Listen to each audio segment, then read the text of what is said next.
is a bad day to be a record in the track book today because the times are going to be hot and heavy. Hello, everybody, along with Tim O'Neill and Ellen Davis. I'm Paul Yeager. Glad to have you here for a great day of track day. Let's start right away. Let's go with the 1A Sprint Med to get us going. Yeah, here we go. 1A Girls Sprint Med. First opportunity to score some points on Championship Saturday. St. Edmunds is in 1, Van Buren County in 2, West Fork in 3, Lisbon 4, IKM Manning is in 5, AHSTW in 6, Riverside Oakland in 7, and George Little Rock is in 8. As will be the case for a lot of today, we'll go to Mike J. for the call of this race. County, West Fork, Lisbon, IKM Manning, HSTW, Riverside Oakland, and George Little Rock. In lane 4, it is Lisbon. Running Patterson on the 200. Lisbon in 4, IKM Manning in 5 with Rasmussen. On the outside, that's George Little Rock with Grace Ibinga. IKM Manning in 5 with Rasmussen. They'll run Bandow on the quarter. You see the small orange cones on the backstretch. Once they pass through, they can cut down to the rail. Lisbon in 4, IKM Manning in 5, HSTW in lane 6. And West Fork will be first to the rail with the freshman, Talia Pomeran. West Fork, Lisbon. Riverside Oakland with Olivia Lund up challenging for the lead as they go past the scoreboard. West Fork, Riverside Oakland, Lisbon, IKM Manning.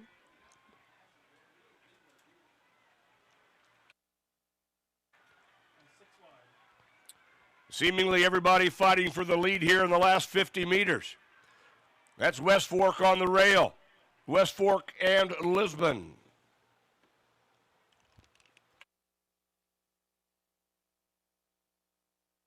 (1:53.61) From West Fork. West Great Fork. They were the top seed coming in, and again setting themselves up very, very nicely. And yeah, we'll see if that time holds up here for the next 2 sections. We're going to do 3 sections of the sprint medley today. It's all finals all across the day. And welcome you inside here to the broadcast booth. I'm Paul Yeager. This is Tim O'Neill. You remember him from Coaching Assumption. That's Ellen Davis. You might remember her as Ellen Reese, who ran for North Lynn and later for the University of Missouri. Ellen, let's talk about the running side of things right now. Mentally, 9 a.m. on a Saturday, there's nothing bigger. Walk me through what the athlete's thinking right now. Yeah, this day is filled with a lot of emotion, a lot of excitement, a lot of nerves, but it all comes down to this is the last day of the season, right? This is the last day to make memories with your teammates. And, I think fatigue is in the back of their mind, but, I think legs are going to be fresh and we're going to see some fast times. And, Tim, coaches, they're pretty calm on a day like today, right? Oh, absolutely, yeah. No emotions. Nobody's nervous in the coaching boxes over there, so we'll see how that goes, too. Walk me through what they're kind of trying to do here because they are trying to adjust a lot of relays. Yeah, adjusting relays, they're making sure that they are going to make sure that their athletes are still confident in what they're doing. They put all this work in. They're here today and making sure they're good to go. All right, that's Tim O'Neill and Ellen Davis. You'll hear commentary with them throughout the day. I took his chair. I got to give it back as we shuffle things here, getting ready for section number 2 here of the sprint medley. Fremont Mills, Bishop Garrigan, Turkey Valley, AGWSR, Martinsdale St. Mary's, Boyer Valley, Janesville, and Don Bosco 1 through 8. It's a 1, it's a 1, it's a 2, and a 4. That makes a sprint med. Here's Mike J. for the call of the race. And a clean start. Section number 2. And the first exchange on the backstretch. On the outside, that is Don Bosco. Don Bosco in 8, Janesville in 7. Boyer Valley in 6, Martinsdale St. Mary's in 5. And we go to the 200 leg. Turkey Valley in 3. Turkey Valley in 3, Don Bosco in lane 8. Running well in 4, that is AGWSR with Olson. Don Bosco with McMahon, they'll anchor Charlie Yoder. Don Bosco running 2 freshmen and 2 sophomores. That's AGWSR in 4. Bear will be on the anchor leg. They are first to make the pass. AGWSR in 4. Don Bosco at 8. Turkey Valley in 3. Lustica. Martinsdale St. Mary's in 5. They're running McLean German on the anchor. She was on the runner-up 1600 medley. Janesville in 7 moving up. Hunter Hovinga on their anchor leg, 5th in the 400 hurdles. It is AGWSR, Bishop Garrigan, Janesville, Martinsdale St. Mary's.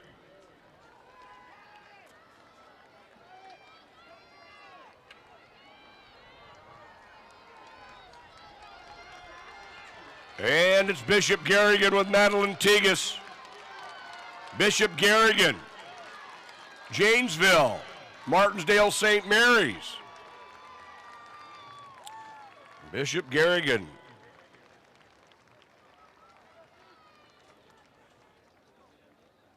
Garrigan crosses the line first, Tim. What'd you see in that race? Season best by a little over a second. Great time, great finish. Clean passes all the way around. Very well executed race. Garrigan, Martinsdale St. Mary's, Janesville, Fremont Mills, 1, 2, 3, 4 in that race. So there is 3 sections of this, Tim, to determine a state champion. Let's talk about the team aspect that is at play already here in 1A girls in section 3. Yeah, I mean, you've got a big race for Edco here. You know, Peak and Cam are the teams that are all in the hunt, and then don't count out Mount Airy yet. They've got some firepower coming today. That's got some young ladies that we've talked about throughout the weekend. So throughout this sprint medley race, we'll kind of give you a chance to set up the team scoring. That's going to give us an opportunity here with all 3 of these, all 3 of these sections. As we mentioned, right now, Edco leads the team race 39-28 over Peak, and Cam of Anita is at 25. Madrid hanging out there in 4th. Mount Air is also tied with them, and then Maquoketa Valley. So points on the track, relays, and individuals. Is there a priority, Coach, that you're thinking about? I mean, there's 9 opportunities. So half of the events have already been scored. So there's 9 left, and we've got 2 or 3 days already gone. So now we've got 9 opportunities. And some of these teams have multiple individuals in those races too. So a lot of points on the board out there still on Championship Saturday. All right, let's look here. Set us up for Section 3, what we're looking for. Maquoketa Valley is going to be our top seed. We've got Mount Air right there, Cam of Anita. Those 3 should be duking it out. Lake Mills and Edco are all right there. So all 5 teams got a legitimate chance here to play some big points. Maquoketa Valley in 4, Cumberland, Anita, Messina, you know him as Cam Anita in 5, Edgewood, Colesburg in 6, Edco there in the Vikings, Linville, Sully in 7, West Hancock in 8, Mount Air is in 3, Lake Mills 2, Danville 1. Here's Mike J with the first exchange. Brooklyn Steffen.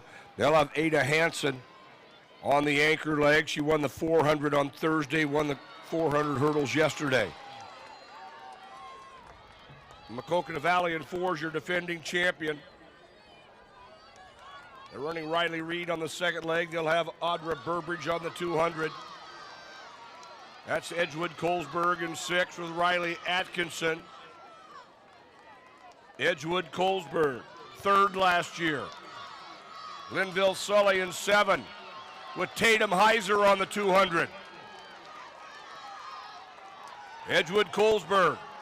Freshman Eva Vasky will run the quarter. She has the stick. Linville Sully in 7 with Lowry. Mount Air in 3 with their outstanding sophomore Emma Reynolds. Mount Air. They were 6th last year, 3 back from that quartet, including Reynolds, who was the runner-up in the 400 on Thursday. It's Mount Air, Edgewood Colesburg, and Linville Sully.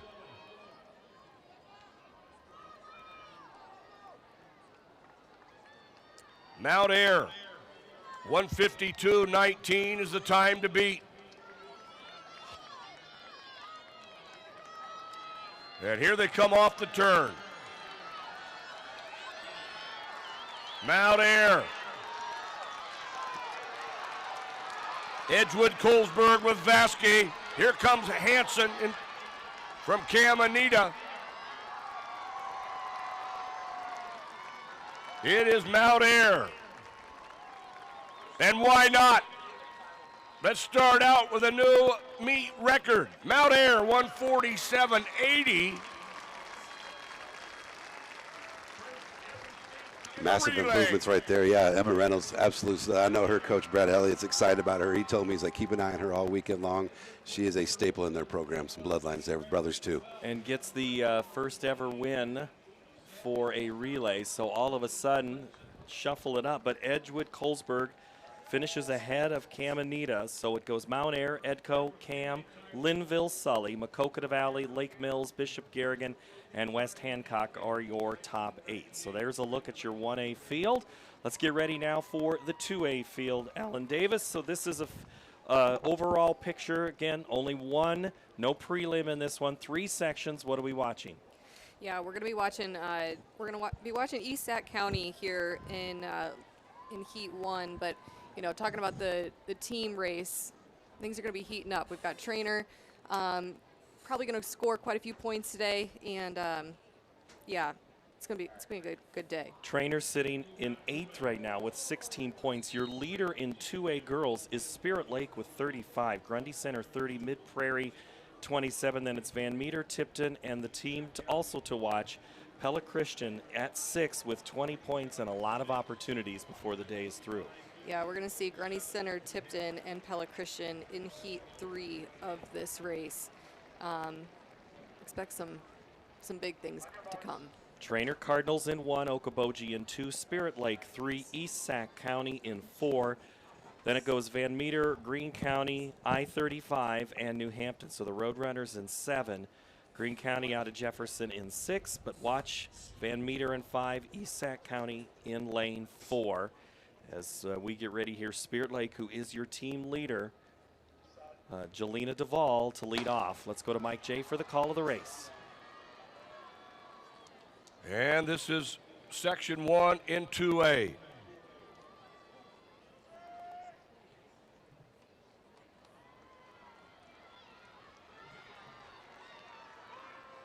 I-35 in lane 7 with up. I-35 running Flaherty on the second leg. I-35, Van Meter in 5 with Netton. They'll be anchoring half pap. She's been a gold medalist on a 4x8 for Van Meter. It is Van Meter in 5. I-35 in 7, running well in 3 is Spirit Lake with Wells, they'll anchor Sins. Spirit Lake.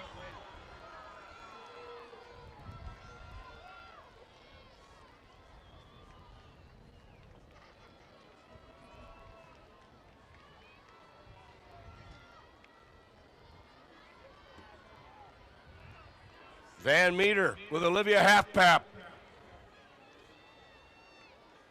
First of 3 sections in 2A. It is Van Meter, Spirit Lake, East Sac County, and Greene County.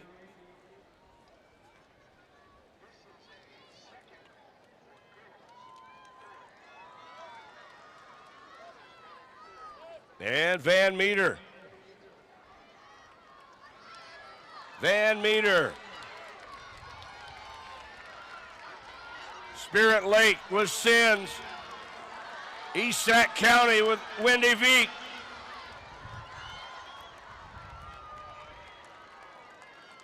What a great stretch run.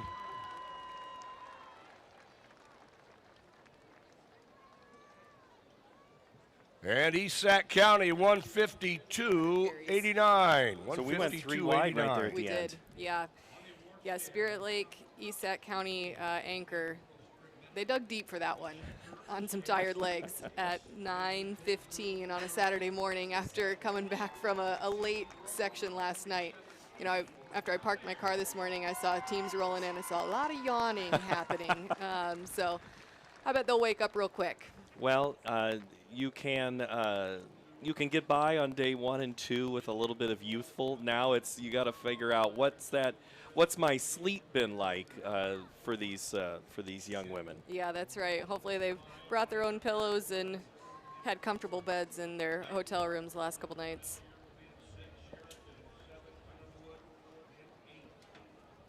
So let me update you. East Sac County 152.89. That is your first time for East Sac County.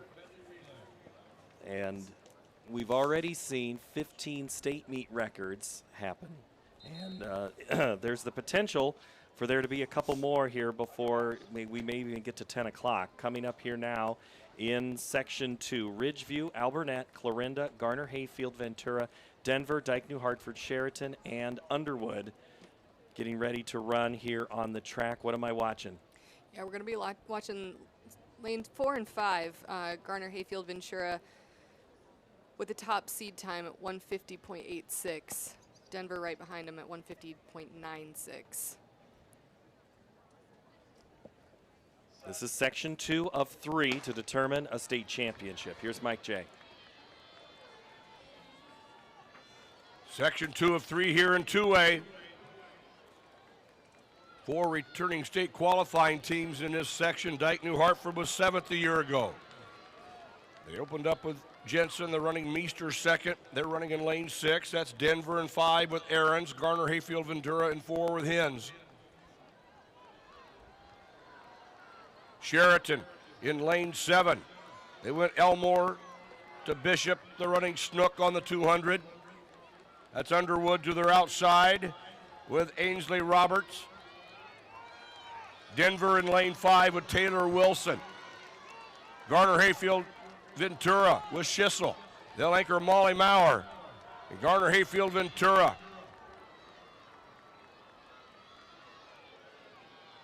Garner, Hayfield, Ventura.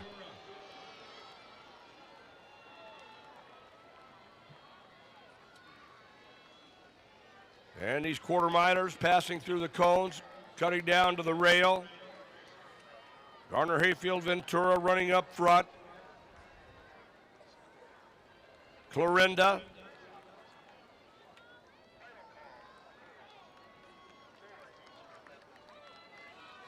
Garner, Hayfield, Ventura, and Clarinda. And Denver. Dike New Hartford. And here they come off the turn.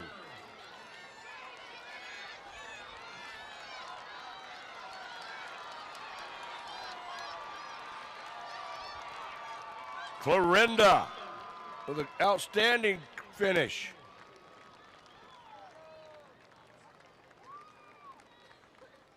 And Clarinda 150.58. Garner, Hayfield, Ventura. What a carry by their anchor.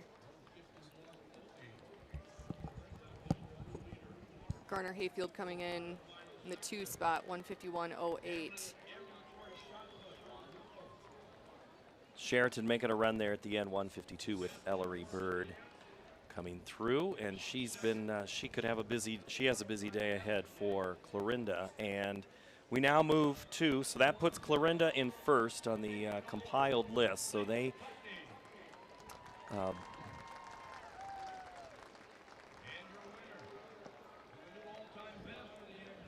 150.58, and Garner Hayfield in second. All right, so for Section 3, as we move on here. Section 3 has some big implications. We've got big team leaders playing a big role. Grundy Center is in this heat. Pella Christian is in this heat. Mid Prairie is in this heat. Those are our top 3 teams, with the exception of Spirit Lake. So Spirit Lake has already run in Heat 1. Those 3 teams are going to be looking to place themselves ahead of Spirit Lake, score more points than they're going to, and boost their load. So 150.58 is the time to beat in this race. West Lyon is in lane 1, Tipton in 2. Grundy Center in 3, Northeast Goose Lake in 4, South Hardin, Pella Christian, Mid Prairie, and Applington Parkersburg. Mid Prairie has some potential today. This would be an outside chance for them, but you mentioned Pella Christian a couple of times here. Could, I won't say steal one, but could steal a couple of points with how they finish. Yeah, absolutely. They're going to anchor with their stud, Bailey Voss. Going to want to watch lane 6, Pella Christian, in this race. All right, Mike J., tell us about the race. Champions. 2nd and 23. Meredith Van Wyk, who'll run the 200, has been on all 3 of those foursomes. Agri will run the second leg.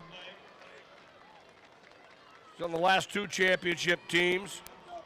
Also on the meet record quartet. Pella Christian in lane 6. Mid-Prairie in 7. They're running Kelly on the 200, anchoring Jovi Evans. Pella Christian, they won the 4x2 yesterday.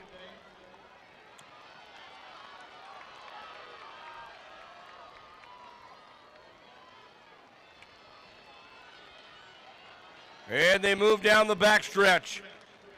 Pella Christian with Bailey Voss.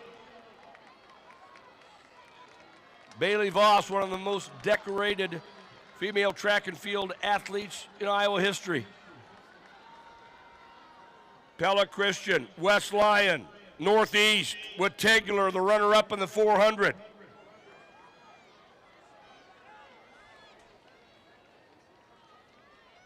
Pella Christian with Voss.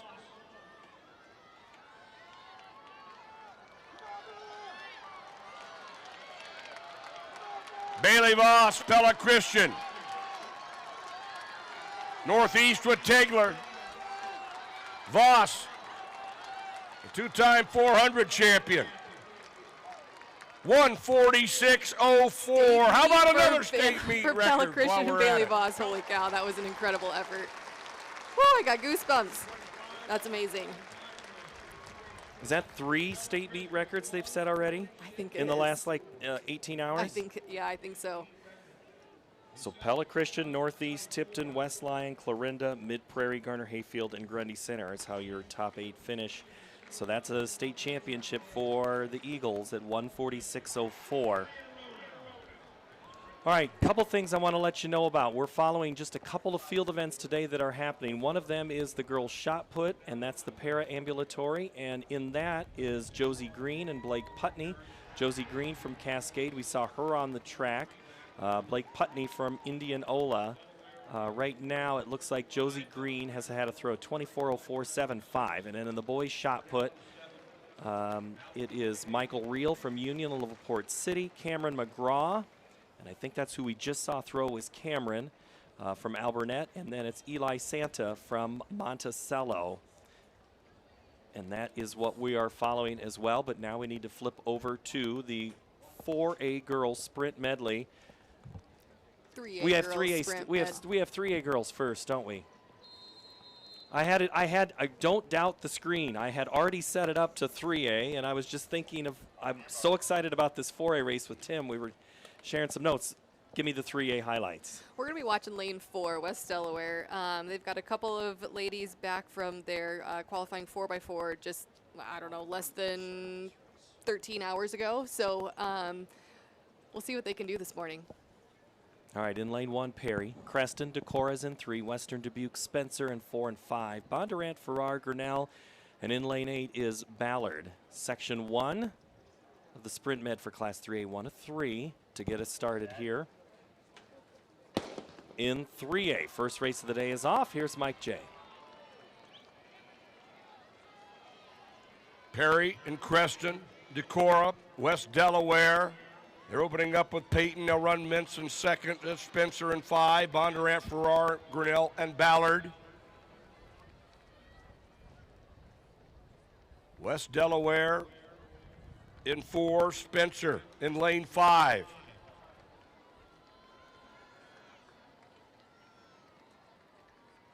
West Delaware with Schulte on the 200. Spencer with Krieg. Decorah running pole. That's Decorah in lane 3 with Stella Pole. They'll run Northrop on the 400. Grinnell with Loudon. They'll be anchoring freshman Macy Log. And it is Decorah.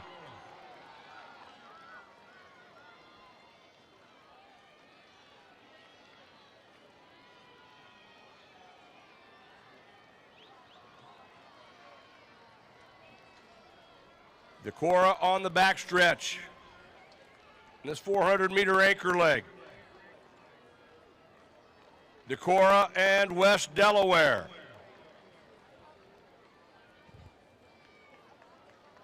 Decorah, West Delaware. Spencer. And Spencer with the freshman Brooklyn Reynolds challenging for the lead. And it is Spencer off the turn. Spencer, West Delaware with Anna O'Rear. Spencer and West Delaware and Decorah. West Delaware to the front, Decorah on the move. What a great final 100 meters. That 3A sprint medley. West Delaware holds at the tape there. I guess they executed their recovery just fine. Nice work, nice work, Hawks. So representing Delaware County there you very go. well this morning. There We had Edco, we had Mac Valley, West Delaware. So West Delaware, Decorah, Spencer go 1, 2, 3 in that heat, and this is now Section 1 in the books. Time to let Section 2 come onto the track. That's Clear Creek, Amana, Glenwood, Pella, ADM, Solon, and then it's Newton, Washington, and Webster City. To round that out, we have talked a lot about Pella. As of now, if I want to triple check before I say what I'm about to say about Pella, and it has changed just a little bit. So Melvin, Trine, DeVries, and Settles set to run that 400 for ADM, Stanley, Priestley, Book, and Morse. So besides those two, or are those the two we're really watching, Ellen? Those are the two that we're watching pretty closely, mostly because of the team implications. Pella's sitting in first right now, ADM in the hunt in fourth. You know, we're going to be watching those two teams closely because they've got a lot of points on the board today. Also keep an eye on Solon. They're going to anchor with Jersey Haluska, who had a great day yesterday. So Pella with the team lead right now with 50 points. Sioux Center 35. They are in lane 8 of the next section. Mount Vernon and ADM round out your top 4 in 3A. We're on the track now getting ready for the 3A girls and the team implications that Ellen just talked about. We'll watch them unfold here in this section.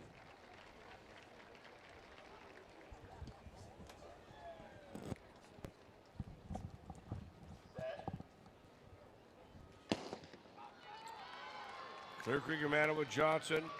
Kelsey Hughes on the lead leg for Glenwood. Pella with Melvin. Stanley leading it off for ADM. Staley for Solon. And we go to that first exchange. It is Solon. Mira Ashbacker running second. Glenwood in 2 with Megan Hughes. ADM in 4 with Priestley. They'll run Book on the 200. Solon will have Tinley Levine on their 200 leg. Newton with Sims. Pella with DeVries.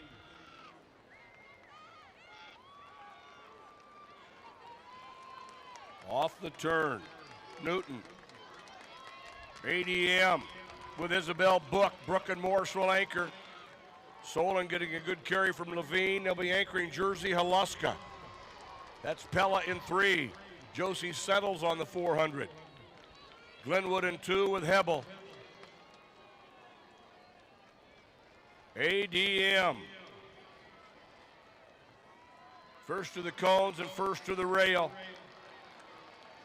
ADM and Glenwood and Pella. Solon. Clear Creek Amana with Curtin. That is ADM up front with Brook and Morse. ADM, Glenwood, and Solon.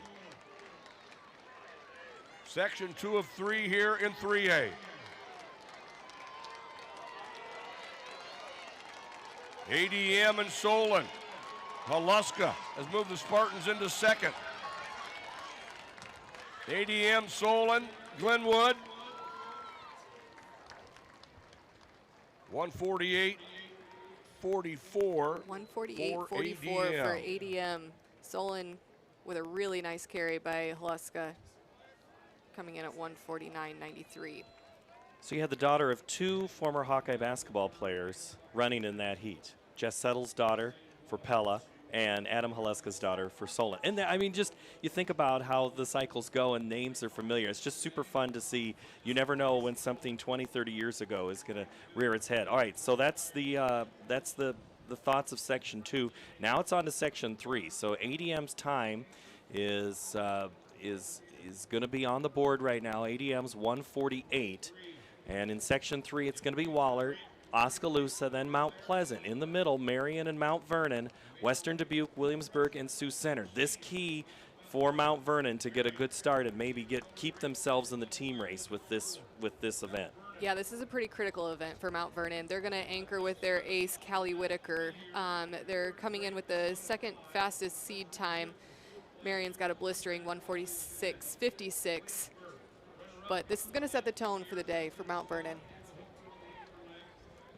But Marion they are in the best lane. Mount Vernon in 5. Mount Pleasant, we've seen some impressive performances from them. I mean, it's impressive all around, but man, it's really I guess we haven't discussed the strategy of this one. Which one is the most important leg?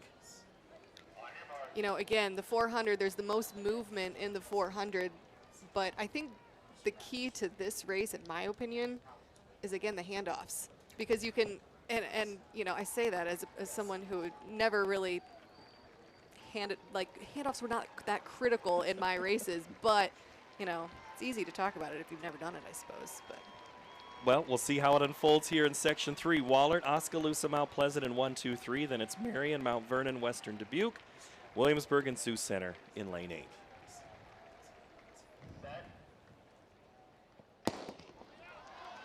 Wahlert in 1 with that 4x2 win yesterday.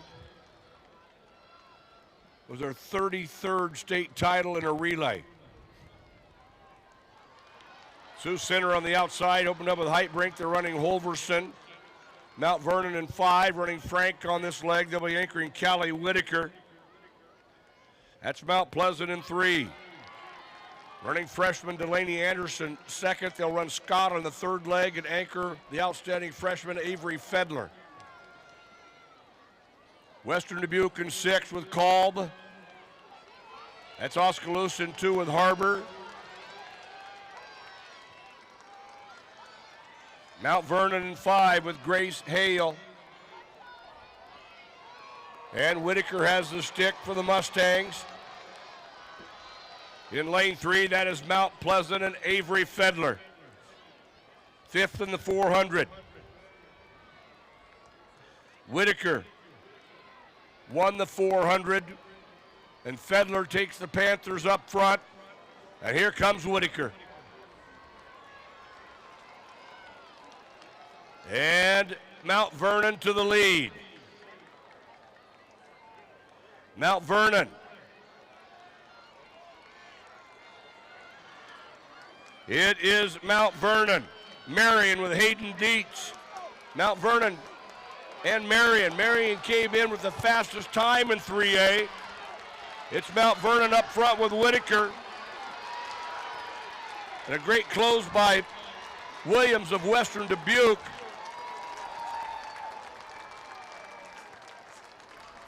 really impressive stuff for Mount Vernon there. We said that that was going to set the tone for the day, and I think they're opening up good. 145.44, Marion second, 146.46, Western Dubuque third at 147.06, Mount Pleasant 4, Williamsburg, then Sioux Center, Wahlert, and Oskaloosa. So there are your points, how that works out. So the key there is Mount Vernon to put them back up. They'll gain points on that, and Pella will not. So that'll be part of the team shuffle to move. So. All right, final thoughts on that 3A field. Mount Vernon, just a great race. Yeah, I knew coming in that they were setting that up they wanted to win that one, and they executed it really, really well. So, we'll see what happens the rest of the day. Yeah, Coach Corey Swart at Mount Vernon, he's been building a nice program in the last 4 or 5 years, and to see them be in the hunt like this, it's exciting to see. He's another former Northern Iowa Panther, so gotta throw those shout-outs out there. So. All right, well, Tim, there's a couple of teams we're going to have to watch here in 4A. Yeah, I mean, right here, 4A is loaded. I think I counted 18 teams in the sprint medley from 4A hit the blue oval standard to qualify for Drake. Jeez. So that just shows the depth and the talent with these quarter milers. First heat, though, we're going to see you've got Johnston in here. He's got a season best of 147. You got Linmar with 148. Ames at 149. Yeah, those 3 teams right there in the middle of the track. We should see something pretty special here. So Muscatine will be your leadoff then. Urbandale, Johnston, is in 3, Linmar in 4, Ames, Dallas Center Grimes, Waukee, and then Lewis Central in the 8. We'll get into the team discussion here in a minute, Tim, after this first section. But overall, you mentioned just the overall quality of this one. This is from a coaching perspective of understanding your 1s, your 2s, and your 4s all needed today at some point. How do you think about this race? This ends up being your depth race. This shows your sprint depth because of typical your 4x1s, your 4x2s, the front end of your medley. This one here, because if you've got that hammer quarter miler, you got to find those 1 or 2 kids that you can trust to get that 100-meter leg in there, or maybe it's a 200, and to really set up those quarter milers. So this is what we're going to see is the sprint depth of every one of these teams. Muscatine, Urbandale, Johnston, Linmar, Ames, Dallas Center, Grimes, Waukee, and Lewis Central on the track. They're in the blocks. They're up and they're off. Here's Mike J. 1 of 3. Johnston in lane 3 was 4th at Drake. Linmar in 4, a Drake Relays qualifier. Johnston opening up with Shaw, the Ren Cornwell second. Linmar led off with Guild, and they're running White on the second 100. That's Ames in 5 with Kate Nye after Negrete led it off for the Little Cyclones. And it is Ames. Ames in 5. They're running Eden Cowles on the 200. Meredith Franzen will anchor. Lewis Central on the outside with Nelson. Ames. Dallas Center Grimes. Waukee. Lewis Central. Ames first to make the pass. Lewis Central. Johnston in 3 with Lila Shaw. And it is Johnston. Johnston with Shaw, Ames with Franzen, Urbandale with Mia German on the anchor leg. She's moved him into second.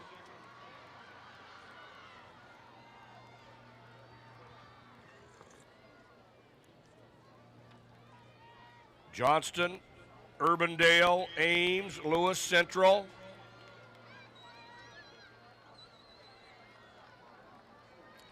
Section 1 here in Class 4A. Stride for stride up front. Johnston and Urbandale. Urbandale with German. Johnston with Shaw.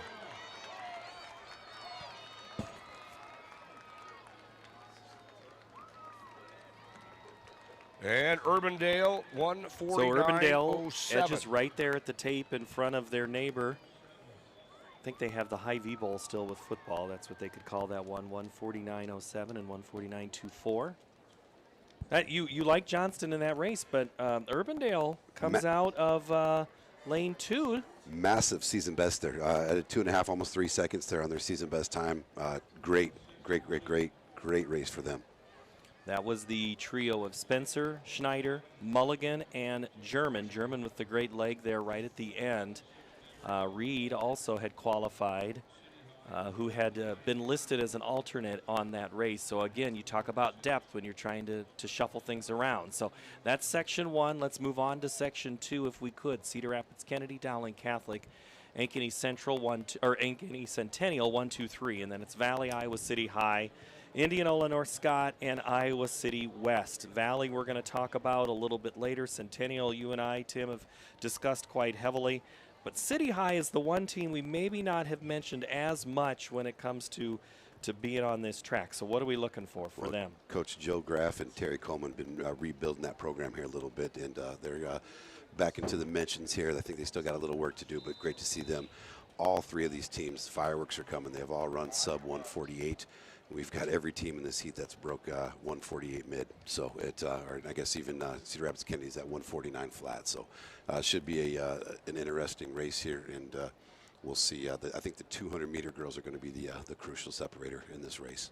So that would be Geisman for Kennedy, Meade for Dowling, Woods for Centennial, who we'll talk about later, Garrison for Valley, Kent for City High, Indianola sends Vetter, North Scott has Ranson, and then Graham for Iowa City West. So those, I'm sorry, I just gave you the second 100. That's okay. I yeah, gave you you're the fine. second. I was given the second. I got it in my brain, but Mike J will tell you who's really on the track. Morgan Hospodarski on the opener for Cedar Rapids, Kennedy. And it's Dowling with their outstanding hurdler, Franny Brooks. They'll run Meade on the second leg. Valley with Garrison, City High with Kent, Indianola with Vetter. North Scott running Ransom. Graham on the second leg for Iowa City West. They'll run McClagan on the 200.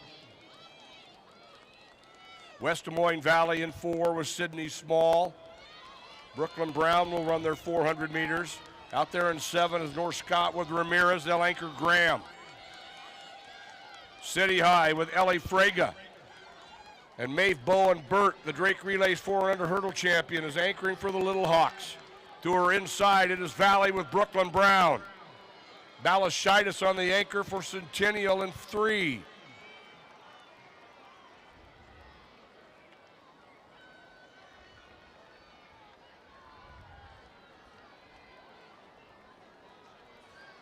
And it is Valley. And City High, Cedar Rapids, Kennedy, Indianola.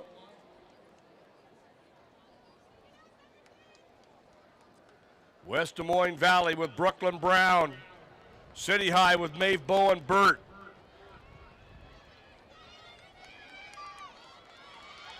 City High to the front with Burt.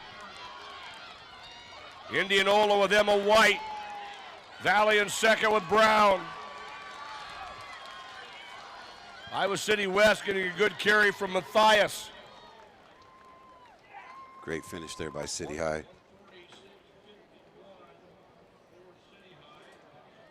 So a 146.51 just in front of Indianola and Valley in that race. You like City, and maybe the rebuilding party has an early invitation. Yeah, and they've always had talented kids, don't get me wrong. And sometimes there's those ebbs and those flows, but I know that, Terry Coleman's been a great coach. He's been an administrator. He's helping back out. Coach Graff over there, again, those guys do a phenomenal job with their kids. They'll make sure they're prepared for the state meet.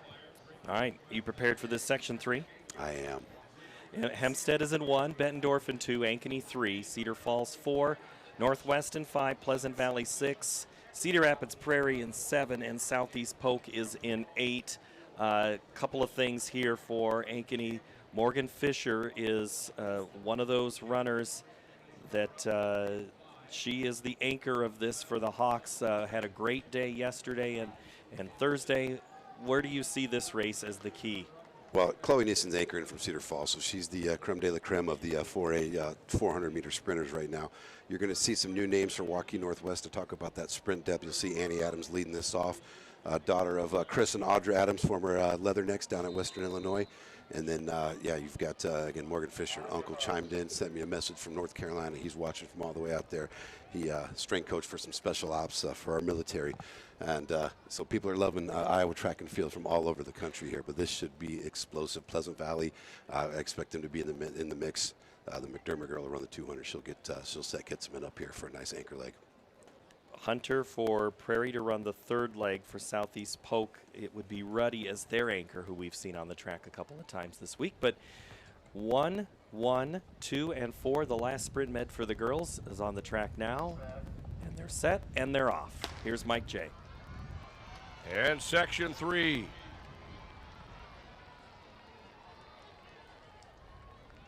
Let's go to the award stand. Top 3 finishers, girls sprint medley. Finishing third was Mount Pleasant. Your runner-up, Western Dubuque. And your champion, running 146.46, Marion. Cedar Falls in 4, opened up with Russell. They're running Bell on the second leg. Northwest now with DiStefano. They'll run Quinn Jorgensen on the 200. They'll anchor Logan Vogt. It is Northwest in 5. 146.51 is the time to beat. Northwest. In lane 3, it is Ankeny with Morgan Fisher, the runner-up in the 400.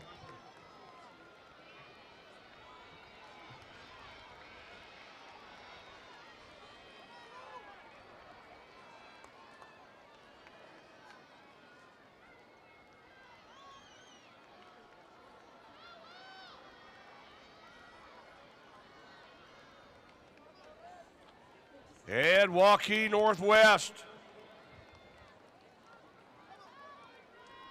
with Logan Vogt, Ankeny with Fisher. And here they come off the turn. 146.51, the time to beat. The state meet record is and the all-time best is 143.64. They're taking a shot at both. Wow. Wow, wow, wow.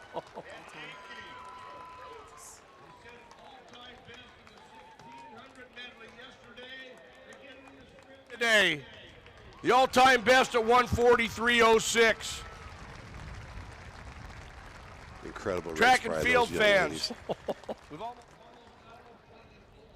Both of them underneath the state meet record.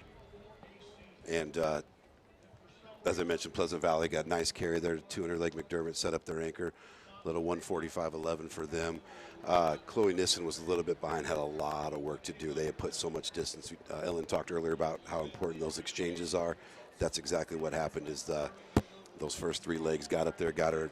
They were just too far ahead. She just couldn't make up that gap. She was probably 30 meters down going into the to the anchor leg. I was watching it turn 2 because Fisher had the inside lane on McCann, and then it was a race for up until that top of that turn, and then all of a sudden Fisher just kind of found an extra, and she looked smooth at the end. It looked like a little more labored, but man, they were both gutting it hard. Yeah, they were ready to throw down the gauntlet. Again, the track's heating up. Look at the temperature. The sun's out.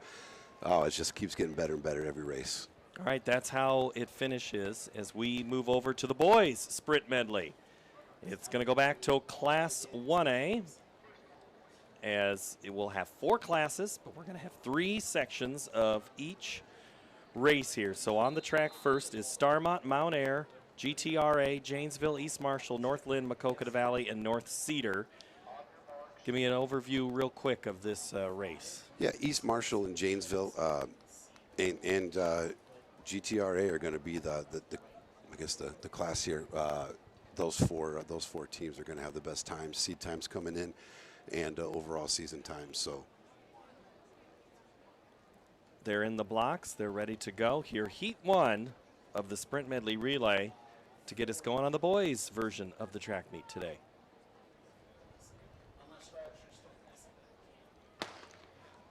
All right, here's Mike J with the call of the race.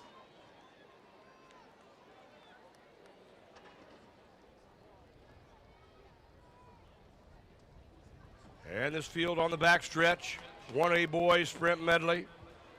Starmont, Mount Ayr, GTRA, Janesville, East Marshall, North Lynn, Maquoketa Valley, and North Cedar.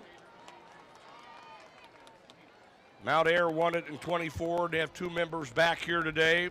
GTRA was 5th a year ago. They have 3 back from that quartet.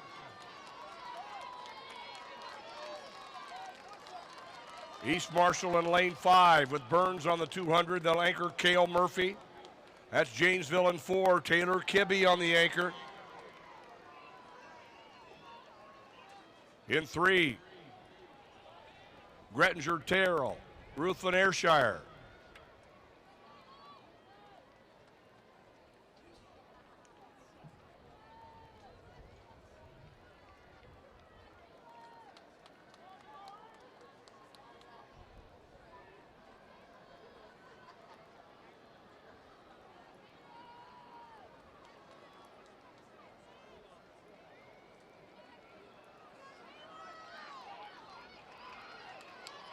And here comes your field off the turn. East Marshall and North Lynn. GTRA, Mount Ayr.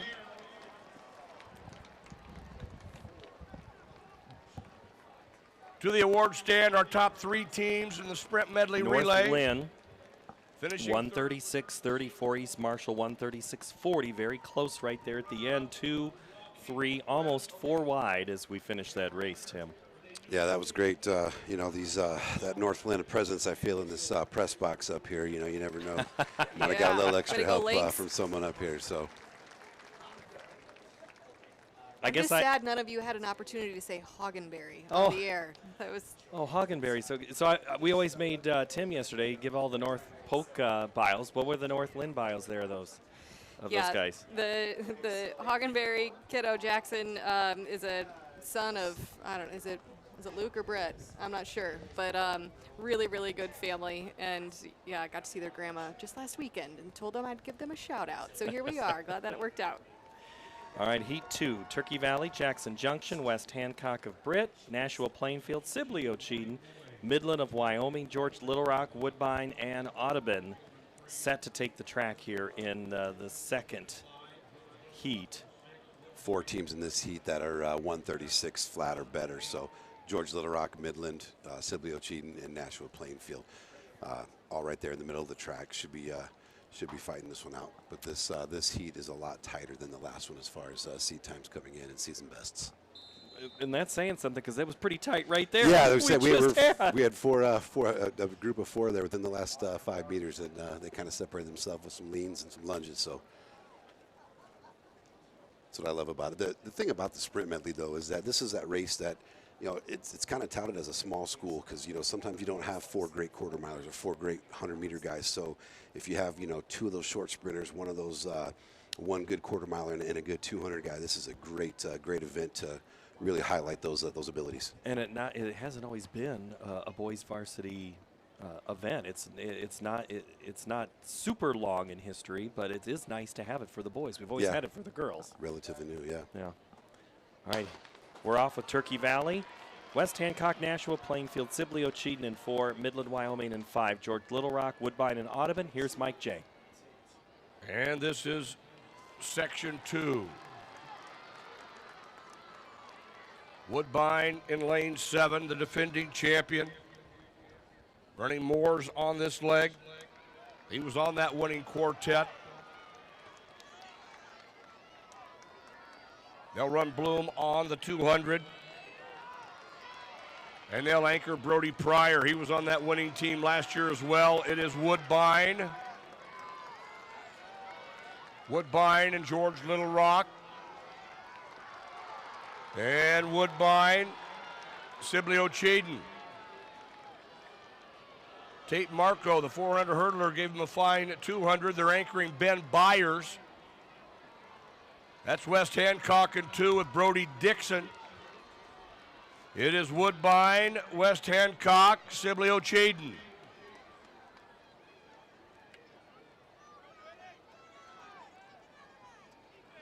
George Little Rock with Gavin Bruns have moved into 4th. It's Woodbine off the turn. Woodbine and West Hancock. Woodbine and West Hancock. George Little Rock, Bruns with an outstanding anchor leg.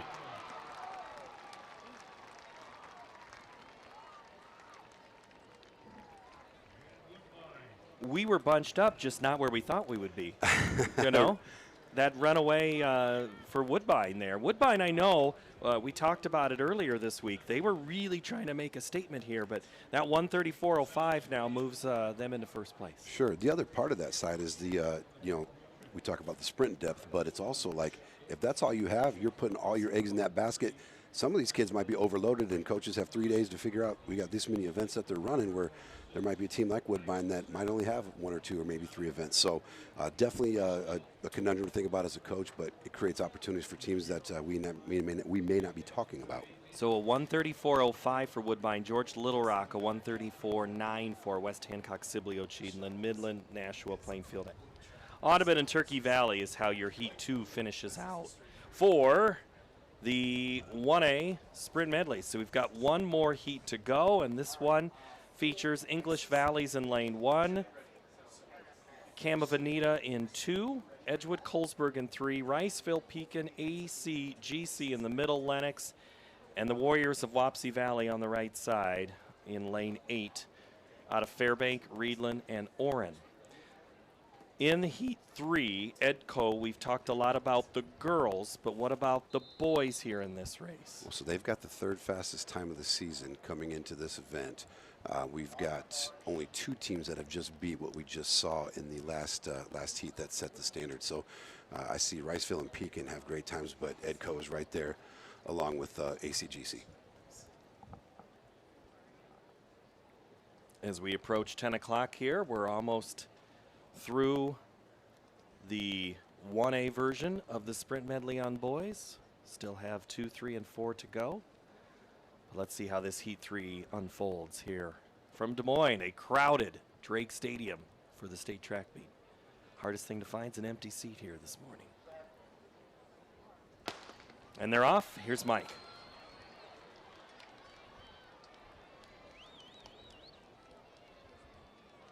Third and final section. 140.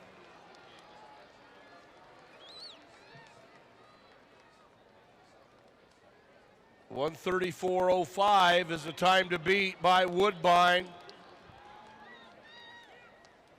Riceville in 4 has run 134.04. In lane 6, it's ACGC with Sorensen. They'll anchor Nolan. Pekin running well in 5 with Brock. They'll have Nolan Glick on the 400.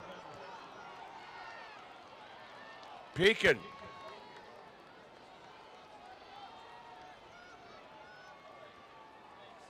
And it is Pekin. Pekin and ACGC, Riceville. English Valleys with Osborne. 134.05 is the time to beat.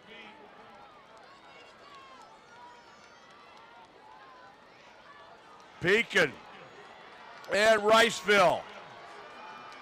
ACGC and English Valleys. Pekin and Riceville.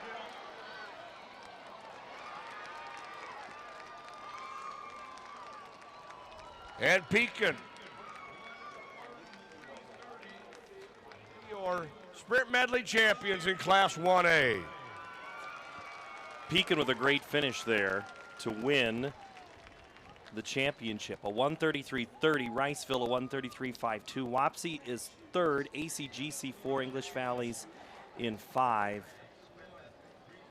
Cam, then Edgewood, Colesburg, and then Lennox. So Pekin is the one scored some points yesterday, I thought, or they were in position to score and could get a little bit more today. I guess we didn't even get back into that team score as much. But first, give me the championship run there for Pekin. Yeah, great. I mean, look, improved on their times for the season. At 133 is not too shabby. They're both Pekin and Riceville, Woodbine right there at that 130.05. I mean, that's a phenomenal time out of that second section. So, you know, that's the tough part. You're in those first 2 sections. You're looking up at the clock the whole time, and don't want to say they're not rooting against the athletes, but they're definitely rooting for the clock. So. Well, and I'm thinking about Woodbine, they were clearly watching the clock on that one, and they will be on the awards podium, and someone else who will be at the awards podium eventually will be Brooklyn Walthoff, who's competing in the girls shot put para-wheelchair division. We've already had the Michael Reel of Union LaPorte City won the boys shot put ambulatory, and the shot put for girls was won by Josie Green. Still to come, the boys shot put. As we move over to 2A, they're getting into the blocks quick, Tim, so sprint us with a quick thing to look for. I think Ellen's going to jump. Oh, Ellen's going to get 2A, right. Yeah. I'm going to get into a rhythm at some point. Eventually, and if you don't, you've got some grace here. We'll be fine. Yeah, we'll be fine. We'll be watching the middle of the track here again. Beckman's got a season best of 134.83 in the top seed time in this section 1 of 3. We'll see how it unfolds. All right, Mike J. to tell us what happens.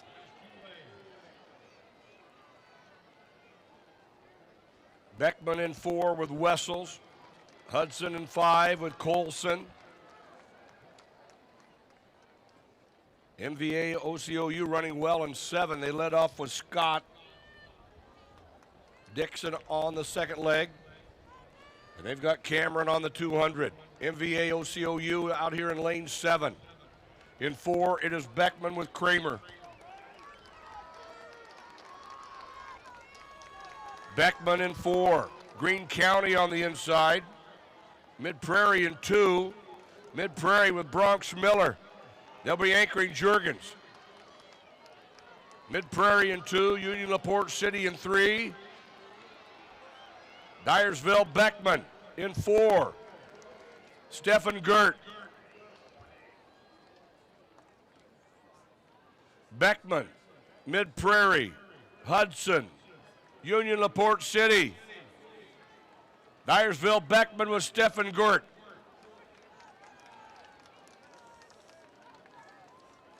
MVA OCOU with Coed challenging for second. That's Mid Prairie holding that spot. Beckman is up front. Greene County getting a good close from Walterman. And it will be Beckman. 134.73 on the award stand. Our top three teams won a boys sprint medley. Woodbine was third. Riceville, the runner-up. Beckman there, and coming in at 134.73, so right at their season's best.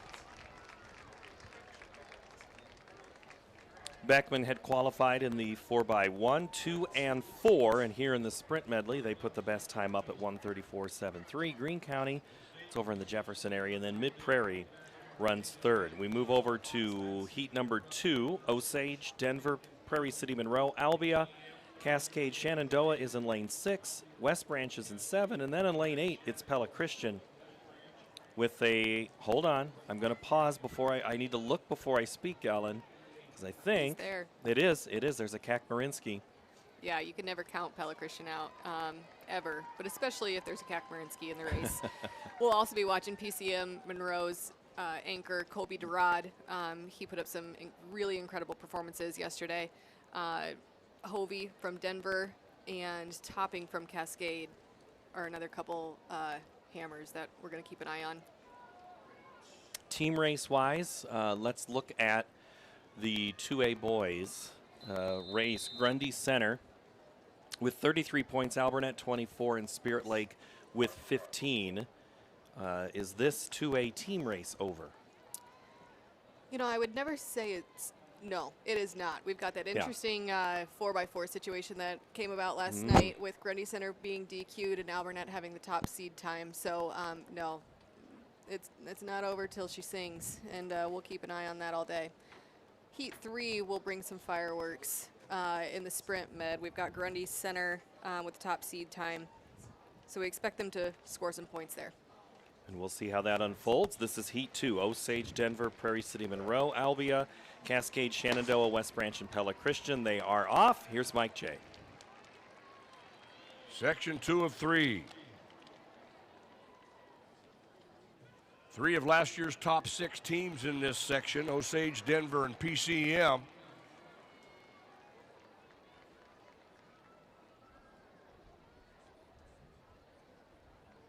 That's Cascade in 5. Running Hush on the 200.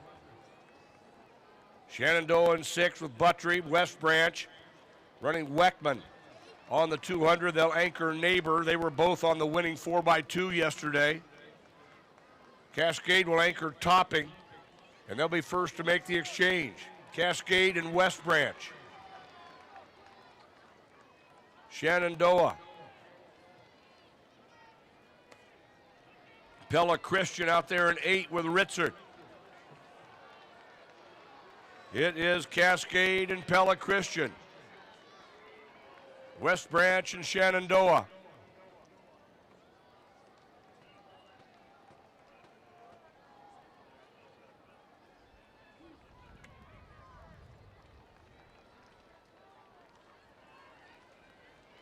Pella Christian with Brecken Ritzert.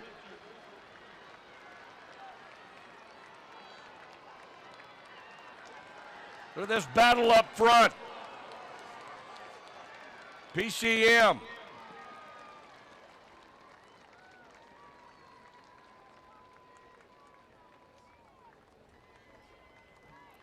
Kobe Durad with an incredible anchor. That was, he came from way back. He wasn't even in the picture. He wasn't, and Pella Christian was, I think they fall to 5th in that. I believe so. Because they were leading right in front of us, and then in that final 30, that race changed, I think, 4 times. Yeah, that was a lot of movement there. If you blinked, you may have missed it. You mentioned the exchanges, and a little bit of an exchange might have been a difference in that race. So that is a look at Heat 2, so we'll move to Heat 3, Ellen, with Tipton, Esterville, Lincoln Central, Southeast Valley, Grundy Center, and then you have Applington, Parkersburg in 5, Okoboji in 6, West Lyon in 7, and Mediapolis is in lane 8. Yeah, again, we're going to be keeping an eye on Grundy Center right in lane 4. They're going to anchor with Davey. Javoski is going to be on the 200. He's had a busy week. Probably looking for a little bit of redemption after that 4x4 DQ last night. And we just had our final throw in the girls' shot put from Brooklyn Wolthoff of Riceville, who has gone 15-1, 13-2, and 15 even, and just threw 16 on the last throw from Brooklyn. So that is her personal best, and that is how that will finish in the girls' shot put wheelchair division. Boys' shot put wheelchair will be coming up here in just a couple of minutes. But now it is Heat 3, Tipton, ELC, Southeast Valley, Grundy Center. Then it's AP, Williams, Okoboji, West Lyon, and Mediapolis. Now, Mr. J. And final section. Grundy Center in 4, the defending champion. Grundy Center in 4, Applington, Parkersburg in 5. Running Thomas on the second leg. They'll run Prusner on the 200. Owen Prusner on the quarter. Okoboji in 6. Okoboji in 6. They'll anchor Riker Wright. He was on their state champion 4x4 last year. That's Grundy Center in 4 with Judd Javoski. He was on the winning quartet a year ago, as was Braden Davey, who has the stick, and he's on the anchor leg. Davey won the Open 400 on Thursday. Grundy Center. 1:34.89 the time to beat. It is Okoboji, Mediapolis with Will Lutenegger. Southeast Valley with Johnson, the 400 hurdle champion. Grundy Center. Southeast Valley.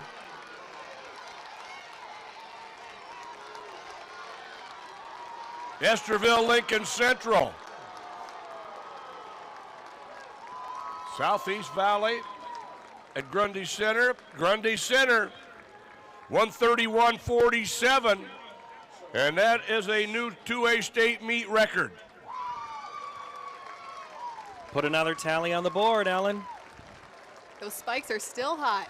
You see those things moving? Oh my gosh. I swear that kid doesn't touch the track. They look even better in the big bright sunlight. They really do. They've got a little glimmer to them. You know, I haven't put spikes on in a long time, but I might need to go just buy some spikes just to feel the excitement. I think there's somebody here around the outside that could help you out with making purchases. And we were, before we flip over to 3A, and Tim, you can chime in on this one. Let's talk about the event for a moment, about everything that's around here. We've kind of talked about the parking and, you know, the neighborhoods and things. When you walk by the T-shirt shop, were you tempted to go maybe get one more shirt to add to make another quilt or something? You know, it's funny you say that because I still have the sweatshirt that I purchased at this meet in 2005, and I still wear it. My kids prefer to try to steal it from me, but that is the one that I say absolutely not. That stays in my closet. That is mine. So, you know, it might, you know, justify a refresh of the closet this year, you know, to commemorate my first time in the booth, but the designs have gotten really cool. Yeah. I am tempted to make a purchase, quite honestly. I like the vintage look, so I would keep that and hold on to that as long as you possibly can. I still got an old Northern Iowa sweatshirt, Northern Iowa track and field sweatshirt and T-shirt sitting in the storage bin somewhere. So I'm not sure if it fits me anymore. But everything around here, I mean, the smells, when we step out our box, we can, and that's the smells I remember from here, and it's just, everybody is having a good time. There's really nobody hanging out back here. They're all inside watching. But Yeah. if they happen to be walking between things, there are things for them to see. I think next year we should keep a tally of how many strawberry smoothies are purchased. And I would expect only half of them to be purchased by someone that I'm related to, Okay. being my two oldest kids. They love those things. That's why I bribed them to get down here today. All right, we are on the track in 3A 800 sprint medley relay. Harlan, Mount Vernon, Bondurant, Farrar, Western Dubuque, Fairfield, MOC, Floyd Valley, Ballard, and Gilbert. Here's Mike J with the call.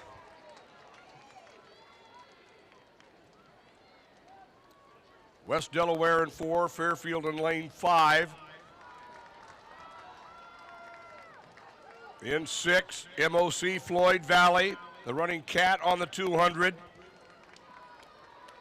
MOC Floyd Valley, West Delaware in 4 with Smith.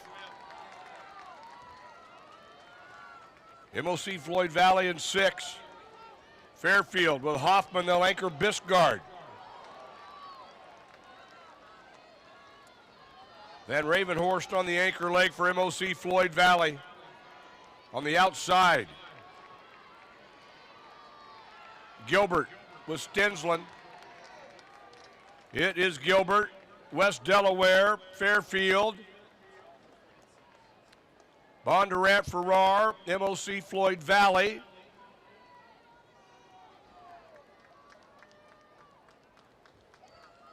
Gilbert with Preston Stensland. Gilbert, West Delaware, Fairfield. Gilbert, Fairfield. Bondurant, Farrar with Kurtz.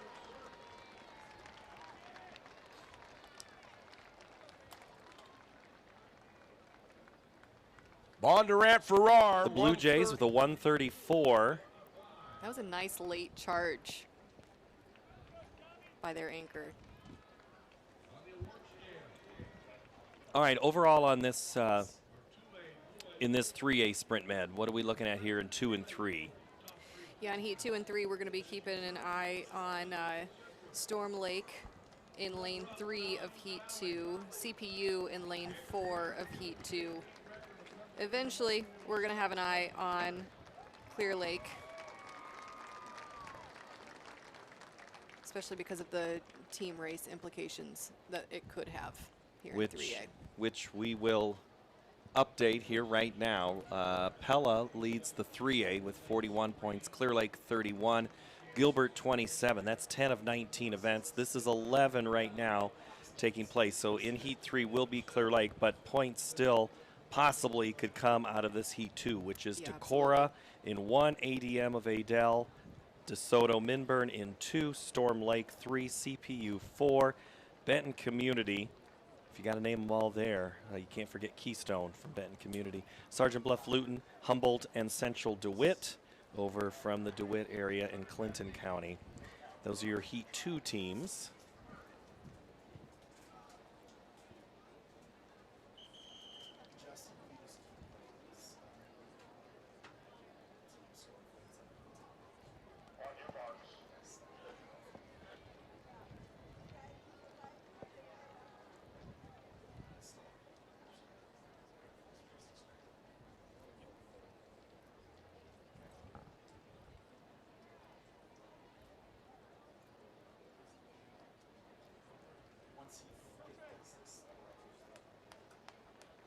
Look for Storm Lake in 3, Center Point Urbana in 4, Benton Community in 5, and this Heat 2 coming up here of the Sprint Medley Relay.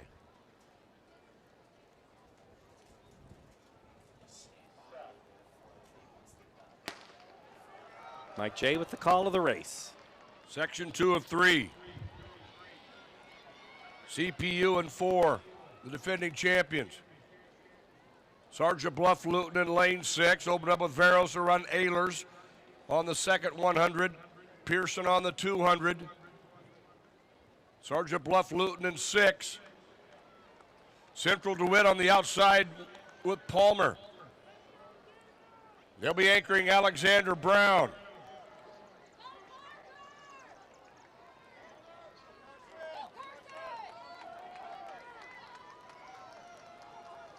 That is ADM in 2. With Parker Hook, they'll run Scholl on the anchor, Storm Lake. In lane 3, they got a good carry from Weno, and they're running William on the 400. ADM with Hudson Scholl. Storm Lake CPU with Cooper Grimm. Sergeant Bluff Luton with Harzma.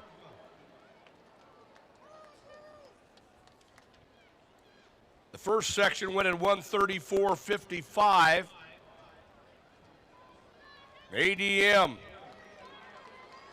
ADM, Storm Lake, CPU.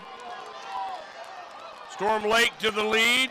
CPU getting a good carry from Grimm.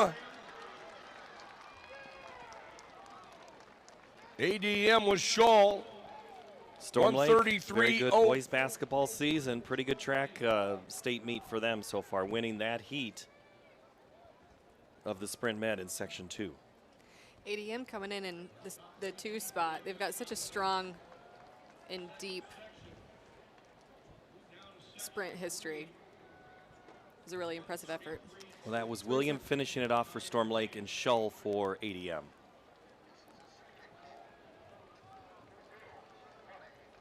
And that moves us to Heat 3. Waverly Shell Rock in 1, Clear Creek Amana in 2, Keokuk 3, Clear Lake in 4, Webster City, Algona, Pella, and then in lane 8 is Western Dubuque. So Clear Lake, it's Smith, Dodge, Brownlee, and McIntyre. Those 4 have been outstanding this week here in Des Moines. Absolutely. You know, our eyes are going to be on them, but we can't look away from Pella. They've got Tallman, Vandenbroek, Johnson, and Mullins, a stud on the anchor that could make things a little bit interesting. Well, Particularly interesting on the team race. Well, because we got Pella with 41 and Clear Lake sitting at 31 right now. And I had a text last night about Webster City saying, "Hey, watch them in this race too. This is one. This is one to watch with Griffith, Hansen, Stroner, and Callahan. Webster City trying to, and then Keokuk has put a couple of good races together here. Let's see what they can do, facing Clear Lake with the best time in the field at a 1:31.65 is what they made it. What they were seated on to get here into 3A. This is Heat 3, so your state champion most likely coming out of this heat, but you never know until we run the race. That's why we do it. I love that we do that. Don't play anything on paper. Yeah. Just don't let the computers fight it out. That's right.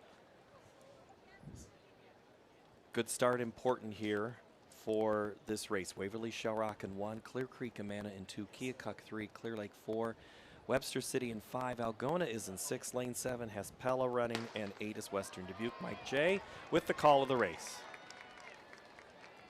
Waverly Shell Rock, Clear Creek Amana, Keokuk, Clear Lake opening up with Smith in lane 4. They'll run Sam Dodge on the second leg. Clear Lake running well in 4, Webster City in 5.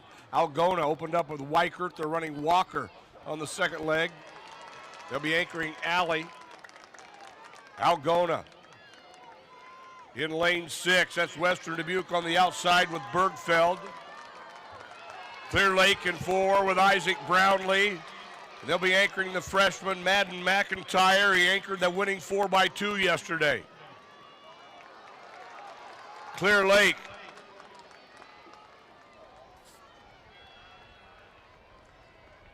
Clear Lake in 4. Algona in lane 6 with Alley. Western Dubuque on the outside with Fitzpatrick. Algona, Western Dubuque, Clear Lake. Pella with Mullins in that 4th spot. Madden moving up a bit. They're coming off the turn 4 wide. Clear Lake. Pella with Mullins. Harrison Mullins. Keokuk with Bear.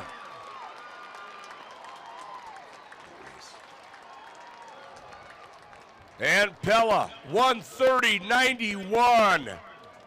And they are your 3A champions. Clear Lake, 131.31. We almost called that to a T, did we not? Mullins, you were like excited about, and look what he delivered. Where did he win that race? You know, he was swinging wide with about 110 meters to go, and I think his momentum just carried him. You know, he never looked back and just kept pouring it on, and that was really impressive. A 130.91. Clear Lake is second at a 131.31 as they celebrate with their blue flags in their black uniforms and the green, and they're running fast because they have other plans tonight. They need to get back to town. Yeah, Pell is keeping an eye on the clock because they have commencement this afternoon or late this afternoon, and so they're hoping to, hopefully they packed their deodorant and, can throw that on and throw their gown and cap and I think run across the stage. Run probably. across the stage. You can put a gown over a track uniform, right? Absolutely. Yeah. Fit anything underneath there. Yeah, hopefully they brought their tennis shoes, something to change out of their spikes. And I think they did something here one year after the state track because they were not going to be able to get back, and I feel like they did their own little ceremony here in the stadium. And Tim, they're not the only team who was in that tight of a turnaround today, and one of them's in 4A. 4A Bettendorf Bulldogs. I know they've got they got some trophy aspirations here today, and as much as those kids and their families would love to see them walk across that stage, I know they'd like to hoist a gold trophy if they can. And Class 4A Sprint Medley, so our last race of the Sprint Medley. Let's look at the overall picture of this relay. Overall picture when we get there is going to be the third heat we'll talk about there. But, it might take somebody to break 130 in order to win this race. I think that's where we're headed right now. It's definitely going to be in those 130 points, 131s. Okay. I wrote it on the board, 130. All right, but look for Valley here. They got a 133 seat time. Look for Ankeny. They got a 131, but a different anchor. So we'll see how this works out for Coach Moines and the Hawks. So we're now, it's Urbandale, North Scott Valley, Hempstead, City High, Ankeny. That anchor now is Swanson. So Ike Smith has been, he has a busy afternoon, and it'll just give me a chance here as we have a recall. Kennedy in 7, Clinton in 8. And let's see if everybody stays. Where's the official running to? So Urbandale, North Scott, Valley, Hempstead, City High, Ankeny in 6. 7 is Kennedy and Clinton is in 8.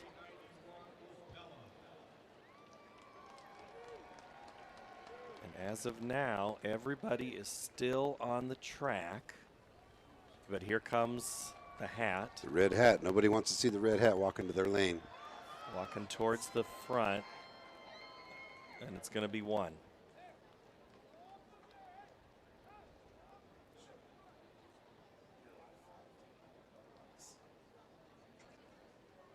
Pleading his case down there with the official.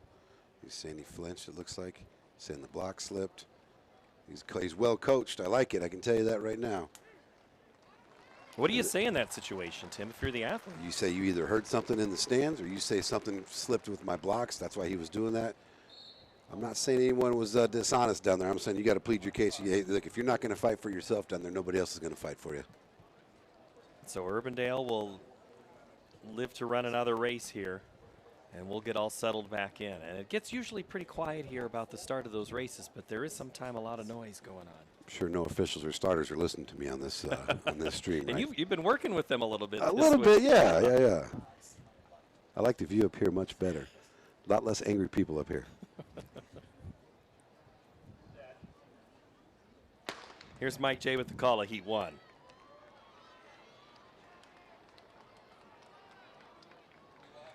Section 1 of 3.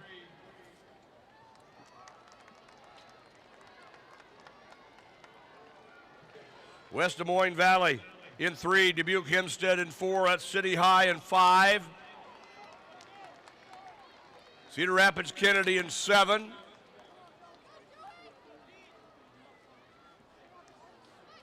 Ankeny in lane 6 with Summers. They'll anchor Swanson. City High in 5 with Washburn. They'll be anchoring Sheldon. Valley running well in 3 with Gabali, and they'll be anchoring freshman Tristan Edens. West Des Moines Valley. West Des Moines Valley. These quarter milers through the cones coming down to the rail.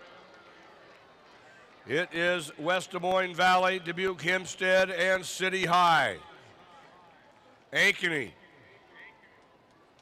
City High was Sheldon, Hempstead with Harper. Valley holding on to that lead with Tristan Edens. And now Hempstead off the turn, Harper.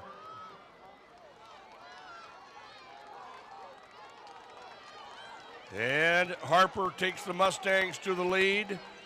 Ankeny getting a good finish there by Swanson. It is Hempstead, 1:33.24. So there is our initial time So Harper to beat. for Hempstead anchors that on 1:33.24. Yeah, season best by over a second. So great effort by them. Set the standard 1:33. Not shabby at all. Again, I don't know if it's going to be enough to hold up for these next two sections because it's about to get nasty out there. And so Ankeny takes second from lane 6 with a 1:33.93. Isaiah Swanson there on the anchor for that. Let's move on to heat number 2.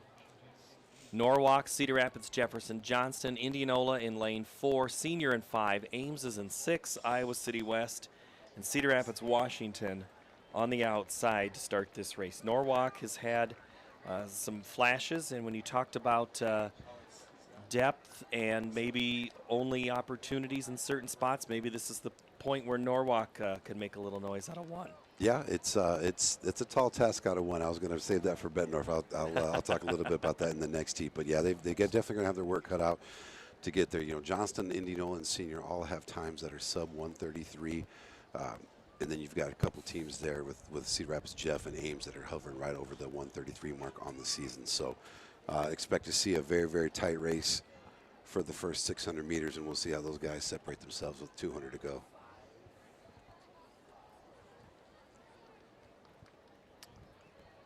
Tim, the one thing, and Ellen, maybe you have insight on this one as we get ready to set into the blocks. Think about these runners, some of these who are going to run at 9, and they might not have to run again until 4 in, say, the 4x1 or the 4x4. How do you keep them loose, Tim, in the tent village over there? You go to Tent City, you get a little nap, you get a little snack, you just get off your feet and try not to let any negative energy or unintended emotions just overtake and drain your levels. So I know we've got a fueling expert over here to my right, so she can probably tell you on the right things to put in their bodies. But I want to get them away, maybe come back, watch a teammate or two, but then I want them to get out of the sun, get out of the heat.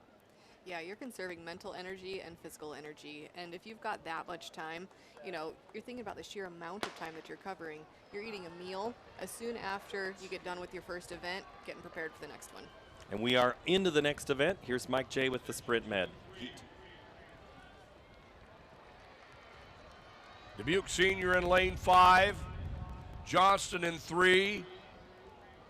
Opened up with Jeremiah Armstrong, running Elijah Armstrong on the second leg. Indianola in 4 with Hilton. They'll anchor Amos. At Cedar Rapids, Washington in 8 with Gabe Brown. Schumacher will run the 400.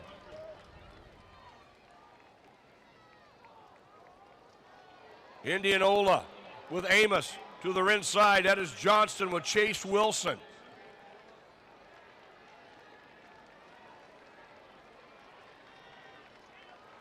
At Johnston. Indianola. Ames with Drew Vanderwilt, and the little Cyclones are in it with 200 to go.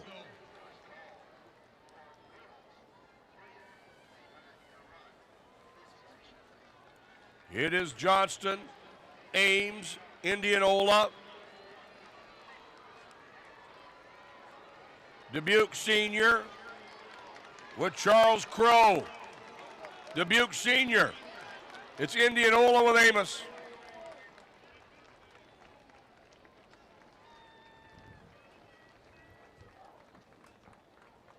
Indianola, 131.51, Coach. Great finish. Again, you saw again that with 600 to go, you start people kind of jockeying for position on that on the third 100, and then with that 120 to go, you start seeing people finish it off strong. Them, Dubuque Senior at 131.99. Johnston, nice finish there, 132.27. On to heat 3, because I know you want some time to talk about this one. Yeah, so I mean, massive point implications here. You know, we got Bettendorf in lane 1. They've got Tucker anchoring. They've got their squad is out there. They're expecting this for a big event for them for their trophy hunt and their quest today. A lot of work to do out of lane 1, though. It's very, very tough to do that, and they're going to get pressure put on them both by Prairie, who's going to be out there in lane 5, Linmar in lane 4, and obviously Cedar Falls is just so well coached and dominant too. So you notice a little look at the When you look at the heat, Paul, you see 7 of the 8 teams are from eastern Iowa. Waukee, the only team from central Iowa. So, got to bring a little bit of track and field back to the eastern side of the state over here. But, again, phenomenal quarter milers over there, and we're going to see what they can do here. So Bettendorf, Pleasant Valley, Cedar Falls, Linn-Mar, Prairie, Waukee Northwest, Muscatine, and Waukee go 1 through 8.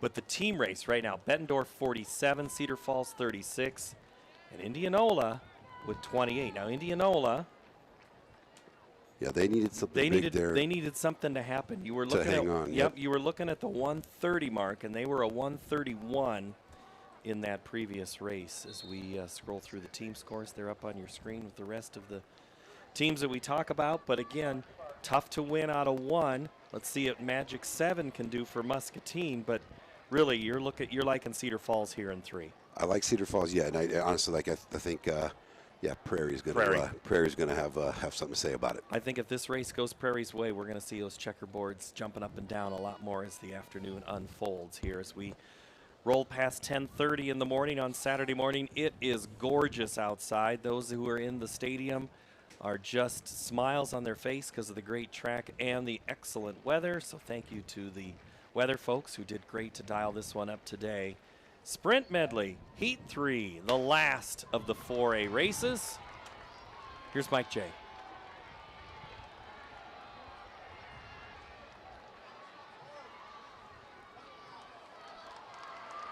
Northwest in 6, Prairie in 5, that's Linn-Mar in 4. Your 2-time defending champion, Cedar Falls in 3, running Terwilliger on this leg. They'll run Ethan Clark on the 200. Clark was 6 in the open 4. Northwest in 6 with Griffin Ludwig, one of their outstanding hurdlers. They'll have Gabrielson on the anchor leg. Waukee Northwest, Prairie with Bennis. He was 5th in the 400, 3rd at Drake in the quarter, and they set the all-time best in the 4x4.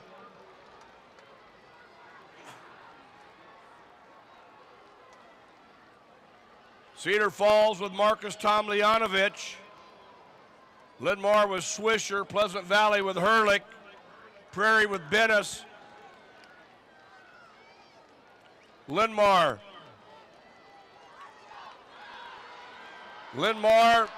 with Blake Swisher. Prairie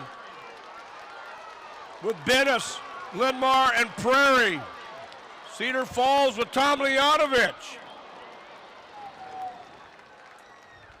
Wow. Linn-Mar it is. And it is Linn-Mar. 130.51. 130.51 for your 4A champion. Where was that race won?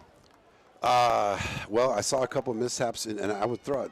Waukee Northwest threw a nice little something out there for everybody for about 700 meters there, but definitely on the break. If you saw everybody break down, from the break point at 600 or at 500 meters, I think that's where things were won and lost. You saw guys jockeying for position over here, and then, you know what? Sometimes you just find another. You got to go to the well a little bit there in the 400, and those the guys that want it more than others, I think, found it. Linn-Mar, Prairie, Cedar Falls, Northwest go 1, 2, 3, 4. Bettendorf to 5, so we'll adjust those points.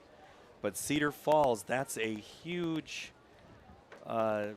chance for them to get ahead of Bettendorf in a race. And so let's see how that plays out as the day goes on. And helps Prairie get back into the hunt of outscoring those guys. Yep, so now we move back to a little more distance. We're going to do the 1A girls 800-meter run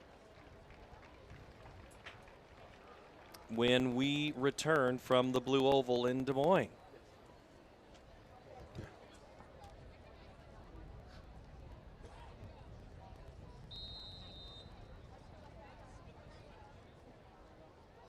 Whether you volunteer or hang with friends, play pickleball, read or follow trends. No matter what your retirement style, you deserve healthy eyes and a healthy smile. Some Medicare plans don't cover vision or dental. With Delta Dental, you can save on what's essential. Get coverage and take care of your health. It's peace of mind, so treat yourself. It's more affordable than you might think. Give us a call or visit this link.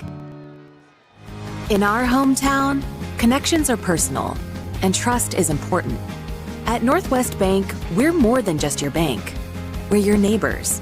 We're proud to give back to the communities we call home, supporting local businesses, schools, and the causes that matter most to you. Founded on integrity and honesty, we focus on relationships rooted in trust and care. Northwest Bank. We are commitment you can bank on. We're in the 800 girls section 1 of the 1A girls 800 meter run on the track right now. This is section 1. And already onto the bell lap as we'll let Mike J take us home for the last half of this race.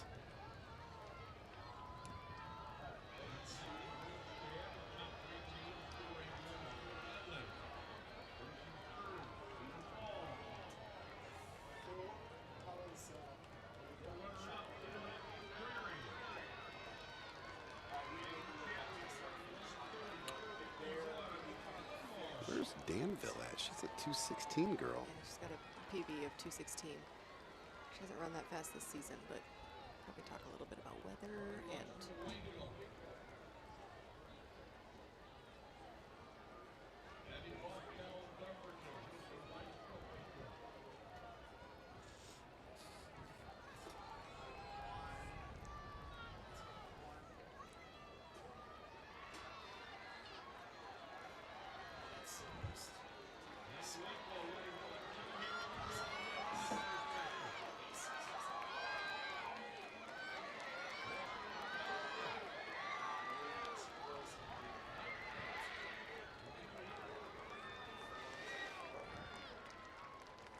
A 2:19.27. Her teammate Carly Lunsford, the runner-up in that Waco. section, 2:19.53. It's Lunsford, her teammate, right there at the line with a 2:19.27 and a 2:19.53. Abby Wasco of Dunkerton was third in that section. Give me something to look here in section 1 and then flip over to 2 for me. Oh, I was going to say that was probably like a training run for those two. That's being next to each other just like that. So that's a great thing about having a teammate around the same ability level. set 2 PRs together at the state meet. That's pretty awesome. Pretty fun, right? It makes the coach happy too, I can tell you that. All right, in section 2, Elizabeth Erickson, Caitlin Brandhorst, Emery Hall, Alexis Mojica from Newman Catholic. Who are we looking at? I think right now, I mean, you've got the favorite is going to be in the middle of the track with Burbridge out of Maquoketa Valley. We've said her name a couple times here. But I guess Lily Denton is going to be by far the one that we've talked about the most. But the Burbridge has been great. Lily Denton will be the one that, probably the cream of the class here.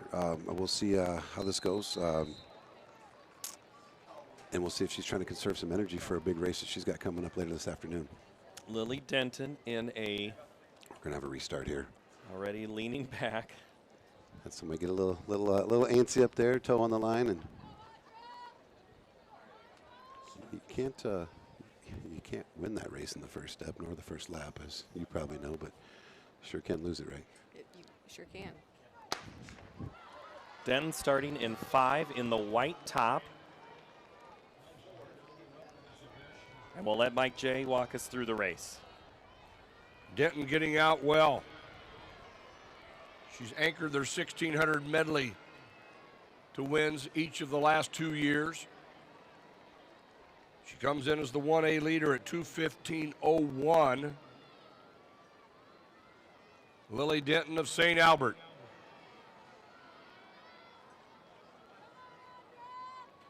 Caitlin Brandhorst of Madrid, a 3-time qualifier, third in 2024. Emery Hall of HLV was 8th a year ago.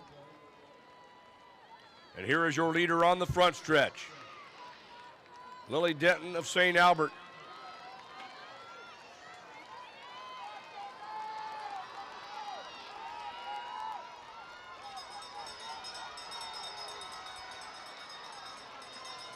And Lily Denton running her 15th race ever at the state meet. She's never finished lower than 5th. Lily Denton of St. Albert. Oberrender running second, then it's German and Erickson and Glosser. Large chase pack behind the leader.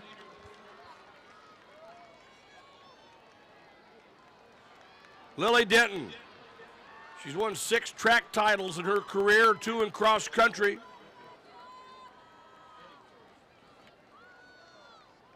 Glosser into second. The 3,000 champion from Thursday. Lily Denton will be headed to Texas in the fall. Chloe Glosser will be back here on the blue oval as a Drake Bulldog. We've got a battle brewing for second behind Denton. McLean German of Martinsdale St. Mary's with a fine finish. Lily Denton 2:12:30 for the win. Great race for Lily. That was awesome. Lovely crowd shot too. Seeing people celebrating, cheering her family, friends up in the stands. That's amazing. Lily Denton didn't leave any doubt in that race. Where did she? Pretty much from the start, it was all her. Yeah, the 2:12. I wondered. I know she probably wanted to get Chloe back here a little bit after their first battle that they've had. It's not the last one that they'll have for the day, but yeah, she went out there, didn't leave a doubt. I don't know if she tried to conserve and go a little more conservative, but look, if she's feeling it, hard to bring those kids back in.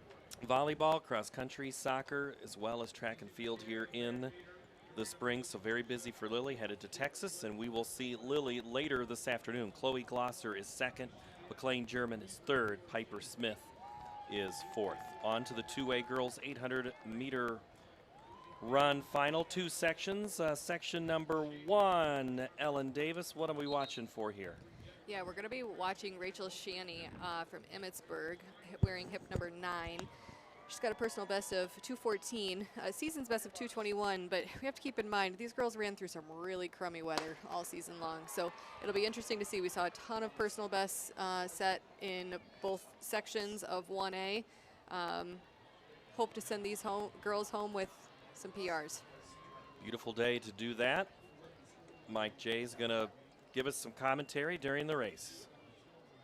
Steinmeier of Grundy Center was on their 4x8 this week that set a new meet record at 9:17:35.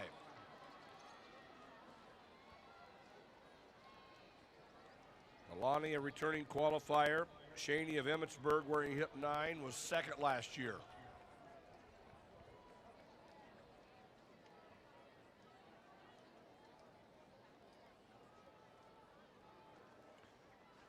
Zupke of Sumner Fredericksburg, Steinmeier of Grundy Center, Deckers of Unity Christian, McCann of Van Meter, Hofling of Hinton,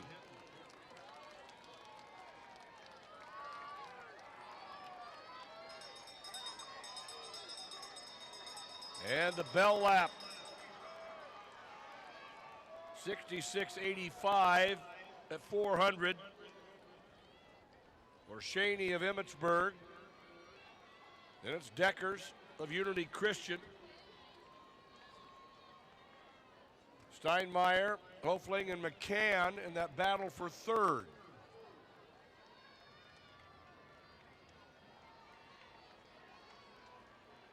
At the award stand, our top 3 finishers, 1A girls 800, finishing third for Martinsdale St. Mary's, McLean German. Your runner-up from Pekin, Chloe Glosser. And your winner, running 2:12:20 from St. Albert, Lily Denton.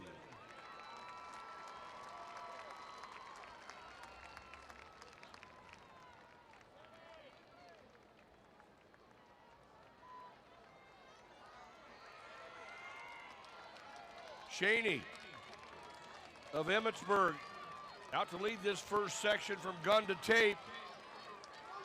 And she does just that. Shaney, Hofling, and Dittmer, 2:16.94 for Rachel Shanny. We kind of called that, right? You did. We just needed some good weather, and these girls were going to run fast, and man, they did just that.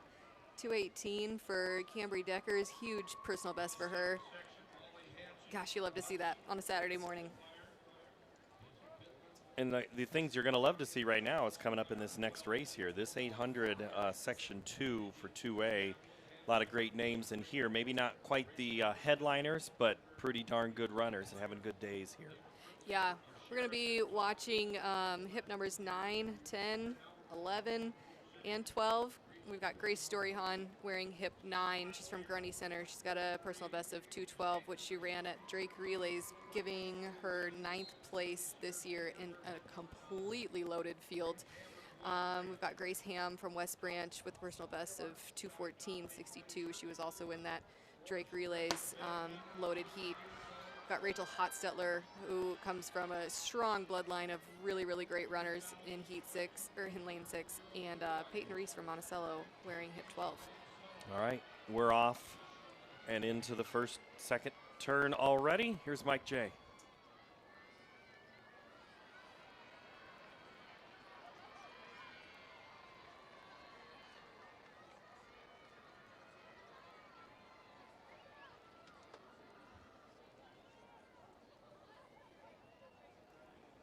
And Grace Hammond of West Branch.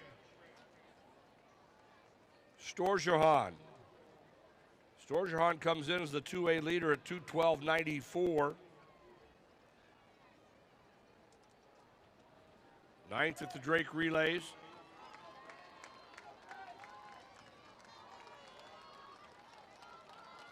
Laura Streck up there near the front. Streck won the 3,000 on Thursday. As we've moved to the bell lap, is Storjohan taking the field through the quarter in 65.8. Storjohan, Hammond, Streck, Hanson of Hudson, Reese of Monticello, Pittman of Greene County,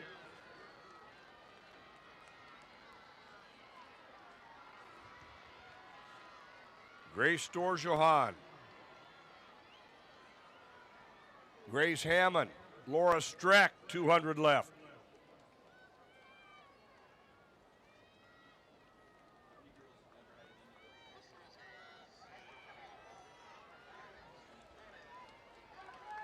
Here they come off the turn. Grace Storjohan of Grundy Center, 2:16.94 the time to beat. Grace Hammond of West Branch. Hammond, Storjohan, and Streck. Hanson of Hudson, 2:12.64. Grace Hammond with an almost 2-second PR to win that race. That was a gutsy effort. She knew that Grace Storyhan was obviously the ace to beat, and she took a chance. That's pretty cool. And it didn't happen until about the final straightaway. Yeah, absolutely. She just kept her nose to the ground and kept going. You gotta love that. Gives me goosebumps. It on is. Saturday morning. That's a great way to go. So Grace Hammond from West Branch, your champion in the girls 800. Storjohan second. Laura Streck is third. Molly Hanson of Hudson is fourth. We move on to the 3A girls 800-meter run. And we do have a little bit of a team before we get out of 2A. Let's see, Maquoketa Valley girls Mount Vernon's. Okay, so Mount Vernon girls were disqualified from winning in the sprint med for their lining. You said lining up what? They went into the wrong lane. So that takes them back to 35 points, which that run at Pella for the team title. And that, let's see how that unfolds as we move on. All right, quickly before we get to the race on the track right now in 3A girls, what are we watching here in Section 1? Yeah, we've got some studs in this race. Elise Erzin from Des Moines Christian, Caroline Roop, Phelan Spalstad, Kira Anderson. We've got some very familiar names. This is not going to be a slow heat. We're going to have 2 fast heats of the girls 3A 800. This is a premier race of the entire meet. This is going to be good. Elise Erzin, of course, the younger sister of Ainsley Erzin, Arkansas student athlete and former Carlisle stud. All right, we'll let Mike J tell you about it in the last lap. Your defending champion. Running 5th right now as we go to the bell.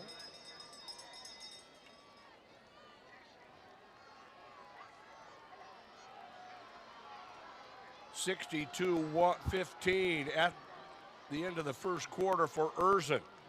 Causey 64-2. Des Moines Christian sophomore is up front. Causey of CPU. Lucan of Wahlert. Knapp of Algona. Anderson of Gilbert.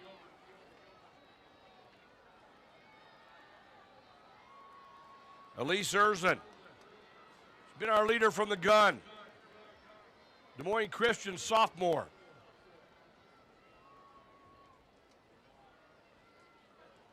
Erzin and Causey. Elise Erzin. Elia Causey. 2 sophomores running 1 and 2.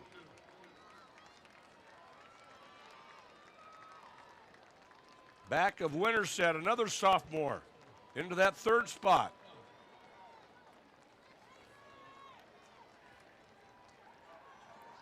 Elise Erzin, incredible 2:14. times out of Heat 1 here in 3A. 2:14.17, a new personal best for Elise Erzin. Aaliyah Causey from CPU, 2:15.95. Mallory Back, 2:18.63. Ooh, this puts Heat 2 on watch because they're not going to be able to cruise. This gets the butterflies going, I'll tell you what.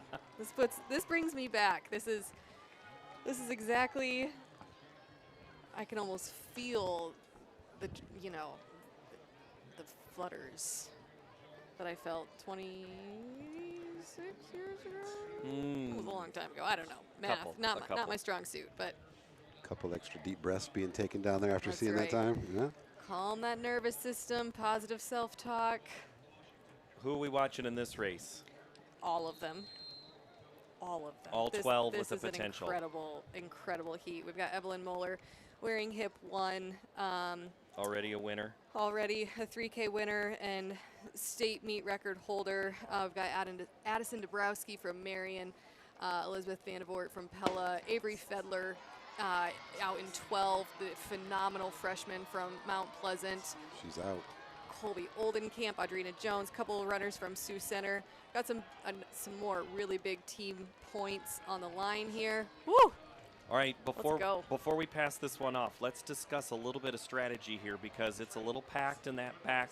What are we looking at? Where are places to make moves in this race? Yeah, you've got to establish position in this race. It looks like Evelyn on the inside is a little boxed in. That's not a good place to be. I'm not gonna lie. You want to be on the outside of lane 1, in my opinion. That's what you're fighting for.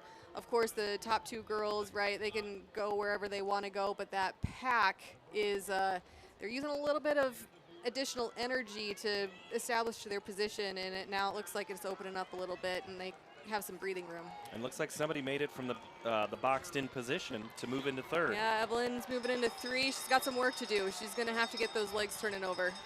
All right, the bell lap over to Mike J. 2-1 at 400. Fedler, Strickland, Moeller, Oldenkamp. Oldenkamp 3rd last year, 5th and 24. Ran on that meet record setting 4x18.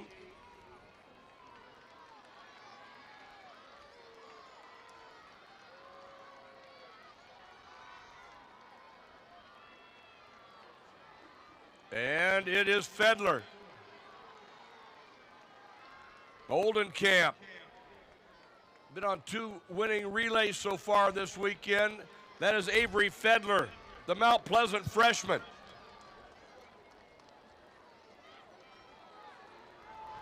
Evelyn Moeller running 2nd. Fedler and Moeller. Audrina Jones of Sioux Center. Fedler and Moeller and Jones.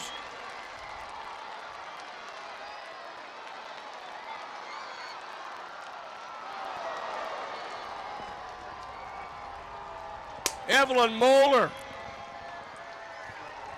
What a race! 2:11:46. Holy cow! She had to dig deep, and she did. Holy crud, Evelyn Moeller. You can say that. Evelyn Moeller. You know, in the time, don't box yourself in like that next time, girlfriend. Yeah. Used a little bit more energy than he needed to, but wow, that was really, really, really cool. Moeller, Bess Fedler right there at the tape. 2:11:46, 2:11:47. Oh, so that's 2 golds for the junior from Mount Vernon. Audrina Jones is third in that race. Oh my gosh. That was great the whole way. That was an incredible race. And I told you we're gonna be watching all of them, and we were. Brinkley Strickland had a phenomenal race, a 2:14:44, a new personal record of almost 3 seconds. That was wild. We talked about that this morning. We knew it was gonna be good. We didn't know it was gonna be that good. All right, well, we have a couple of other races that we will feature later on, but one of the ones that's on the track now is Section 1 of the 4A Girls 800-meter run. Tim O'Neill, what are we watching in this one? This could be anybody's race in this section. They are, from like a season best to a personal best standpoint, everybody here hovered up, between that 219 to about 222. So as you can already see, we've got everybody crashing down on the rail within the first 150 meters of this race, all 12 of these young ladies. Oh, we already got some moving and jockeying there, some shins getting cut up already. Here we are 200 meters in, and everybody's within 5 meters of each other. All right, we'll let Mike J tell us who's in the race and what's happening. Qualifier for Waukee, Leah Kincaid of Ames, Marcella Palmer of Sioux City North, Nevaeh Kessler, a 2-time qualifier for Dubuque Senior, Madeline Haas of Lewis Central, Bryn Edgen of Pleasant Valley, Jana Lamping of Johnston. She ran on the runner-up 4x8. Ellie Blevins of Ankeny Centennial. She was on their 4th place 4x8 team.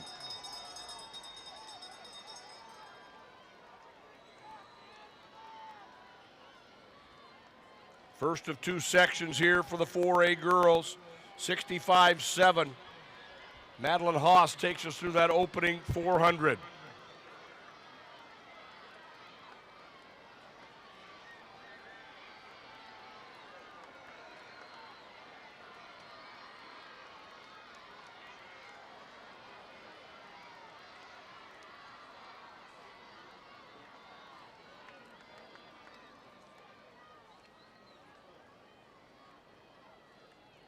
Jana Lamping, Blevins, Haas.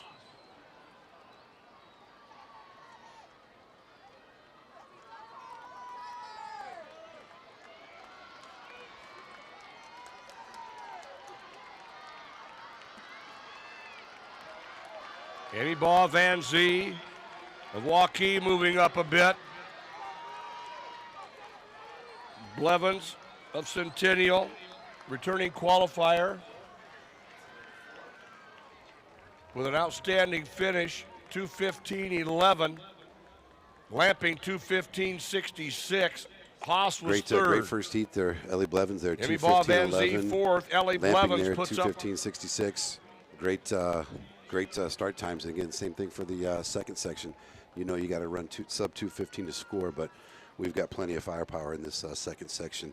I always say her name wrong. McKenna Medetsky. Medetsky out of Ankeny. Flick, Fain, Sullivan out of Davenport Central. You got a freshman phenom out of Pleasant Valley and Coed. The father, I believe, ran at Penn State back in the day.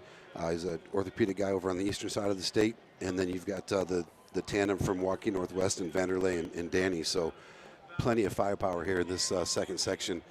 Some team points on the line here. We're going to see how this shakes out. Well, there's also a pretty good runner from Cedar Falls in this race, too. Well, I was going to get to her next. Okay. But, yeah, we'll I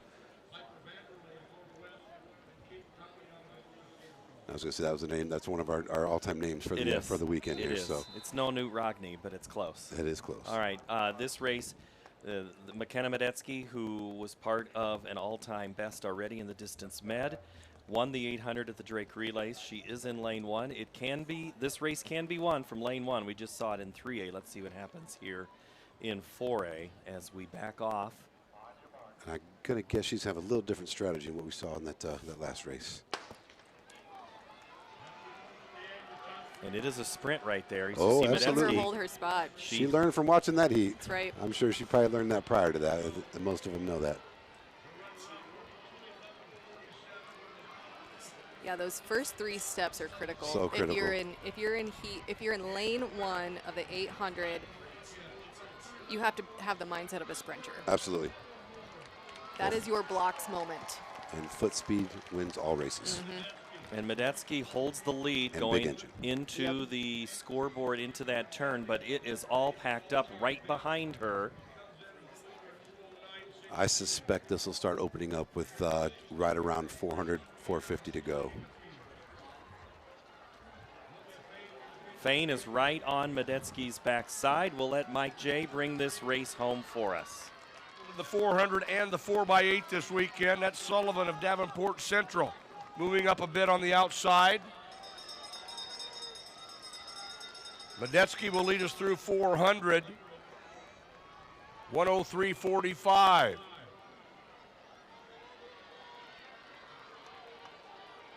Medetsky and Fain, Gentry and Flick. Sullivan of Davenport Central.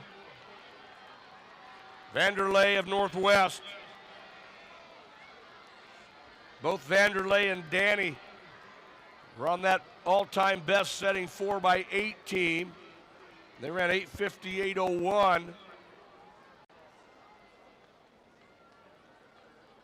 Tomljanovich in that top 3. Medetsky is your leader. Medetsky and Fain. Medetsky, the Drake champion. Fain, the defending champion. McKenna Medetsky.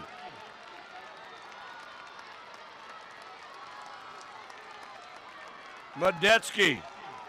Flick. They went 1-2 at Drake, and they go 1-2 today. McKenna Medetsky, 209.50. Rebecca Flick, 210.77 for the freshman from Centennial.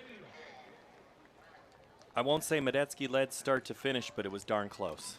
Pretty close. I mean, a great race structure there, too. Out in 66. Finishes there, 209. I thought it was going to take 210 to definitely win the race, and she certainly has that ability. Great race by Rebecca Flick and Tomljanovich, Catherine out of Cedar Falls to get third. And Olivia Fain right there. Meredith Gentry was in Gentry the was- mix there for a while from Roosevelt. I Yeah, thought they were in turn mixed it up 3, you definitely. bet. And Jolie Sullivan right there behind.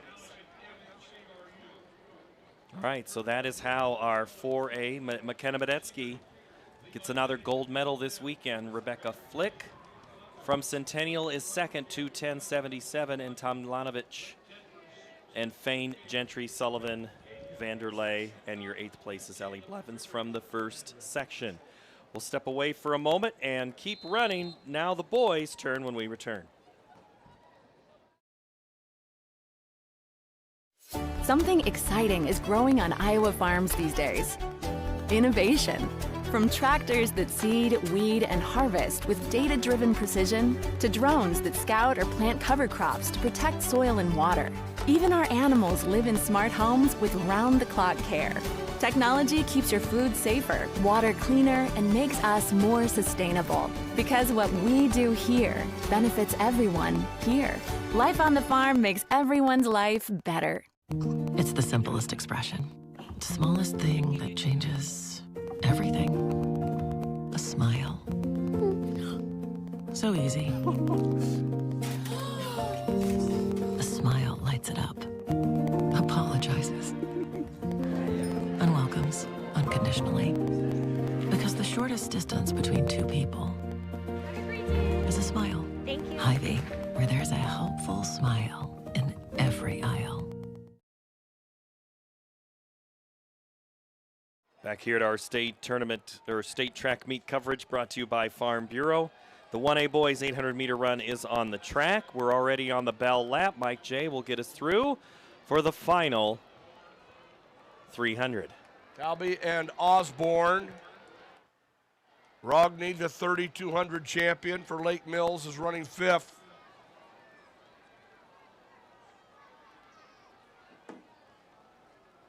$200 to go.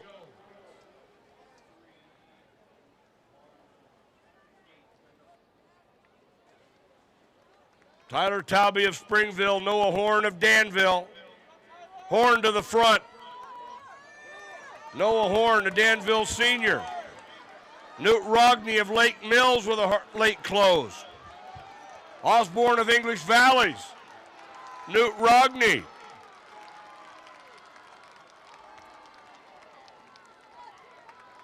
$159.19 for Rogney. The machine crosses first in the heat, 159.19 for Newt Rogney. I have to thank the coach at Lake Mills, the coaches, for filling out the survey to tell us that great story, that's how he compares him. And if it's not, he's just got a new nickname in town. Yeah, I love it. And 3-second PR, what best time to do it. I believe he's a senior, and what a great way to go out and finish his career in the 800 right there. He'll run for the Dutch and Pella in the fall. So that was section 1. Now catch me up on section 2, because that was a really good section right there. Yeah, you know, there's a young man in here with Lincoln Bainbridge that we've said his name several times, senior. He's got a season best of 152.25. I mean, he's just an absolute hammer. We've got several guys here, sub 2 minutes, and, you know, another 155 guy, Harder, out of HSTW. We've seen him in some relays. Tough runner in his right mind. We've got Jude Dykstra out of Waco as well, sub 2 minute guy. Yeah, Bainbridge already won that 400, won the D-Med. They also have a winner of the 4x8 from Riverside of Oakland, Eli Hudnall. So this is going to be a fun one. So let's let Mike J run us through this one. Wilkins of Colfax Mingo, Eli Hudnall of Riverside, Oakland. He was on their winning 4x8. And he's out there early. Dawson Henderson, his teammate, also in the field. Colin Harder of AHSTW, he was 3rd in the open 400, and he is in this field as well. Eli Hudnall, Riverside, Oakland. Anthony Armstrong of Lisbon, he was on their runner-up 4x8 squad. Sully Wilkins of Colfax Mingo, and also in orange and moving up toward the front, that's Lincoln Bainbridge of Van Buren.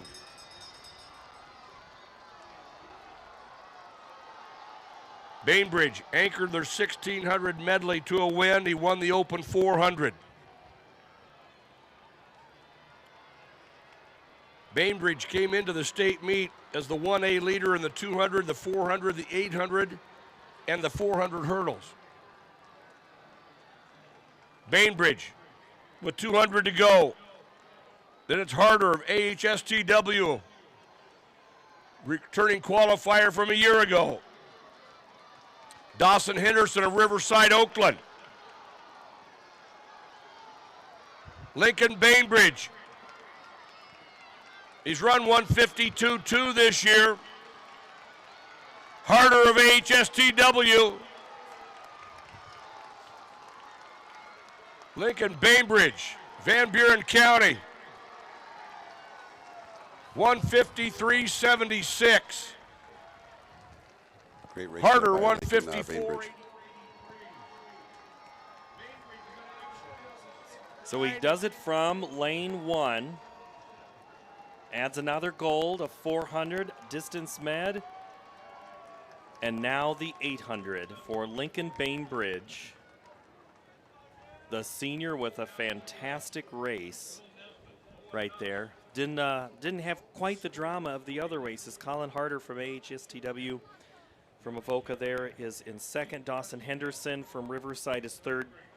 Dykstra 4th. So the significance there gets to be to the team side of things here, Tim, because Van Buren County has been lurking, as has Riverside. But with Lisbon in 5th in that, not near the points. So that every point really is mattering in that 1A, 2A race today. Absolutely. I did want to point out he negative split that race, by the way. I think he was out in 56.9, came back in 56.7. That's very, very difficult to do. So. All right, let's move over to the 2A 800 meter. And Ellen, what are we looking for in this one? Yeah, we've got Emerson Vokes wearing hip 9 from Grundy Center, who we've talked about a lot already this weekend. He was in the 2 mile. He was, I think, anchored the DMR yesterday. We're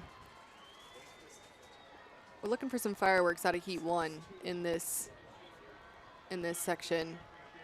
You know, as we're talking about this, though, I'm realizing that hip 1 might feel kind of lucky right now. We've had a lot of winners out of that first position, but well, that's where Will check it Nesbitt out. from Jessup is. We'll see what the Jayhawk can do as they make their way around the track on this one. But Heat 1 and 2 stacked extremely well.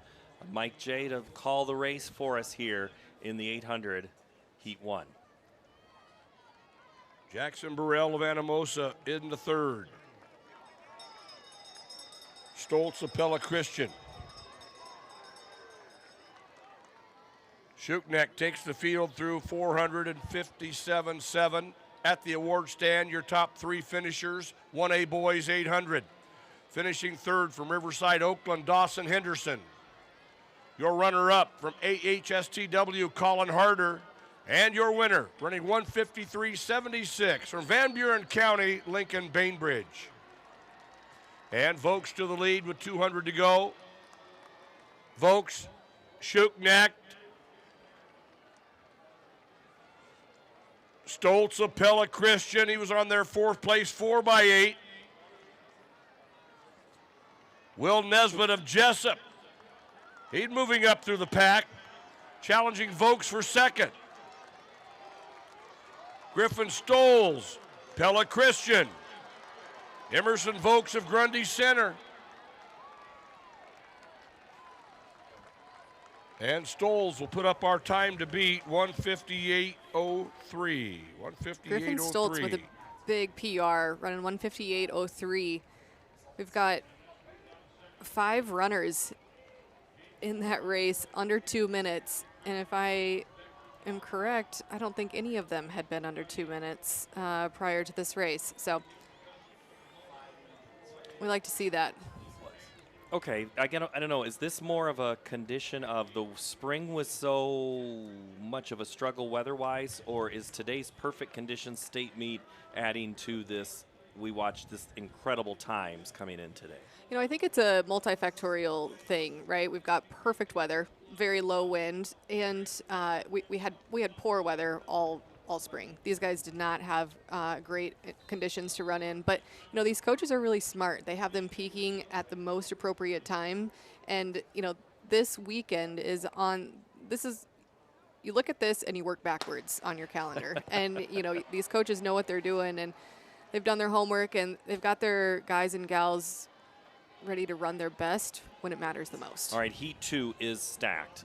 James Foreman in Bib 1 could live up to our Bib 1, but there's plenty of other competition. 2 other winners besides with Beckers from Alburnett. Gustafson is also one, and Hungerford from Spear Lake won the DMED as well. Yeah. We've got some familiar characters here in this plot, and some team points on the line. You know, keeping an eye on Spirit Lake. Nope, I've got that mixed up with the girls. See how it unfolds. This will be good. All right, we'll let Mike J take us the way. Jace Hungerford of Spirit Lake, your leader at the bell. 158.03 is our time to beat. They went through the quarter 54.94. Hungerford, Gomez, and Beckers. All 3 have medals this weekend. Hungerford anchored that Spirit Lake 1600 medley to a win. Beckers is on the winning 4x8 for Alburnett. Gomez on the runner-up 4x8, and here they come off the turn.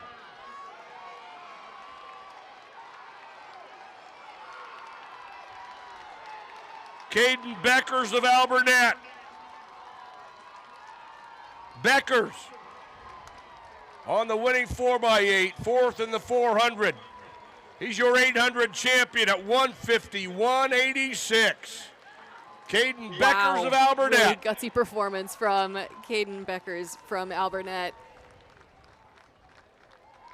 That's going to have some implications on that team race, just what I was talking about. That gives them a boost. Still short, well short of Grundy Center, but that gives them a little bit more of a comfortable cushion sitting in second place for Alburnett. So Beckers, Hungerford, Gustafson. So 1 and 3 for Alburnett in that race. Yeah, Spirit yeah. Lake gets points out of second, and Spirit Lake is still. Yeah, you're right. I did the exact same Yeah, thing. I know. I'm sorry. I know, I planted that wrong. I planted that seed, and yeah, and Applington Parkersburg is third right now. So there's a look at as we flip through some team scores. Before we get off of that race, quickly, Beckers won the 4x8. He's going to run the 4x4 later this afternoon. I was just looking at the clock. It's 11:15. That 4x4 is at 4:05. Plenty of things to do. Very similar to what we talked about in the sprint med, right? Got to get that quick lunch in. Yep, absolutely. Right now we're sitting at about 5 hours between races, give or take. And so right now his focus should be getting cooled down, get a lunch meal, get some hydration going, refuel with some electrolytes, and then conserve that mental energy through the early afternoon. All right, speaking of mental energy, we're going to spend a lot of it here in the 3A Boys 800. This Heat 1 is good.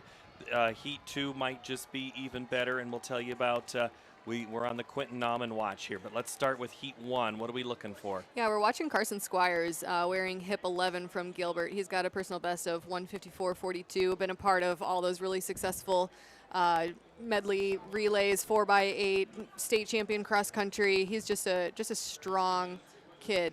But you know, honestly, there's a lot of really impressive athletes here in this heat.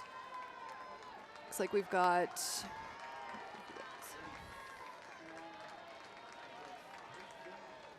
where are we at here? Looks like Carson in spot 3 on the move at the bell. All right, Mike J will take us the whole way home. Lystico at the award stand, our top 3 finishers. 2A Boys 800 finishing third, Hayden Gustafson of Alburnett. Your runner-up, Jace Hungerford, Spirit Lake. And your winner, also from Alburnett, Caden Beckers, 151.86.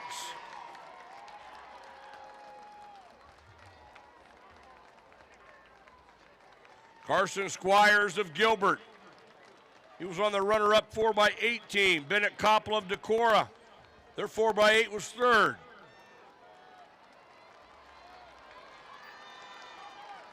Rankin, Landfair, Carson Squires, 5th last year.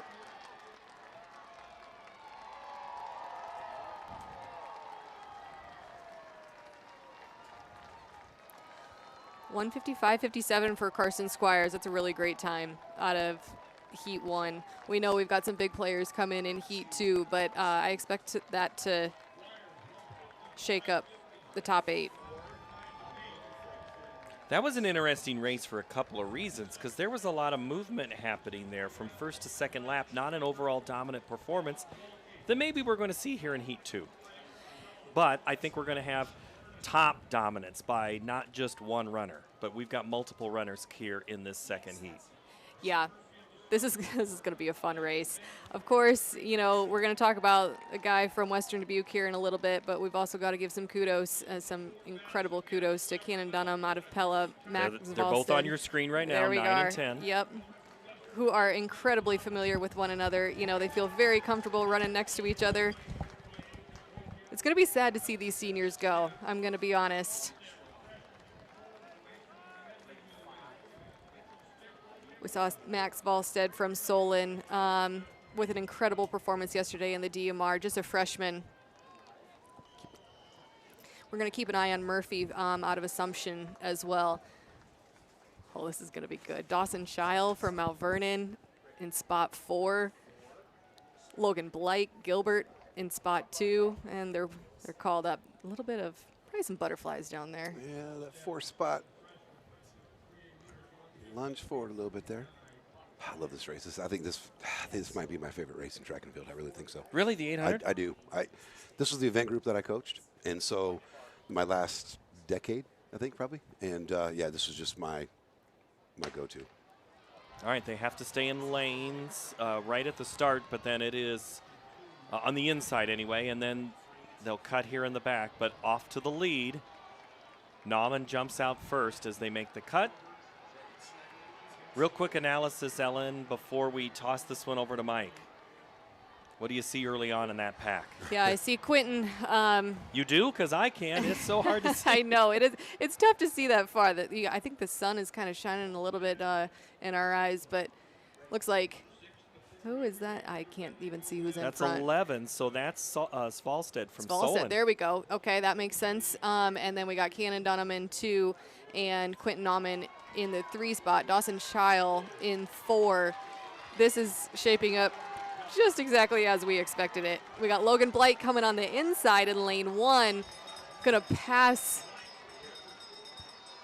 and then make a cut. That was some like IndyCar race in there. That was really impressive from Logan Blake. All right, Mike J to finish us off here. Dunham, Quentin Nauman, and Schile. Logan Blake. Blake of Gilbert. And Quentin Nauman to the lead. He ran 1:49.41 last year. Become the first Iowa prep under 150. Cannon Dunham, who was 3rd last year, is going with him. It's Nauman and Dunham off the turn. Quentin Nauman, Cannon Dunham. Cannon Dunham.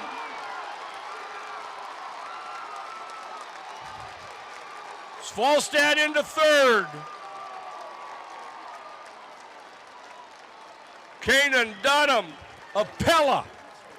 150.61 for Dunham.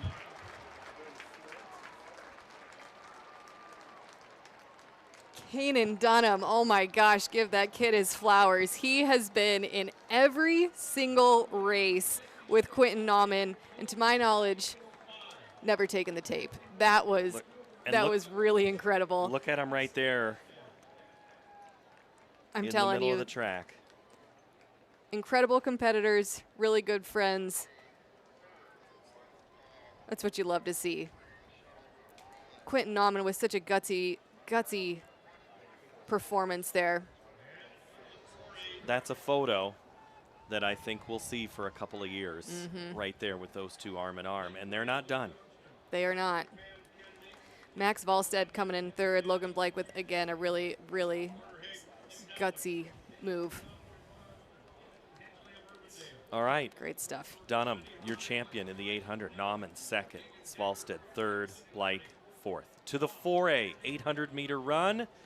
Coach O'Neill back with us here now, and this is a good race as always, but there's some that we need to watch a little more than others. Yeah, Keegan Decker in this heat right here, you know, would typically be a kid you'd think would be in that faster heat, but again, just the way things play out at that state qualifier. So he'll be the one with the best, the top end.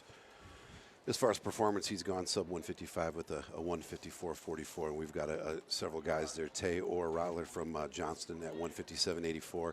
Ashton Hensley of Urbandale has run a personal best of 156, but season best of 157. Ellen mentioned earlier the weather's been absolutely brutal this year, and a lot of guys, as you're seeing, are ready to cut loose. So here we are, first 100 meters in. All right, Mike J to make the call of the rest of the race for us. 4x8 this weekend. Decker was 4th in the 3200. Blake Williams of Johnston out early. Cheney of Linmar. Tayor Rottler of Johnston.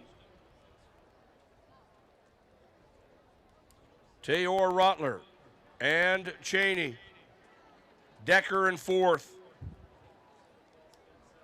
You're at 8:51 and change in the 3200.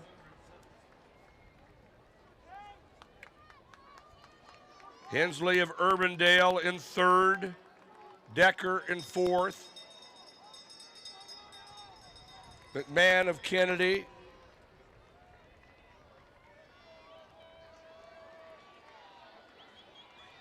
$55.40. At the quarter, Tayor Rottler of Johnston, Decker into second. Decker, the junior from Liberty, is your leader with just over 200 left. Ran 8:51 and change on Thursday in the 3200, number 5 on that all-time list. And Keegan Decker of Liberty out in front here in section 1 of the 4A 800. Decker, Tice of Dowling. It's Decker up front, a great race for second.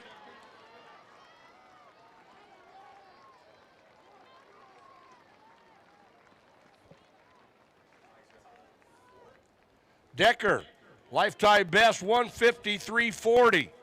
Great time there by Keegan Decker leading us off there first. He had to put up a big mark out of that first section. Otherwise, he just wouldn't have a chance to bring home any hardware in the 800 meter. I'm going to say 1:53.4 is a pretty good time to put up there. Yeah, I don't think any coach is going to be nobody's going to unhappy with that. So, but that should be in the money there. Again, we'll see. We got a loaded field here in this next section. Who do we like here? Because I see a couple of highlights of some people who've already won gold. Well, who do we like? We like all of them. Like literally, you got Hoyer and Williams, both from Cedar Falls. Massive point implications for the team race. Russell out of Pleasant Valley. Fern will mix it up there from Hempstead. Tulls from Waukee Northwest. Robbins, Indianola. Orris also out of Pleasant Valley. Those kids are always competing well in the 800. Ike Smith out here. Gabrielson from Waukee Northwest. Gutema and A.J. Willie from Bettendorf. So massive team race implications here. And pride on the line for these guys that want to be the two-lap heroes. Ike Smith in the great 9 position. Ike headed to the University of South Dakota. And A.J. Willie has also been good in this race, or good in this meet. Look at that pack. That is a great pack on the far side. Every coach yelling, "Get out of there." Oh, there they are. They listen to you. They listen. Now all of a sudden, here's a little bit of a split. Coming around to the home stretch, it is... Should be Gabrielson. Is that who that is? For Northwest. Ike Smith in second, Cedar Falls third, with Williams and Hoyer. Mike J will take us the rest of the way. Here we go. Up to join him, Kellen Tolles. Now to the award stand. Top 3A boys 800. Finishing third, the fastest freshman in Iowa high school history at 1:52.80 from Solon, Max Falstad. Your runner-up running 1:51.22 from Western Dubuque, Quentin Nauman. And your champion running 1:50.61 from Pella, Kanan Dunham. And Hoyer to the lead with 200 to go. Brennan Hoyer, he anchored their 4x1 to a win.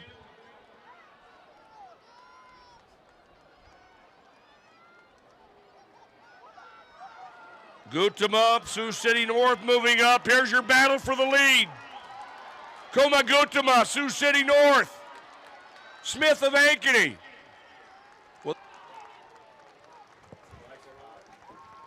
Third and fourth for Cedar Falls, but up front, wow.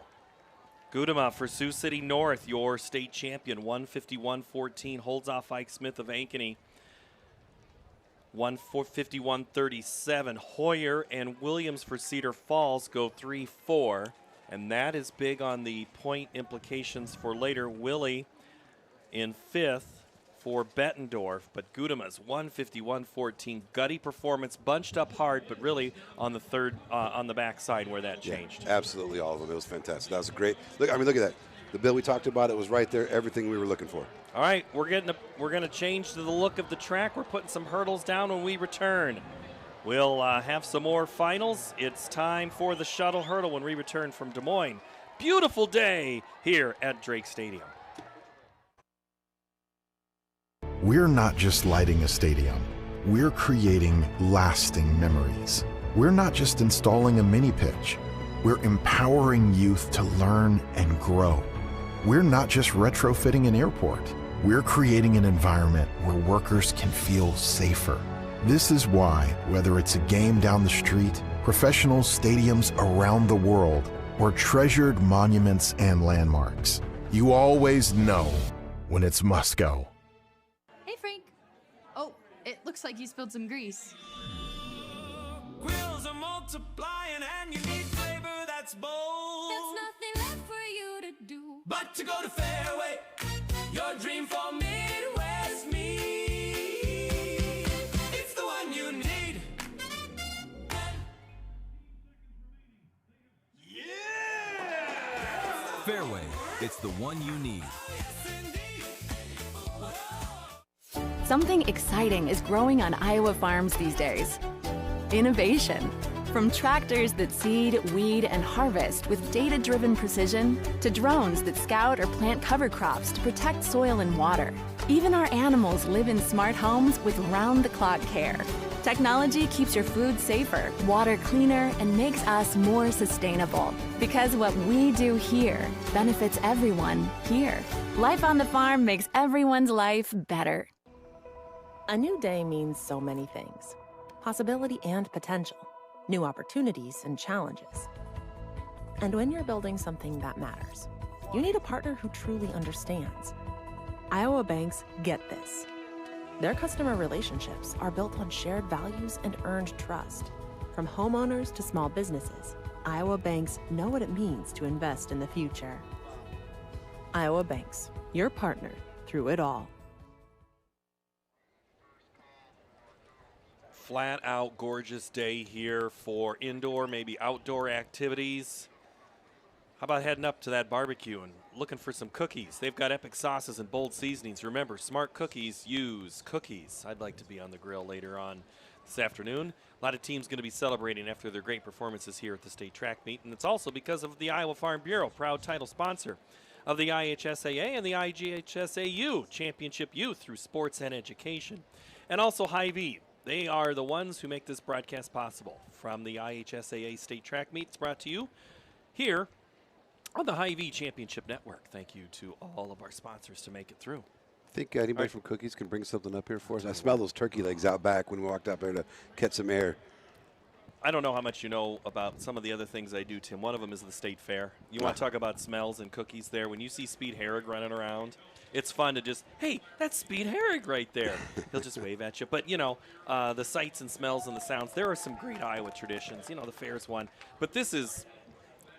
None better than this, let's be honest. This has to be in the top 3 events of the state, if not one of the best, for, you know, especially for high school youth. Yeah, being in just what I do for my full line of work and talking to different coaches, different states all around the United States, when you explain the number of people, you know, 40,000 plus that come in and feel here from Thursday, Friday to Saturday, watch our Iowa high school have the, you know, the boys and the girls together, our association, our union, how they work together for the state track meet and pull this all off. It's phenomenal. Great sponsors, great people here.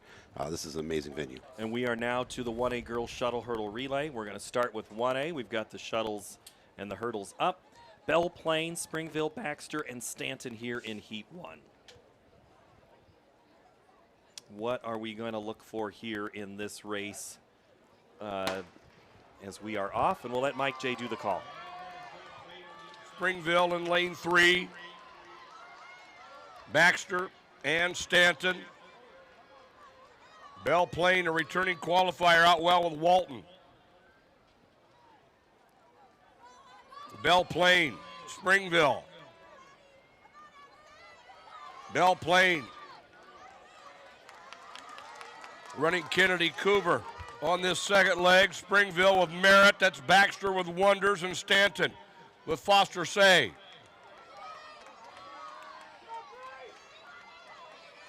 Baxter with Grace Anderegg to the lead. Baxter, Springville with Robertson. Greeter on this leg for Belle Plaine. Stanton with Roberts.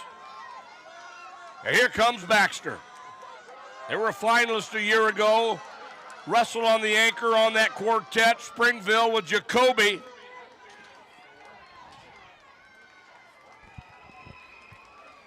Great and Baxter. Out of lane 5 and 6. We got white flags. We're white flags. We're good. We're good. Okay, we're just this is just for the start of the next one. It's that's when everybody holds their breath, right? All right, so that is So Baxter out of 5 and 6. Take the best time there.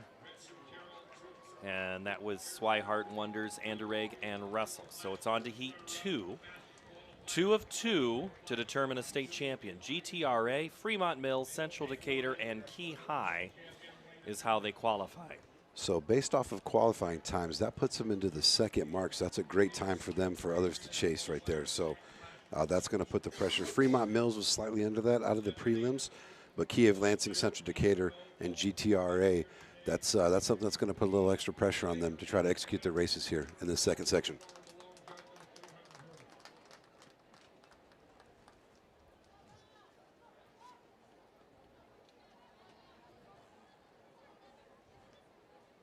Still the yellow flag as we keep going through some of our final preparations for this race. You made the reference the other day of Key not being Waukee. Same colors, the purple and the white, and then. But I know that the folks over at Waukee also call themselves the Key, so can get very confusing really quickly. Yes, exactly. Well, it's Strong, Mutterman, Moan, and Winters. And I know some of the Key of Lansing folks are right underneath us here. We've been trying to find those purple and whites are holding their breath right now as we wait for the final preparations in this one. So GTRA getting ready in lane 1. In 3 is Fremont Mills, Central Decatur in 5, and then Key is in 7.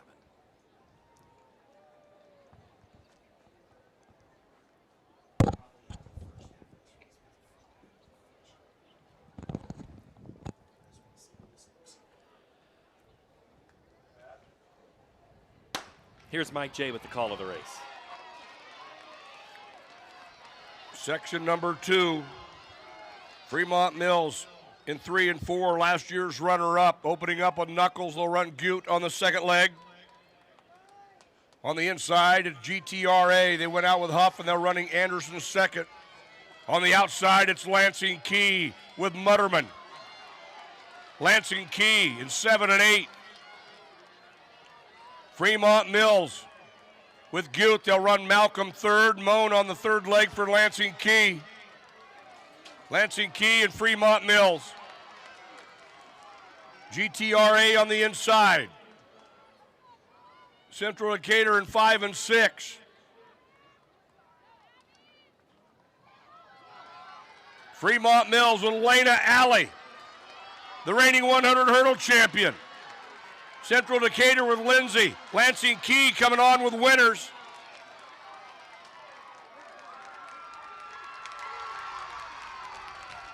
Fremont Mills.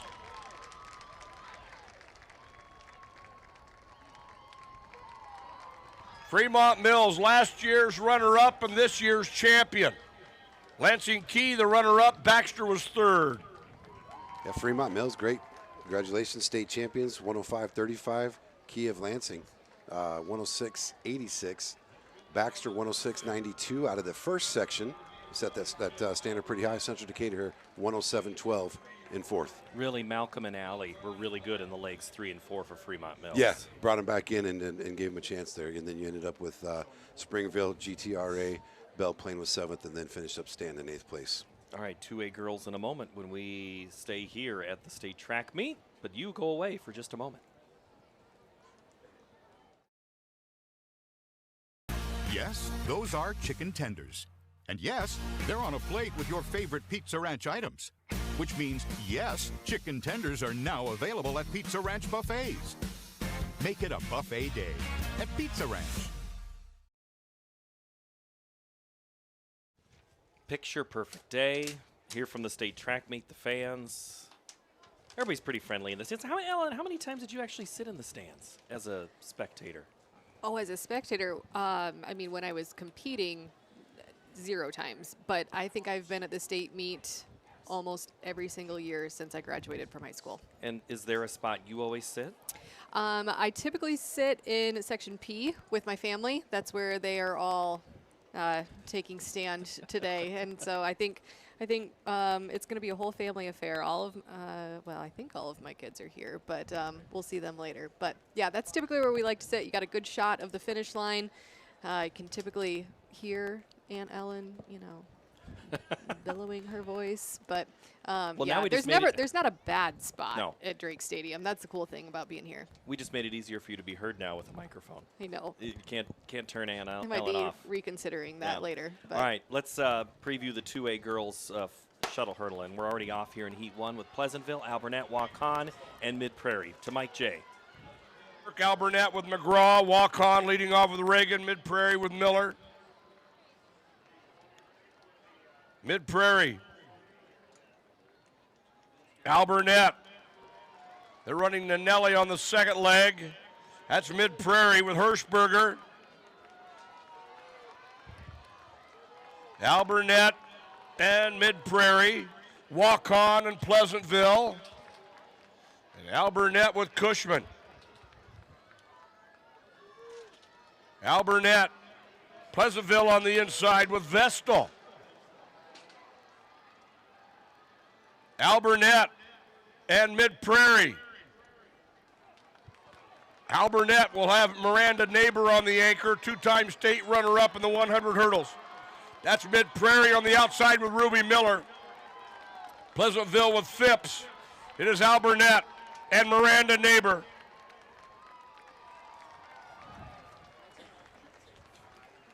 On the award stand. Good opening run there on the shuttle hurdle right in the middle for Alburnett at a 106.45. Mid-Prairie second, Waukon, and then Pleasantville. Alburnett finished strong there with Neighbor, and we've seen Miranda a little bit here this week. yeah, really good quartet there. That was really impressive. Mid-Prairie coming in the 2 spot, trying to squeak out a couple points as they sit in 3rd behind Grundy Center and Spirit Lake. We'll see what comes in Heat 2 of this final. This one's going to be a good one, too. All right, so Heat 2, Van Meter, Trainer, Roland Story, and Applington Parkersburg. So, looking at the team race for 2A girls, Grundy Center, Spirit Lake, Mid-Prairie, and then Pella Christian. So, this one is just kind of keeping Trainer honest and maybe in the outside shouting distance as the 2A race is kind of bunched up there. There's no clear pull away. So any point is a good point for the team standings. Yeah, and with Mid-Prairie being the leader of those team leaders and the only one in this race, I think they're hoping for some strong wins in the next, 10 to 20 seconds as this race is about to take off. Van Meter has Keller, Bruins, Hall, and Harkins. Trainer, Zedelius, Kuntz, Metzger, and Hemmingson. Roland Story, John DeLucas, Raymaker, Helgeson, and Applington Parkersburg is Allen, Rankin, Junker, and Eddy. The first official is away. White flag, we're ready for the start. This is Heat 2.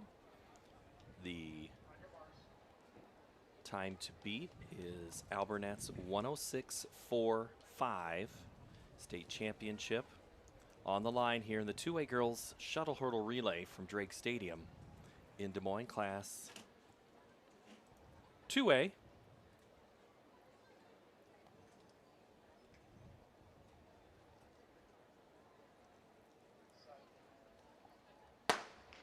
Here's Mike J.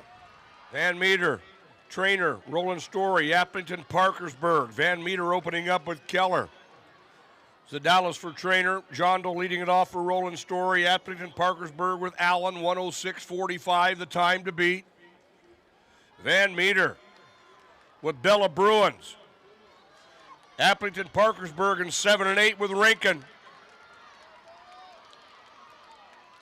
Van Meter, Applington Parkersburg, Trainer and Roland Story.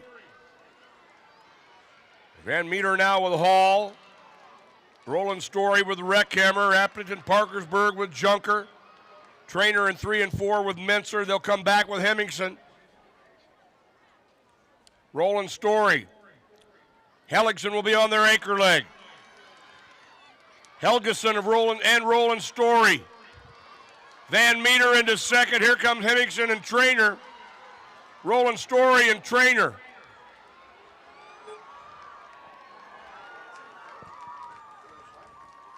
Roland Story 105.88. Trainer 106.06. Roland Story comes away with that one. 65.88. What a close by Trainer. Yeah, another, like, I don't know, 2 strides. That's different, maybe Yeah. a different finish.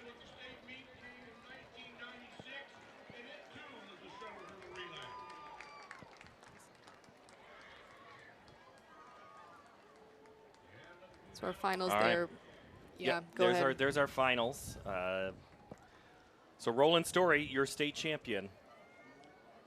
Trainer is second, Albernet third, Van Meter fourth, Appleton Parkersburg fifth, Mid Prairie sixth, Waukon 7, and then Pleasantville is 8. We're moving on to 3A now.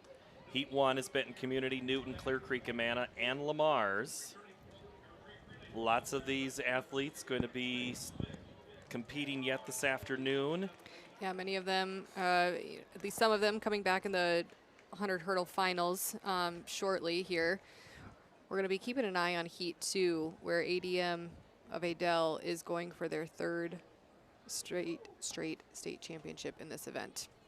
We'll get to them in a little bit, but yeah, here we're so evenly matched, and there's so much that can happen in a shuttle hurdle race that I think this is really time to lock in, stay focused, have a lot of trust and faith in your teammates, and think about all the work that you've put in for months, right? Like this is an event especially that you do not start working on the first day of practice.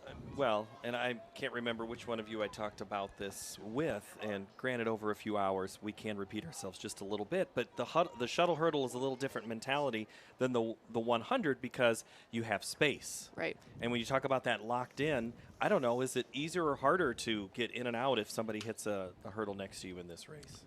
I think it's extremely hard to get out of. I mean, it's such a rhythmic feeling. It's like once you hit a hurdle, or the distractions here, especially too, once you separate the better teams from the others, and they're going the opposite directions, that's where things get very, very tricky. All right, Mike J., tell us about the race. Community with Embretson on the inside, Clear Creek Amana with Pfeiffer, Lamar's with Iverson. Clear Creek Amana. They'll run Bella Barons on the second leg. Clear Creek Amana in 5 and 6. That's Lamar's in 7 and 8. Benton Community 1 and 2, and Newton in 3 and 4. Clear Creek Amana. Jalen Herring on the third leg. Benton Community with McCarville. Sims running for Newton. Lamar's with Lusink.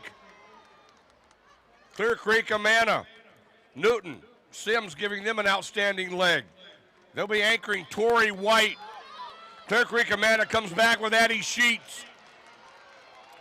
Newton and Clear Creek Amana, White and Sheets.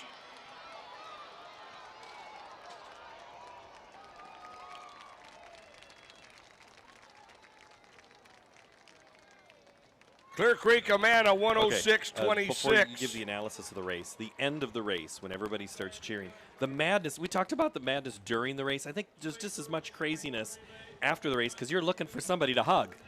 And That's right. Yeah, and Clear Creek Amanda's like, where are they at? I love it. They actually have to run more, right? They have to come all the way back to find their friends and give them their congratulations.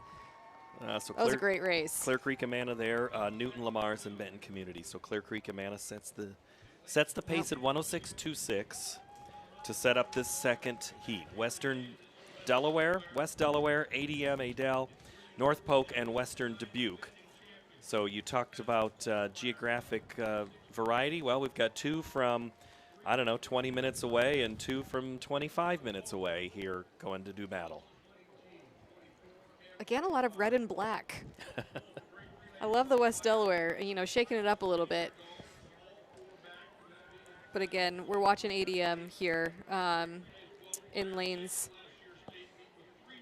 Let's see, lane ADM. 3. Yep. 3 and 4, and they're going to be in white. North Polk is in gray, and the Bobcats are in white. So that'll be how you keep track. And there's our orange and black representation from West Delaware in 1 and 3. So,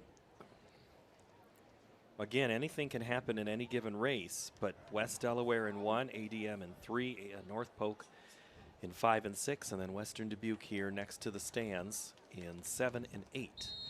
The whistle, which means we have white flags. We're good to go on both sides of the track.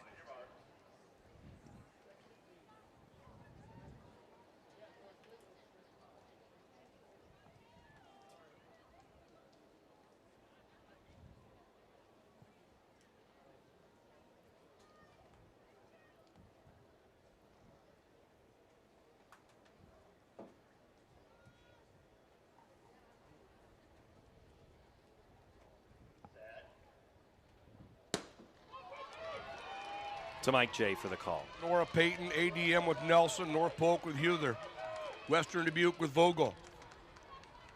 ADM, two-time defending champion in 3 and 4. That's North Polk in 5 and 6. They were the runner-up in 24, 3 back from that quartet.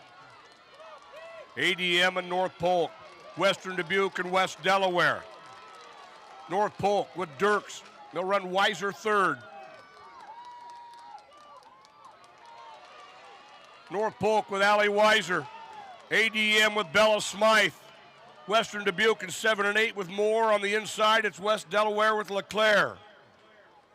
North Polk, they'll have their outstanding high jumper, Reese Wagner, on the anchor. North Polk, ADM with Coughlin. Wagner and Coughlin. North Polk and ADM.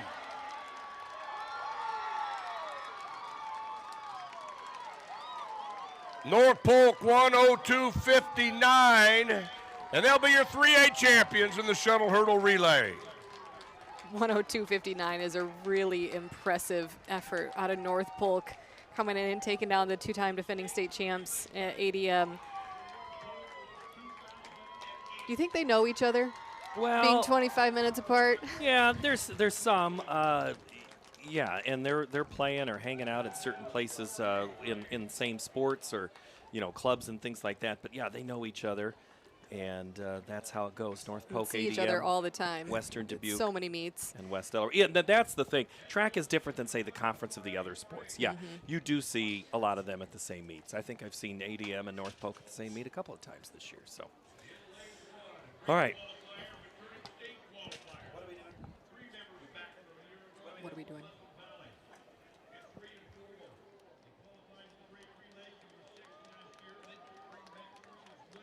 Here as we move from 3A to 4A. So state champion, let's see, North Polk getting a state title. North Polk not in the mix, but we look at 3A before we depart. This was updated before. This was updated before shuttle hurdles, and none of those 3 teams would have qualified. It's just a matter of if anybody jumped up from those 3. So right now, girls 3A, it's still Pella, Sioux Center, Mount Vernon. That Mount Vernon 800 put them back, but remember they lost a race because of a disqualification. Relay, yep. So that is still 50 and 45 with Pella, I think, 1 or 2 events to run. Pella yet. definitely has a 4x4 left. I know that. Yeah, so 4x4, they have 1500. and the 1500. So still some drama left to go there. But in the field of 4A girls shuttle hurdle, Heat 1 is Pleasant Valley, Ames, Cedar Falls, and Iowa City High. What are we watching for in this one? Yeah, massive for Cedar Falls. They've got the top seed going in, but I know Coach Erica Douglas over there at Ames High. Shuttle hurdles, what they do. Hurdling's been a big part of it, part of her life as a competitive athlete, and I'm sure her late father, Coach Lynn from the old Iowa State Cyclones, is looking down and watching his daughter and her teams compete this weekend. Little Cyclones are in 3 and 4. Cedar Falls 5 and 6. City High 7, 8, and Pleasant Valley on the inside of the track. And we're underway, and here's Mike J. First of 2 sections in the 4A girls. Pleasant Valley with Kelly, Ames with Addinger. 400 hurdle runner-up. Cedar Falls with Castro. City High with Konu. It is Ames. He'll come back with Varghese on the second leg. Pleasant Valley will have Kane. Cedar Falls with Spire. Hamilton. For City High, it is Ames. Brenna Van Cleve will run third. On the inside, it's Pleasant Valley with Kane, and they'll run Schmidt. Cedar Falls with Tanetti. Cedar Falls, Ames, and Pleasant Valley. City High. Cedar Falls at the final exchange. Berkeley Wascow on the anchor leg for the Tigers. Ames with Hatcher. It's Cedar Falls and Ames. It's Wascow and Hatcher. Ames and Hatcher, long jump medalist, takes Ames for the win in that. Crosses the line first for the Little Cyclones, and a time of 103.22.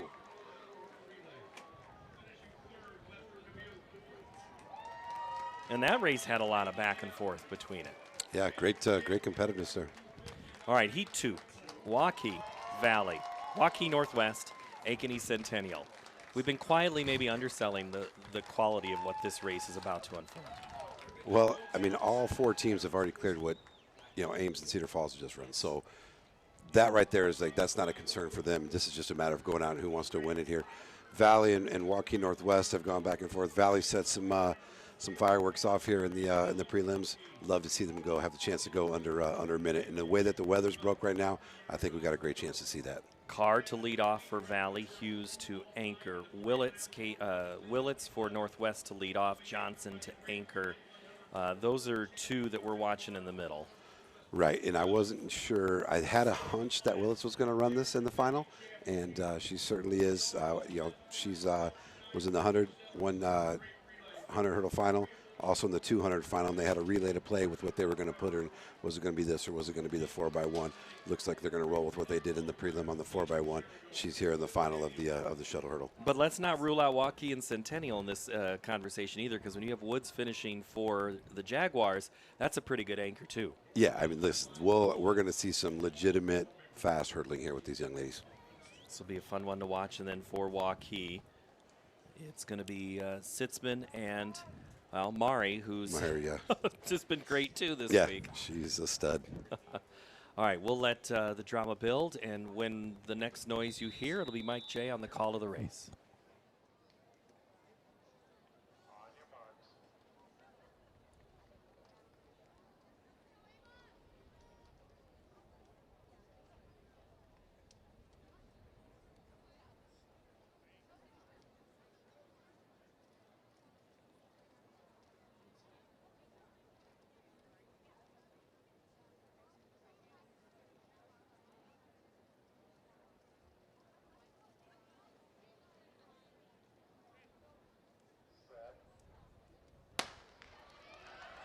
Waukee, Valley, Northwest, and Centennial. Valley. Valley with Morgan Carr, Northwest with Willett, Centennial with Barton, Waukee with Sitzman. Valley with Mati, Bankafoe Fofa. Waukee, Northwest coming back with Elena Schulte. It's Northwest. It's Valley. It's Waukee and Centennial. Northwest with Lily Twig. In 3 and 4, it's Valley with Parker. Waukee on the inside with Lundgren, and Centennial with Gilbreth. Northwest with the freshman Faith Johnson. Valley with the freshman Mila Hughes. It's Northwest and Valley. It's Waukee on the inside with Meharry. Oh! Whoa!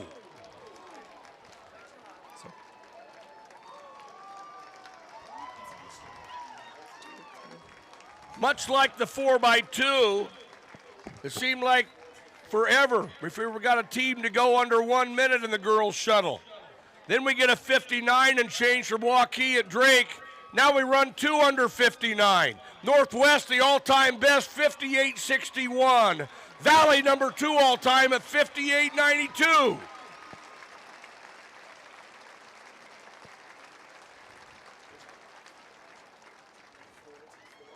I'd say that lived up to the expectations. And Waukee runs.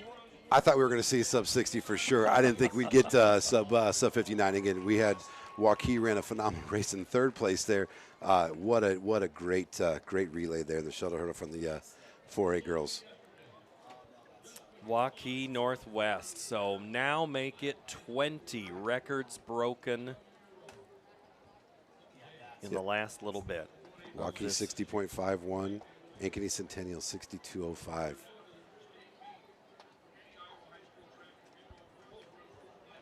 And the celebration still happening there on the infield, and we're getting ready to flip over to the boys, which would be a great opportunity for us to step away. Here you're watching the state track meet from Des Moines, presented by Iowa Farm Bureau from Des Moines, Iowa. See you in a moment.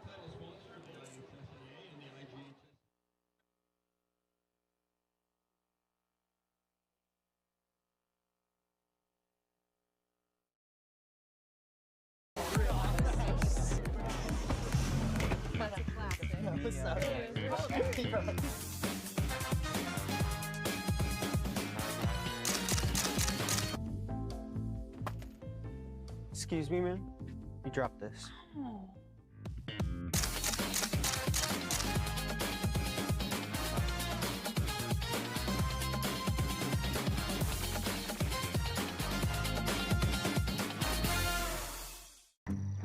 What does commitment mean? To protect what's important? To invest in the future? It means providing peace of mind. It's what reliable people do. It's what local banks do. Banking in Iowa goes beyond transactions. Banks work to help people and small businesses succeed.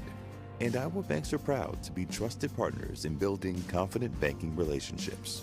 Iowa Banks, your partner through it all.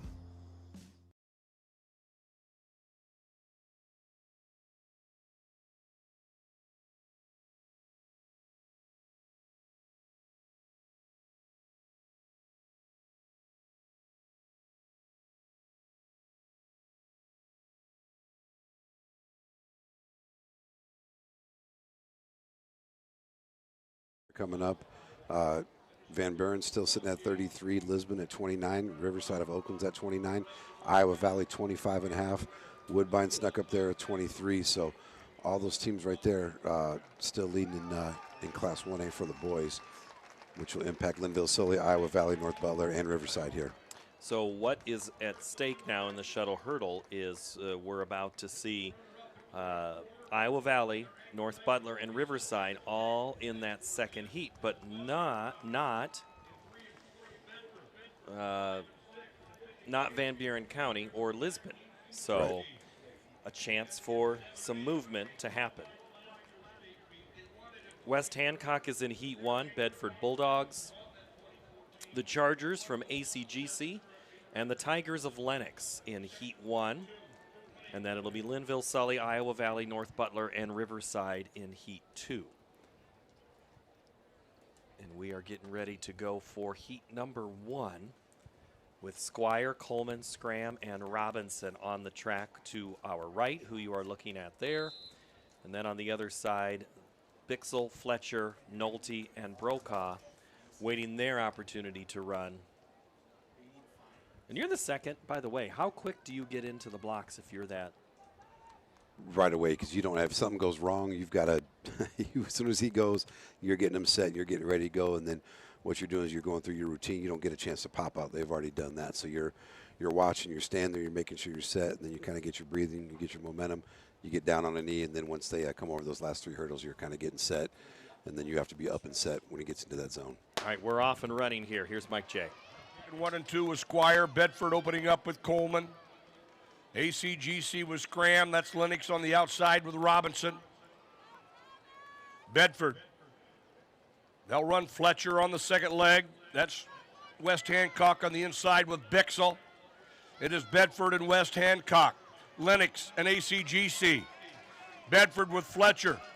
They'll run Rydell third. That's West Hancock with Bixel. They'll come back with Whitty. Bedford with Hayden Rydell. West Hancock on the inside with Whitty. That's Lennox in 7 and 8 with Kaufman. And Bedford with Quentin Dalton. West Hancock on the inside with Jacoby Subject. Bedford and West Hancock, Lennox and ACGC.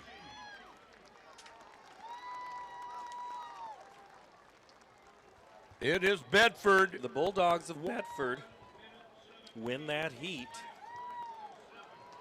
West Hancock second, even 67, or even 17, sorry. Yeah, that's about a second PR for Bedford. Great race they put one together there.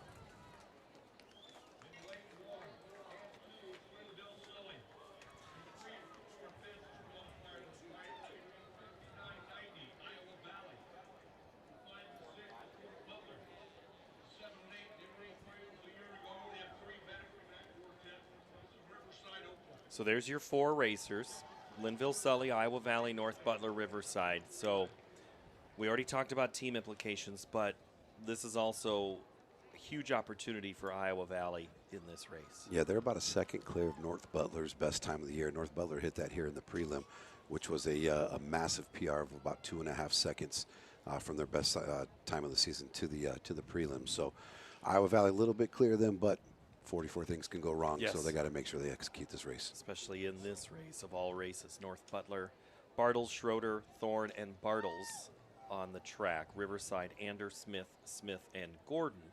For Iowa Valley, it's Reed, Hoyt, Peterson, and Kriegel. For Linville, Sully, Rosendahl, Costanet, Deal, and Feldhusen for the Hawks.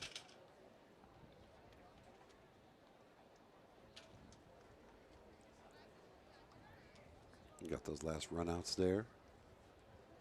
It's a little bit of a the second runner actually gets to go first, do his, and then the next person. So the first runner, then they set their blocks up, so they're not going back and forth, back and forth. So there's a little bit of routine over there to be efficient.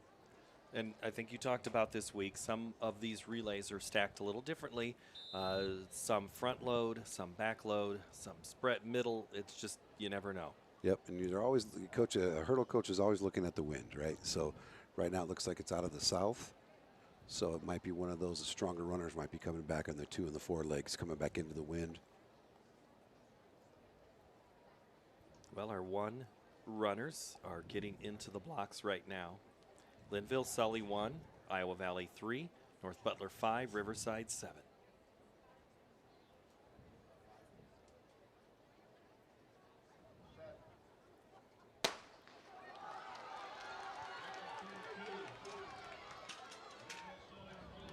Iowa Valley with Reed, North Butler with Bartles, Riverside Oakland with Amdor. Iowa Valley, they'll run Chance Hoyt on the second leg. Linville Sully comes back with freshman Carson Cottonsteady. North Butler with Schroeder. Riverside Oakland with Smith. Iowa Valley, Linville Sully. Cottonsteady giving him a fine second leg. Iowa Valley with Xavier Peterson running third. Linville Sully with Deal, North Butler with Thorne, Smith on this leg for Riverside Oakland. Linville Sully with Sawyer Veldhusen. Linville Sully, Iowa Valley, North Butler and Riverside Oakland. Kriegel had an outstanding anchor leg for Iowa Valley. Linville Sully. Big race for inside Linville Sully. Linville Sully. Let him celebrate. Look at that. Is that under 60 seconds, we thought? 59.32. That becomes a 1A record. Both teams under it. 21 records now have fallen. Linville Sully. So Iowa Valley second, Riverside third, North Butler fourth. Okay, so if you're Riverside looking at the team score, You just got 5 points. yeah, so Linville Sully, Iowa Valley, Bedford, and Riverside. Interesting 1A unfolding here so far as the shuttle hurdle goes final, which means we flip over to 2A. We've got 2 sections here as well. Osage, Okoboji, Columbus, and Jessup in in the first heat. We'll let Mike J introduce him. They've been 1A finalists each of the last 3 years. Columbus Junction. Jessup will run in 7 and 8. Section 1 of 2 in the 2A shuttle hurdle relay. Columbus Jessup.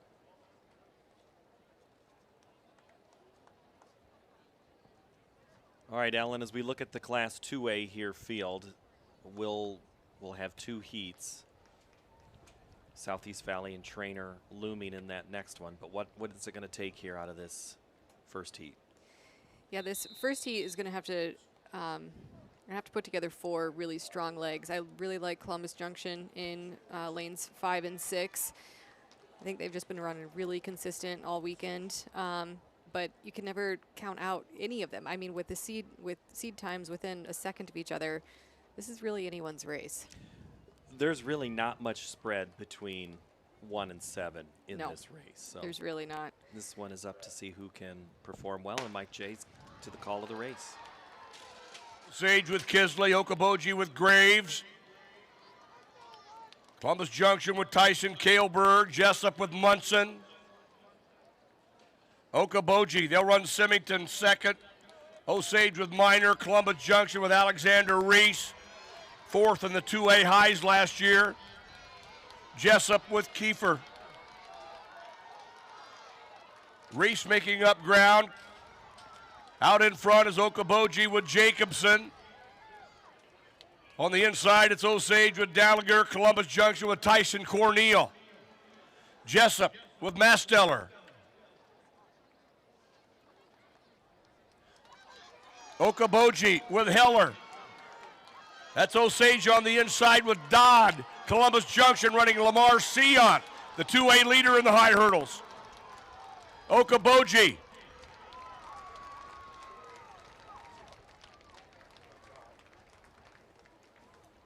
All right, Ellen, what'd you see? 2 teams under a minute flat. That was pretty incredible because that was significantly faster than either of them ran in the prelims, and you don't always get that right at the end of a meet, and your legs are tired, and it's been a long 3 days. These kids are showing up to compete.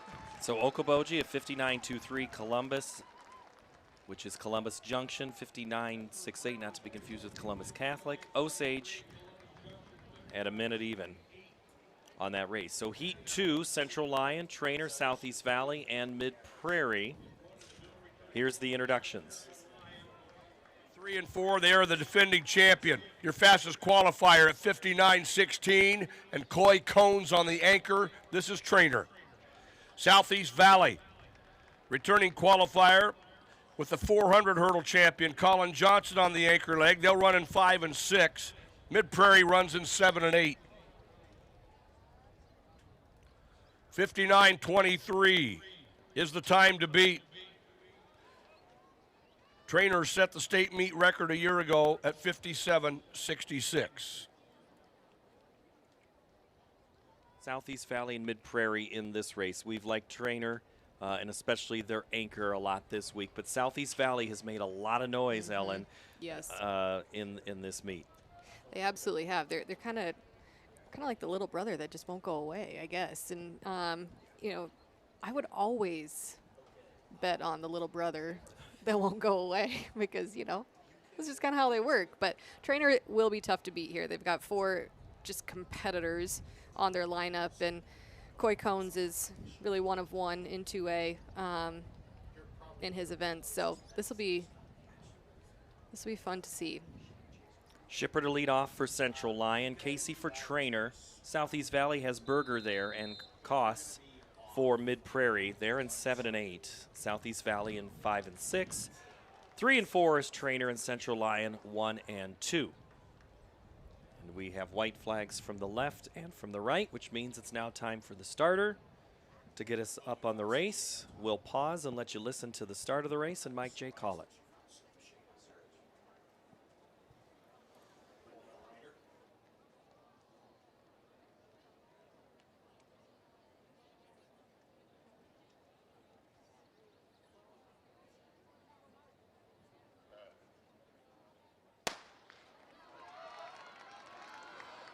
Central Lyon, Trainer, Southeast Valley and Mid Prairie.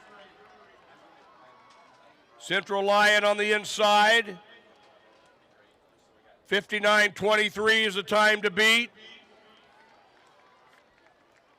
Central Lyon with Jeff T. Raymond. Christensen running for Trainer. Southeast Valley with Hanson. Luke on the anchor leg, or the second leg rather, for Mid Prairie. That's Central Lyon on the inside with Shipper. Trainer with Dirks. Southeast Valley with Ollinger. Mid Prairie with Kip. And we are going to the anchor. Trainer with Cones.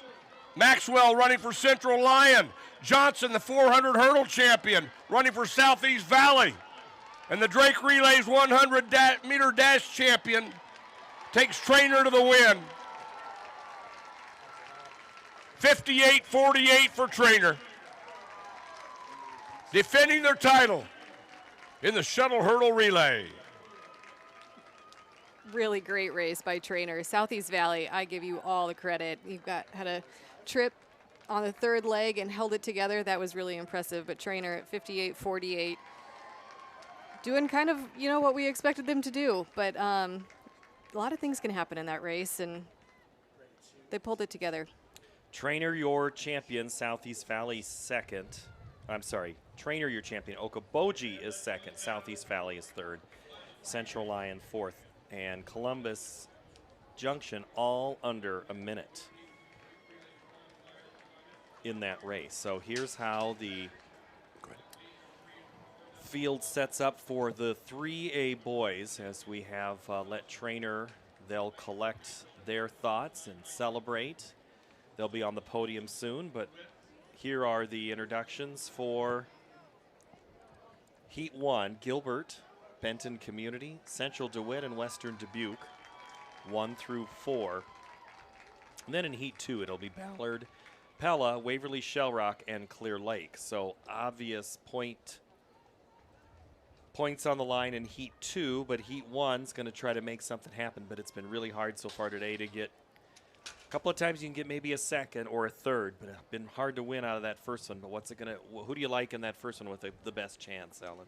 I really like Benton Community. They keep coming back. Owen Van Ossen is going to lead off for the Bobcats. I like that. Gilbert is going to start with Aiden Rash and follow up with Ethan Rash on the anchor. Those twins are finishing out their high school career, and I'm sure they would love to make a splash here. Make things messy for the second heat, but this is going to be a good heat. All of them with seed times under a minute. So Heat 2 with Ballard, Pella, Waverly, Shell Rock, and Clear Lake. 3A right now before this race for the boys. Pella still with 51 points, Clear Lake 39, Western Dubuque 28, Gilbert 27. So really it's Clear Lake and Pella. Western Dubuque could be in line for another set of points, but not enough to go get Pella or Clear Lake. So really it's on the pressure now goes to Clear Lake. It really does. Yeah. We'll see what they can pull out in the second heat of this race. But so up first it's Gilbert, Benton Community, Central DeWitt, and Western Dubuque. The starter is in control of this race. We'll pause, listen, and Mike J will have the call.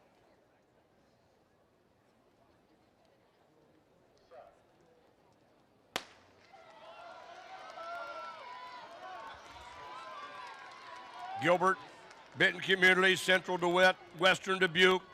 Gilbert on the inside with Rash. Benton Community with Von Ossen, the 400 hurdle champion. That's Gilbert in 1 and 2, Benton Community in 3 and 4, Central DeWitt in 5 and 6, Western Dubuque in 7 and 8, running Jasper on this leg. Gilbert with Chittenden, Benton Community with Corrigan. Miracle running for Central DeWitt, Western Dubuque with Habel.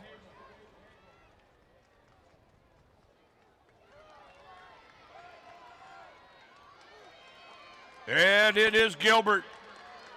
Gilbert, Central DeWitt with Gregoire. Gilbert on the inside with Rash.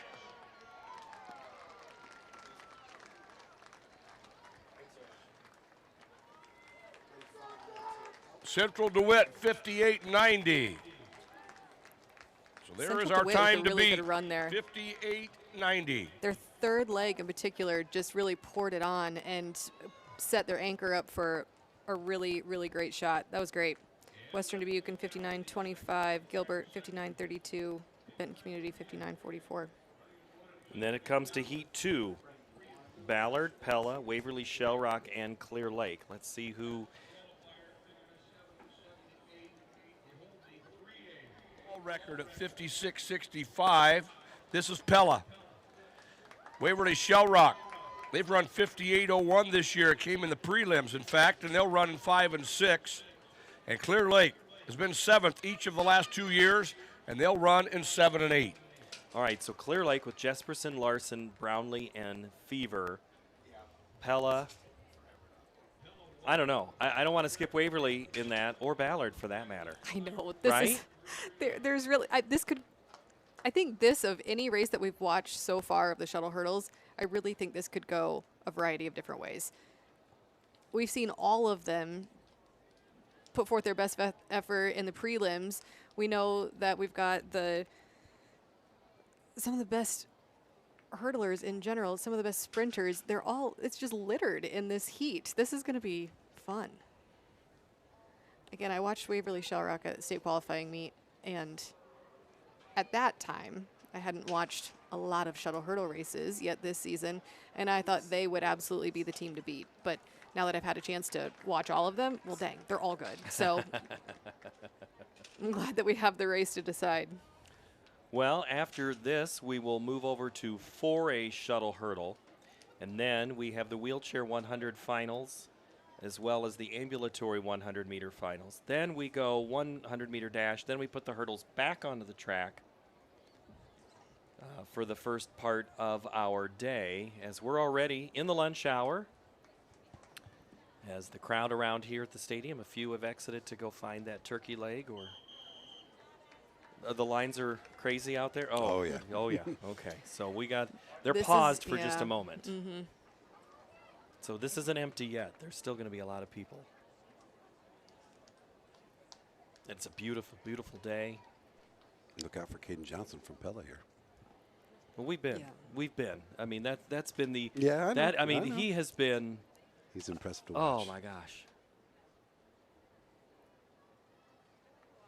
But I just think of the other sports that all of these have had. I mean, Ballard in the basketball finals, Pella at the state tournament, Waverly Shell Rock, always good at so many things, as well as Clear Lake. But here's the race.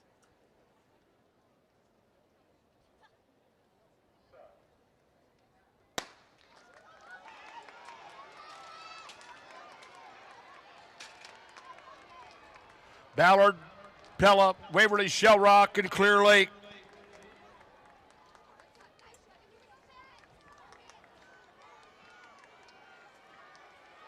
Pella with O'Halloran, Waverly Shell Rock with Olson. Ballard with Wilson, Clear Lake with Larson. Pella will run Finken on the third leg, Waverly Shell Rock with Christensen. Ballard on the inside with Hinsman. Clear Lake in 7 and 8 running Isaac Brownlee. Pella with Caden Johnson. He was 5th in the Drake Relays High Hurdle Final. Waverly Shell Rock with Jaden Stevens. Ballard with Kane.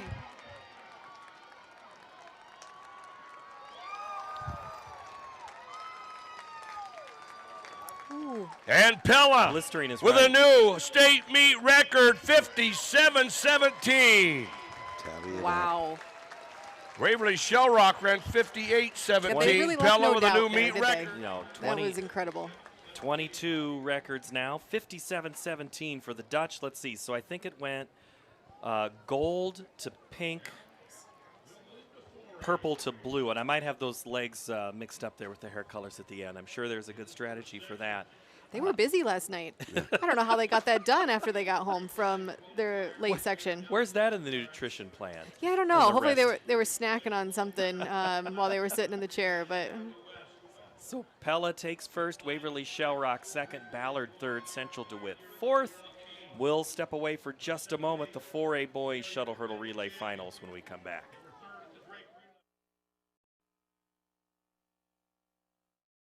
Need money for college?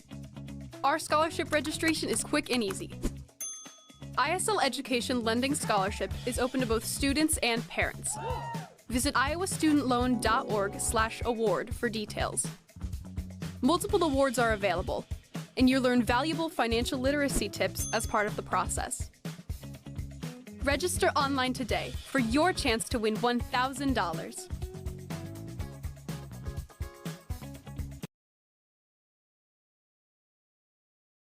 Gorgeous day to be outside, or if you're watching us around the world, it's brought to you by Farm Bureau.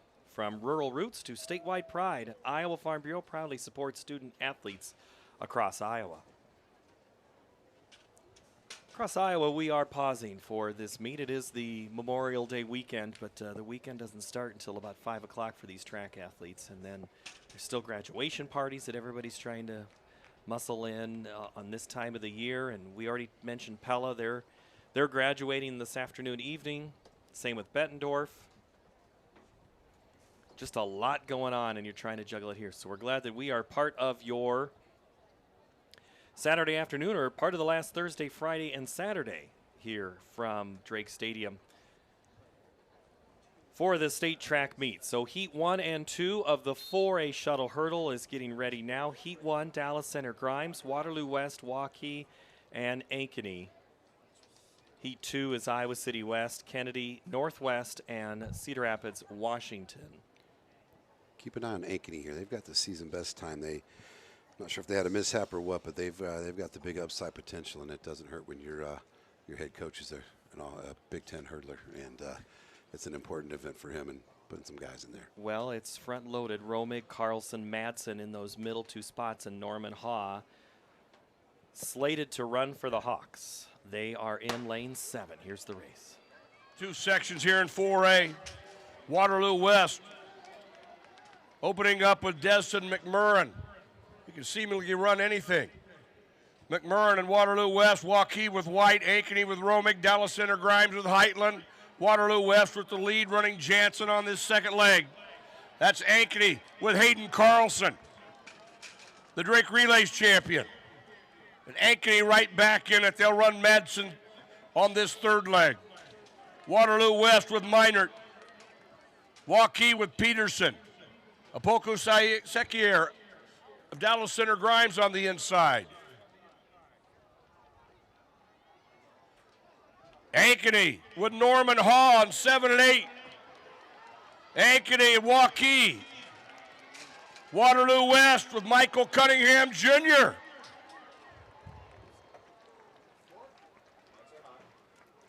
Norman Haw for and Ankeny out of runs 7. that anchor, and I think 56-62. Okay. So Norman Haw, Sam Madsen, Hayden Carlson, and Jack Romig. We'll see Hayden Carlson later today in the 110s. Ankeny, your two-time defending champ there in that shuttle hurdle. What a close by Waterloo West. They made it interesting. Yeah, it came in. It was at 600th of a second with 56-62, and their speedster McMurrin just let it off, and I mean he destroyed the field. Yeah, that's what I was just going to say. It's like, man, but they had a great start and a great finish. So Heat 2, Iowa City West, Cedar Rapids, Kennedy, Waukee Northwest, and Cedar Rapids, Washington. So yes, we know what the time is. Maybe a little different, but these are still fantastic runners coming up here in Heat 2. Yeah, Iowa City West has already run 55-82 this year. Cedar Rapids Wash in the outsides at 57-62. Waukee Northwest with Brothers Ludwig, as I call them, 56-57, and then Cedar Rapids Kennedy. Again, this is they put a lot of eggs in this basket here. They've got a season best of 56-35, so should be a phenomenal race here.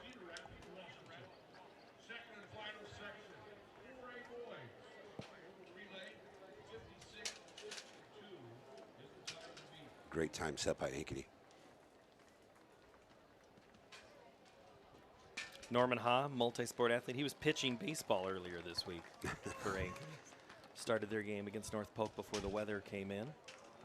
I couldn't imagine like a cross-country kid missing or starting to run in cross-country and being around a baseball coach saying that that's okay to, you can disappear for a couple of days, but shoes on the other foot every now and again, right? Yeah. So early of the season. I got to take those shots when I need to. There you go. There I don't you have go. to. I don't have to deal with it Well, anymore. but remember, every other sport or every other state but Iowa, baseball and track and spring. softball do fight each other because of the spring sports. It's not the story that we have here in Iowa.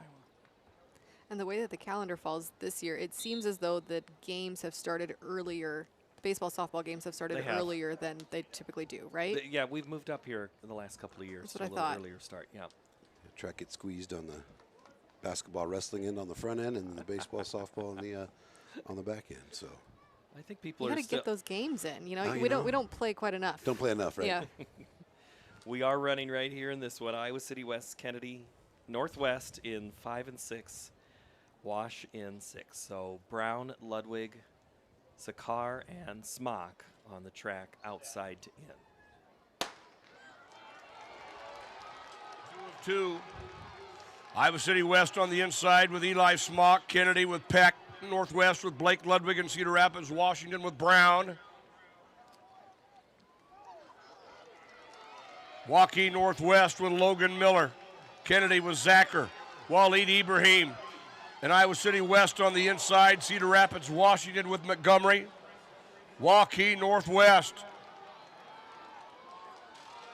with Thompson. Iowa City West on the inside with Towler. Kennedy in 3rd with Keller. Cedar Rapids, Washington in 7 and 8 with Stanstein. We come into the anchor. It is Northwest with Griffin Ludwig. Iowa City West on the inside with Ryder Gorsch. It's Northwest and Iowa City West. Iowa City West and Northwest. Kennedy and Washington.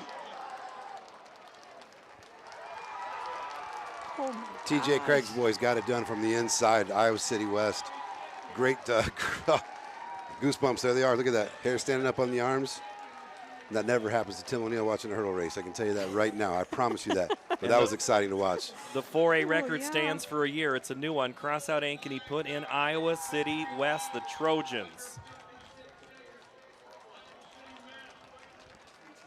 55-39 is their time.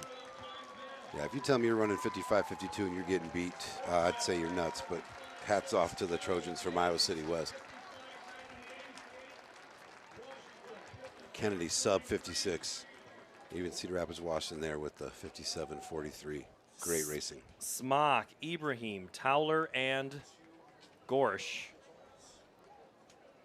is how it runs for Iowa City West, your state champs. Iowa City West, Waukee Northwest, Kennedy, and Ankeny gets 4th just off the podium with a 56-62. We like that. We like it so much. We're going to clear the hurdles and keep on going. We'll put them on one more time. Don't worry, we're not done yet. Neither are we with this track meet. We've got one more big race to go here before the midpoint this afternoon. When we come back, Saturday, track rolls on here, thanks to Iowa Farm Bureau.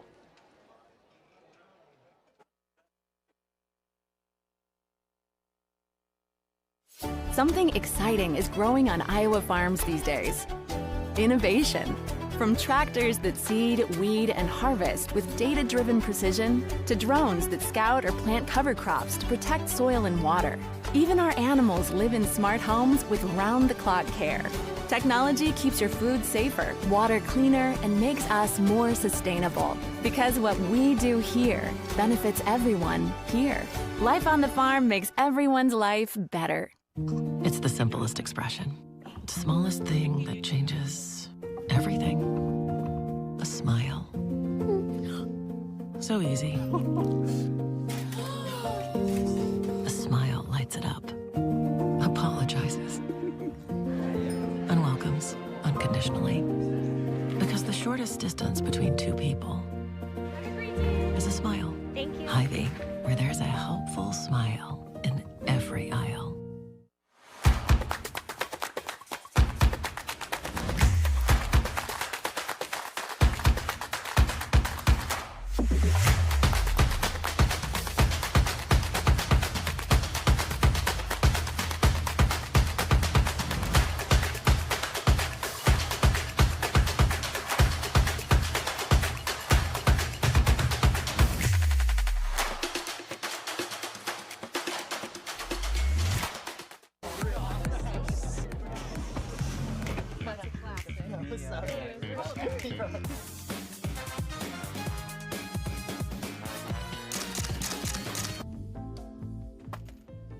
Excuse me, man.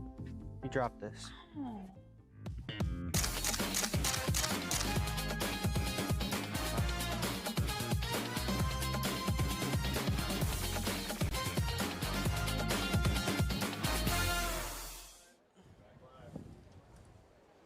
Getting ready for the girls' 100-meter para-wheelchair competition. Bella Paulson in 3, Peyton Moss from West Liberty in 4, and Ellie Wunderlich is in 5.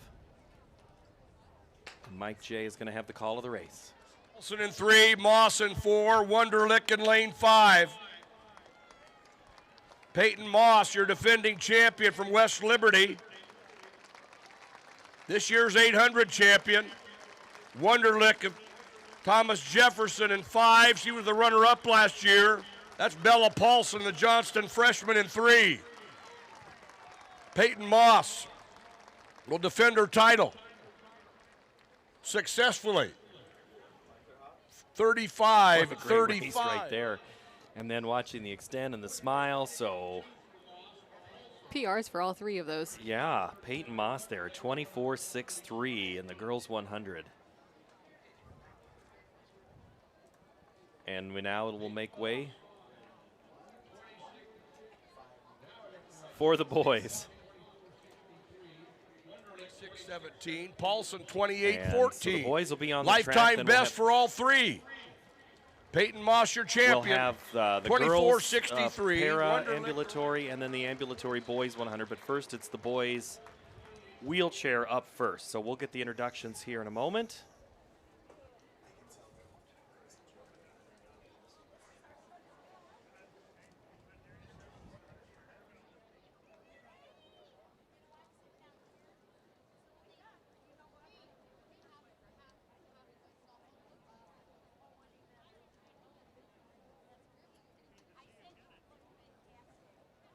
This is the boys wheelchair 100.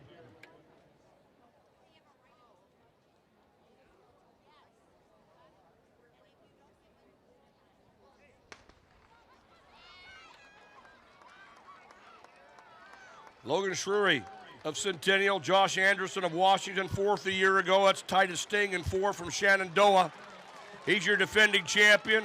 He won the 400. Eli Johnson of Bedford. Sting won the 400 at Drake. He won the 800 yesterday. Titus Sting, I've seen him before, but that dude can really bring it on the track. Titus Sting from Shenandoah, another state championship, 17:01, so that bests his time. Eli Johnson of Bedford is 2nd, Josh Anderson 3rd in that race.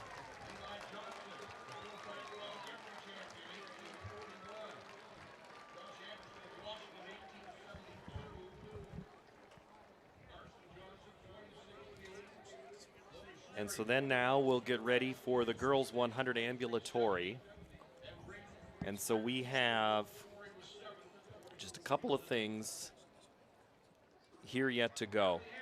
We'll go to the ambulatory. Here's the introductions. C. Green of Cascade, the runner-up last year, is in 4, and Carly Sanders, Council Bluffs Abraham Lincoln, will be in 5.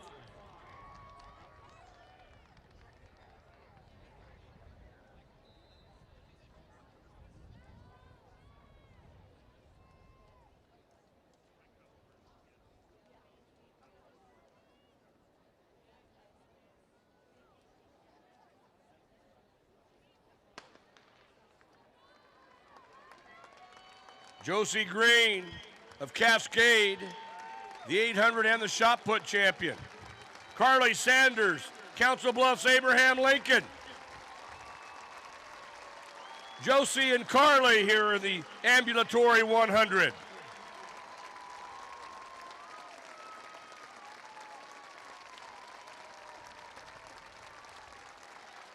Josie Green of Cascade. Carly Sanders, Council Bluffs Abraham Lincoln.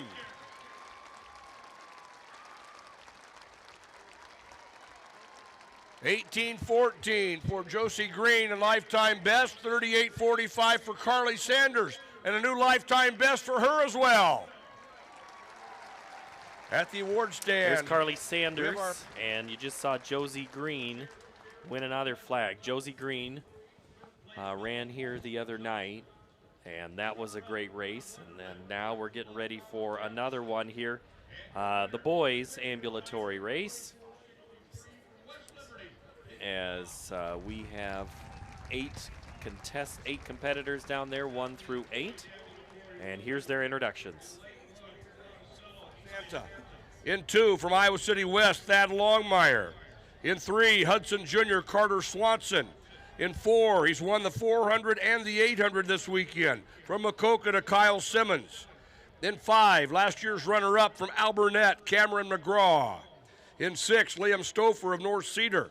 In 7, Gavin Linhart-Muse of North Cedar. And in 8, 6th a year ago, from Waterloo East, Daniel Carr.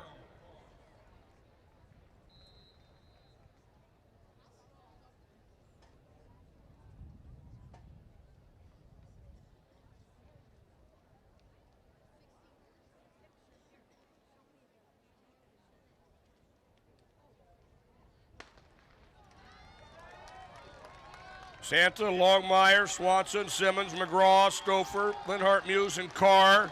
On the inside, Eli Santa, Monticello.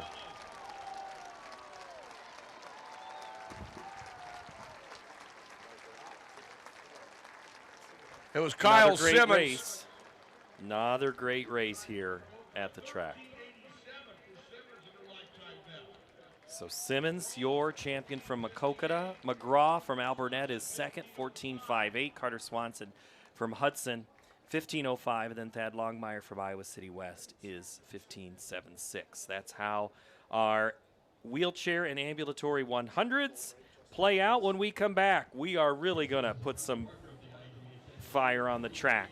The girls' 100-meter finals, 1A through 4A, when we return to Des Moines on the state track meet, brought to you by Farm Bureau.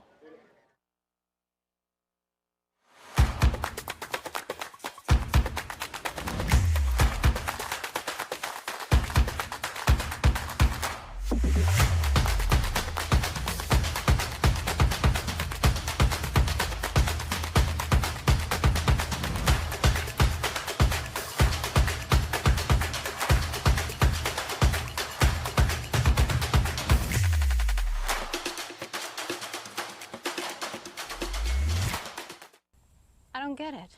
Why is there uneven crop emergence out here? Great question, Jill. From what I've seen, soil compaction from your sprayers and grain carts is the likely culprit. This can hinder root penetration and emergence along field edges. What would I do without you, Tom? Hey, that's what I'm here for. Let's catch up later. I'm needed over in Monroe County. From personalized insights to year-round support, Channel Seed pros always show up. Channel, all in, all season. Nice guy. Here in Des Moines at the state track meet, the closed captioning on today's over-the-air network is presented by Sukup Manufacturing. Sukup is the world's largest family-owned grain bin manufacturer and a proud supporter of Iowa high school activities. Okay, so we are getting ready for the 100. We're going to catch the end of the introductions. Lone Tree, Ava Christofferson.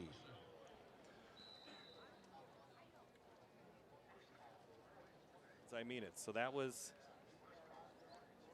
the 1A girls final. Faith Dugan from Edco, McKenna Baker, Raya Scott, Tatum Heiser from Linville Sully, Morgan Haas from Boyer Valley, Trista Hansacker from Melcher Dallas, and Paige Richards from Madrid is in lane 7, and lane 8 is Ava Christofferson. One race, one final on the track now. Here's Mike J for the call.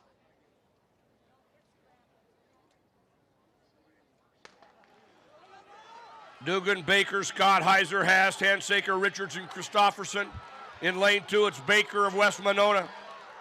Baker, Richards of Madrid.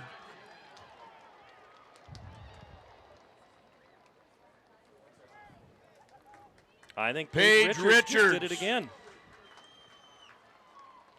That was a great close because McKenna Baker was out in the front. Her last 15 meters were impressive.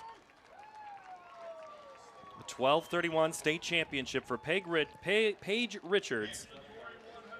She'd been battling injury most of this year with a hamstring. Qualified to run another day, and Paige Richards takes home the pink flag here at the state track meet. And these are going to go pretty fast. So here are the introductions for the 2A finals. Ava Heron. In lane 2 from Sumner Fredericksburg, Braylon Sukow. In lane 3, this year's long jump champion. She was 4th at Drake in the 100. Last year's runner-up from Mid-Prairie, Georgia Evans. In lane 4, she's your 2-time defending champion. She ran 11:66 at the Drake Relays to finish 2nd, the fastest 100 meters ever in 2A. Your fastest qualifier to the final at 11:80. She's earned gold this weekend on the 4x2 from Pella Christian, Rachel Kakmarinsky. In lane 5, Drake Relays qualifier, 3-time finalist in the 100 from Mid-Prairie, Jovi Evans. In lane 6, she was on the 3rd place 4x2 for Dike New Hartford, Chloe Paulson. In 7th a year ago, she ran on the winning 4x2 for Pella Christian, Lexi Terpstra. In lane 8, was 4th last year, Appleton Parkersburg senior Ella Butcher. 2A girls, 100 Hard not final. to love everybody in this field here. I know. I feel like I've come to know them so well over the last 3 days. You know, Rachel Kakmarinsky is something special, and she's sandwiched by the Evans sisters, who are my new besties. Apparently, they don't know that, but I'm really excited for them. They've got a busy day ahead of them. They'll be in the 100, 200, and 4x1 together. And a lot to run here in the next 4 hours. So they are in the blocks, getting set. Heron in 1, Sukow in 2, Georgia Evans in 3, Kakmarinsky in 4, Jovi Evans in 5, Paulson in 3. Is there as Ellis? And a clean Terpstra start, and Butcher. Here's Kakmarinsky the in race. 4. She set the new meet record in the prelims at 11:80, and she is out well. Kakmarinsky and the Evans sisters. Kakmarinsky out of lane 4. Rachel Kakmarinsky. And runs 11:70. That is a new state meet record for Rachel Kakmarinsky of Pella Christian. Jovi Evans, the runner-up. Georgia Evans finishes 3rd. At the award stand, the I guess I should ambulatory have put boys racing 100. quotations. Yeah, That was all Kakmarinsky. That was all Kakmarinsky, which we knew it would be, but with the Evans sisters coming in 2-3, that does them some good in this team race. Yeah. That launches them into 14 first. points. 14 points doesn't hurt anybody, right? Well, right? It hurts Hold people, on, but I not the can't team. Not the others. Yeah. Yeah, that launches them into first place. All right, so we'll Nice get work, ready. girls. Let's meet the runners of the 3A finals for the 100. Perry Treasure Moore. In lane 2, she's won the 400. She was 8th in the Drake Relays 100 meters from Mount Vernon, Callie Whitaker. In lane 3, your long jump champion from Grinnell with a new meet record in that event, Aiden Gosselink. In lane 4, 3rd at Drake at the 100 meters, last year's state meet runner-up, and 7th in 23 from MOC Floyd Valley, Kaylee Tucker. In lane 5, 5th in the Drake Relays final, Burlington senior Miley Stiefel. In lane 6, a Drake Relays qualifier from Algona, Natalie Johnson. In lane 7, Drake Relays qualifier, she's finished 5th in this final each of the last 2 years from Marion Abby Cave. And in lane 8, Drake Relays qualifier from Washington, Jaden Moore.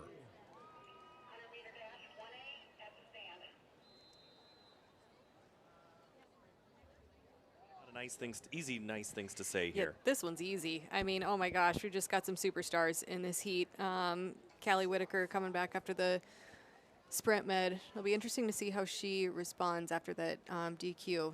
Aiden Gosselink in the middle of lane 3, and Kaylee Tucker, Miley Stiefel. Oh my gosh, Abby Cave in lane 7. Coach was saying this morning it seems like Abby Cave's been there for 15 years because she just keeps competing. She won the sprint med this morning with Marion. You've got a Northwestern basketball college recruit in Tooker. You've got a UNI track commit in Gosselink. You've got a Drake basketball commit in Whitaker in this race, and we're off. Here's Mike. Tooker in 4, Gosselink in 3. That's Stiefel in lane 5. Kaylee Tucker, MOC Floyd Valley. Gosselink in 3, Stiefel in lane 5. Kaylee Tucker at 12 flat. Tucker, last year's runner-up Oh and my this gosh. year's That lived up to expectations. She's staying in town to play basketball, but she just had a very good day in Des Moines. 12 flat. State champion.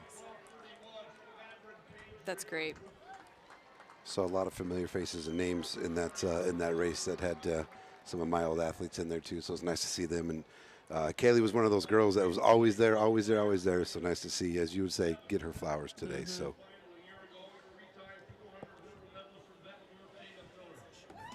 Here's the introductions for the 4A 100. Ramirez in lane 3, a Drake Relays qualifier.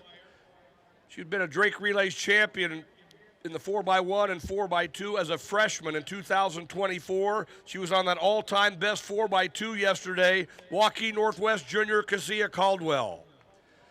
In lane 4, last year's runner-up. She won 4 golds at the Drake Relays. She was on that record-setting shuttle hurdle relay earlier today. She's got a lifetime best of 11:57, number 3 all-time. From Waukee Northwest, Katie Willits.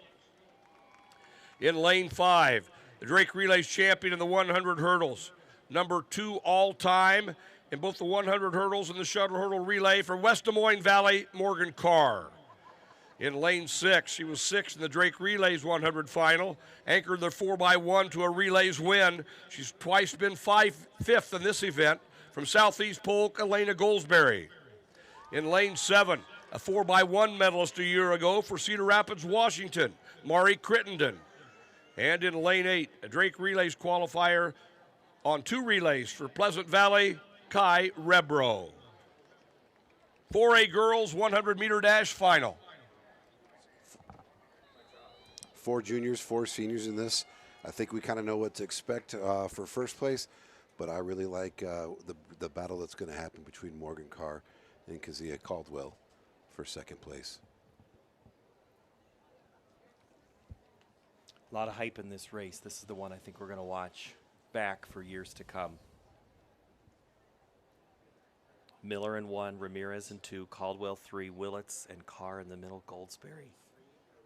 Good mix of athletes all over the state, Eastern, Central.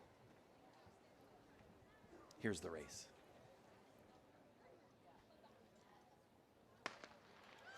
For a girls 100 final, Willits out well in lane 4, Caldwell in 3, Carr in 5, Katie Willits of Waukee Northwest.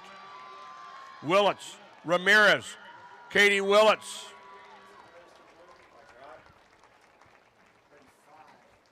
$11.66 for Willits. Goldsberry the runner-up and Carr finishes 3rd. At the award stand, Katie Willits. top 3 finishers. Another state championship, this time in the 100 open. 11.66. Goldsberry from Polk is 2nd. Carr from Valley is 3rd. Ramirez from North Scott is 4th. Yeah, great job, Morgan Carr. I thought she'd be there. Elena Goldsberry, she's had some great races, some great moments, and put a nice one together there. Was on that Drake Reading 4x1 for Southeast Polk, running 12.10. While we have a moment, I think we can keep it here because I want to talk a little bit about the Northwest team race. That'll put more points on the board for Northwest. On the girls race, there's not much of the drama of Northwest to win it. It's by how much and who they're chasing. Right now, the record for all points is the 2016 Assumption Knights, 126 points. Northwest is put a couple of points on the board with more to come here today, potentially. Yeah, Walk me through what we see here from Northwest so far. Yeah, I think for them, like, look, they're trying not to talk about the records. If they just execute what they're going to do, records just, they happen, right? So you don't necessarily want to go record hunting. You try to you're delicate with how you word that with your athletes and coaches because you don't want to put unrealistic expectations out there. They just have so much ammunition to go ahead and throw out there today. It's impressive. Again, it's one of the best teams you'll ever see assembled in girls high school track and field here. It's exciting to watch. which is, I think, what we pretty much said about your team, too, that year from They were Assumption. pretty good, too. They That- were really good. I feel like we only scored in 13 events because we're not hurdlers. We didn't put much out there in the field. We just took I think, roster-wise, we never had more than 30 girls. And I think that year, I think we had 21 or 22 girls on the team. I think 17 of them contributed to the scoring. So we just had the right mix of kids and an incredible group of young women that bought into what we were doing. All right, let's meet the rest of the 1A field for 100. In 7, the two-time high jump champion, the 1A leader at 1078 from Peyton Sheridan, Trevon Keeley. And in 8, from Janesville, Taylor Kibbe.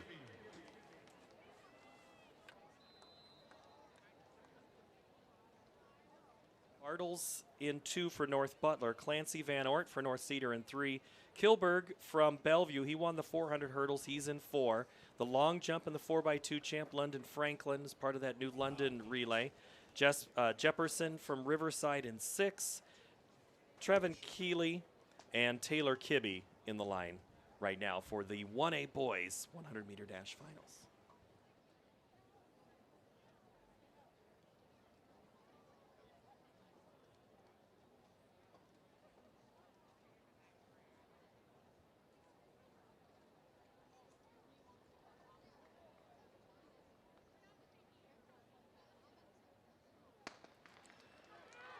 Kilberg out well in 4, Franklin in lane 5. Kilberg and Franklin, Jefferson of Riverside, Oakland.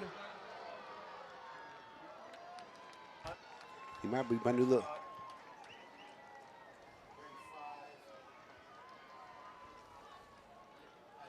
I think Kilberg is our champion there. Here he is, Keenan Kilberg right there. Sub-11, good for him, 1098. London Franklin from New London is second at 11:03. Clancy Van Ort from North Cedar and Bartles were close, so that was with hundredths of a second. So 11.102 and 11.108 separate. Six thousandths of a second, Woo. yeah. Separate that one. So that was a good 1A. And now we're going to meet the 2A boys. Relays qualifier. 6th last year as a freshman from Mid-Prairie, Ryan Henry. In 3, a Drake Relays qualifier from Pella Christian, Adam Kakmarinsky. In lane 4, he ran 10:53 at the Drake Relays, the fastest ever wind legal 100 at the relays, number 9 on the all-time list. 2nd last year in this event from trainer Coed Cones. In lane 5, he was 3rd a year ago, 5th in the 400 on Thursday from Alburnett Lake and Caves. In lane 6, 4th at Drake. He was 3rd in 3A a year ago, the runner-up in 2A in 24 from West Burlington, Notre Dame, Landry Haberachter. In 7, a Drake Relays qualifier from Regina, Edwin Gangba. And in lane 8, Drake qualifier, returning state qualifier from Red Oak, Cale Hall.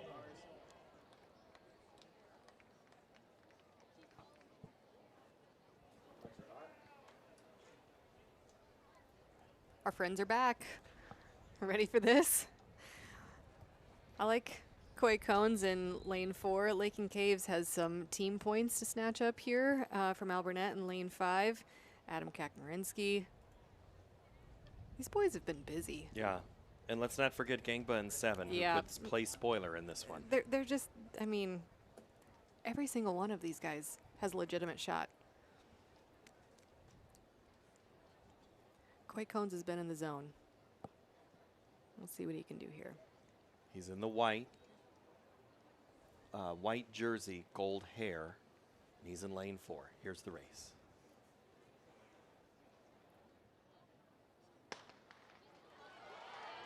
Cones in 4. He anchored that shuttle to a win. Haberechter in 6. Haberechter and Cones. Haberechter. You got it. And like Landry I said, I like 1074 for Coed Cones. I like Landry Haberechter. Did you not hear me say runner-up. that? Was that on tape? I heard it. Okay. I heard it. We've been talking about him We've been talking all about week. him, Oh my absolutely. gosh. What a great What a race. race, Landry. That was really great. Coach Corey Lamb has an incredible pedigree of athletes that he's developed at West Burlington Notre Dame. If you go back and look at who he's put together, he does an amazing job down there. Well, it's now a state. Now another state champion there as we move on to the 3A 100-meter dash finals. And we're going to meet him now. In lane 1, he was the runner-up in the 400 from Storm Lake, Garbieno Wino. In 2, Drake Relays qualifier from Winterset, Wyatt Swanson. In lane 3, the runner-up at Drake, the runner-up in this final a year ago from Keokuk, Ryan Bear. In lane 4, Drake Relays qualifier, 5th in this final in 2024. Your fastest qualifier to get here today at 10:70, Grinnell Senior, Kellen Harder. In lane 5, Pella Senior, he was 4th in the 400, anchored their medley to a win, Harrison Mullins. In 6, he was on the winning 1600 medley last year for CPU, AJ Maloney. In 7, 5th in the Drake Relays 100 final from Clear Creek, Amana, Tay Seals. And in lane 8, a 2-time qualifier from Wallert, Ben Francis. Field, and again, we hate to sound like a broken record, but these are a lot of the same athletes we've talked about, and there's a reason we've talked about them, Ellen, is because they're just so talented. They've got some of the best top-end speed I think I've ever seen, and I've watched a lot of track. I mean, they're great out of the blocks. They've just got so much accolades behind their name that it's impossible to even make a pick. I'm glad that we have this viewpoint of the race because I don't think it gets any better than seeing it from here. And it's been fun to watch all the angles that we're able to provide you here this week. See the race like you would in the stands from the far side and then at that finish line. So enjoy it here. As we get ready for the 3A finals, as they make their final preparations into the blocks. Wayno, Swenson, Bear, Harder, Mullins, Maloney, Seals, and Francis. Anybody's race to be had, here is the call. Harder in 4, Bear in lane 3. Harder and Mullins and Bear, Ryan Bear. Keokuk out of 3.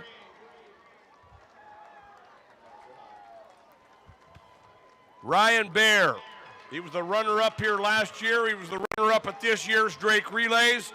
And he gets a gold medal today running 10:48. Ryan Bear of Keokuk, your 3A boys 100 champion. Look at that. Oh, my gosh. Boys are running. 10.48, 10.62, 10.64 for Bear, Harder, and Seals. Seals was making a run there on the outside. So lane 3, your winner. And that puts a bow on the 3A 100-meter dash. We'll get ready for the 4A quick. And there is one storyline that is a little different than a regular track meet to this track meet about to unfold. Yeah, Destin McBurn, he's a 100-meter finalist, also ran in the shuttle hurdle. We'll see how he manages that short recovery time coming back from the shuttle to this, see if that was a great warm-up for him or if it's going to hinder his performance here. Because him and Caden Coons here have very, very similar times going into this race. Here's their introduction. Sophomore from Sioux City East, Quentin Pollard. In lane 4, Drake Relays qualifier, 4th in this final a year ago. Our fastest qualifier to the final at 10:65. He's run 10:51 this year, number 8 on the all-time list from Waterloo West, Destin McMurrin. In lane 5, your 400 champion, your long jump champion. From Norwalk, Caden Coons. In lane 6, he was 6th at Drake. He's been a 4x1 and 4x2 gold medalist for Ankeny Centennial, Noah Ross. In 7, 4th in the Drake Relays 4x1 for Johnston, Stephen Tour.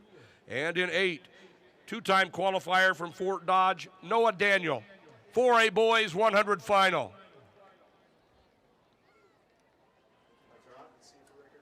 Urbandale's Dominic Cabildo from Urbandale. Dawson Doherty from Kennedy is in 2. Quentin Pollard from Sioux City East is in 3. McMurrin from West is in 4. And then you heard the rest of the introductions. There is a record in this race, 10-3-3. Mikey McLean from Dowling Catholic set in 2022. Great conditions right now, but they are running into the wind just a little bit. It just changed this heat. It was I thought we had a tailwind in the last heat. No, it might be. It's Drake, it swirls. That's what we get. Here's the race right now on the track.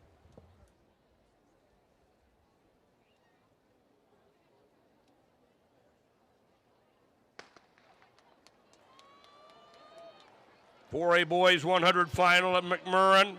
Ross of Centennial in lane 6. Noah Ross, Caden Coons, and McMurrin. Got it. And what a close for Caden Coons of Norwalk. That's gold medal number 3.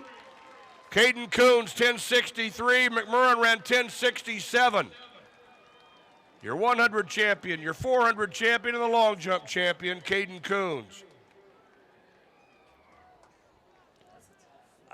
I knew Noah Ross could get up and go, and I just wasn't sure he was quite there. And he made it very, very interesting. And yeah, Caden Coons with the late close to take the title away from Desmond McMurrin. I'm not at a loss for words very often, but I'm not really sure what to say at that race, the way that thing finished. The way you paused, I had to jump in there. I was like, I didn't know if you were choking or not. I didn't know. I'm processing what I just saw because it was so ridiculously close, which is what we always want to see. Of course, yeah, that was that's great. And again, just again, to get those goosebump moments in it. Great. None of these times are bad. It's just phenomenal. So it's great to see. Absolutely love it. All right. Competition is there. Track is heating up still. It is. Remember how I said we still have hurdles? Well, we've got the 110s, or the 100s and the 110s when we come back from the state track meet in Des Moines, brought to you by Iowa Farm Bureau. We're not just lighting a stadium. We're creating lasting memories. We're not just installing a new pitch. We're empowering you to learn and grow. We're not just retrofitting an airport. We're creating an environment where workers can feel safer. This is why, whether it's a game down the street, professional stadiums around the world, or treasured monuments and landmarks, you always know when it's must go. Oh, it looks like he spilled some grease.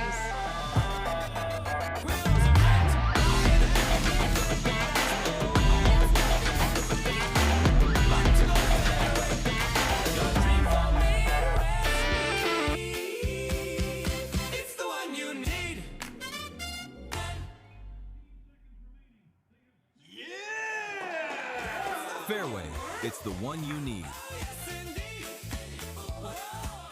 Why am I seeing yield differences in only 2 of my fields? Great question, Evan. I've taken some soil samples, and it looks like you might have some fertility issues, especially in that northern field. Take a look. Nothing gets past you, Rick. Hey, how long you been back there? An agronomist never tells. From personalized insights to year-round support, Channel agronomists always show up. Channel, all in, all season. Something exciting is growing on Iowa farms these days. Innovation. From tractors that seed, weed, and harvest with data-driven precision, to drones that scout or plant cover crops to protect soil and water. Even our animals live in smart homes with round-the-clock care. Technology keeps your food safer, water cleaner, and makes us more sustainable. Because what we do here benefits everyone here. Life on the farm makes everyone's life better. The Iowa Bankers Association. Iowa Banks, your partner through it all. And the state track meet is also brought to you by Iowa Farm Bureau. Proud title sponsor of the IHSAA and IGHSAU, championing youth through sports and education. All right, the 1A Girls 100 Finals. And a couple of these races start to, again, heat up. We've had the 100, now we put the hurdles in the way, and we'll break some of these down. We do have a spotlight race coming up here in just a moment, and still a lot of great things. It only gets better from here. Still to come today, the 200-meter dash finals, the 15 and 16-meter runs, the 4x1 and the 4x4 before we are through here today in Des Moines. We are going to meet the field of the 1A girls finals for Class 1A. The state record for 1A is held by Alex Gokenauer. Logan Magnolia. That was back in my day. Yeah. Stud went to Arkansas. Mm-hmm. Coaching at Iowa State now, I believe. I didn't know that. I think she's an assistant there. I think her husband's multis as well. I'm pretty sure. That is making a lot more sense now.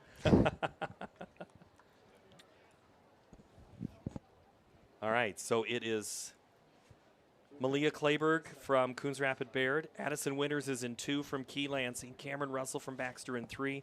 Ada Hansen in 4.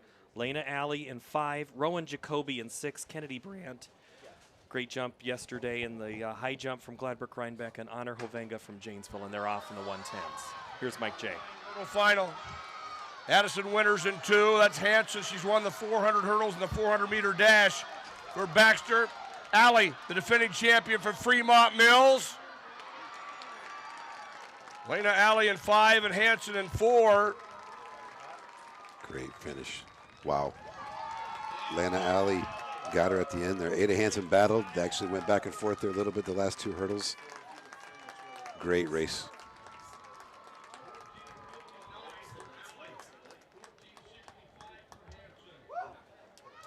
Right off their PRs for the season. Great time to do it.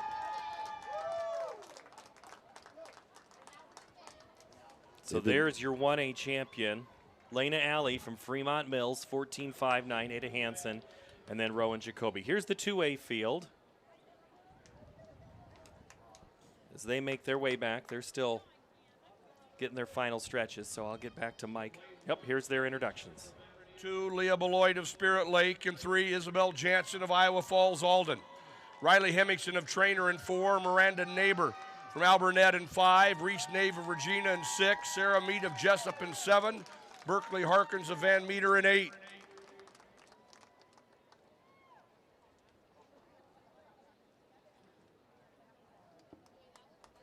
All right, Alan, what are we looking at here in this race? We're watching lane 4, Riley Hemmingson from Trainer. She's just been so strong this whole season and is having a really great state meet. Miranda Neighbor in lane 5 will be tough. Leah Beloit in 2 from Spirit Lake. We've seen her a few times this weekend already, and they're just so strong out there.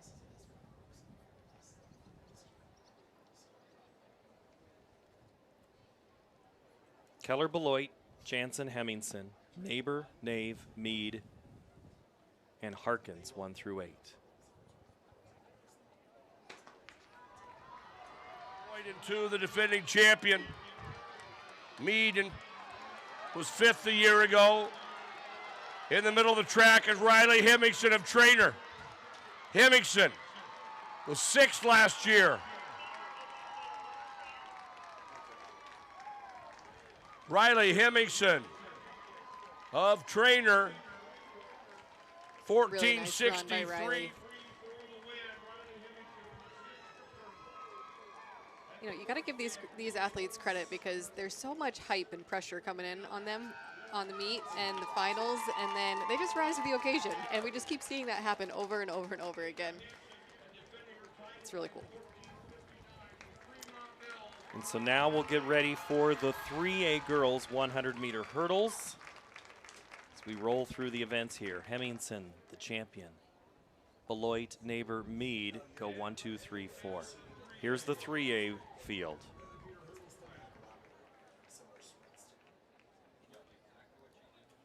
In lane 1, freshman from Independence, Kristen Tabakhorst. In lane 2, from Clear Creek, Amana, Drake Relays qualifier, sophomore Addie Sheets. In 3, Aubrey Johnson, a freshman from Gilbert. In 4, it's Elise Coughlin of ADM, the runner-up last year and 3rd at Drake Relays. Scout Ridout of South Tama in 5. Renee Wilson of Decorah, 3-time finalist, is in 6. Avery Schmitz of West Delaware, a 3-time finalist as well, and she'll be in 7. And Haley Nelson, a Drake Relays qualifier from ADM in 8.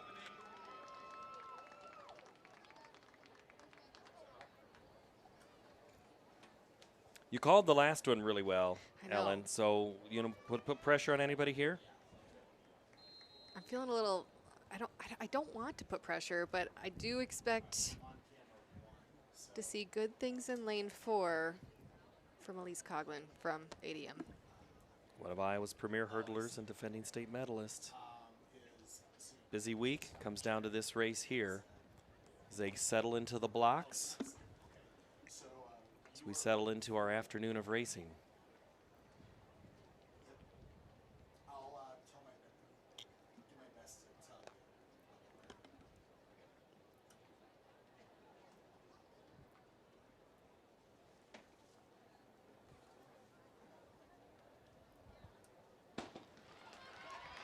The Bachor Sheets, Johnson, Coughlin, Ridout, Wilson, Schmitz, and Nelson. Elise Coughlin of ADM. Coughlin. Coughlin and Ridout.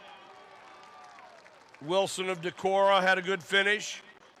And Elise Coughlin with a new state meet record, 14:20.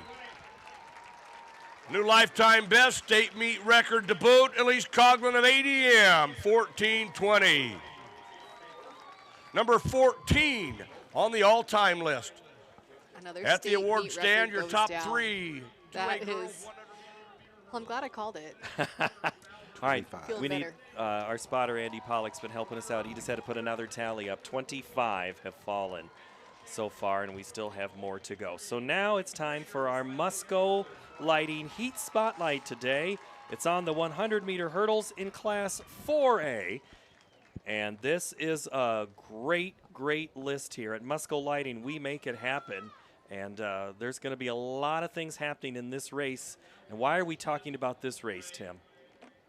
Well, when I see Morgan Carr, Katie Willits, Jenna Mahari, and Miley Hughes, Franny Brooks, Avery Bradley, Sophia Hatcher, and Anna Woods, that's why.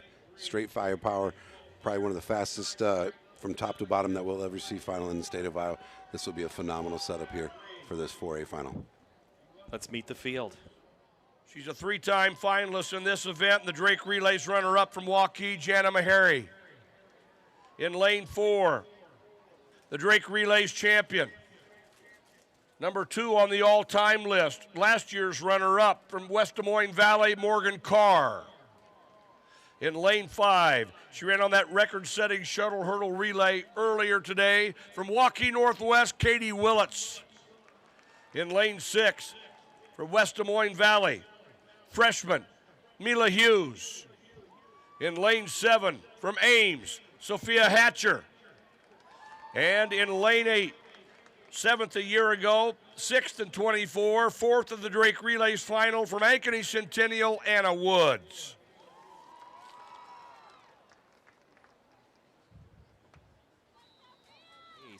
I don't know about lane 5, though. That could be, maybe breaks that.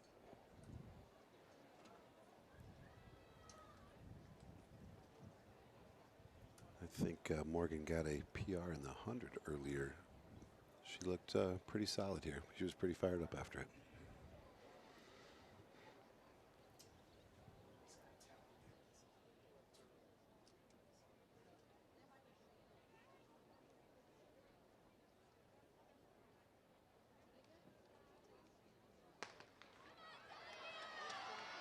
Carr in 4, Willits in 5, Morgan Carr and Katie Willits.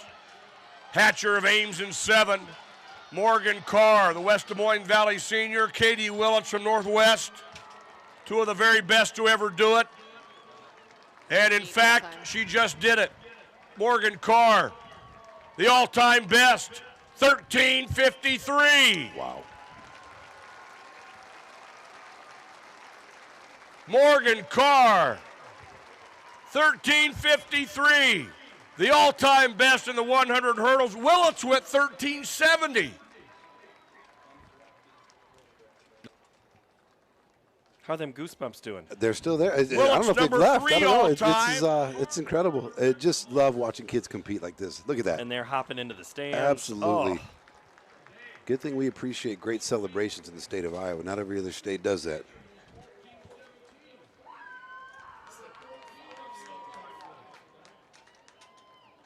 That's amazing. That's a great moment with their family. Look at that. That's awesome.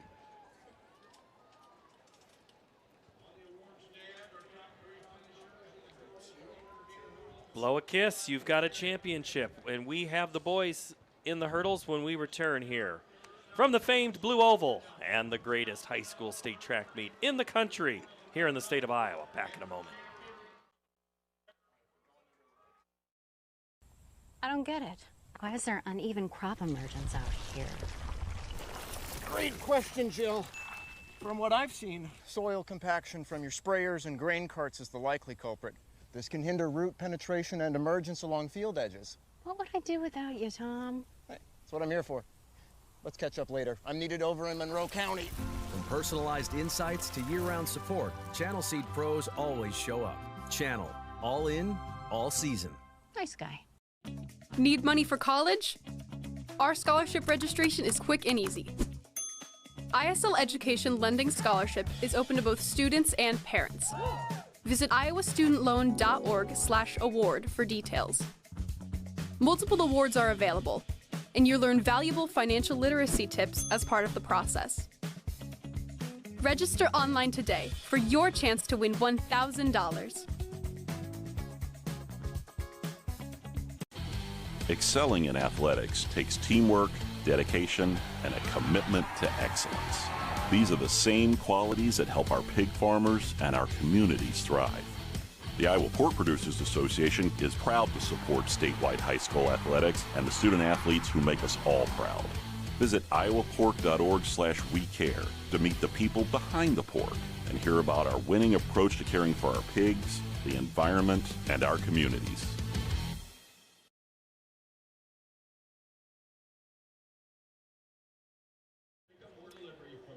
Drake University is the host school, site, and location of the Iowa High School State Track Meet for the Iowa High School Athletic Association and the Iowa Girls High School Athletic Union. 13,000, 15,000, 17,000, whatever thousand you want to say. They're all having themselves a great time. There have been very few empty seats. Let's meet the runners of the 1A boys 110 highs. Landon Grell of Lawton Bronson. In lane 4, Jackson Gordon of Riverside, Oakland. In lane 5, Dawson Evans of Lenox. Nolan Kriegel of Iowa Valley in 6. Brexton Schneider of ACGC in 7. And Josh Reed of Iowa Valley in 8.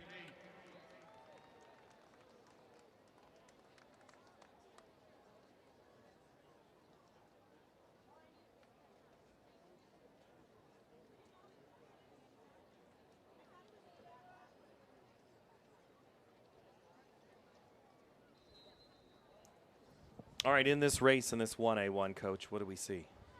Well, I'll tell you, Jackson Gordon's got his amazing talent here. He's got the best seat time coming in, season's best, lifetime best. So we'll look toward the middle of the track in lane 4. But Dawson Evans is amazing, and then you've got Landon Grill, not too shabby himself, from Lawton Bronson.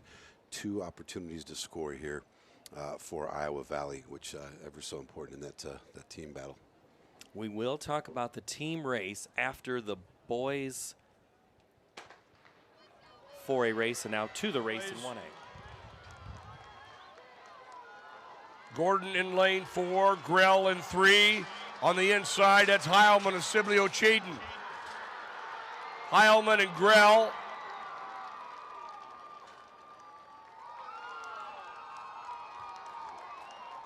Landon Grell of Lawton Bronson. The upset from the inside.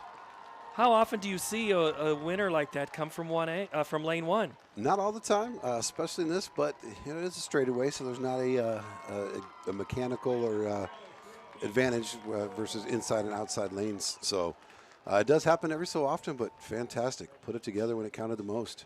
Luke Heilman from Sibley Ocheyedan with the championship. Only a junior. Whew. Put him on the board for someone to look for next year, for sure.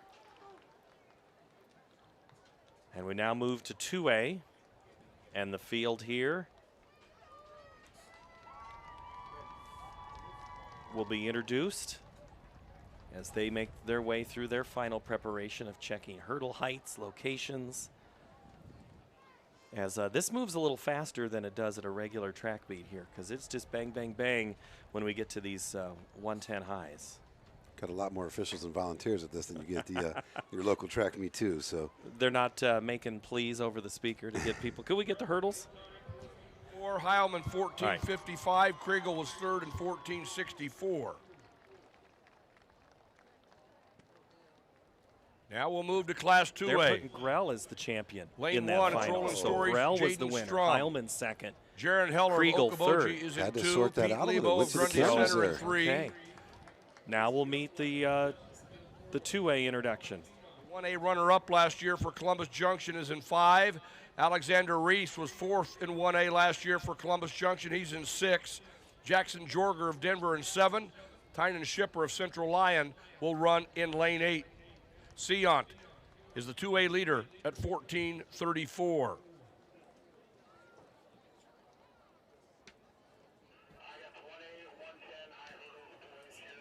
In this 2A At the field, award stand, top 3 1A boys high hurdles. Third, what are we the looking Kriegel at of here? Iowa. I think Seont is hard to bet against. He has just been so strong over the hurdles. We've seen him just in the shuttle hurdle, like what, 45 minutes ago. He and his teammate next to each other, the Aiden Youngblood of Jessup. He ran the shuttle hurdle here just a few moments ago as well. There's something Lots of about familiar faces lots here. of familiar faces when you're running against do any of these runners have to take extra risks in this race when you got these fast guys next to you? We'll see how it unfolds.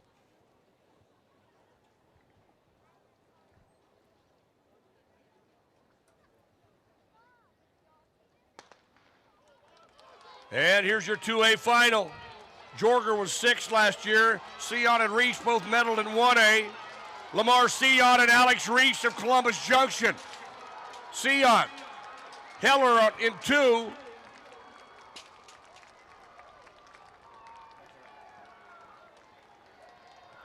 Lamar Seont of Columbus Junction, your champion at 14:19. And the Wildcats go 1-2 as Reese is the runner-up at 14:36.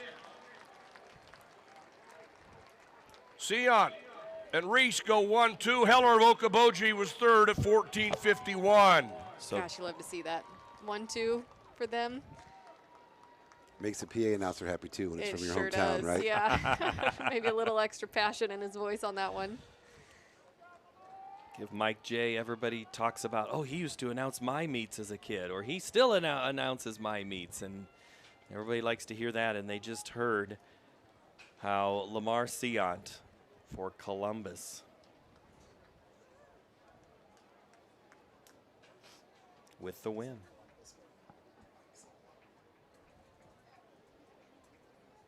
And we had to sort out that last race. I want to go back real quick. The 1A. It was Landon Grell was the champion from Lawton Bronson. Then Luke Heilman was second. Kriegel was third. We're going to meet the 3A field now.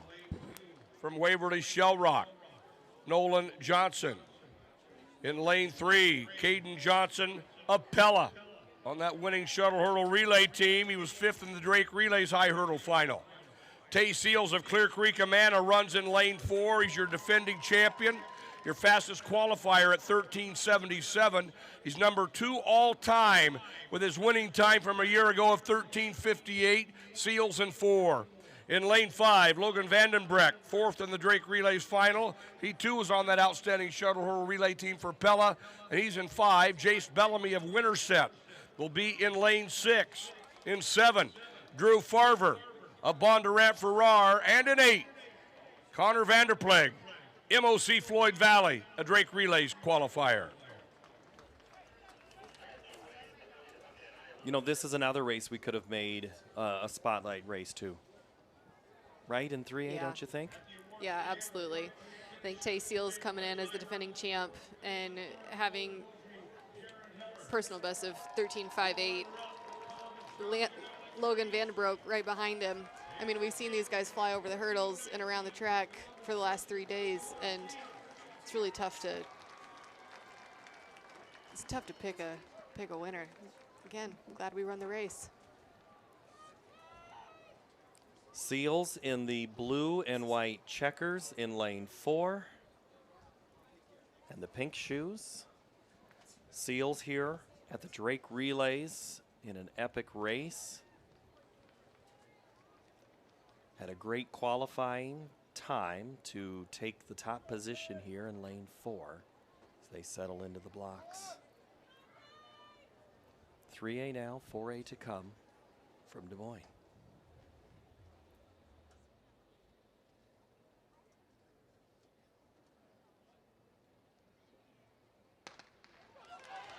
Three A boys high hurdle final. Tay Seals, Clear Creek, Amana.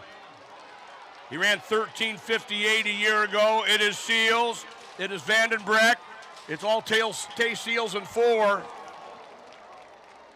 And Seals, 13:73.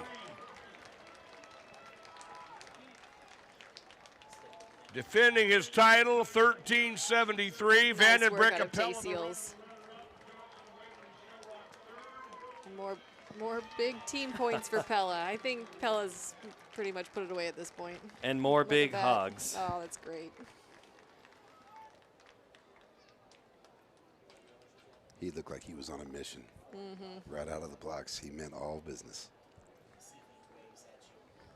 Seals puts his hands in the air, walks off. He'll get a new piece of decoration for his room. It's a blue championship flag, and that sets us up for the 4A 110 high hurdles in this race.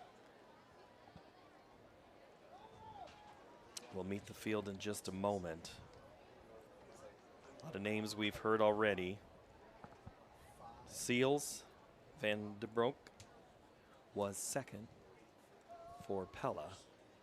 Johnson third from Waverly, and Johnson from Pella was fourth. So Pella goes 2 and 4. As Ellen said, puts a lot of points on the board for the Dutch. Likely locking up their boys championship. Here's the field for 4A. In lane 1, Drake Relays qualifier from Indianola, Easton McGraw. In lane 2, he was third at Drake. On that outstanding shuttle hurdle relay that set the all-time best from Iowa City West, Eli Smock. In lane 3, from Cedar Rapids, Kennedy, the runner-up of the Drake Relays. He's run 13:95 this year, Jackson Goslin. In lane 4, the state leader in 4A at 13:80, Drake Relays champion, last year's state meet runner-up from Ankeny, Hayden Carlson. In lane 5, Drake Relays finalist, fourth in this final a year ago from Waukee Northwest, Blake Ludwig.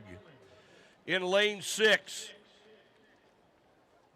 from Cedar Rapids, Kennedy, Braden Peck, Drake Relays qualifier. In lane 7, from Southeast Polk, A.J. Vandenbreck, a Drake Relays qualifier as well. And in lane 8, from Dallas Center Grimes, Drake qualifier, 7th in this final in 25, Darian Walker. Hayden Carlson, the future Iowa Hawkeye, in lane 5. Jackson Gosling in 4 for Kennedy. Carlson, the Drake Relays champ, ran already. Again, a lot of these guys ran in that shuttle hurdle and they're back. Yep, Ludwig going to be a Panther. Easton McGraw out of lane 1, Indianola, the only junior in the field. Everybody else is a senior. Both guys from Kennedy got firepower too, so they can put some pressure on those guys on the inside. And Vandenbreek out of Southeast Polk.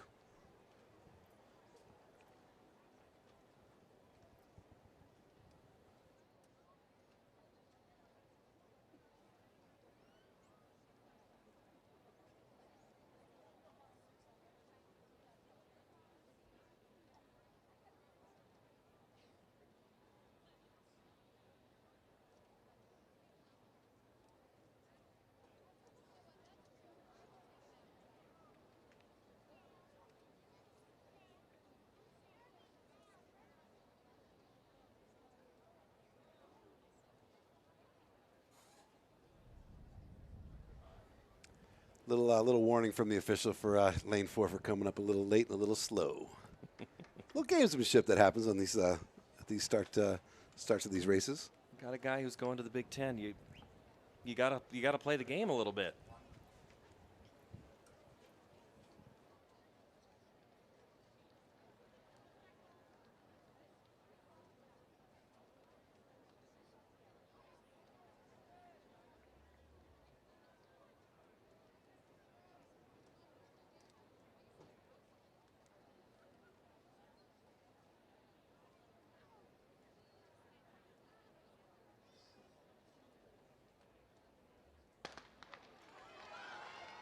For a boys high hurdle final. Carlson and Goslin. Carlson and Goslin. It is Carlson, Goslin, and Ludwig. Hayden Carlson of Ankeny, 13:52. 13:52 for Hayden Carlson. That is impressive. Blake Ludwig second, 13:85. Another all-time best. Another state meet record. Here we go. Keep that marker hot over there, Andy. Runner-up. Now he's your all-time record holder. The pride of Hayden Southeast Carlson Elementary, of Ankeny. Hayden Carlson. His dad, the head boys basketball coach. 1385 He's for also a track Ludwig. assistant. 1398 for Goslin. Hayden, the youngest of the family. Brother of a very good basketball player. 3A high Hayden, hurdles. a Finishing very third good from track Waverly athlete. Shell Rock, Yeah, Nolan not Johnson. too shabby. Sure, Your Joey would runner-up, be Capella, a Logan great hurdler in his Vandenbrecht. mind. Would love to get his hands on him. And Can't your wait. champion running Add him to 1373 that, from Iowa Clear Hawkeye Creek, roster. Amana, Tay Seals. Just saw Joey last week at the Big Tens over in Lincoln. So Carlson, your champion in the 4A 110 highs. Blake Ludwig is second. Jackson Gosling is third. Those are your podium finishes in that race. Speaking of finishes, we need to talk about team races. We're going to start with the girls 1A team race and update you on what's happening. Right now in 6th place, it's St. Albert, Mac Valley in 7, Martinsdale, St. Mary's in 8. But it's the top ones that we want to look at. It's Edgewood-Colesburg with 49, Cam of Anita 39, Pekin 36, Madrid 34 with Mount Ayr, and then back to St. Albert. So there's your 1A girls. The 2A race, it's Mid-Prairie, then Spirit Lake, a 6-point deficit. Beauty Center, Pella Christian, tied for third at 42, so only 7 separating first to 5th right there.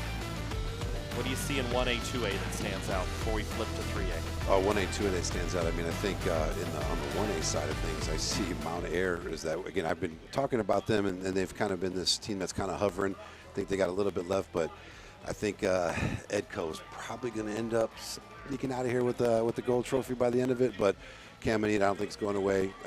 Pekin obviously still hanging around, and yeah, fighting for that second, third place trophy here. We got about 4 or 5 teams. And then in 2A, Ellen, anything that, I mean, Mid-Prairie, it's still anybody's race, right? Yeah, this is as close as you can get at this point in the meet, in my opinion. Mid-Prairie still got quite a few points left on the board. They've got 2 girls in the 200, 1500, and 4x1 left. But Pella Christian, you know, is going to stay hot. They're, you know, just sitting 7 points behind in 4th place, but they've got 2 in the 200, 4x1, and 4x4 with really strong contenders in all of those races. And so they're not going to get just a couple points. They're going to rack them up. And then in 3A girls, it is Pella with a 3-point advantage over Mount Vernon.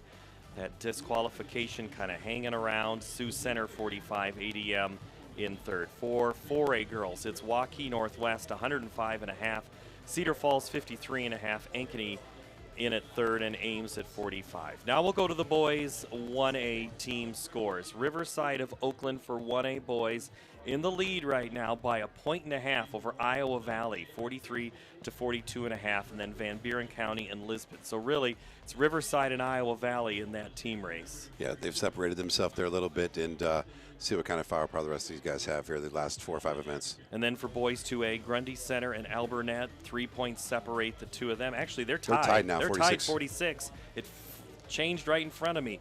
Okoboji there is in third. Boys 3A, Pella has locked up that team title with Clear Lake and Western Dubuque in behind. And then boys 4A, Bettendorf a point better than Cedar Falls with Northwest and Indianola tied at third. So overall, still some things to run for here before we're done.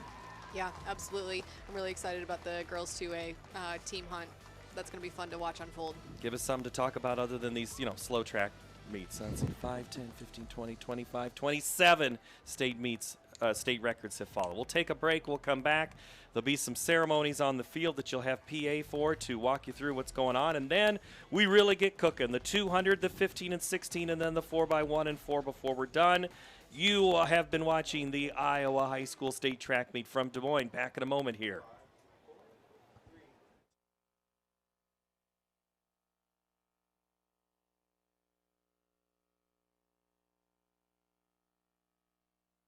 It's the simplest expression.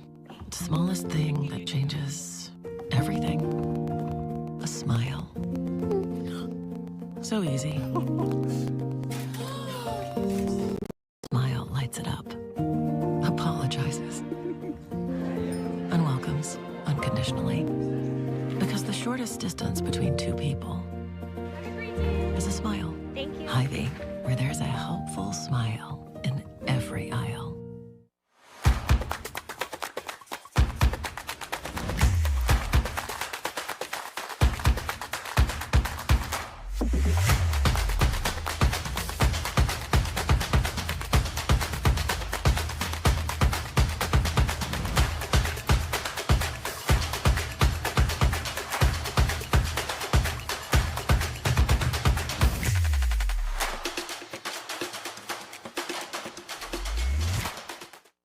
Something exciting is growing on Iowa farms these days. Innovation. From tractors that seed, weed, and harvest with data-driven precision, to drones that scout or plant cover crops to protect soil and water. Even our animals live in smart homes with round-the-clock care. Technology keeps your food safer, water cleaner, and makes us more sustainable. Because what we do here benefits everyone here. Life on the farm makes everyone's life better. How do you make everyone's favorite buffet even better? How do you make the country's best chicken even more exciting? How do you make Thursday the best night ever? Wing night at Pizza Ranch. All the wings you want, plus all your other buffet favorites. And for a limited time, try the sweet heat of our new honey hot sauce. The country's best wing night is here. Taking flight Thursday nights, only at Pizza Ranch.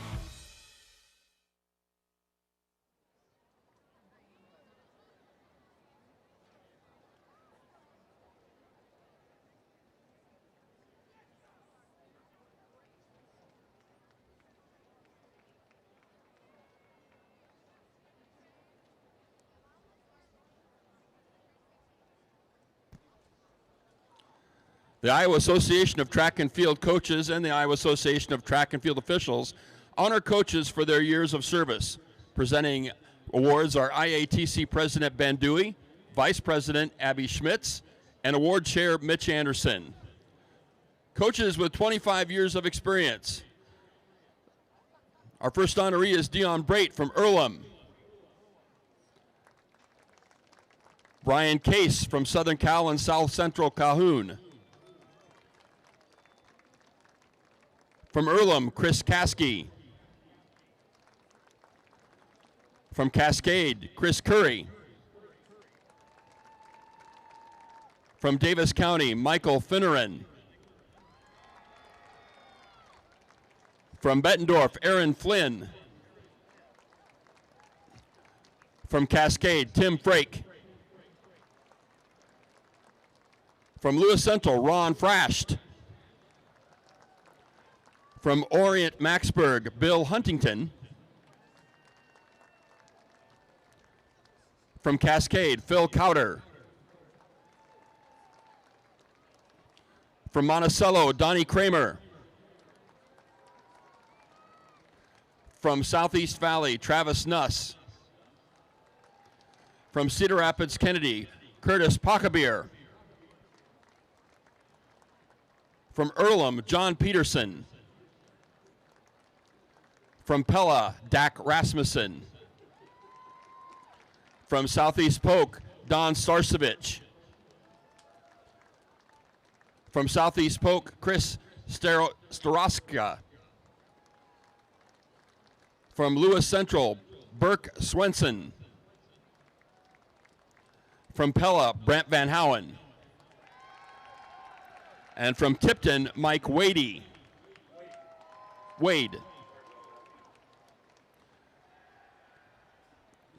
Presenting coaches with 50 years experience. We have Steve Dedeker from Hinton. Bob Mudd from North Lynn.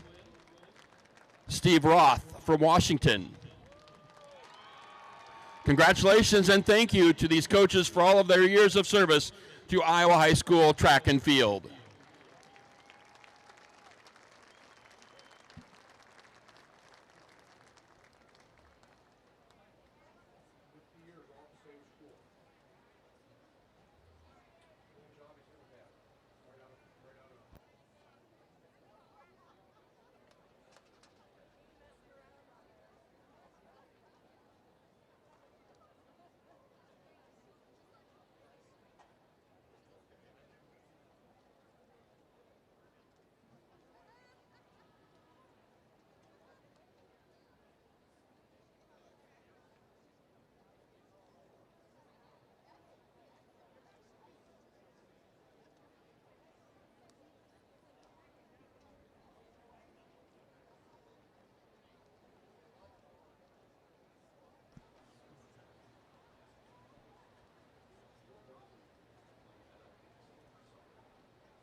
Beginning this school year, the IGHSAU is honoring officials in each sport that are recognized by the NFHS as the Sports Official of the Year.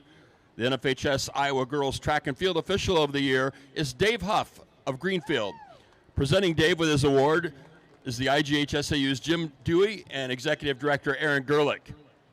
Dave has dedicated decades to Iowa track and field through his service as an official.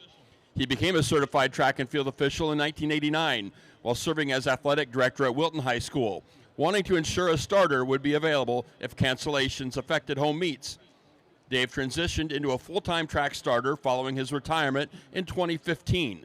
Since then, he's continued to make a strong impact on the sport with his professionalism and commitment. Dave has also contributed at the state track and field meet since 2012 as both an exchange zone judge and a discus official. Most recently, he expanded his service by becoming an Iowa Association of Track Officials board member representing the Southwest District. Congratulations to the NFHS Iowa Girls Track and Field Official of the Year from Greenfield, Dave Huff.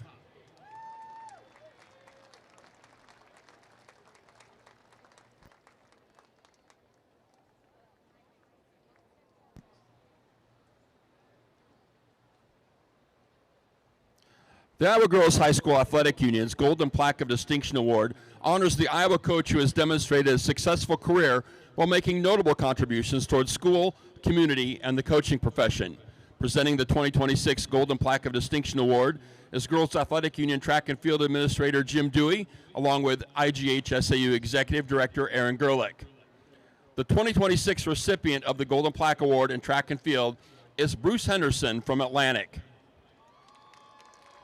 Bruce began his teaching career in Atlantic in 1970 and started the girls' track program during the 1973-74 school year. During his 39 years, he has led his team to state championships in 1983, 1998, 99, 2000, 2001, 2003, and 2004. He's also had 3 runner-up finishes, 3 teams that placed third, and 4 fourth-place finishes. Bruce has coached 27 individual state titleists, 17 state relay titles, and 8 Drake relay winners. His teams won 18 regional crowns and 22 Hawkeye 10 conference championships. His 7 state team titles is tied for the most team championships in Iowa by a girls' head coach. Bruce was also the head boys and girls cross country coach from 1983 through 2008, an assistant coach from 29 to 2010, and has been a volunteer assistant since 2011. Bruce is a past president and vice president of the Iowa Association of Track Coaches, has spoken at numerous track clinics, and has only missed 3 Drake relays in 70 years. He's been named the IATC State Coach of the Year 5 times and was named the National Coach of the Year in 2002 by the NFHS. He was also inducted into the IATC Track Hall of Fame in 2008 and was named National Coach of the Year in 2009 by the National High School Athletic Coaches Association. Bruce and his wife Gail are both retired educators and continue to make their home in Atlantic while wintering in Texas. He continues to be an active volunteer with the middle school cross country and track and field programs. Ladies and gentlemen, presenting the 2026 IGHSAU Golden Plaque of Distinction recipient for track and field, Bruce Henderson from Atlantic.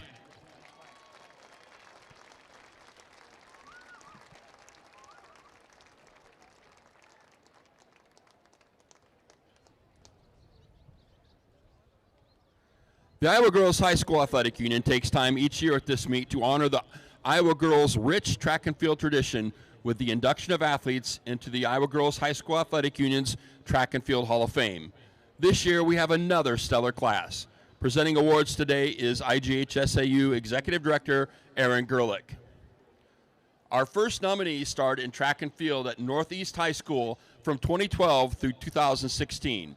She paired elite speed, precise hurdling, and standout athleticism in the field to become a consistent force at the top of the Class 2A state meet. Over 4 years of state competition, she won 6 state titles and placed in 16 different events. Her sophomore year in 2014 gave the first glimpse of what was to come. She finished second in the 400 hurdles, third in the 100 hurdles, and contributed to 2 relay teams. The following spring, as a junior in 2015, she broke through with a dominant triple, winning the 100 and 400 hurdles and the long jump. It was her senior season in 2016 that stands out. She swept the 100 hurdles, the 400 hurdles, and the long jump for the second consecutive year, winning the 100 hurdles in 14.42 seconds, which placed her first overall all classes and anchored the shuttle hurdle relay team to a third-place finish. She did not just win her events, she owned them. 10 years after her high school career, her 14:08 time in the 100 hurdles is tied for 7th on Iowa's all-time list, and she ranks 5th all-time in Iowa in the long jump at 19 feet 5 3/4 inches. After high school, she continued competing at the collegiate level with stops at Iowa State, Wichita State, and ultimately the University of Northern Iowa, where she found her stride. As a Panther in 2021, she won the Missouri Valley Conference outdoor titles in both the 100 hurdles and the long jump, the same combination she mastered at the state meet years earlier.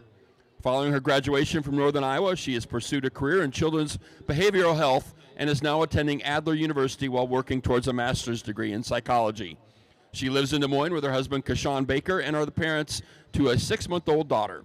Let's welcome her back to the Blue Oval, a 6-time state champion from Northeast High School, Alina Marcucci Baker.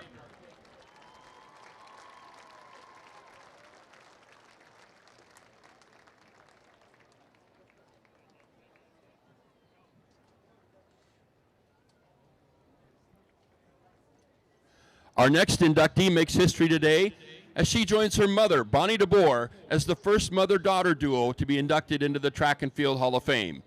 Like her mom, she competed at Western Christian High School, where she collected 16 medals with 8 state championships and 6 runner-up finishes. As a freshman in 2010, she anchored Western Christian's winning 4x400 meter relay team while finishing second in both the 100 and 200, where she was runner-up to fellow Hall of Famer Hannah Wilms. In 2011, she again finished second in the 100 and 200, this time losing to Hall of Famer Alex Gokenauer in a 100-meter race that was decided by 1/100th of a second and one of the closest finishes in state meet history. She was golden in the relays, anchoring the 4x100 and 4x400 meter relays to state titles. She officially arrived her junior season when she swept the 100, 200, and 400 at the Class 2A state meet, winning the 100 in 12.73 seconds, the 200 in 25.50 seconds, and the 400 in 56.56, while also anchoring the 4x100 meter relay team to gold. She continued her relay dominance as a senior, anchoring the winning 4x100 meter relay with a team time of 49.92 seconds. In her individual events, she finished second in both the 100 and 200, while placing 6th in the 400. In addition to joining her mother into the Track and Field Hall of Fame, she also joins an elite number of athletes who have been elected to 2 IGHSAU Hall of Fames. An outstanding volleyball player, she was inducted into the IGHSAU Volleyball Hall of Fame in her first year of eligibility and went on to play college volleyball at Dordt. She now lives on an acreage near Sheldon, where she and her husband Jeffrey are raising 5 children. Welcome to the IGHSAU Track and Field Hall of Fame from Western Christian, Brooke Wolterstorff Grandsta.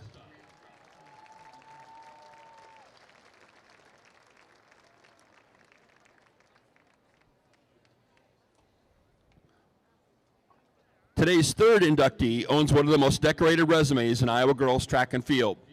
Between 2014 and 2018, she collected 8 state titles, 4 state runner-up finishes, a meet record, and an all-time best.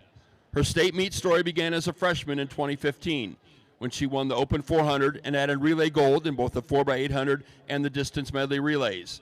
She followed that performance with wins again in the 400 meters in 2016 and 17.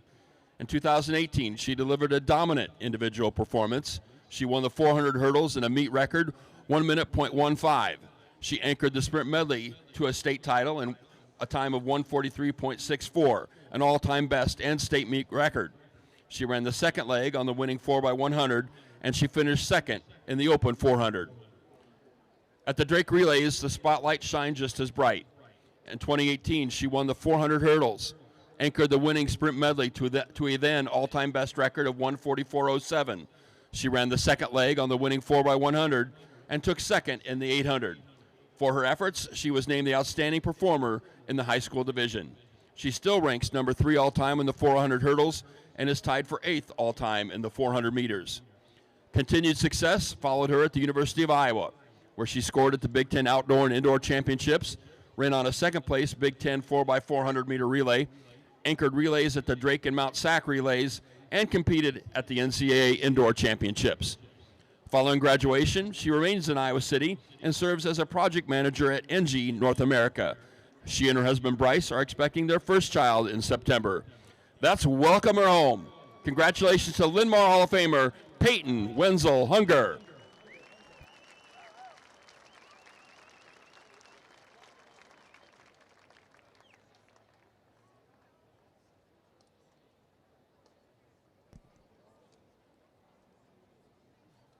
You won't find the name of today's final Hall of Fame inductee in any of Iowa's record books.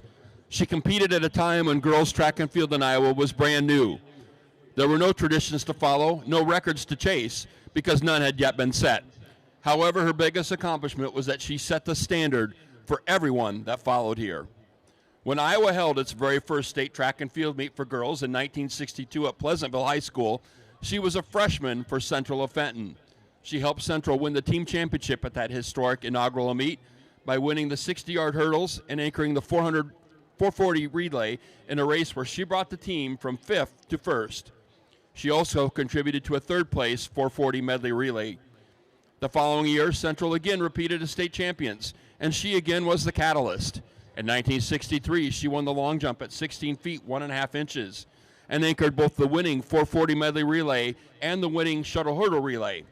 By 1964, her senior year, she had added the 80-yard hurdles to her championship portfolio, anchored another winning shuttle hurdle relay, and finished on the podium in multiple events.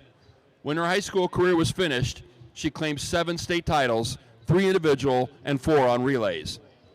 She also competed at the Drake Relays in 1963, in the first year that girls' events were contested at Drake.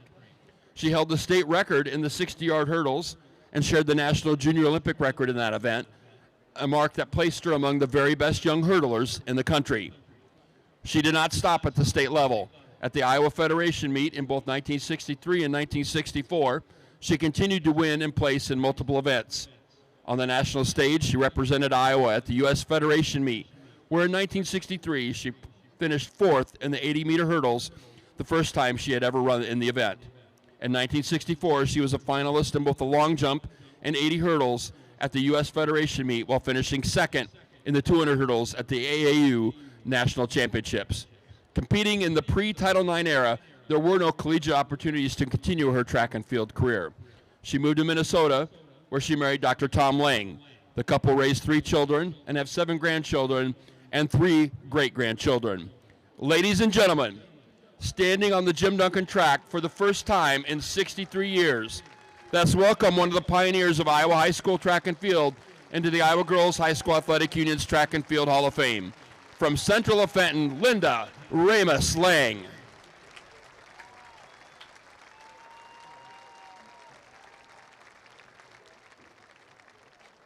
Ladies and gentlemen, presenting the IGHSAU Track and Field Hall of Fame Class of 2026.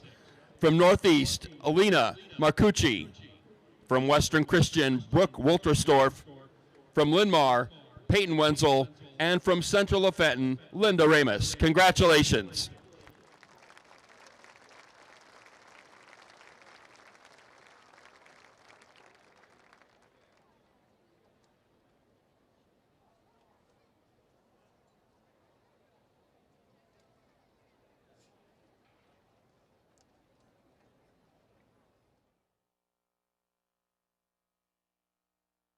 Something exciting is growing on Iowa farms these days. Innovation. From tractors that seed, weed, and harvest with data-driven precision, to drones that scout or plant cover crops to protect soil and water. Even our animals live in smart homes with round-the-clock care. Technology keeps your food safer, water cleaner, and makes us more sustainable. Because what we do here benefits everyone here. Life on the farm makes everyone's life better. Whether you volunteer or hang with friends, play pickleball, read or follow trends. No matter what your retirement style, you deserve healthy eyes and a healthy smile. Some Medicare plans don't cover vision or dental. With Delta Dental, you can save on what's essential. Get coverage and take care of your health. It's peace of mind, so treat yourself. It's more affordable than you might think. Give us a call or visit this link. I don't get it. Why is there uneven crop emergence out here? Great question, Jill. From what I've seen, soil compaction from your sprayers and grain carts is the likely culprit. This can hinder root penetration and emergence along field edges. What would I do without you, Tom? Hey, that's what I'm here for. Let's catch up later. I'm needed over in Monroe County. From personalized insights to year-round support, Channel Seed pros always show up. Channel, all in, all season. Nice guy. Excelling in athletics takes teamwork, dedication, and a commitment to excellence. These are the same qualities that help our pig farmers and our communities thrive. The Iowa Pork Producers Association is proud to support statewide high school athletics and the student athletes who make us all proud. Visit iowapork.org/wecare to meet the people behind the pork and hear about our winning approach to caring for our pigs, the environment, and our communities.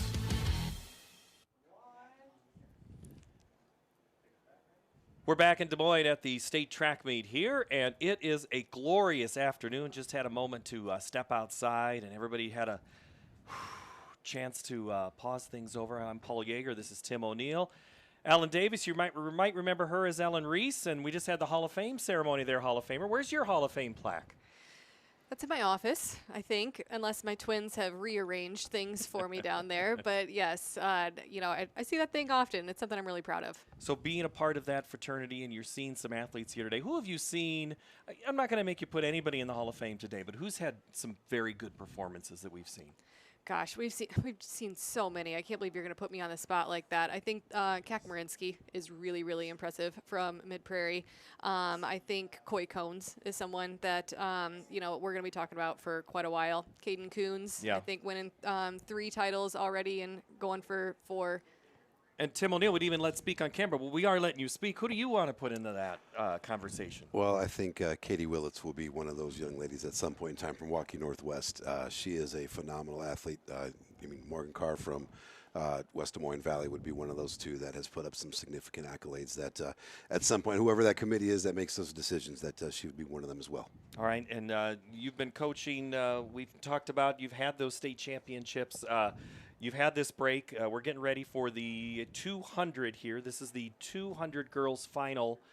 I was Bella Paulson. I was wondering too.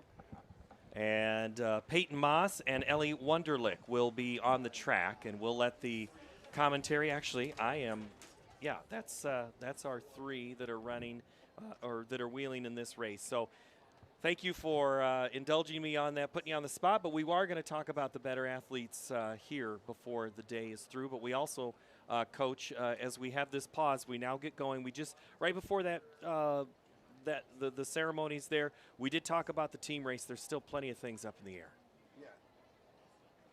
looking at, we talked some of the 2A, 3A. I know that's kind of Ellen's area this week, but 1A boys, we've got some fireworks still to happen. We still got a tight race here between Riverside and Iowa Valley. We've got some more opportunities to score there. On the 4A side with the boys, definitely. I mean, right now, Bettendorf's in the lead. Cedar Falls is a point behind, but I know that both those teams got plenty here, so they're gonna throw down the gauntlet. And Waukee Northwest isn't out of it. They're sitting there at 40 points, just 13 out of second place. And Ellen, team races for you as well that you've been monitoring. Yeah, I've been keeping a close eye on the 2A, 3A, of course. I'm really excited about what I'm seeing out of Alburnett. They and Grundy Center tied with 46 points in 2A boys.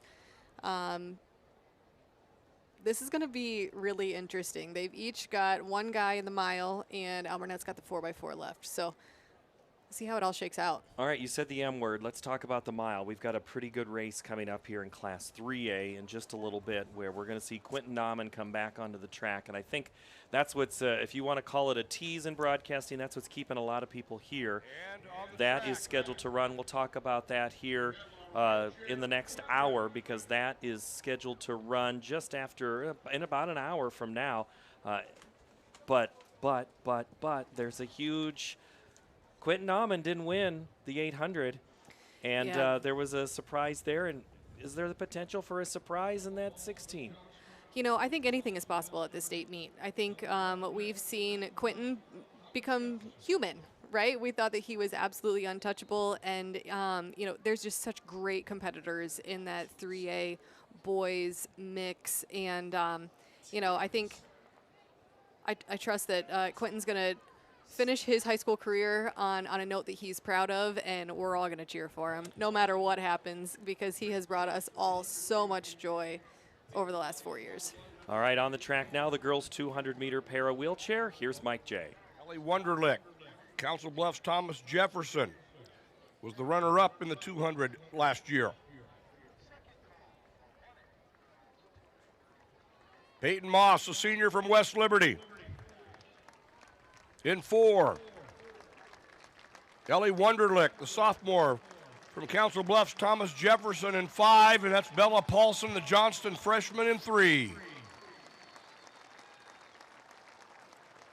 Peyton Moss, West Liberty, winning the 100, 200,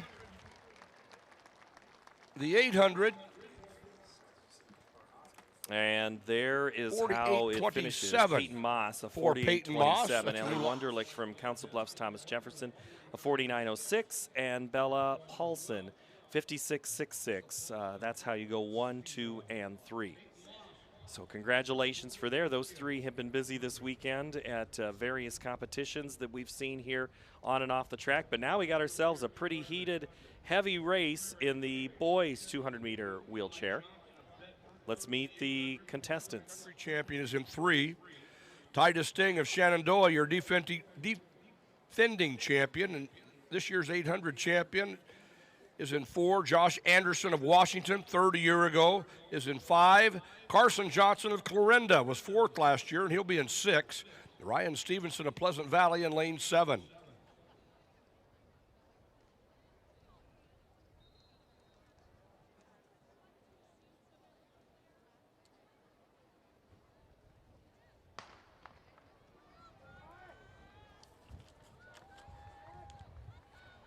Titus Sting of Shenandoah, your 100 and 800 champion, your defending champion here at 200 meters. Titus Sting of Shenandoah. In lane 4, that's Eli Johnson of Bedford in 3, Josh Anderson of Washington in 5. Titus Sting.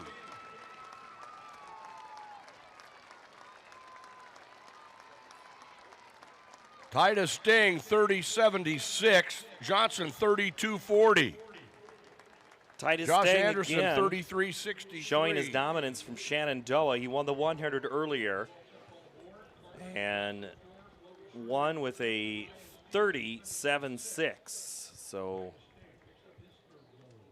at his gold number 3. Eli Johnson from Bedford is 2nd. Josh Anderson is 3rd.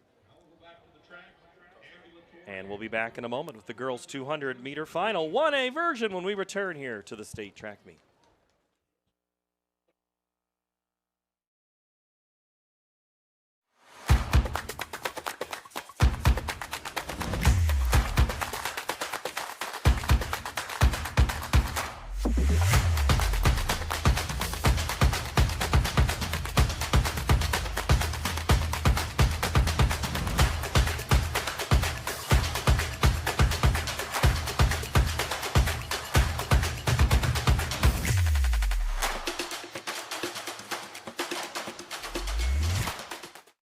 Something exciting is growing on Iowa farms these days. Innovation. From tractors that seed, weed, and harvest with data-driven precision to drones that scout or plant cover crops to protect soil and water. Even our animals live in smart homes with round-the-clock care. Technology keeps your food safer, water cleaner, and makes us more sustainable. Because what we do here benefits everyone here. Life on the farm makes everyone's life better.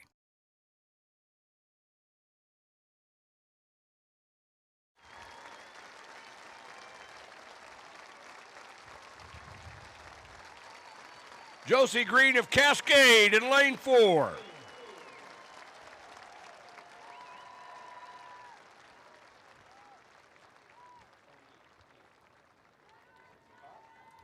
Josie Green with a nice finish there. Breaks the 40-second barrier, goes 39.98. Got a chance to meet her real quick, say hi, quick meet and greet, and her coach Tim Frake, and just a very inspirational young woman for a lot of people out there. Josie Green been busy today and yesterday, so congratulations to her. And now it'll be time for the boys' 200-meter ambulatory. Here's the introductions.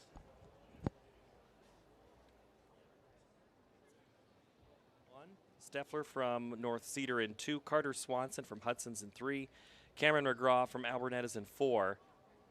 North Cedar's Gavin Leonard on the award stand, Hughes top 3, is wheelchair in 200, lane 5, finishing and Eli third. Santa Bella from Paulson of Monticello Johnson. is in 6. The runner-up, When we get ready here for the 200 ambulatory, then it'll be the 200 1A, 2A, 3A, 4A, girls then boys. Then we get to that 1500 and 1600 versions of the races before we make way for the relays to close out the state meet here in the next couple of hours.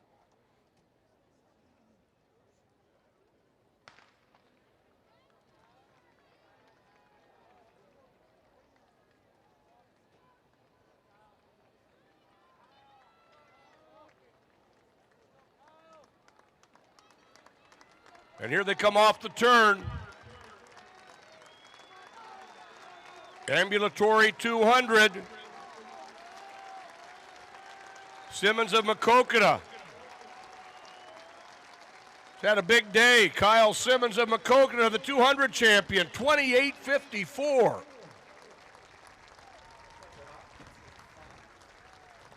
Kyle Simmons burning around the track, 28.54. Cameron McGraw, and their finishing right there was Eli Santa. He is on your screen right now. Swanson 3rd, Steffler 4th, and Leonard Moose 5th before Santa crosses. So that's how our 200 ambulatory goes, and now we're going to move quickly into the girls 200. Let's set things up a little bit here. When we tell you about that race, it'll be right after this. You're watching the state track meet from Des Moines, here brought to you by Farm Bureau. What does commitment mean? To protect what's important, to invest in the future. It means providing peace of mind. It's what reliable people do. It's what local banks do. Banking in Iowa goes beyond transactions. Banks work to help people and small businesses succeed. And Iowa banks are proud to be trusted partners in building confident banking relationships. Iowa Banks, your partner through it all. It's the simplest expression. The smallest thing that changes everything. A smile. So easy. A smile lights it up. Apologizes. And welcomes unconditionally. Because the short shortest distance between two people is a smile. Thank you. Hy-Vee, where there's a helpful smile in every aisle. The 1A girls are on the track for the 200 final. Here's a look at your race. McKenna Baker from West Monona is in 1. Tatum Heiser from Linville Sully in 2. Morgan Hast from Boyer Valley. Then it's Emma Reynolds in 4. Paige Richards, who won the 100 already today from Madrid's in 5. Lena Alley from Fremont Mills, who's had a pretty good day too. Lacey Johnson from St. Ansgar in 7. And Leah Lamb is 8. So let's look at this race a little bit here, Tim. I really think it's any girls' race right now. You know, between Heiser, Hast, Reynolds, Richards, and Alley. You know, those 5 or 6 young ladies, like, they've managed so many events. A little bit of a war of attrition here toward the end of who's got the enough energy in the tank here to pull off this 200-meter race in Class 1A. Here's the introductions of our runners. Baker. In lane 2, a 3-time finalist from Linville Sully, Tatum Heiser. In 3rd, 2-time qualifier from Boyer Valley, Morgan Hast. In lane 4, the 400 runner-up from Mount Ayr, Emma Reynolds. In lane 5, the runner-up last year, 2-time 100 champion from Madrid, Paige Richards. In lane 6, 2-time 100 hurdle champion from Fremont Mills, Lena Alley. In lane 7, she medaled on 3 relays a year ago. She's your defending champion in the 200 from St. Ansgar, J.C. Johnston. And in lane 8, from Bellevue, Leah Lamb. 1A girls 200. The taxing that it can be on the legs. With this meet spread out, though, Tim, what's the emotional side of things, and just that you're having to ramp up over a longer period of time? Is that also a fatigue factor? Absolutely. The mental fatigue, I know Ellen's mentioned it a couple times now. It's definitely there. It's something you've got to practice and work at throughout a season. The gun is up. Mike J will have the call of the 200.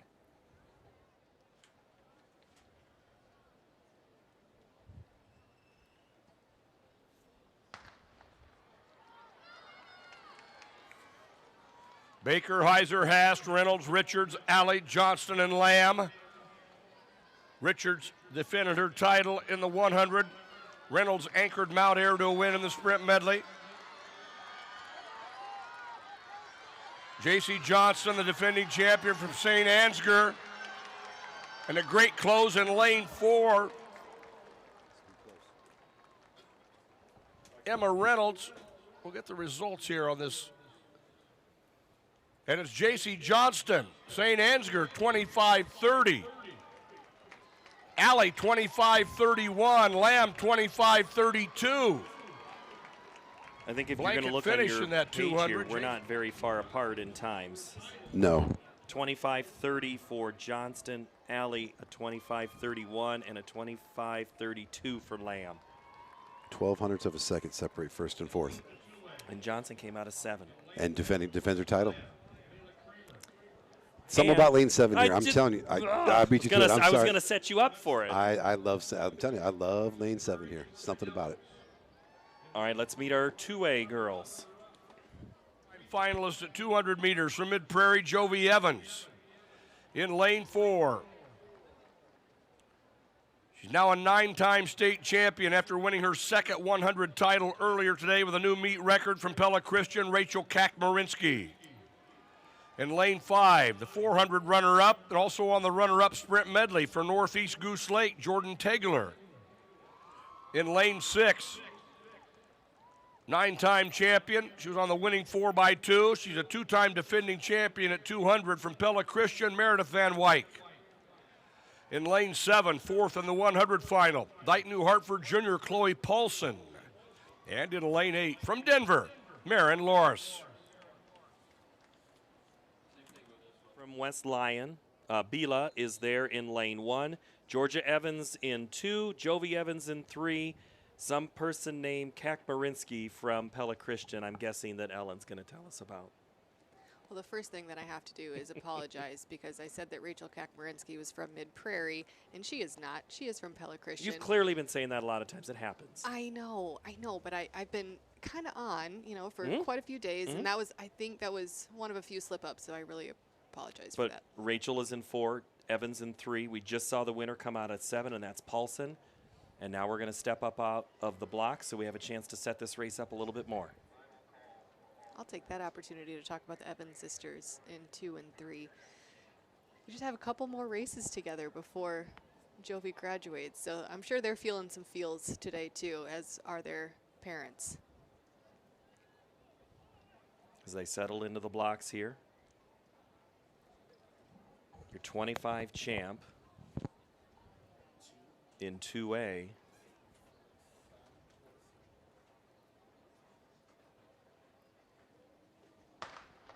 Here we go. Kakmarinsky in 4. She set a new meet record in the prelims at 24:31.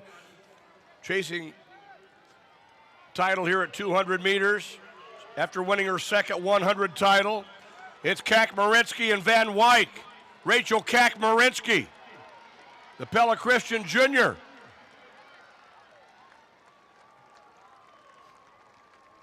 (24:08) and another meet record. Put it on the board, Andy. Number 6 Another on the one goes all-time down. She list, breaks her Rachel own state meet record. Kakmarinsky. Just a junior. Can you imagine? What are we going to be in for over the next 12 months? Well, you're going to be in for someone you know to highlight next year and to look at and what her career is and lead in. We're going to meet the 3A field here in just a moment as the 1A champs were just introduced at the podium. So Kakmarinsky, Tegler, Van Wyk go 1, 2, 3. Here's the 3A field. 100 earlier today from MOC Floyd Valley, Kaylee Tooker. In lane 3, 3-time finalist at 200 meters. She was 8th in the 100 from Marion Abbey Cave. In lane 4, she won the 400. She was 6th in this event in 2023 as a freshman. 7th in the 100 final today from Mount Vernon, Callie Whitaker. In lane 5, the long jump champion this weekend, 3rd in the 100 final from Grinnell, Aiden Gosselink. In lane 6, the 100 runner-up from Burlington, Miley Stiefel. In lane 7, 3 times a 4x4 medalist at the state meet from Pella, Lizzie Newman. And in lane 8, 8th a year ago, Newton senior Lauren Clark.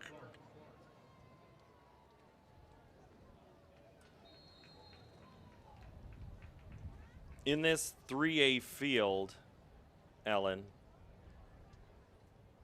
Whitaker again back on the track, Gosselink and Cave right there in the middle, but let's not count out Lizzie Newman too. That's right. We've got the 100 champ, the 400 champ, the long jump champ, and a lot of other place winners. This is loaded. Took her in that 100 was a great race if you want to go back and watch that. We're in the blocks. Here's the call.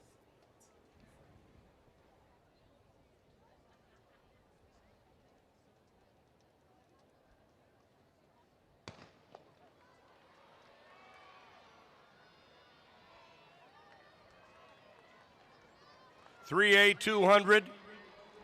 Whitaker in 4. The 400 champion brings it off the turn. That's Gosselink, the long jump champion, on her shoulder. It is Whitaker and Gosselink. Gosselink and Whitaker. Callie Whitaker, Aiden Gosselink.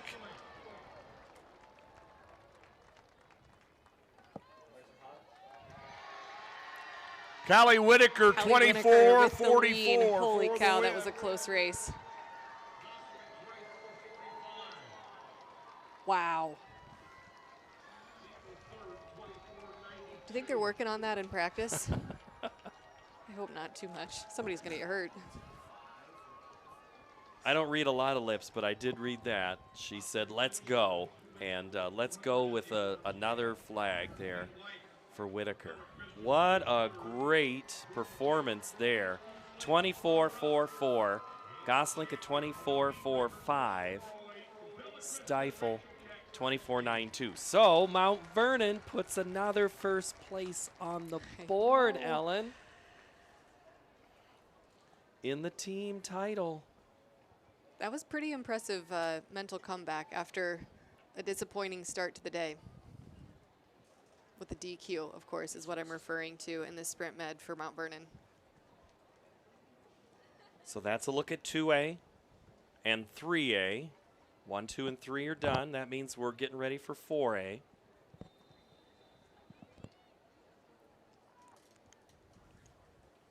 And we'll get the introductions of the field here in a moment. There's a look at them that are on the track right now. Hunter for And let's move now to the 4A girls. In lane 1, two-time qualifier, medalist at Drake on the 4x1 for Cedar Rapids Prairie. This is Ashlyn Hunter. In lane 2, Drake relays 4x1 and 4x4 gold medalist from Northwest, Quinn Jorgensen. In lane 3, the long jump champion 3 times in her career from Linmar, Abby Mecklenburg. In lane 4, 1 gold on the shuttle hurdle relay, the 100-meter dash, runner-up in the 100 hurdles from Waukee Northwest, Katie Willits. In lane 5, the 400 runner-up from Ankeny, set a new meet record on the medley. This is Morgan Fisher. In lane 6, 400 champion, Drake Relays 400 champion from Cedar Falls, Chloe Nissen. In 7, the 100 runner-up, the Drake Relays gold medalist on the 4x1 from Southeast Polk, Elena Goldsberry. And in 8, two-time qualifier from Des Moines Roosevelt, Julia Knapp.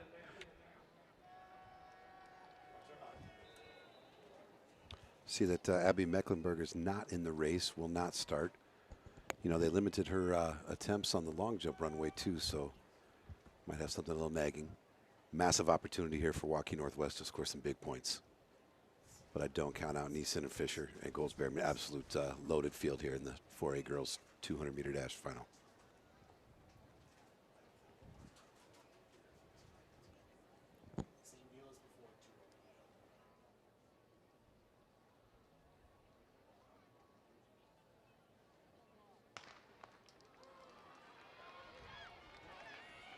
And 4A 200 final. Fisher in 5 has been on 2 all-time best medley relays this weekend, but here comes Katie Willits of Northwest in 4.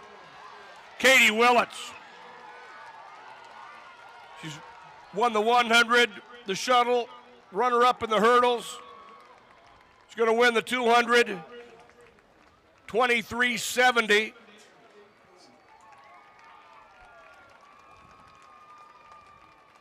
Number 2 on the all-time list at 23.70, Katie Willits. Fisher, the runner-up. Jorgensen was 3rd. Great finish there, Katie Willits. On the award stand, Morgan top Fisher 3, with the 2A, runner-up, or the 3A girls 200. Right there, Quinn Jorgensen. She just edged her out. Quinn Jorgensen, 3rd place for Waukee Northwest with the 24.33. Chloe Nissen with the 24.38. Goldsberry 5th. Knapp 6th. And Ashlyn Hunter in 7th from Prairie of Cedar Rapids. Malotti's record, Sydney Malotti's record from Southeast Polk stands. That remains at a 2.368. So almost there for Willits, but it doesn't matter for her in the terms of the record, but it is a gold. So great finish there for the 400-meter dash for the girls. And now it'll be time for the boys here in the 200 race. Let's talk about 1A. Got a couple young guys in here with the boys 200. Bartles out of from North Butler's a freshman. Not easy to do as a freshman on the boys side. And then Braden Anderson out of English Valley's only a sophomore. He's had a really outstanding track meet. Landon Grell, great 100-meter dash final from Lawton Bronson. Looking forward to see what these guys do. From English Valley's Braden Anderson. In lane 6, he was a two-time qualifier in this event, a 2-time high jump champion. From Peyton Sheridan, Trevin Keeley.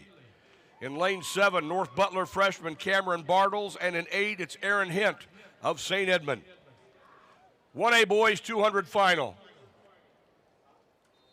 Brody Pryor in lane 1. Clancy Van Ort is in 2 from North Cedar. Wyatt Minter in 3. Landon Grell from Lawton Brunson in 4.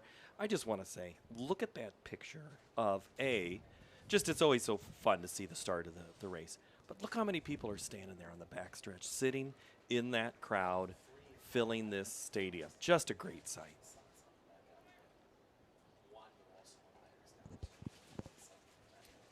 One A, ready to go.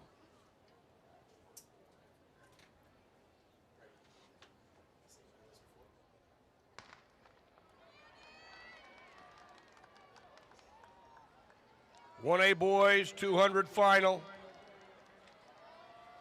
Braden Anderson of English Valleys in lane 5, the runner-up in the 400. To his inside is Minter.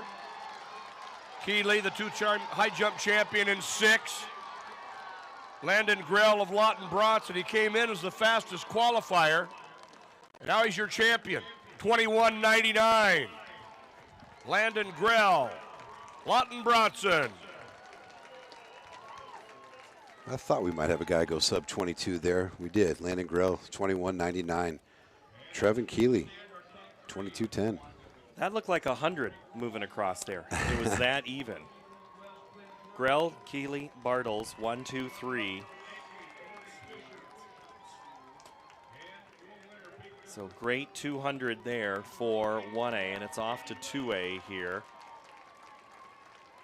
As we trick through, and this is where all sorts of movement is happening, both in team points and individuals, as we get a sneak peek, Ellen, at the 2A boys 200. Yeah, again, some familiar faces, some familiar names. We're going to be watching Lamar Seont in 2, Coy Cones in 4, Lakin Caves from Alburnett looking to grab some more team points. Landry Haberrichter. Oh man, I butchered that. Haberrichter. Again. Thank you. Yep. So 100 champion. This is gonna be good. And he's in 7. I know. Was he's he in 7? He was. For the 100? I think he was. He was in the outside. He was either in 6 or 7. I know. I can't remember for it was sure, but right here up the edge. But you like that lane 7? Feeling a little lucky. I like 7 on the curve. I didn't know about the straightaway, but. We might have won a Drake title out of in a 4x1 out of an outside lane. I'll rub that into Jim Dewey, Assistant Executive Director of the IGHSAU, when he was the AD at Waukee. I like to tease him about that. He's not competitive about track, is he? No, he's one of the best guys ever, though. They do such a great job with this meet. Him, Jared Chizik, Aaron Gerlich, Tom Keating, the Association, the Union. They do a great job.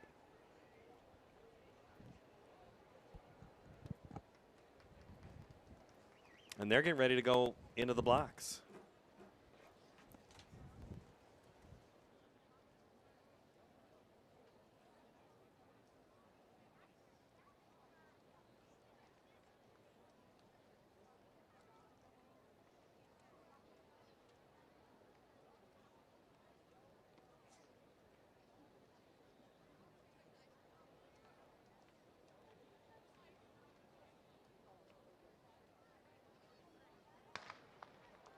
And here's your 2A boys. Cones running in lane 4. Fastest qualifier at 21:31. To his inside is Hush of Cascade. That's Caves of Alburnett in 5. Coy Cones. He's run 21:22 this year. The runner-up in the 100 is the 200 champion. Coy Cones of Trainer, 21:55. Mr. Cones, Caves, the another state runner-up. championship. He's having himself a week. Lakin Caves coming in at 2nd. That's huge team points for Alburnett. And what was your comment about Coy yesterday? He's taller than you thought? He's taller than I thought. Yeah. His hair is very blonde right now. I'm wondering if there's any bleach left in the town of Trainer, but I can't imagine they're all that naturally blonde. Maybe a little enhancement there. Oh, what a fun meet for Coy. Man, the Trainer Cardinals there is 2155, your state champion Siant, who's had a pretty good meet as well, 22:02, and Tate Hosch from Cascade is third. Coed headed to North Dakota State to run track. There's a lot of Iowa athletes that are going to the Dakotas. Have you noticed that? I had the conversation with Eric Hannenberg at South Dakota State, and yeah, my son was a North Dakota State Bison, and they love recruiting Iowa up there, all the schools from the Dakotas. Might be two states that are less populous than Iowa. Here's the 3A field. Lake, the runner-up in the 400. Ryan Baer of Keokuk, the 100 champion. Harrison Mullins of Pella has been fourth in the 100, fourth in the quarter. Colby Hudnefeld of Clear Lake, meet record holder at 400 meters. Ryland Peters of Waverly Shell Rock and Zane Johnson of ADM.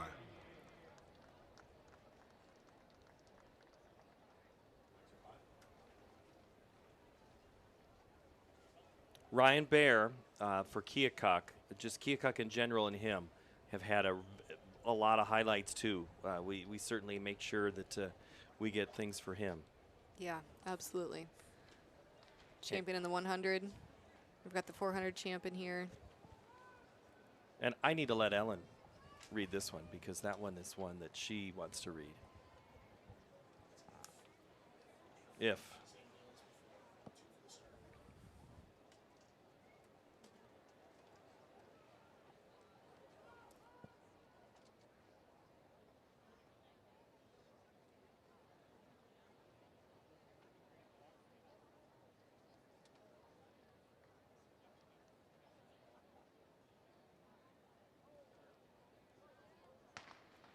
Clean start here in 3A. Ryan Baer of Keokuk won the 100 title. He's out well in 4. That's Harrison Mullins in lane 5. Wino in 3. Kellen Harder in 2. Ryan Baer of Keokuk with the sprint double. Ryan Baer.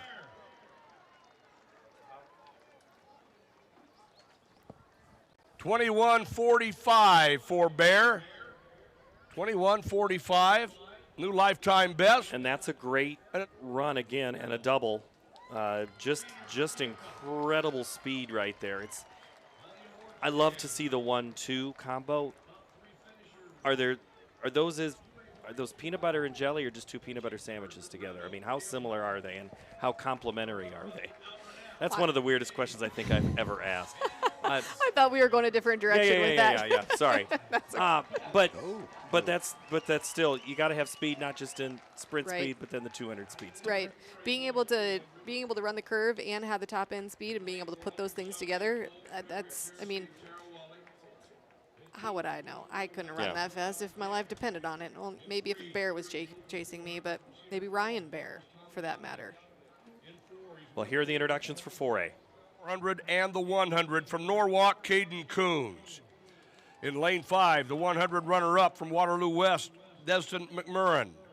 In lane 6, sixth in the open 400 from Cedar Falls, Ethan Clark. In 7, it's Maddox Cooley of Clinton. And in lane 8, Bryce Beecham of Johnston. 4A boys 200 final.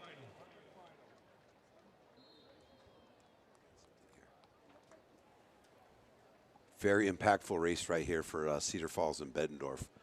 Cedar Falls has 2 guys here in the final. Bettendorf doesn't have any, so massive scoring opportunity. Knowing that coming up here in the 1600, Bettendorf only has 1 guy, powerhouse with Willie, but Cedar Falls have 2 opportunities to score in that race.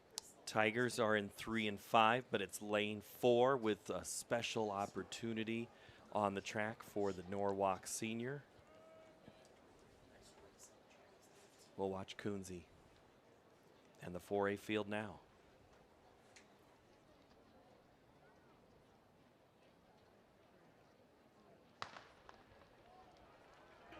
Caden Coons in 4. The Norwalk. Coons in 4, McMurrin in 5. On the outside, it's Beecham of Johnston. That's Alexander in 2. Coons and Alexander.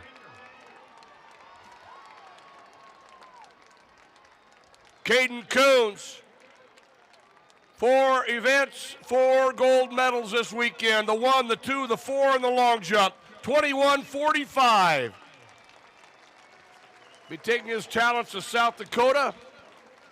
He wins 4 gold medals this weekend. Did you know Caden who has how long ago it's been since that has been done? 2002.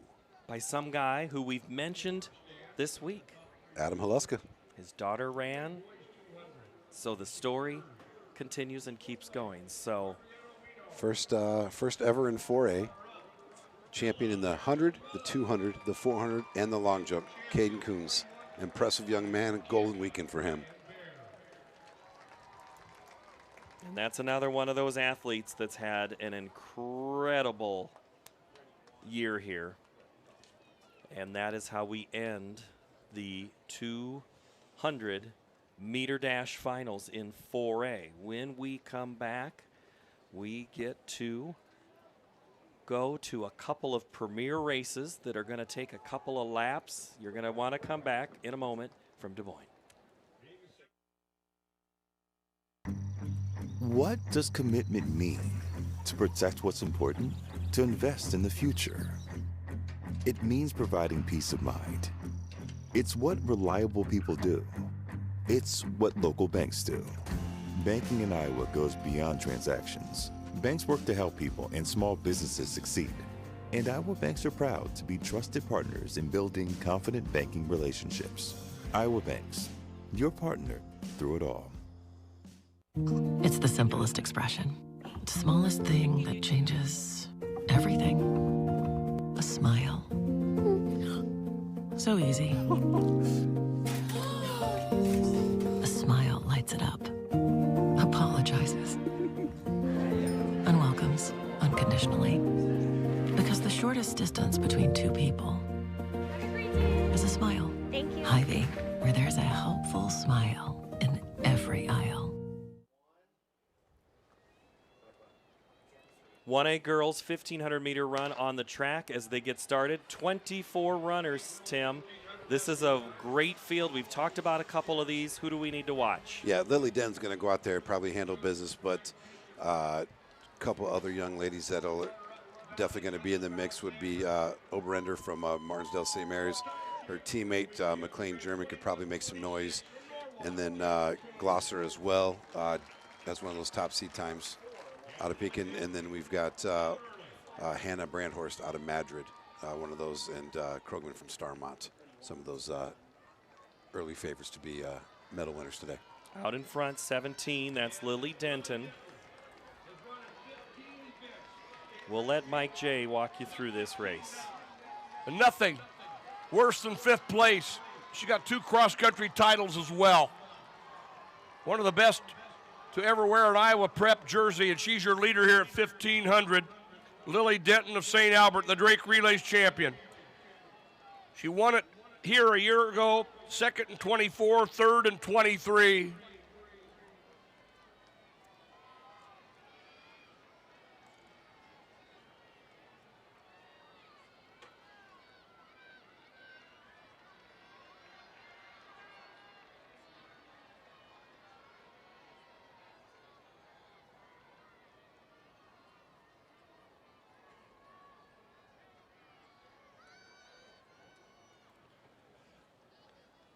And this 1A 1,500, Denton up front, Glosser running 2nd.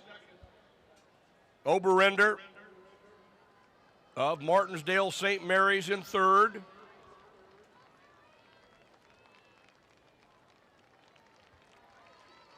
Lily Denton, Chloe Glosser, Oberender. Look at a chase pack, 21. 2 laps to go. 2:02.88 at 700.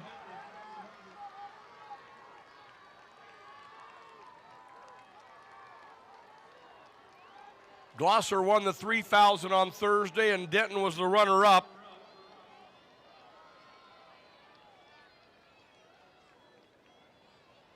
Glosser was also the runner-up in the 800 meters. 5th in the Drake Relays mile.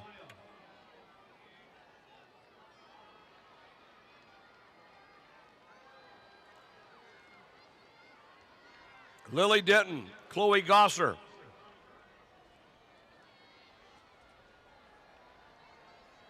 Carson Oberender, Martinsdale St. Mary's senior. She was 3rd in the 3,000, 6th in this event a year ago. Off the turn, Denton and Glosser, and they'll be coming to the bell.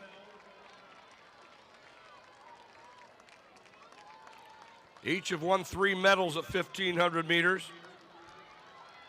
Glosser's run 4:41 this year. And the bell lap. Denton set the meet record last year at 4:30.63.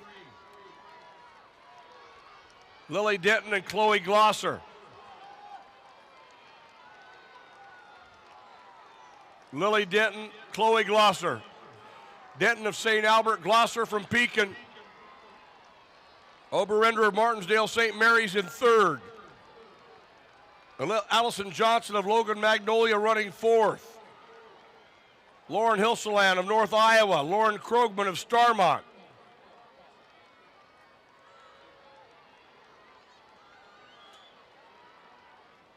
Krogman, the junior from Starmont. 7th place each of the last 2 years. And here comes Lily Denton.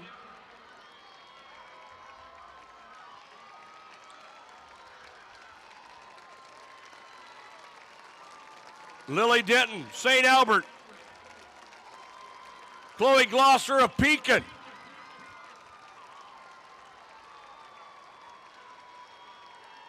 $4:28.32 for Denton. Glosser, 4:31.49. And Lily Denton picks up her 16th state meet medal. She's won 7 golds on the track, 2 in cross country, one of the best to ever do it. Lily Denton, St. Albert, 16 for 16. Her worst finish was 5th. Chloe Glosser with a big lifetime best, 4:31.49. Now number 15 on the all-time list. Yeah, I mean, right there, kind of what we thought. Lily Denton winning that, as Mike J said, her 16th state medal. It's pretty impressive. Great time, sub 4:30. You could see Chloe Glosser was trying to keep pace with her on the backstretch. She went to her arms pretty early. I have a feeling that she had a sub 4:30 in mind, is why she was running that race so aggressive. Great race by her. And then Carson Oberender ended up in 3rd with the 4:42.20. Well, the sub 30 makes her the 29th event to put a state record into the books for this week. So that is how our 1A 1,500, we have 3 more of these to go. We'll go to 2A now, into a field where you've got someone who's won the 3,000, the 800 out here so far, Ellen. Yeah, we've got a great field. Laura Streck from Van Meter. She's got a personal best of 4:33. She's going to be one to keep our eye on. Mary Grace Lyons, freshman from Monticello. 800 chance. Grace Hammond from West Branch. And we're gonna do this again, so you get to keep going on your introduction. Oh, great. Yeah, I wanted to do that, so this is perfect. McKenna Montgomery from Albia, the senior, headed to Kansas State. She's got a season's best of 4:42. She'll be in the mix, and that girl is just one of the strongest, hardest working, most mentally sound runners I've ever had a chance to encounter. So I'm sure she's looking to finish her lifetime on the blue oval with a bang.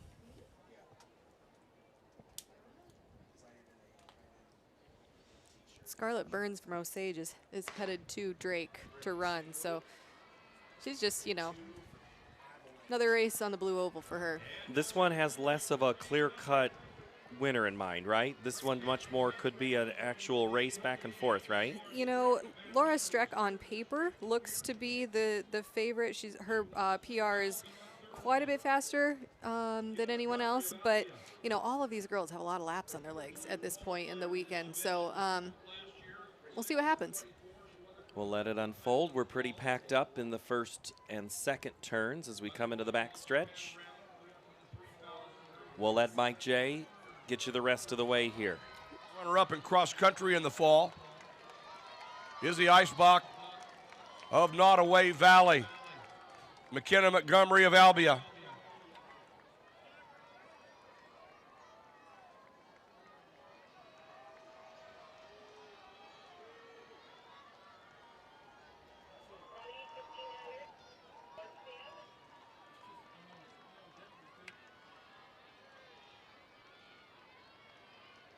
Montgomery on the backstretch with the lead. Icebach of Nottoway Valley is running second. 2A girls 1500. Streck of Van Meter. We're going to the award stand. Top 3 finishers, 1A girls 1500. Finishing third from Martinsdale St. Mary's, Carson Oberender. Your runner-up from Pekin with a new lifetime best, 4:31.49, Chloe Glosser. And defending her title, winning her 16th medal out of 16 at the state meet. She ran 4:38.32 from St. Albert, Lily Denton.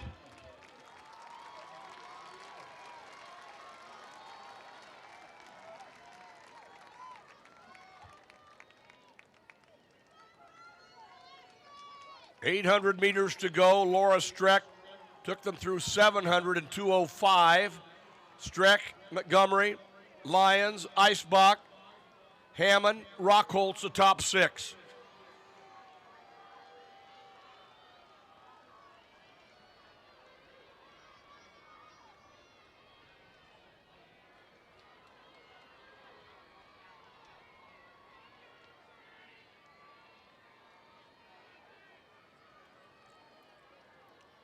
Streck of Van Meter. She won the 3,000 Thursday. She's been on 2 winning 4x8 teams. Now she's leading the 1,500. Van Meter Jr., the 2A leader, coming into the weekend at 4:33.93. McKenna Montgomery of Albia running second. Mary Grace Lyons, the freshman from Monticello. Cross-country runner-up, Bell Lap, Streck. Out in front, Lyons moves into second. Montgomery in third. Icebach of Nottoway Valley. Grace Hammond, the 800 champion from West Branch. Molly Hanson of Hudson. Kendall Lundstrom of Mid-Prairie. Your leader on the backstretch in this 2A girls 1,500, Laura Streck of Van Meter with 200 to go.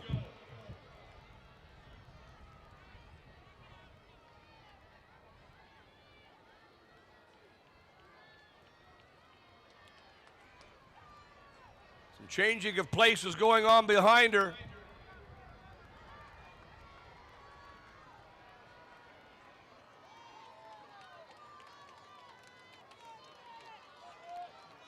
Streck, Lyons,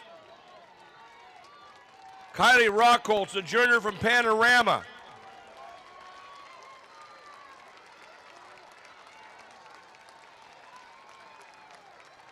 Laura Streck of Van Meter. 4:34.28 for Streck.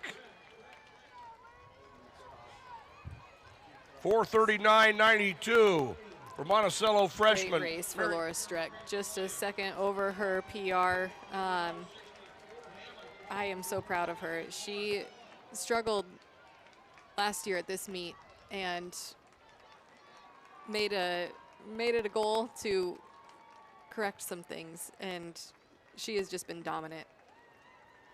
She's just a junior. We get to watch her again next year. So my comments about the 100 and the 200, tell me about the 3,000 and the 1,500.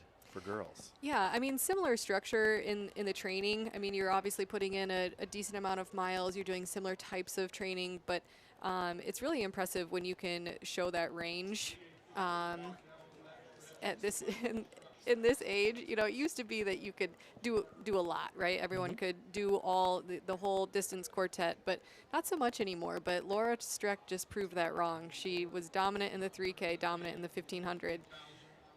It's going to be fun to watch the second half of her career.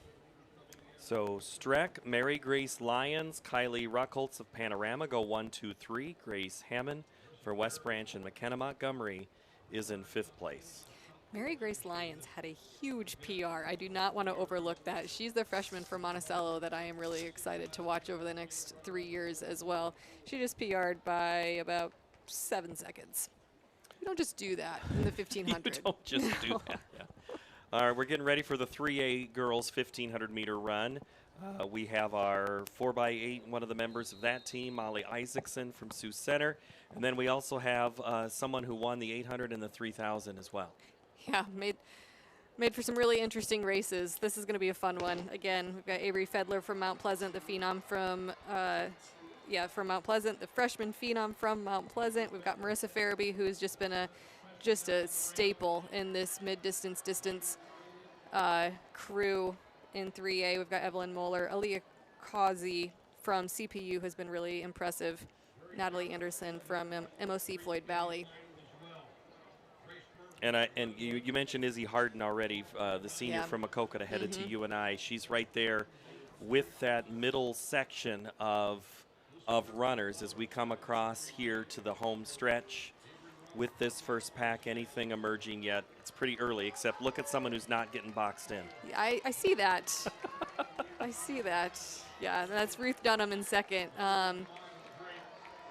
Younger sister of Cannon Dunham and daughter of Coach Dunham at Central. I don't know. You think she learned something this morning? Well, you could argue both of those runners something that they learned from this morning. Maybe they're maybe a family member or maybe themselves. Yeah.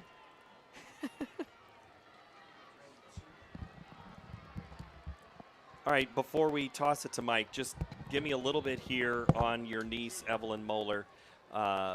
What it is, her training abilities, 3,000, 1,500, and mindset difference. You just kind of talked about it a little bit, but knowing her a little bit more, how does she approach this race? Yeah, she approaches this race knowing that she wants to finish the weekend on a strong note, right? She has put in so much work in the off season, and you know, this girl she genuinely loves to run. Like, that is her passion place, right? And it's so fun to see that joy that exudes from her when she's getting ready to go out for a workout or whatever it may be. She is a great teammate. She genuinely enjoys being around the people who just light her up. She also really likes ice cream. She works at Dairy Queen, and that comes with its perks, you know?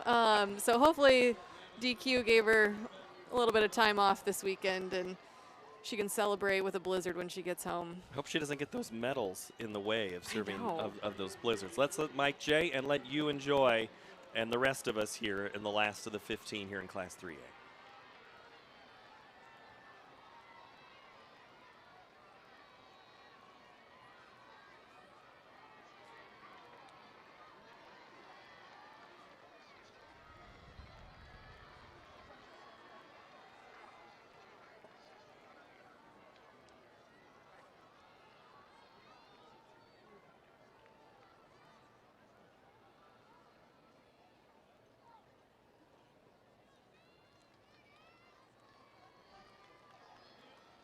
Evelyn Moeller here on the front stretch. The Mount Vernon Junior. Chasing gold number 3 for the weekend. On the award stand, our top 3 in the 2A 1500. Third place to Kylie Ruckholtz of Panorama. Your runner-up, freshman from Monticello, Mary Grace Lyons. And your winner, running 4:34.28 from Van Meter, Laura Streck. And Evelyn Moeller moving to the backstretch.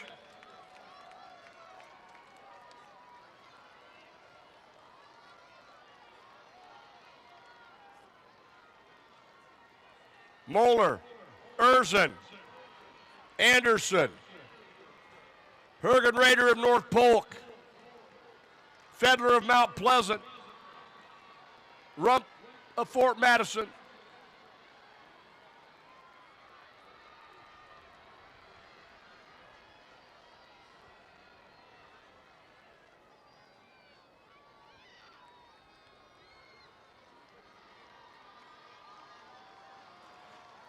Evelyn Moeller here on the front stretch. She won the 3,000. She won the 800. She's going to take gold in the 1,500.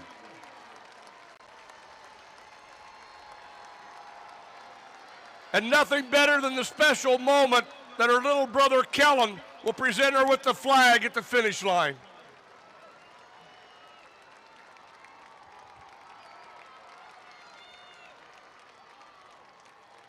Her biggest fan to present her with the winner's flag.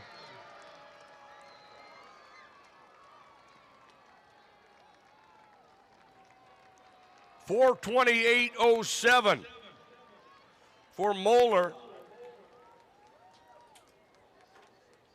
She'd run 4:34.69. That 4:28.07. Let's just add some frosting to the cake. That's a new state meet record.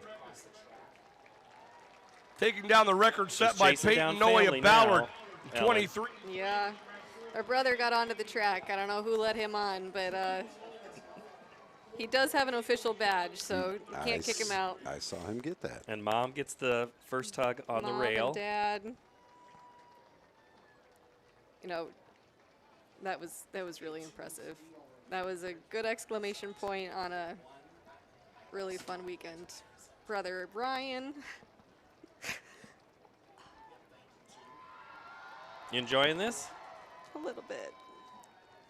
That's awesome. There's some cute kids. Oh, the cousins love it too. All right, congratulations there to Evelyn. And that's fun to watch. Absolutely fun to watch. And I think this 4A girls is not going to be too shabby either as we get started here in the 1,500-meter run in 4A, Tim. I know there's a lot to talk about in this one. Yeah, a lot of talent here. You got Stubendeck of Waukee Northwest, her teammate Jones. They call those Coach Priest's girls, and what they got going on in Waukee Northwest. Massive opportunity. They take it to the front right there. And then we've got some other interior battles that are going to happen with Badetsky and Gall of Cedar Falls, because there will be some team points that we'll be looking at. Jolie Sullivan, Davenport Central, having a great weekend. Oop, got some Jocelyn in here already. Well, you got Medetsky's kind of stuck. She's trying to get out. Yeah, she's got a little time, but yeah, that's as we talk about, those are not great places to be in.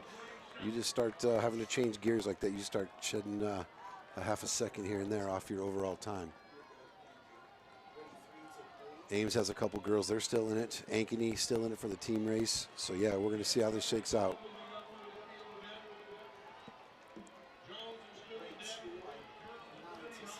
All right, before we toss it to Mike for the rest on this backstretch here, now we've got a full lap. It looks like Medetsky starting to make a move. What is she going to have to do to break up that 1-2 pack of Jones and Stubendeck? Just get to the outside of their feet so she's not in danger of getting tripped up. Sit on the outside shoulder and just wait to make your move where you're comfortable.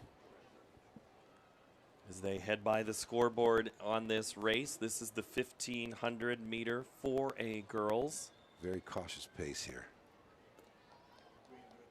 Still pretty bunched. Yeah, they'll start, they'll get impatient here soon.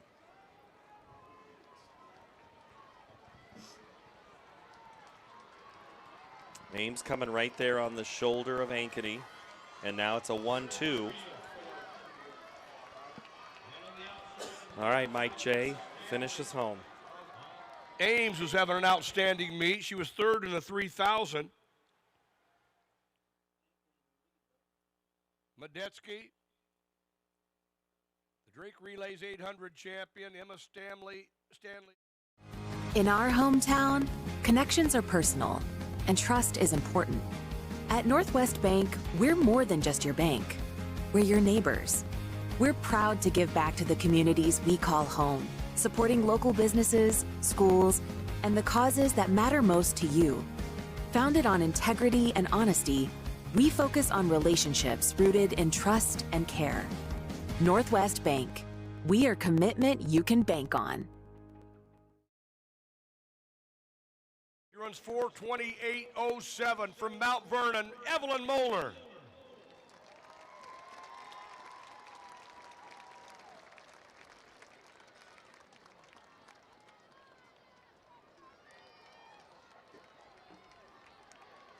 Charlie Gall to the lead here on the front stretch. Charlie Gall, McKenna Medetsky of Ankeny.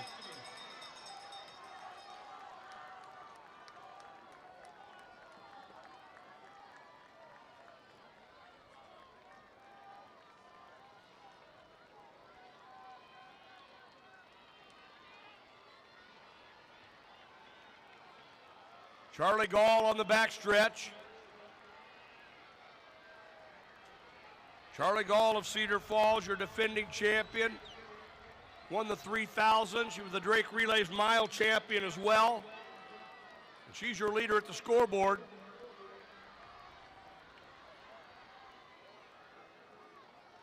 Charlie Gall of Cedar Falls. As she brings it off the turn.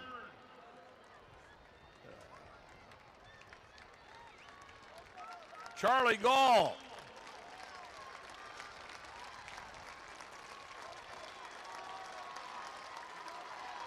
Here's your battle for second.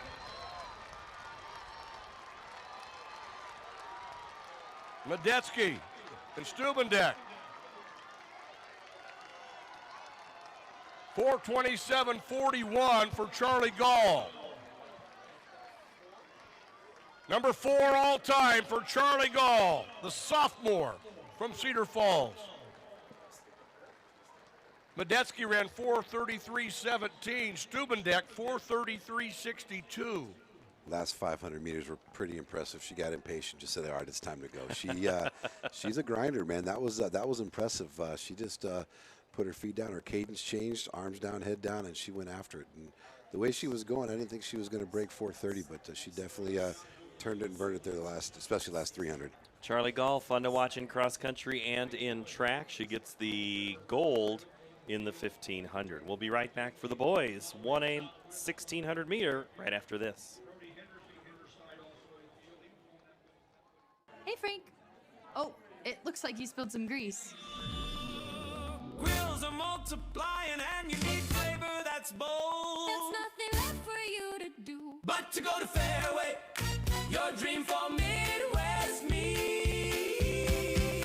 It's the one you need.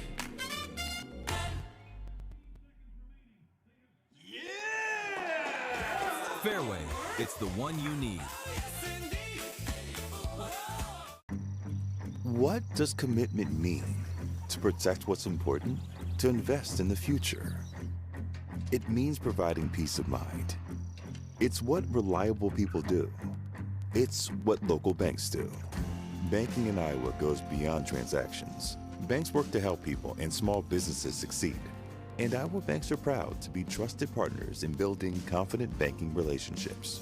Iowa Banks, your partner through it all.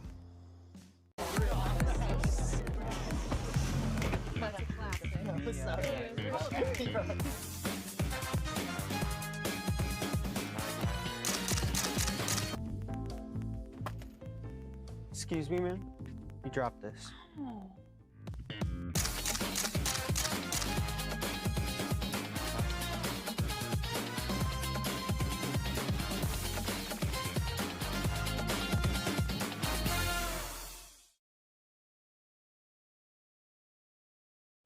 '26 Iowa High School State Track Meet. Boys and girls together here in Iowa.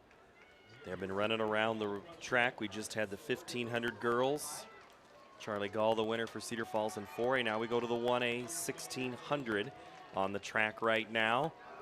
It's easy for me to say who my favorite named runner is, and he's running 4th or 3rd right now, but run us through the rest of them, Tim. Well, I'm not going to say because I'll let you do because that's your that's been your guy here. But, I mean, other four gentlemen, Feldman, Henderson, Conway, Nichols, all these guys have eerily similar times, flirting around in the mid 420s to 430 for their 1,600-meter time.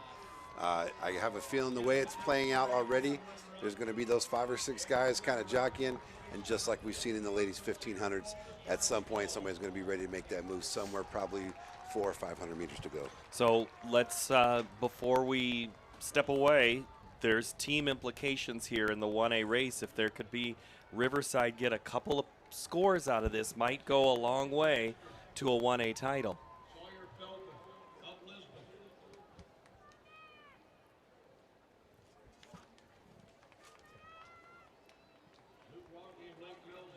Right now, it's Max Hondorf.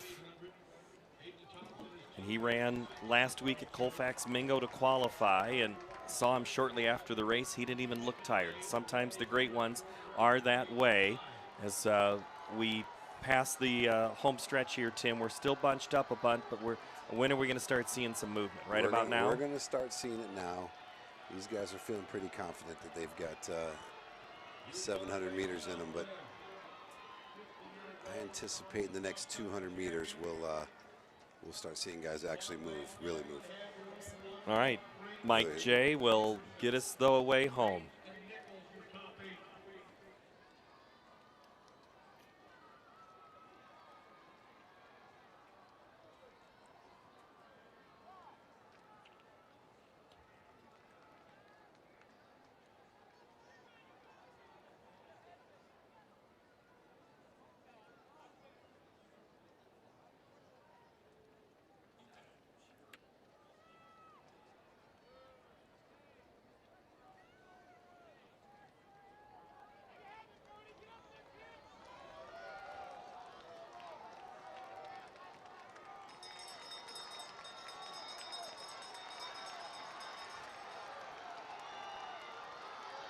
And we are on the bell lap here in 1A. Hugh Conway. They were at 3:24 flat with a lap to go. Conway of Southwind. Feldman of Lisbon. Handorf and Brait and Rogney. Henderson and Finner of Riverside, Oakland. 200 to go. The cross-country champion and the 3,200 champion, stride for stride up front.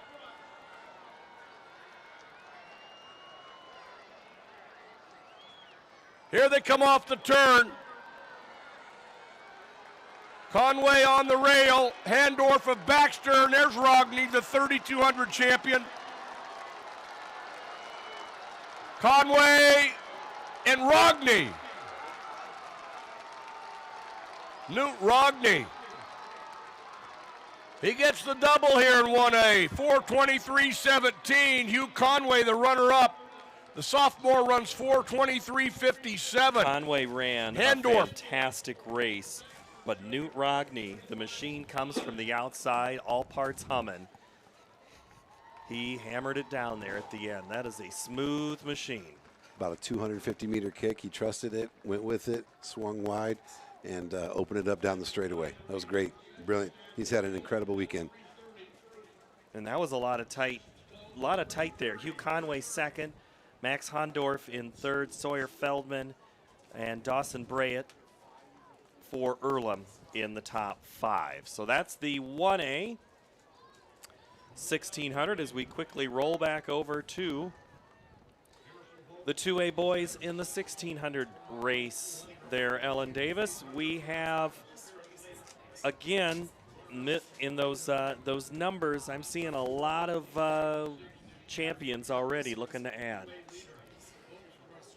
Yeah, this is, again, going to be another great race. We've got Jace Hungerford out in 21, Emerson Vokes wearing hip number 22 from Grundy Center. There's a lot of state champions in this field, and I expect that they will finish the weekend with everything they've got. And I think a lot of people are sticking around for the race that's next, but we're going to have a really good 2A as well, as we have gone now to a little overcast sky, but still darn near perfect conditions for the state track meet today. And as we said in the open, it was a bad day to be a record. 30 have gone down this weekend, and we're off in 2A.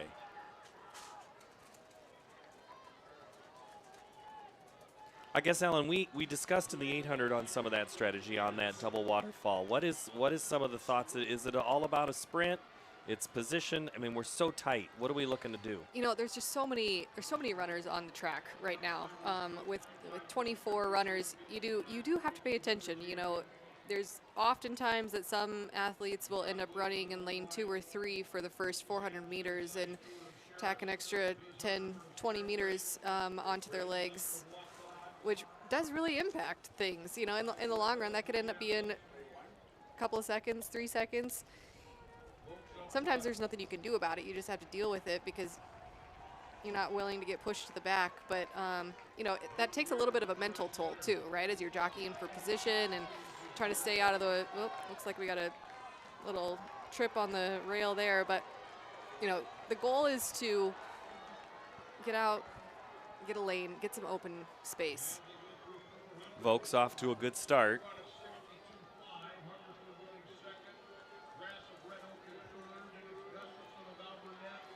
We start to see a little separation. Mike J will tell us about the rest of the race. Weirs of Tri-Center now in third. And at the award stand, we have our top 3 in the 1A boys 1600. Finishing third from Baxter, Max Handorf.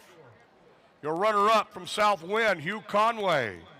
And your champion, winning the distance double this weekend, the 16 and the 32. From Lake Mills, he ran 4:23.17, Newt Rogney.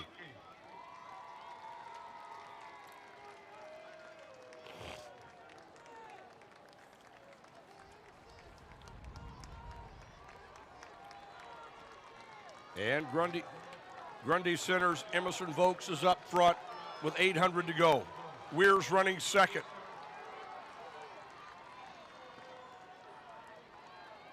(2:06.11) for Vokes at 800. Weirs 2:08.52.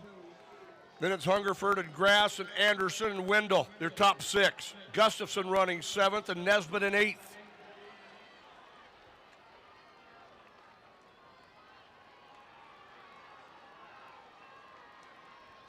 Emerson Vokes, Grundy Center with 600 to go.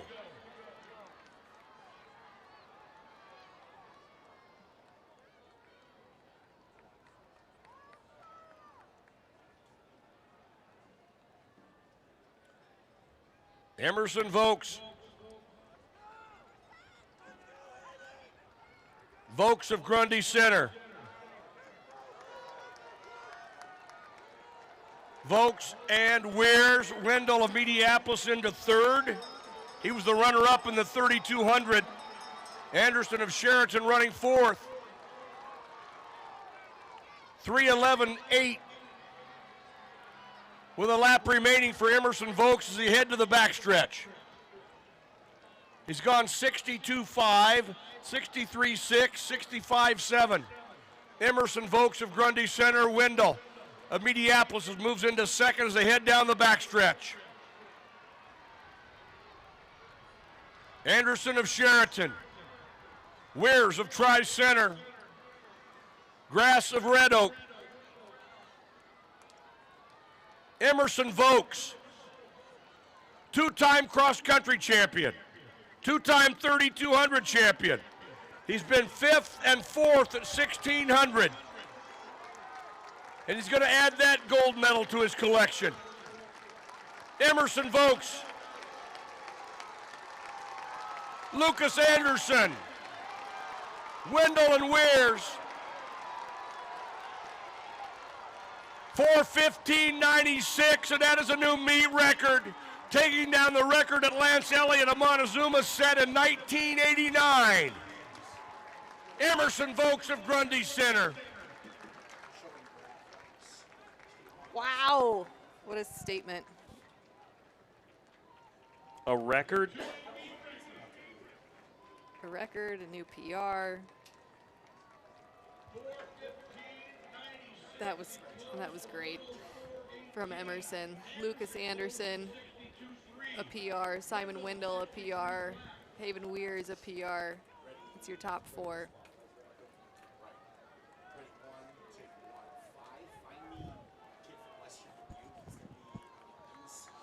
And that also is something to discuss on the team race. But before we get to that, we get to the race that everybody has been looking forward to, at least in my head. And this is one of our Musco Lighting Heat Spotlights today.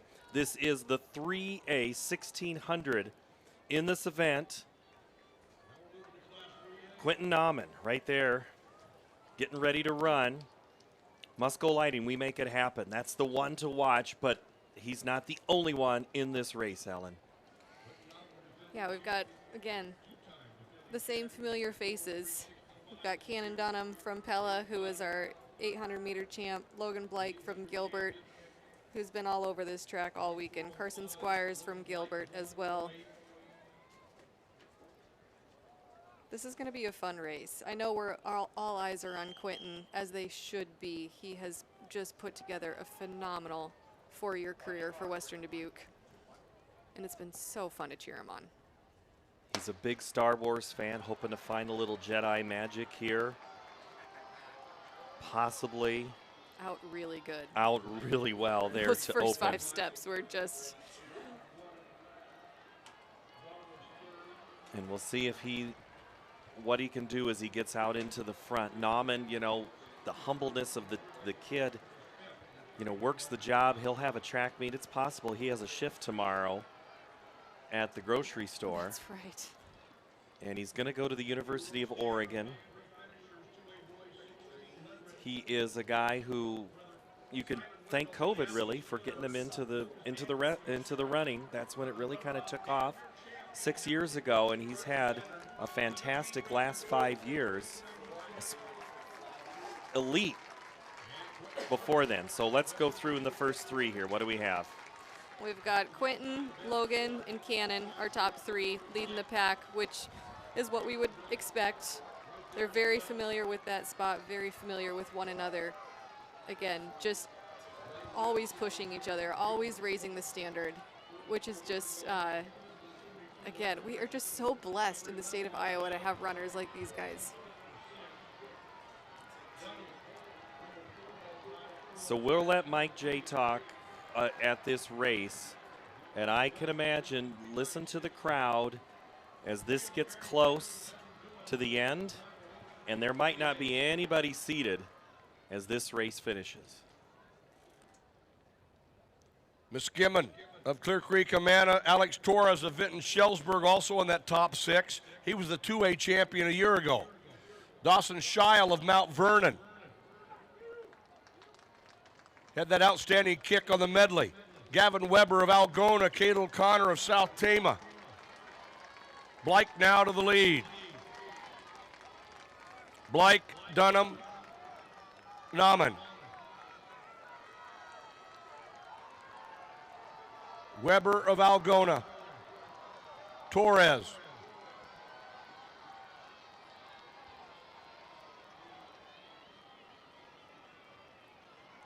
They went out in 62 flat.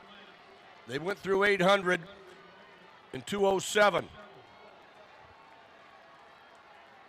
Blake is a junior. Dunham, the senior from Pella, will be going to Tulsa next year. Nauman, the senior from Western Dubuque, will be going to Oregon.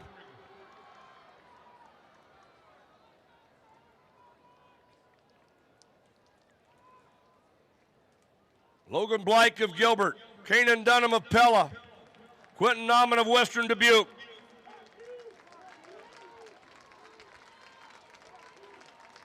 And we'll be coming to the bell.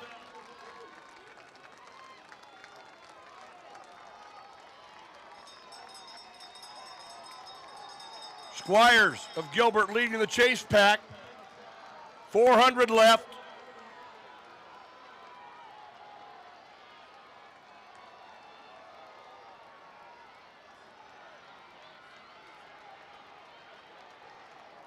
Blake, Dunham, Nauman.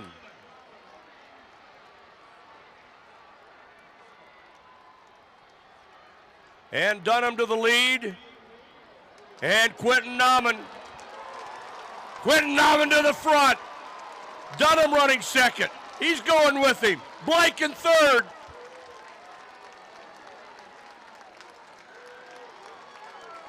Quentin Nauman, Western Dubuque, Caden Dunham of Pella, Logan Blake of Gilbert.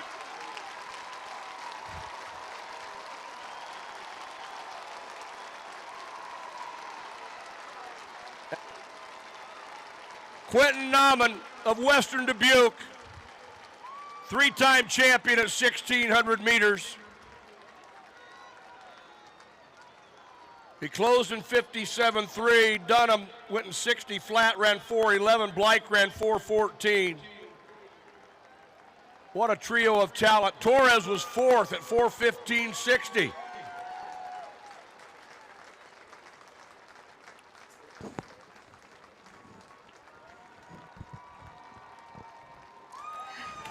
Yes. And two outstanding athletes and friends. Awesome. Seniors. What a way to go out.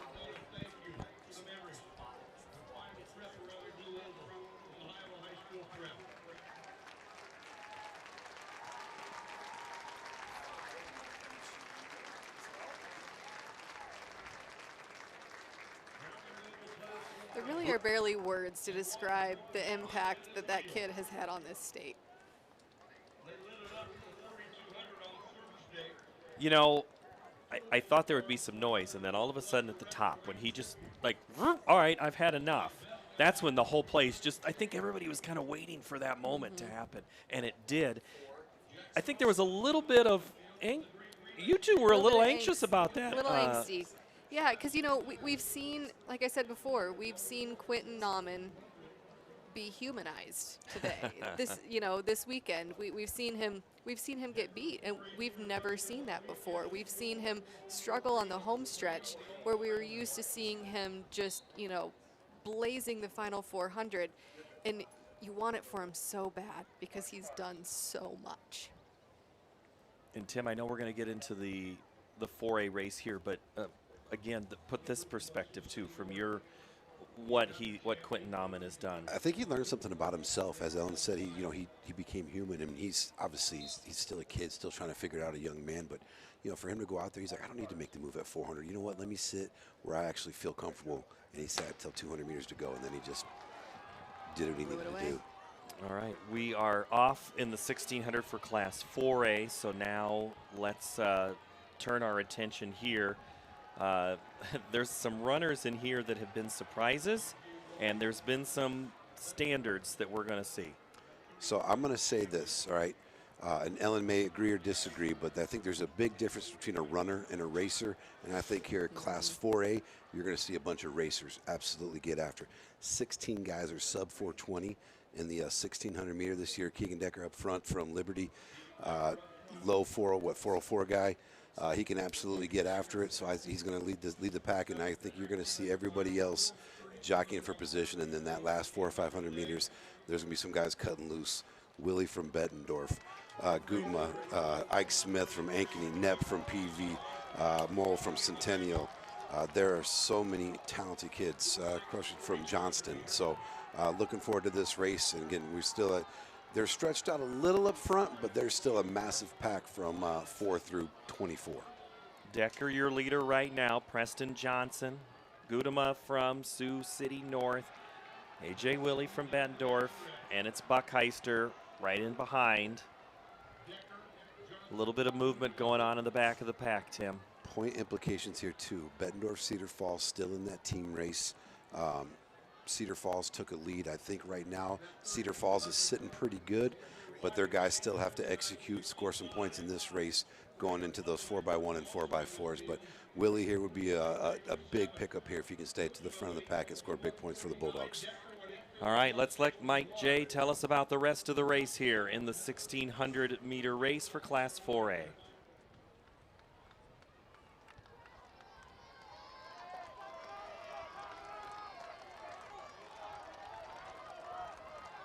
Keegan Decker.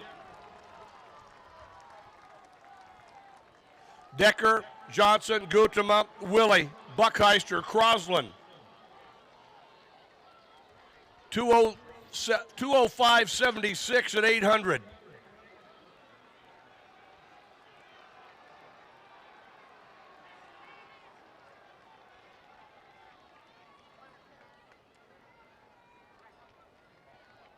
On the award stand, top three finishers, 3A boys 1600. Finishing third from Gilbert was Logan Blake.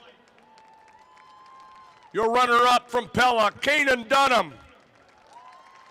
And your three-time champion, running 4:08.16 from Western Dubuque, Quentin Nauman. And here is your 1600 field in 4A. Willie and Buckheister. They went 1-2, sub 850 for 3,200, and they're leading the field. Willie, Buckheister, Decker, Gutema, and Johnson.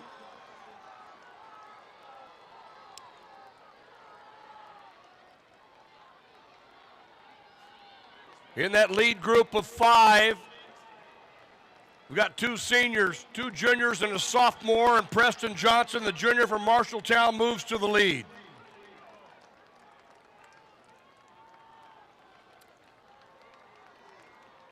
They were 3:11 at 1,200. Less than 200 to go. Gutema, the 800 champion, on the move. The great Josh Evans has the record at 4:06.32. Gutema, Buckheister, Johnson, and Willie. Gutema, the sophomore from Sioux City North,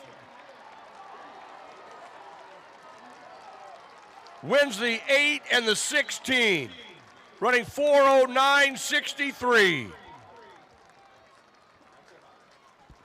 Buckheister 4:09.77, Willie 4:09.78. The sophomore's been special. Johnson went 4:10.69. Williams 4:11.61. Yeah, Decker went 4:12.68. Preston Johnson coming in Four fourth new from Marshalltown at 4:10.69. He made a move with 300 to go that brought everybody, just opened everybody up. So loved seeing that. Kuma Gutema, wow, young man, sophomore, bright future ahead. That is how Class 4A finishes. Gutema from Sioux City North, Buckheister from Kennedy, and Willie from Bettendorf. We will be back in a moment in our state track meet coverage presented by Iowa Farm Bureau.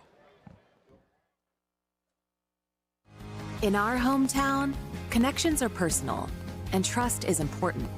At Northwest Bank, we're more than just your bank. We're your neighbors. We're proud to give back to the communities we call home, supporting local businesses, schools, and the causes that matter most to you. Founded on integrity and honesty, we focus on relationships rooted in trust and care. Northwest Bank. We are commitment you can bank on. It's the simplest expression. The smallest thing that changes everything. A smile. So easy. A smile lights it up. Apologizes. And welcomes unconditionally. Because the shortest distance between two people is a smile. Thank you. Hy-Vee, where there's a helpful smile in every aisle. As the sole title sponsor of the Iowa High School Athletic Association and the Iowa Girls High School Athletic Union, the Iowa Farm Bureau provides millions of dollars in awards, recognition programs, grants, and scholarships, helping to support student achievement on the field and in the classrooms. As well as Hy-Vee, they are a proud sponsor of the IGHSAU and the IHSAA State Track Meet. Hy-Vee, where there is a helpful smile in every aisle. We're in the girls 400 wheelchair right now. Bella Paulson, Peyton Moss, and Ellie Wunderlich on the track right now. And they're on the backstretch, and Mike J to tell us about the race.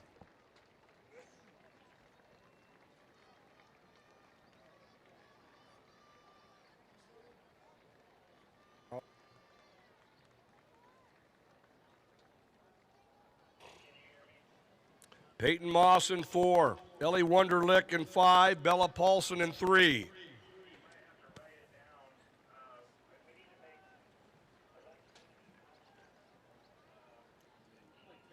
Peyton Moss,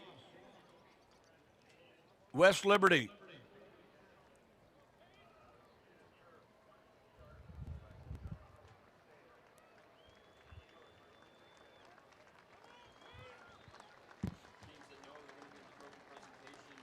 Peyton Moss, Ellie Wunderlich.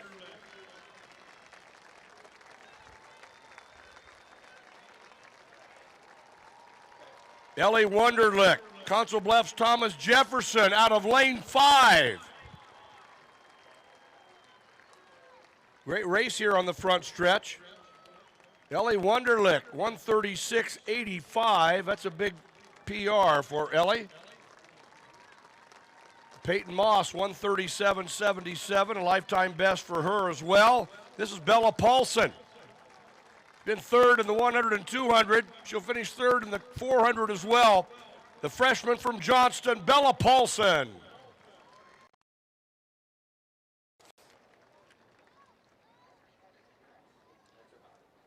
So Ellie Wunderlich in the 400, a 136.85, and just was able to sneak ahead of Peyton Moss from West Liberty at 137.7. And Bella Paulson crosses the line at 2:03.87 as we get ready now for the boys 400 meter. Wheelchair, again, loaded field. Look at lane 4 with Titus Stang from Shenandoah. He's had a great day here on the track, but this race is a lot more competitive than maybe the 200 one was earlier. So we'll see how it get ready to go.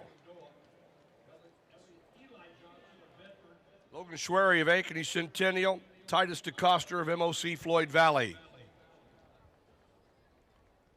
On the award stand, our top 3 finishers, 4A boys 1600. Finishing third from Bettendorf, A.J. Willie. Your runner-up from Cedar Rapids, Kennedy, Slater Buckheister. And your champion running 409. Boys 400, there is a look at lane 3. Josh Anderson from Washington. And then there's the rest of the field. And when we finish after this race, it's going to be a blink of an eye. The 4x1s and the 4x4s. Let's go back to the track.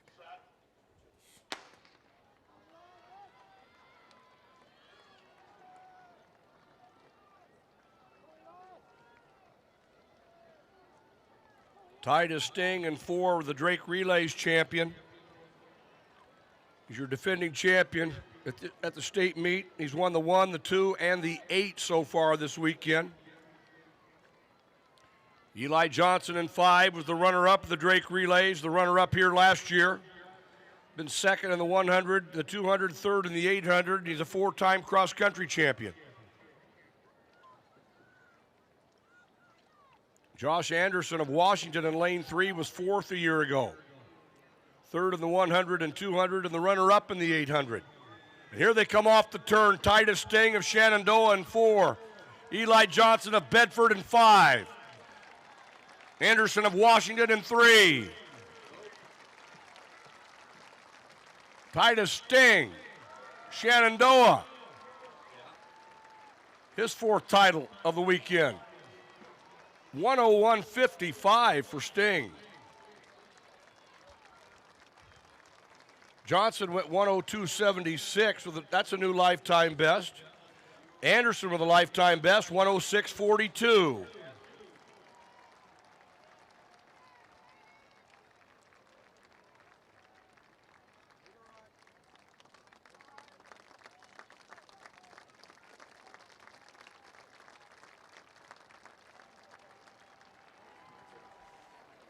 Titus Stang, another gold.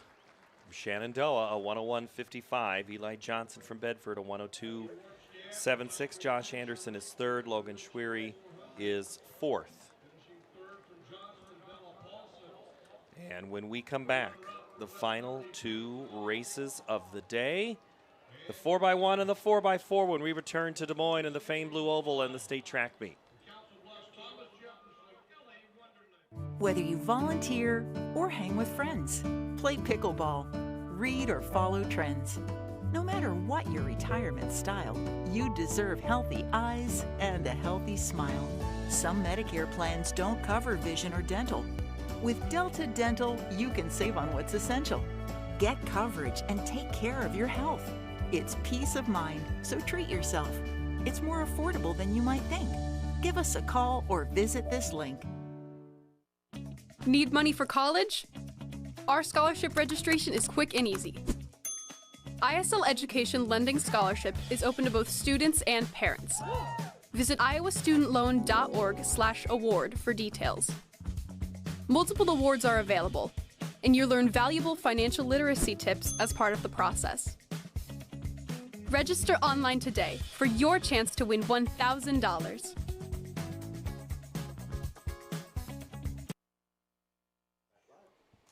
All right, shake it out. Here we go. This is where it really gets fun. The 4x1, the 4x4 to send us home. There's a look at lane 4, Edgewood Colesburg, with an opportunity to win in this race and a state title if they can take first in this one, Coach.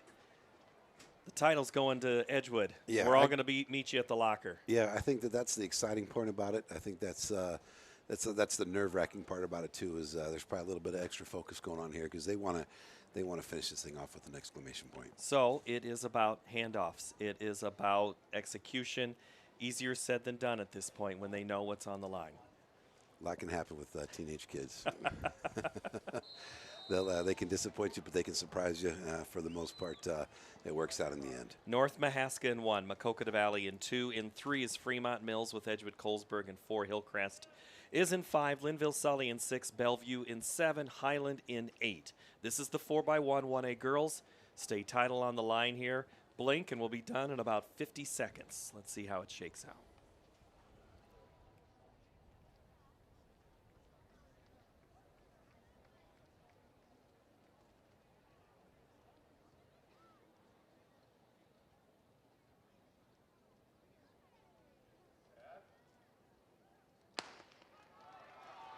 And the 1A girls 4x1.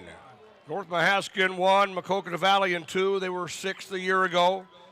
They were on the 5th. They had a 5th place 4x2 team as well. Fremont Mills in 3, the defending champion. Highland out well in lane 8 with Haley Brunn. They're running Cameron Fink on this leg. Bellevue in 7 with Steinis. Linville Sully in 6 with Tice. Hillcrest with Scott. Hillcrest Academy in 5. Running Hellmuth 3rd, they'll anchor Raya Scott. Hillcrest Academy. Edgewood Colesburg with Faith Dugan. Hillcrest Academy. Edgewood Colesburg.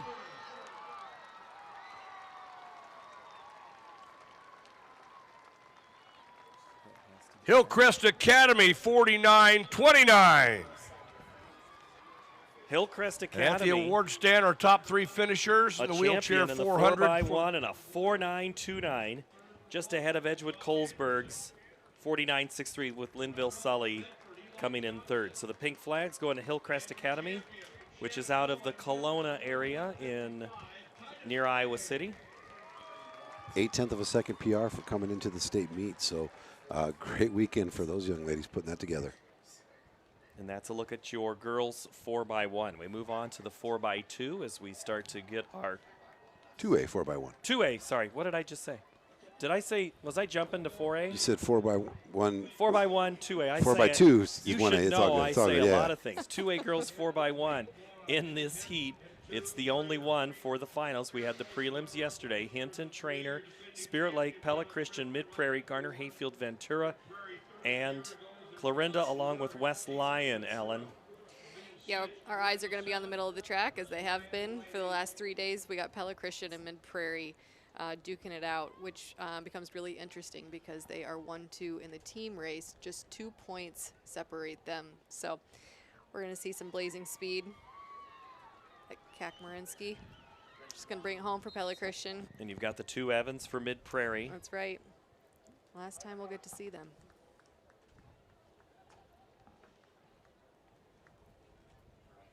In the class 2A 4x1 meter relay.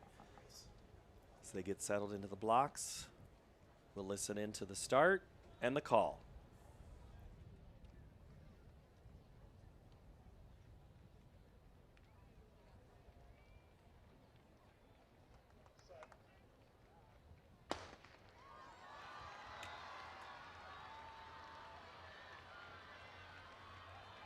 Two A girls.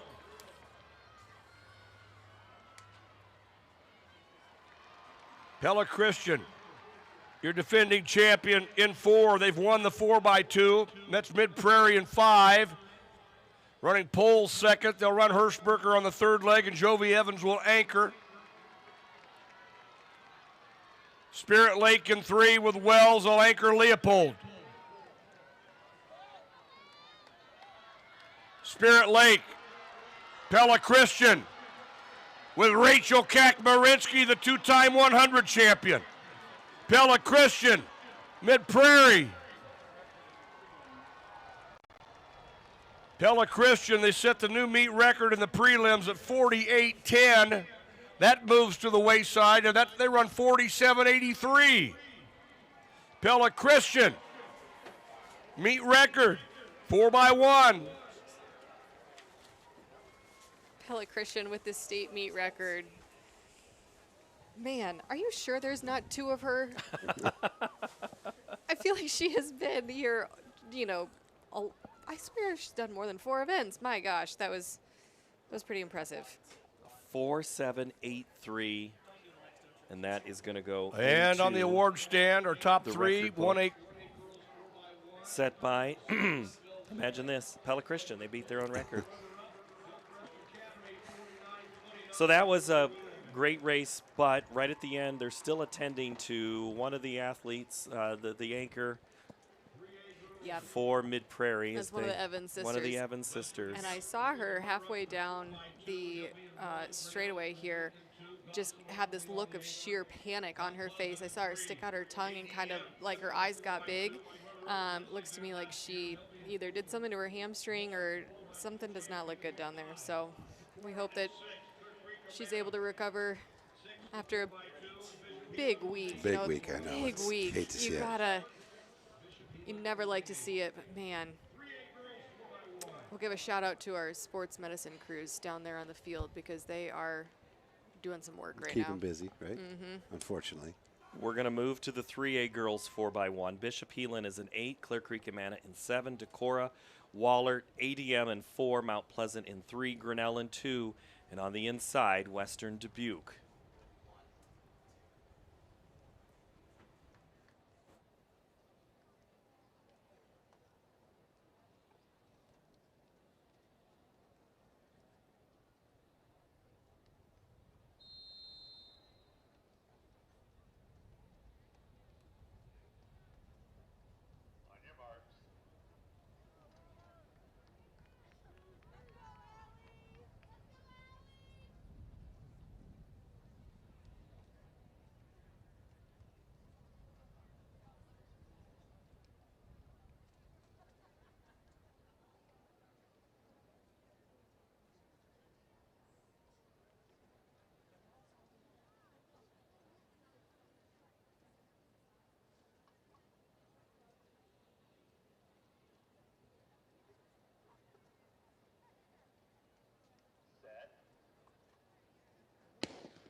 Class 3A girls. Western Dubuque, Grinnell, Mount Pleasant, ADM, Wahlert with Brandenburg, Decorah with Essa, Clear Creek Amana with Johnson, Douch on the opener for Bishop Heelan. Decorah in lane 6 with Stameyer. ADM with Book, Wahlert with Ellis. Decorah and Wahlert and ADM. Clear Creek Amana with Timmerman Sheets will be on the anchor leg for the Clippers. It's ADM with Peyton Stanley. ADM, Wahlert, Decorah, Mount Pleasant with Delaney Anderson, Grinnell with Gosselink. They had an outstanding finish in 2.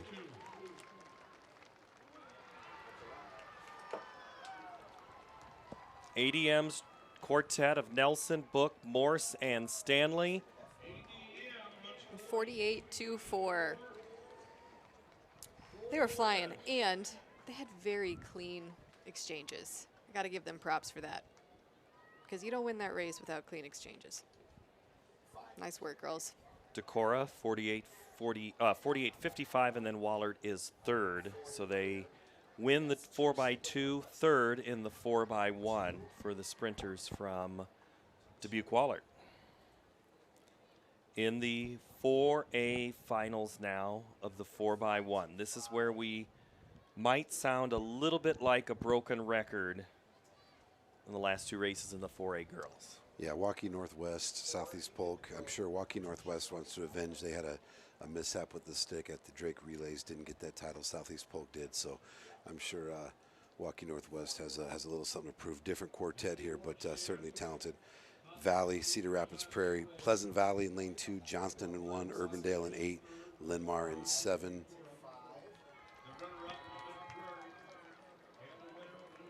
I'm not sure if Mecklenburg was on their 4x1 at Linmar. I feel like she was, so they may have a sub in here. Looks like they do. So Urbandale's in 8, Linmar in 7 that year. So they've got Guild, Cubbage, White, and Yount. Johnston's in 1, Pleasant Valley in 2, Prairie 3, Northwest and Polk 4 and 5, Valley in 6, Linmar, and Urbandale 7-8.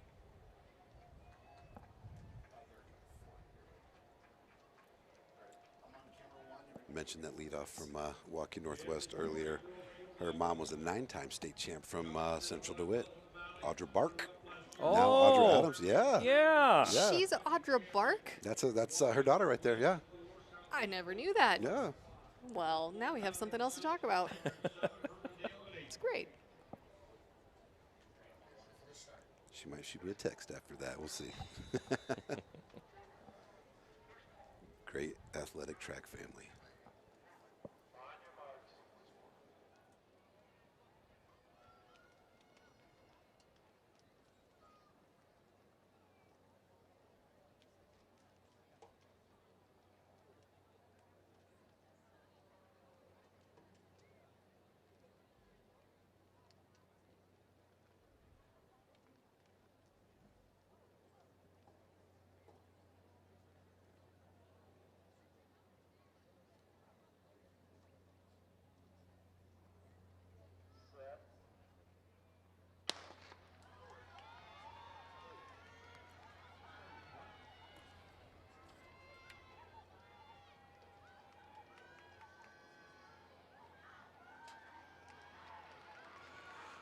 Waukee Northwest in 4.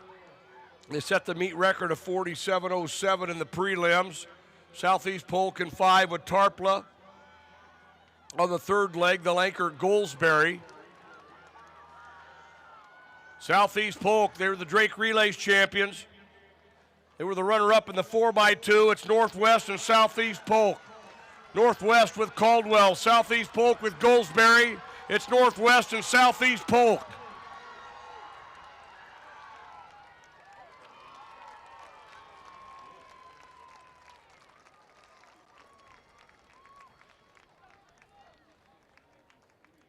And Waukee Northwest runs 46.93, and that is a new meet record. They set it in the prelims at 47.07. They run 46.93 here in the final. They have the all-time best mark at 46.66. It's one thing to go year to year and erase your record. They go from prelims to finals. Yeah. Well, that's what on the coaches award do too. stand, You your know, top you go a three little bit more finishers, conservative 3A in your girls, zones 4x. in the prelims. Make sure you get to stick around the track, get yourself in the final, and then you get a chance to kind of relax, open it up, and really stretch the zone, and go record hunting. I don't think they necessarily record hunting with this group, but they showed that depth because again, they still have girls that have run on that relay that aren't there today that they spread out amongst different things to do what they're doing score-wise. Very, very impressive. They have set the scoring meet record for a team already. It's just going to be a matter of how high they go with one more race to go. And we will tell you about the boys 4x1 when we come back to Drake Stadium and the state meet as you see the Wolves packed up and celebrating here in Des Moines. Excelling in athletics takes teamwork, dedication, and a commitment to excellence.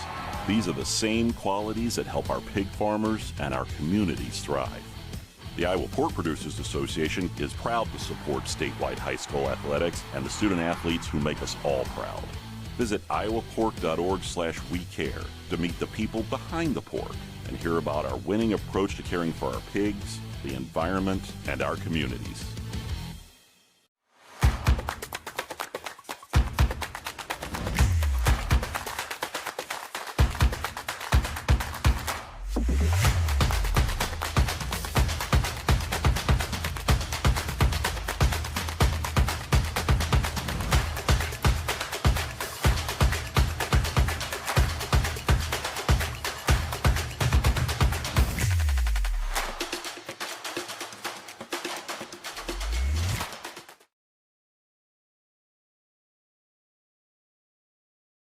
A 4x1 are on the track right now. They are in the blocks. Pekin, GTRA, Woodbine, New London, Lawton, Bronson, George Little Rock, BGM Brooklyn, and Madrid to run here, and Mike J with the call.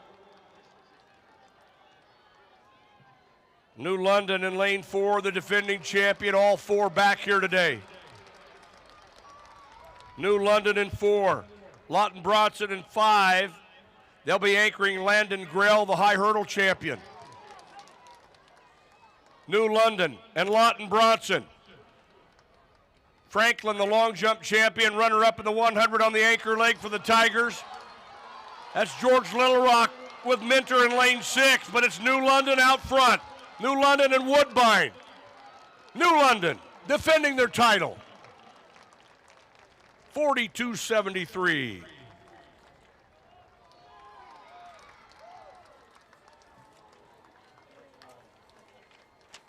Mr. Franklin brings home a title for New London, puts his hands in the air, have a white headband, run fast. I think that's one of the things I've learned this weekend.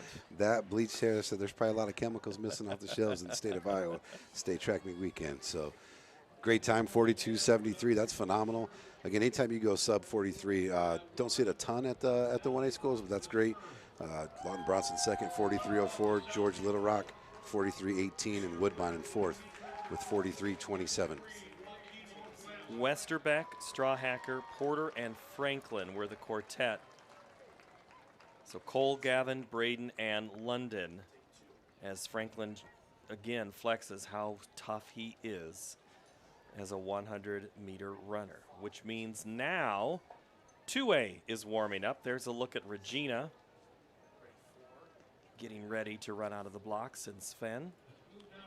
In this 2A, it's Roland Story, Regina, Spirit Lake Trainer, Crestwood, Clarinda, Pella Christian, and Columbus Junction in this race. Trainer has been an easy thing to talk about. Haven't seen much from Crestwood, but here's their opportunity as well as Spirit Lake. Yeah, and Crestwood's got just a lot of really great athletes. So I think we should keep an eye on them for sure to be a contender, whether it's in that 1, 2, or 3 spot. Spirit Lake, of course, strong. And keep an eye on Columbus Junction in lane 8. I know not typically something that we would look at, but they've got those speedsters from their shuttle hurdle and sprints. So keep an eye on them too. Great anchor there for Columbus. As they are in the blocks, we'll pause and listen in to the race.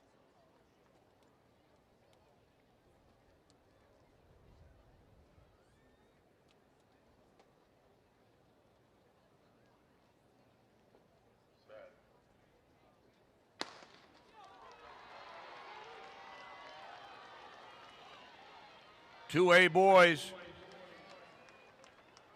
As we move to that first exchange,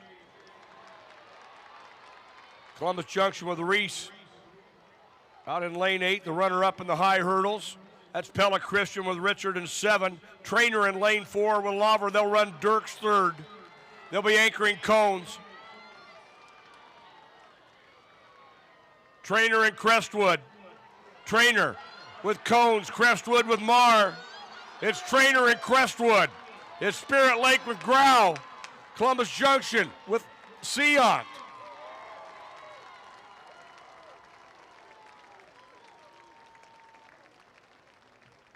42.06 for Trainer. That is a new meet record. They ran 42.09 a year ago. They take it down today, 42.06. Another one. Add another one. Add another one, Andy. What are we at? 34. This will be 34. Does anyone know the record for records? Should have probably done some research before I asked that question. Really, just really impressive weekend for Trainer. Oh my gosh. I had no idea. Well, no, I did, because I researched a lot. I knew that I was going to be talking about Trainer a lot, but prior to 4 weeks ago or so, I probably had no idea that I would say Trainer so many times in a matter of 72 hours.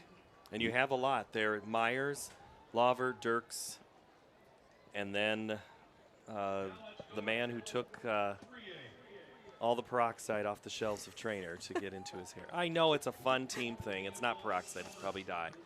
But it is kind of fun to talk about. And we always have that, you know, there's always the color, and the girls and the boys are into it too. I know the wrestlers, that's a big thing. So it's a track, hey, we want in on the party too. I know.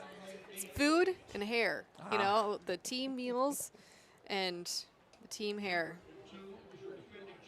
That's another thing that has just, you know, not changed. It's been very consistent through the years. All right, so that's 2A. And now it's on to 3A. It is Wahlert Catholic, Gilbert, Sergeant Bluff, Luton, Clear Lake, Western Dubuque, Grinnell, Waverly, Shell Rock, and ADM Adel.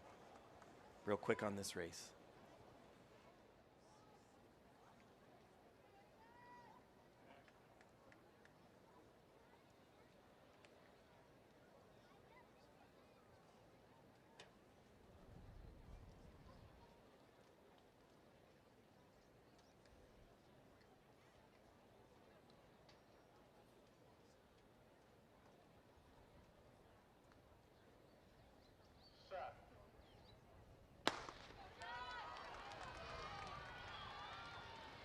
Three A boys, 4x1. Gilbert in 2. The defending champion. Outwell in 3 is Sergeant Bluff Luton. They opened up with Veros, the running Ehlers.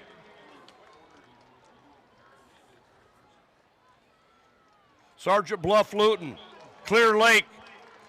Ran Hudnefeld on the second leg. They're running Sam Dodge third. They'll anchor the outstanding freshman McIntyre. It's Clear Lake. Clear Lake and Western Dubuque.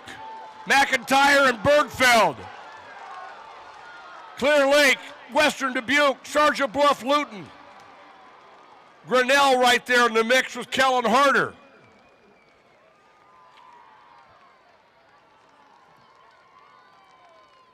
Clear Lake, 42-30, 42-61. Now standing close for Harder. Really nice recovery from Clear Lake. They had a little bit of a stumble between their 1-2 exchange, but man, they made up some ground, and that was pretty impressive. And Grinnell comes in second, Western Dubuque third, Sergeant Bluff Luton, and then the Go Hawks in fifth. Your Clear Lake 4x1 state champion, Smith, Holdenfield, Dodge, and McIntyre. And that leaves us with just one 4x1, and that is in Class 4A. Indianola, Sioux City East, Cedar Falls, Dowling. And then in lane 5, it's Cedar Rapids Prairie, the Wolves of Waukee Northwest, Valley of West Des Moines, and then Cedar Rapids Jefferson in lane 8. Here comes that big boy race. I've been waiting for this one. Something about a good 4x1 where everybody's out there rolling. Gets the juices flowing. Jackson Miller and Bryce Williams anchor for Dowling. Jackson Miller, fun to watch. So has been Williams, but Cedar Falls, our guy Remmert, coach's kid, there to close it off for Cedar Falls, but we wanted to see Prairie perform well. Here's an opportunity to go out in the 4x1 from lane 5. Don't count out Waukee Northwest. Their boys have had a really good weekend, I think. I would bet that they've exceeded some expectations as a team. 2 Ludwigs, an Oliver, and a Bosworth in this quartet. Future Hawkeye. Dean Oliver's That's son. what I thought. Yeah. Isaiah, great football player there for the Wolves. They made it to the semifinals. And now they're here in the finals of the 4x1. Here's the race.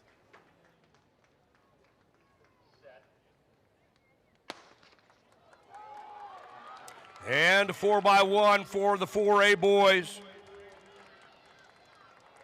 Dowling in 4, opening up with Strang. Cooling on the lead leg for Prairie in 5.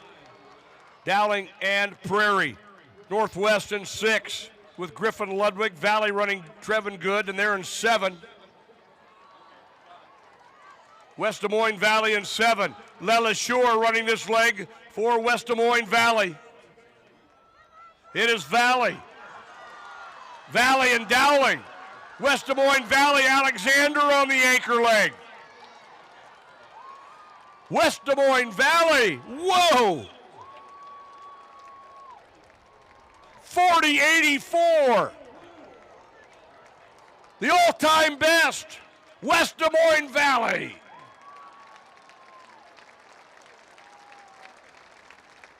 First Iowa high school team to ever go under 41 seconds. West Des Moines Valley. 41 there for West Des Moines Valley. We talked earlier about what do you do when another team runs an effort like that and you go out and run a season's best. Sometimes you just tip your cap. Phenomenal effort from the boys, the Tigers from West Des Moines Valley. Saee, Grevengood, LeLature, and Alexander. A couple of those guys for Coach Swenson on the football team. Oh, man.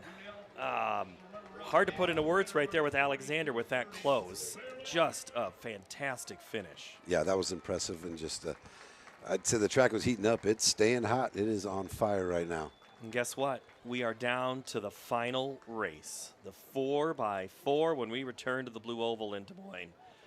In the state track meet, brought to you by the Iowa Farm Bureau.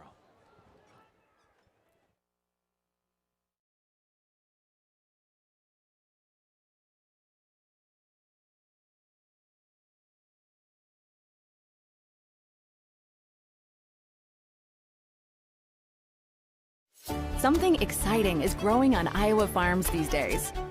Innovation. From tractors that seed, weed, and harvest with data-driven precision to drones that scout or plant cover crops to protect soil and water. Even our animals live in smart homes with round-the-clock care. Technology keeps your food safer, water cleaner, and makes us more sustainable. Because what we do here benefits everyone here. Life on the farm makes everyone's life better. Yes, those are chicken tenders. And yes, they're on a plate with your favorite Pizza Ranch items. Which means, yes, chicken tenders are now available at Pizza Ranch buffets. Make it a buffet day at Pizza Ranch. All righty. Comes down to this. 8 races to go. 4 for the girls, 4 for the boys. It's the 4x4 1A finals. Getting ready to run here. Close this out. St. Albert, West Fork, St. Ansgar, Mount Ayr is in 4, AGWSR in 5, with Danville in 6, AHSTW in 7, and then Riverside of Oakland in lane 8. Mount Ayr with the good qualifying time. The 1A team race is locked up for Edco. Now it's about claiming an individual title.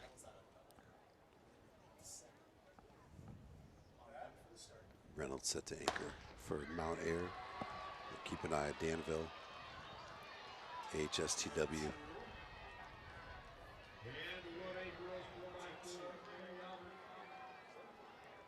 And AGWSR.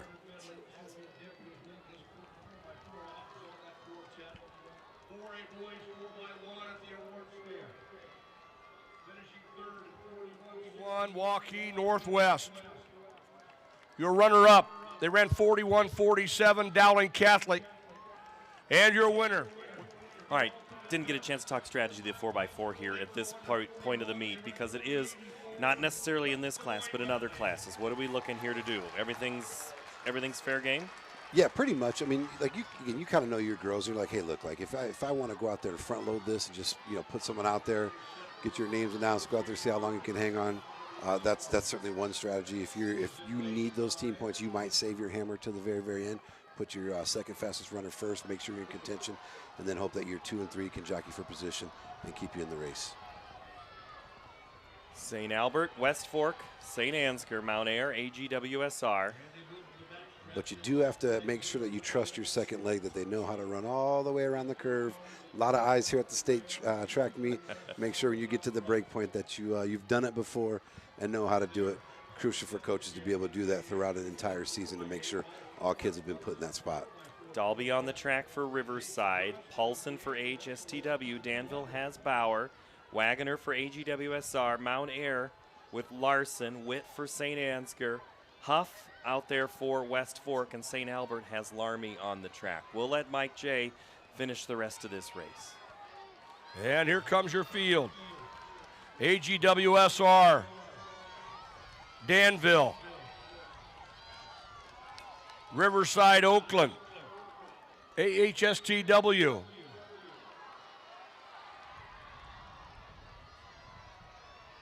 AGWSR taking the field to the backstretch.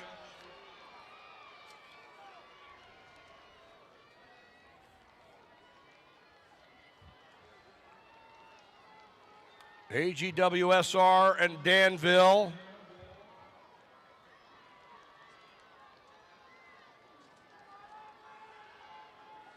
Mount Ayr with Emma Reynolds. She was on that quartet that won the sprint medley.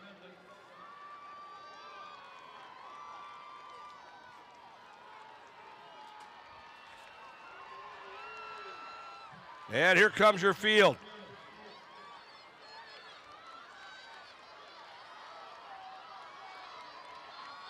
AGWSR.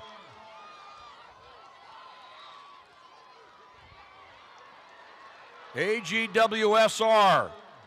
They'll anchor Piper Smith. Mount Ayr will have Reynolds. She's been fourth in the 200, the runner-up in the quarter, and ran on the winning sprint medley, and she goes right to the front. Mount Ayr and AGWSR.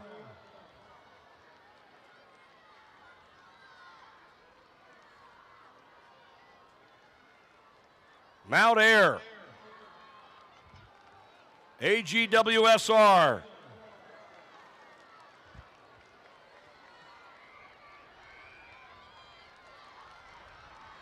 Here's your race off the turn. Piper Smith and AGWSR and Emma Reynolds and Mount Ayr. Reynolds on the rail. It's Mount Ayr and AGWSR. And Mount Ayr with their second relay title of the weekend.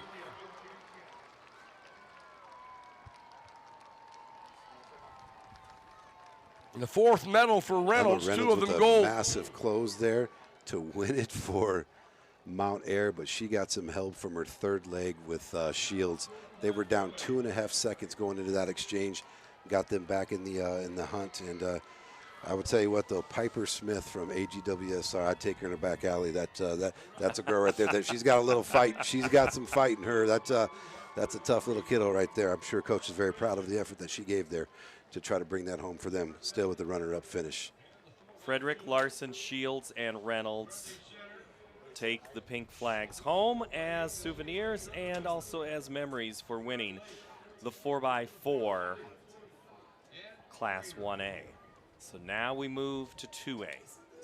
Clarinda, Van Meter, Dyke New Hartford, Pella Christian in 4, Grundy Center in 5, Spirit Lake, Union of Port City, and Trainer round out 6, 7, and 8. And I look at who is on the track right now as we see for Pella Christian. Someone we have talked about a lot. And that's Kak Marinsky. Monster. She has had a monster meet. She There has. is no doubt about it. Just commanding. I mean, when people talk about the 2026 state meet for years, I mean, I don't know how you can deny just the incredible effort that she has put forth. She's going to have some help from Van Wyck Meanders and Bailey Voss. Team race is interesting in this race.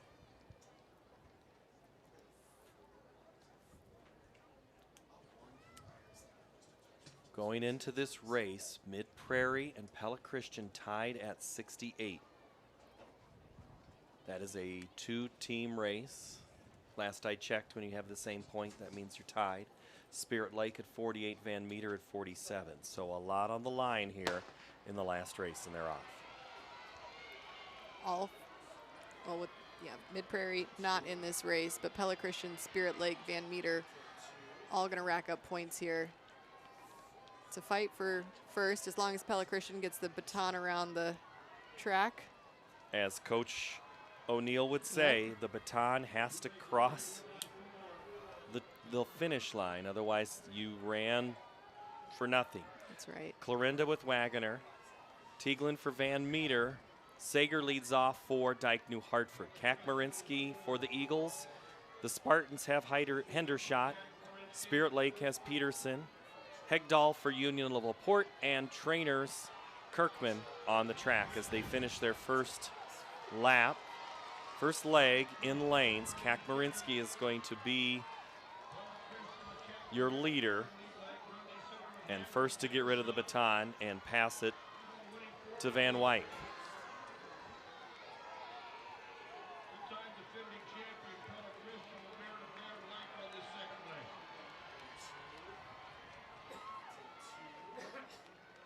And now she can cut. Meyer for Clarinda, Wilmus, and then Ellery Bird to finish it for Clarinda. Van Meter is Half Pop, Bruins, and Netton. Dyke New Hartford there with Stumbo, Varney, and Paulson on the track. Grundy Center, Steinmeier, Lynch, and a name we have talked about numerous times, Storjohan, to anchor it for Grundy Center. Spirit Lake has Beloit, Brunsma, and Sins, and then LaPorte City's Pifo, Sadler, and Albertson, and Trainer Hemmingson, Nispel, and Chambers. Here's the exchange to leg 3.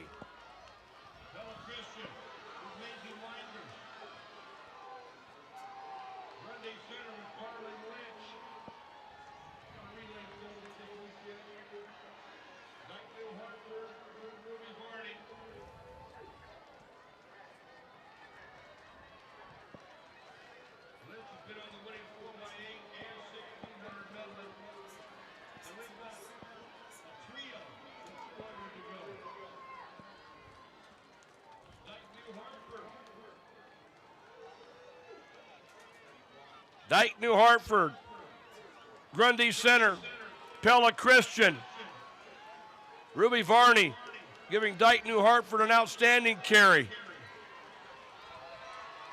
Dyke New Hartford, Grundy Center, Pella Christian.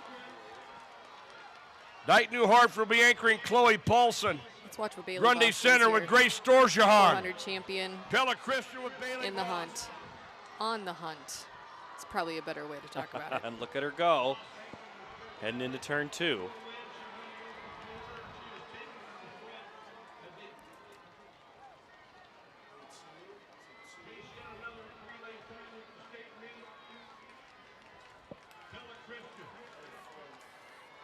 Dyke New Hartford and Grundy Center putting up a really, really good effort here, though. Varney for Dyke New Hartford.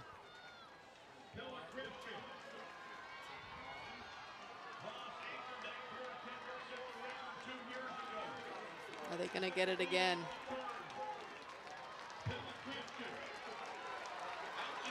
Paulson for Dyke New Hartford trying to hold off there, but it's going to be Pella Christian.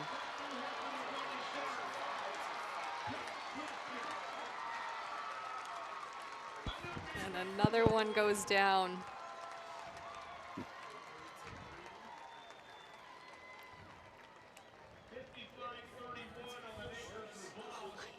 Gosh, that is moving. 55-31 for Bailey Voss. My gosh.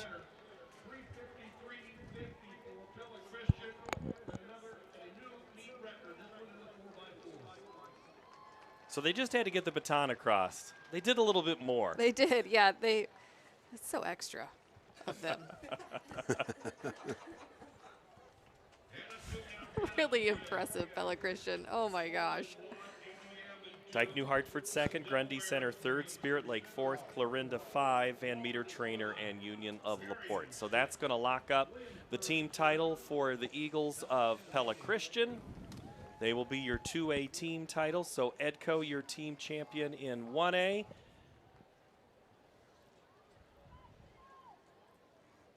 And we still have 3A to go here in the 4x4. Let's run through our runners, or our teams for the 4x4 and 3A. Solon, ADM, West Delaware, Sioux Center, Wahlert, Marion, Williamsburg, and Pella. So Mount Vernon not in this heat, but they are up 67-55 on ADM.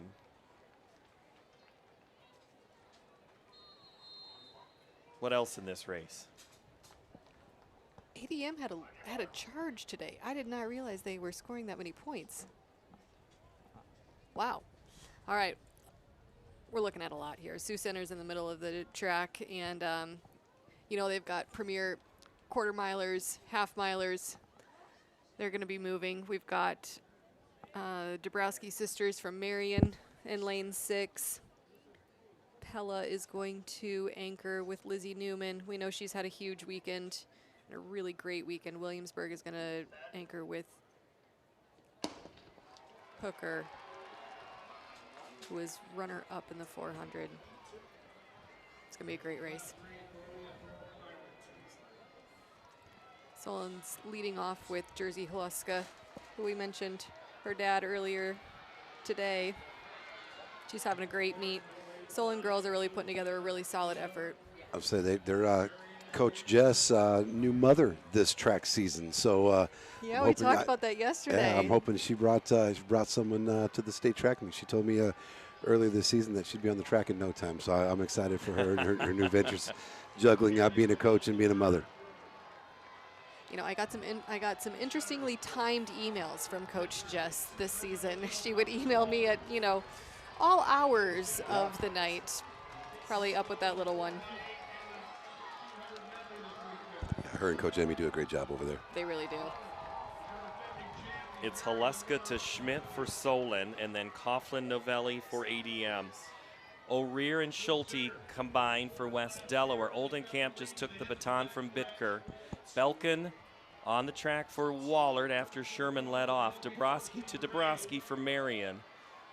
Larson and Nielsen. Larson took it from Nielsen for Williamsburg. And then Pella went from Settles to Paulson before Vandervoort and Newman finish it off.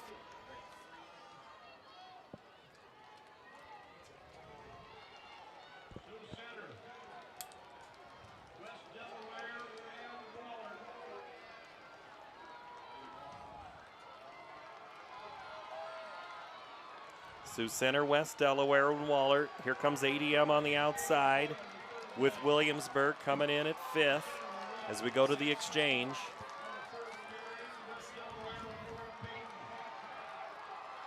West Delaware looking really good. This is Nora Payton, who's had a big weekend.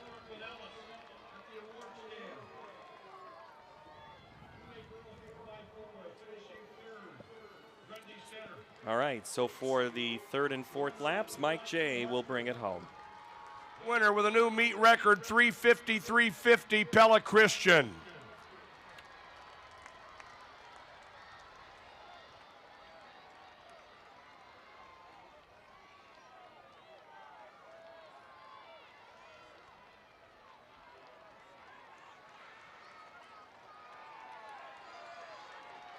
And here comes your field off the turn.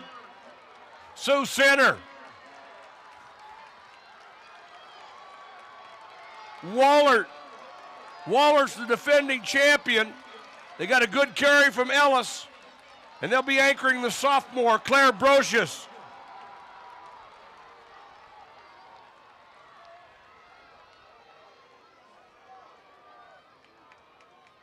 $57.2 on that carry for Wahlert. Sioux Center with Audrina Jones.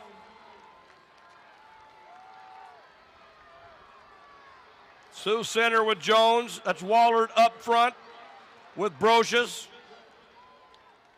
Jones was on that winning 4x8. She was third in the open half.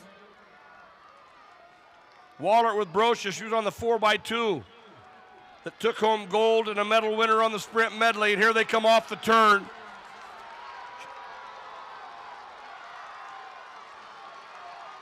Dubuque Wallard with sophomore Claire Brocious.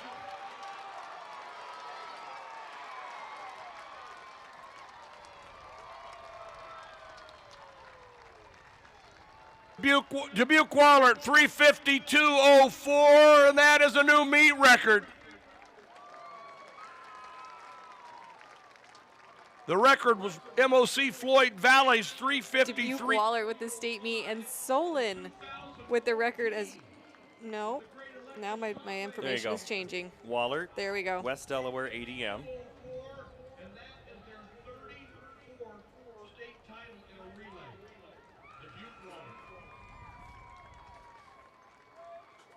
Those anchors closed in 56. 56 mid. That'll make They were Coach Burning and Coach Chuck very happy over there for the Eagles of Dubuque Waller. Did you rack them up, Andy? He did, and I wanted to make sure before I add this. Claire Brocious she's got to report to softball camp here. She's going to be part of the Eagles. They looking for another a chance at a state title in 3A in softball. So Brocious is busy. Not only can she do it on the track, but it makes 3A softball pretty fun there. Take off the spikes, put on the cleats. Maybe they'll give her a day. Just join us Monday for practice. You can have Sunday. Hopefully she finds some good barbecue on Memorial Day weekend and moves on.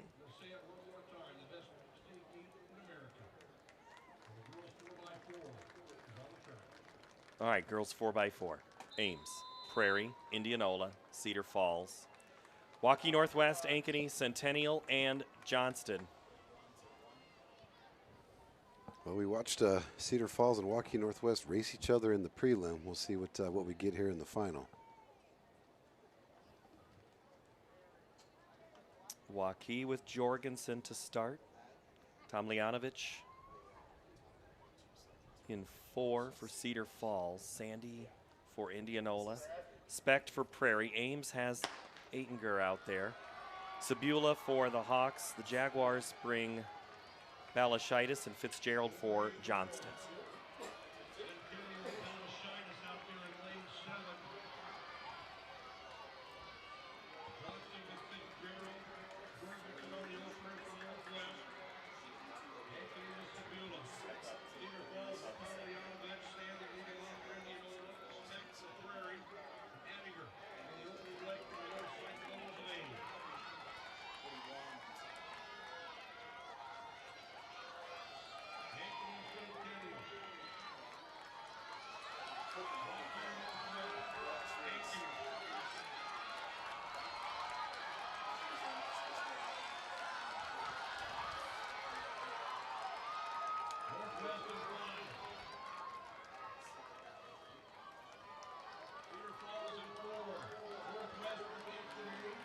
Tim, already a little separation from the front 2.5 to the back.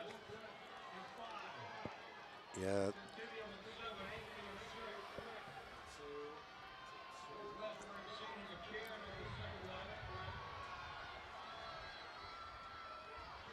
Centennial makes it up. Cedar Falls is going to work their way back up here.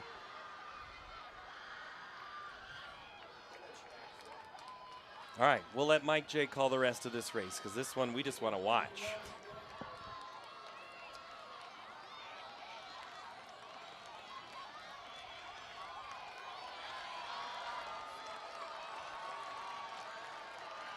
Northwest and Centennial.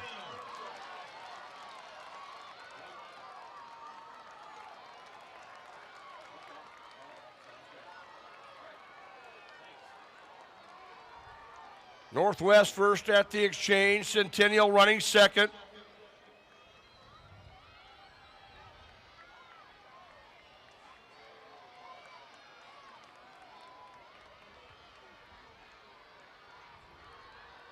Waukee Northwest with Avery Vogt on this leg. Centennial with Tegan Jackson.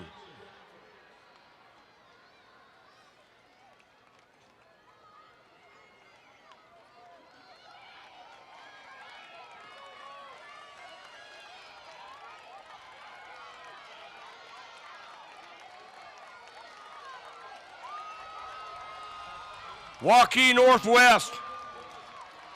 Logan Vogt will be on the anchor leg.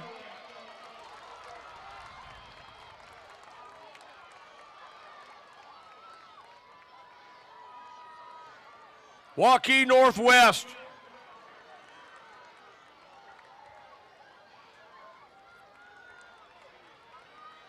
Centennial running second. We've got a good battle for third. Cedar Falls with Chloe Nissen, the two-time 400 champion. Has the Tigers on the move.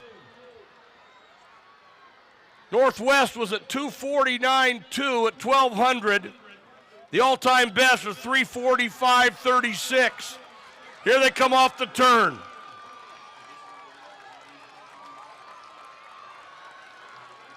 Going after their fifth relay title of the weekend. Waukee Northwest chasing another all-time best.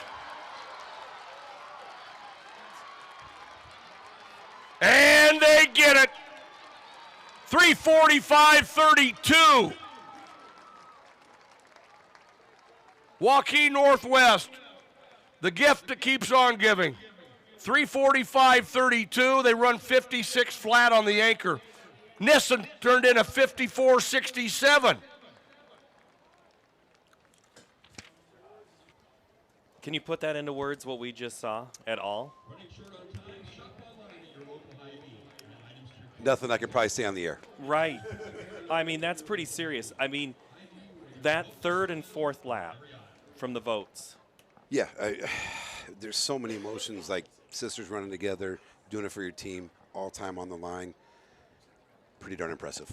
I mean, just so much there. And again, like after what you saw in the prelims, they're racing each other. I was like, oh, why would you do that? And here they look, they know themselves better than I know them, and I'm glad that it worked out well for them.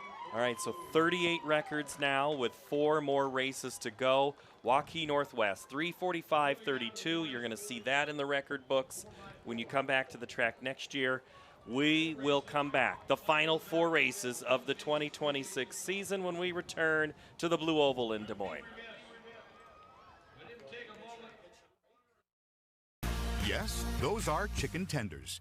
And yes, they're on a plate with your favorite Pizza Ranch items. Which means, yes, chicken tenders are now available at Pizza Ranch buffets. Make it a buffet day at Pizza Ranch.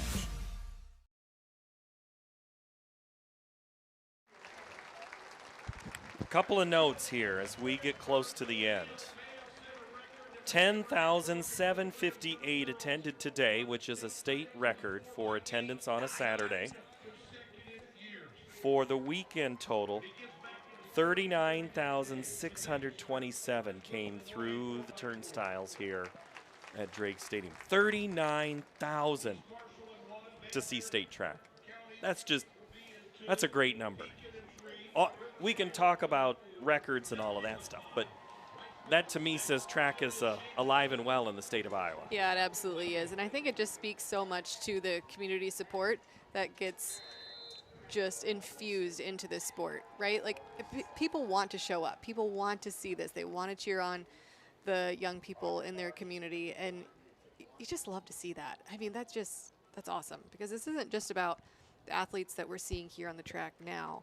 This is a lot about the bloodlines that have come through here and the family lineages that we could go on and on about that are littered throughout. We've tried. We've tried. Yeah, right?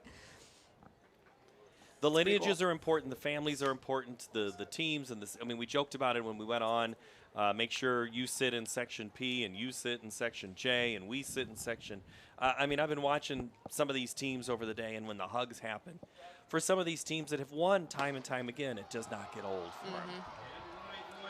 And in the Heat 1 of the the only heat of the 4x4 Class 1A, East Marshall, Van Buren County, Pekin, Riverside, Bellevue, Riceville, Sibley, Ocheyedan, and George Little Rock. So the 1A boys race is pretty tight. Riverside, Iowa Valley, and New London. Iowa Valley not in this, so that means Riverside, barring something strange. No, that is the champ. There is no way that can be done, right? That's over. Iowa boys is done. 1A. Riverside's your state champ now. It's just a matter of can they get an individual race here in the 4x4. Got to watch my new guys from Bellevue. Some of my would be a big fan of those guys now. I like how they mix it up. Early on, it was Paulson, then to Stark, Pitts, and Kilberg up for the Comets. Jefferson, Hudnall, Gordon, and Henderson for Riverside of Oakland. Pekin, Smith, Brock, Ferris, and Glick. Van Buren County, Simmons, Troxel, Duncan, Bainbridge. Then for East Marshall, it's Newroth, Grant, Burns, and Curfew. As they're halfway home on the second leg. Schroeder and Riceville. Here comes Voss for Sibley Ocheyedan. And Anderson from George Little Rock. But Pekin, Brock getting ready to hand it off to Ferris with the lead.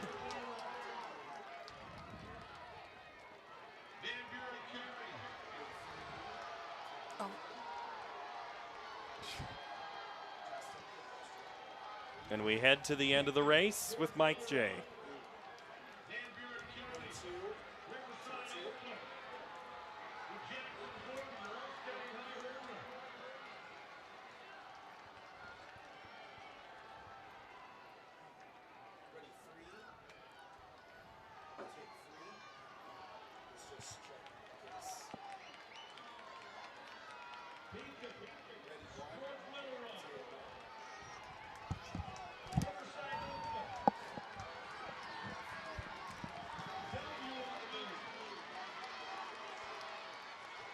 County in fourth. On the award stand, our top three teams, 4A girls 4x4. Finishing third, Ankeny Centennial. Your runner-up was Cedar Falls. And your winner, the new all-time best, 3:45.32, Waukee Northwest. And the race is on the backstretch with 200 to go. Pekin on the rail. Bellevue with Kilberg. Van Buren County with Bainbridge. Look at him. Here he goes. Bainbridge. He's won the 400, the 800 anchor, the medley. Oh, look at the inside move. Oh. Well played. That's a great race.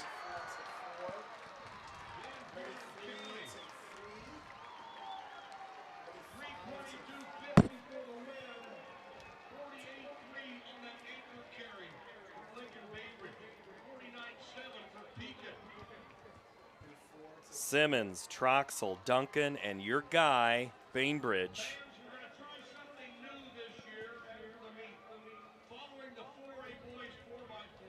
When all the trophies are presented to the top three girls and the top three boys teams in each class, everyone is invited to go to the north field just outside of Drake Stadium, adjacent to the softball field, where it'll be photo opportunities for all of you. So once the professional photographers are done on the infield, all of the teams will go to the north field where parents can join, friends can join, and fans, and all kinds of photo opportunities out on the north field. They've got backdrops set up. Van Buren County. And it's going to be a very nice. In 1, Pekin in 2, George Little Rock in 3, Bellevue in 4, Riverside in 5, East Marshall in 6, Riceville 7th, and Sibley Ocheyedan. Sibley Ocheyedan in 8, yep. So 3:22.50 for Van Buren County. They finish ahead of Pekin in that race in a great 4x4. So now we go to the 2A finals. Unity Christian, Davis County, Denver, Alburnett, Mediapolis, Appleton, Parkersburg, Underwood, and Prairie City Monroe in this race. So Alburnett, As long as they get the baton as long as they around the track in a safe manner, they will be state champions. They just have to score as a team. Just have to score a point.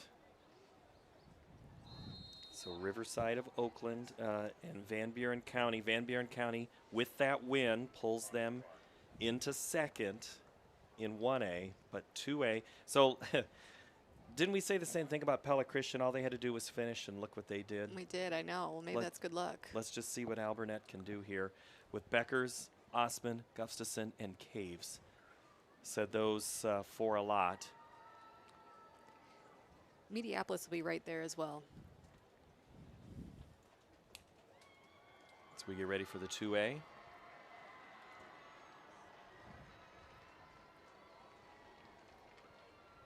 Four by four. Wynia for Unity Christian to start. Bulacek for Davis County. Denver sends out Scoville. Mediapolis has Smigdal. It's Kruger for Appleton, Parkersburg, Limp for Underwood, and the Mustangs send out Fraker as we're on to the backside.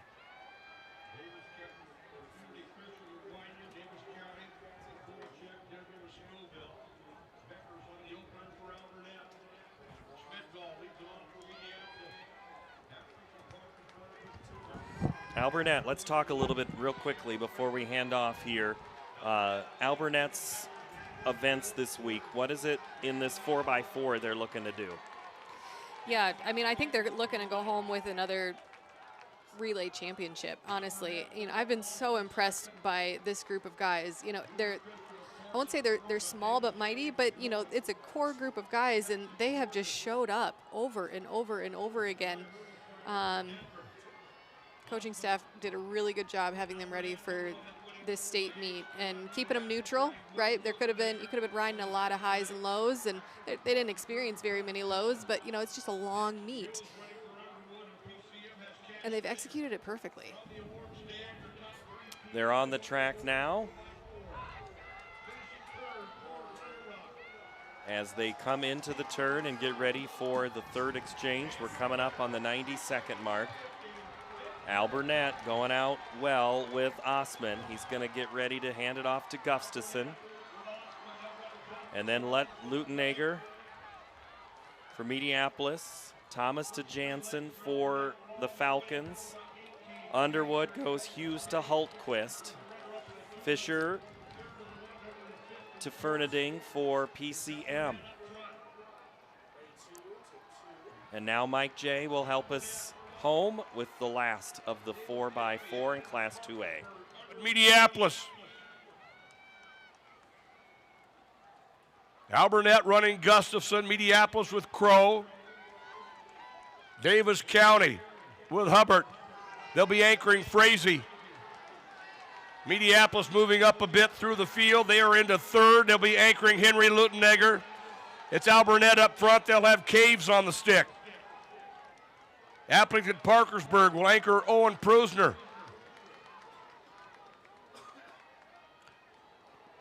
Davis County with Mark Frazee. Denver, Jesse Gomez on their anchor leg.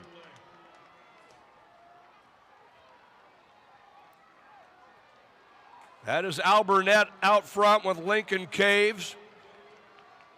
Medaled in 3 individual events, anchoring their 4x4. Alburnett's had a great meet.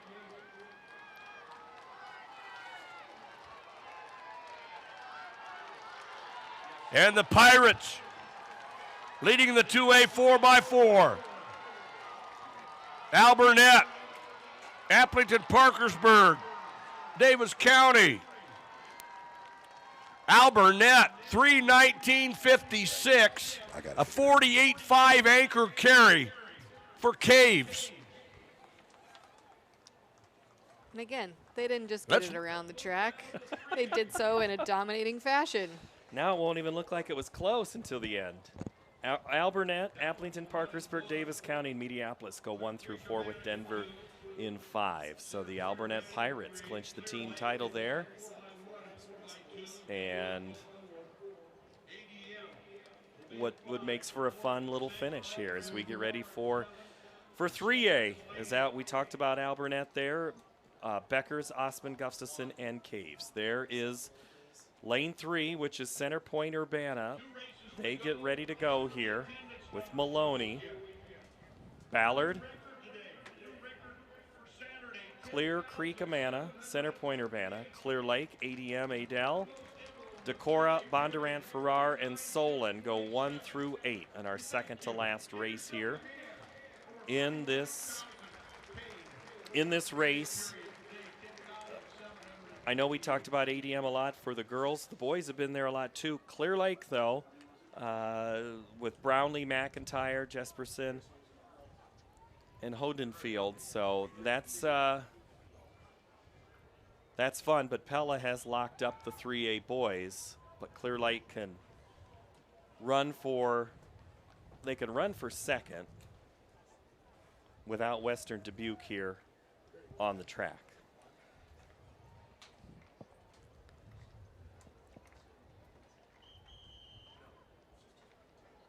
Yeah, some movement to come there potentially. We know that this group can run the 4x1. Let's see how they do in the 4x4. Yeah. I like the chances.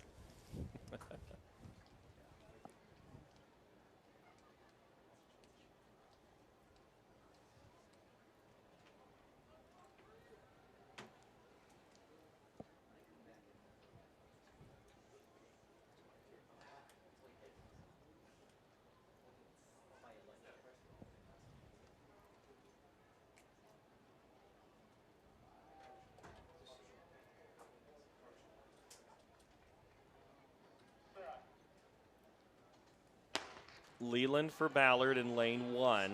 Overman for Clear Creek Amana in 2. Center Point Urbana's Maloney. It's Brownlee for Clear Lake. ADM lead off with Johnson, and then it's Grimstead for Decorah. Farver for Bondurant.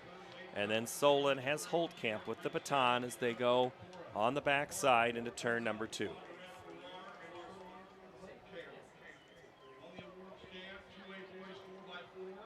As they make their way across, still in their lanes.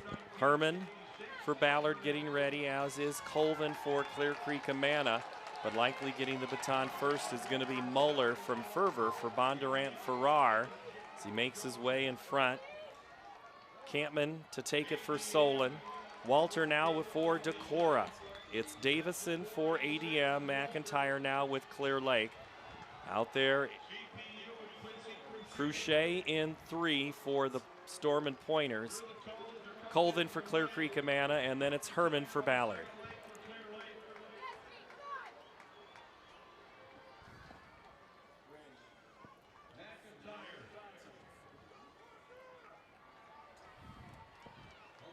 .38 state records so far. Can we get 2 more before the day's through to get to an even 40?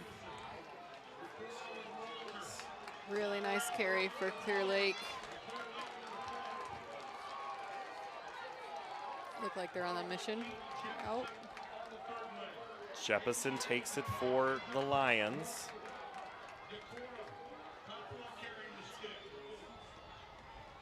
And it's Mike J the rest of the way. ADM with Hook in that second spot behind Clear Lake, and they're running Keaton Jeppesen. Colby Hudnafield awaits the stick for Clear Lake.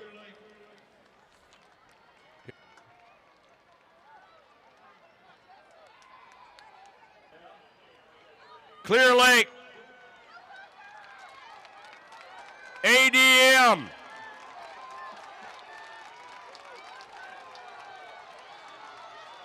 Clear Lake and ADM together at the exchange.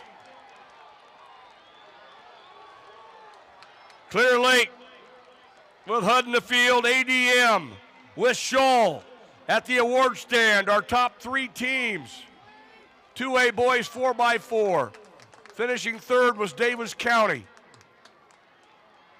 Your runner-up, Applington Parkersburg.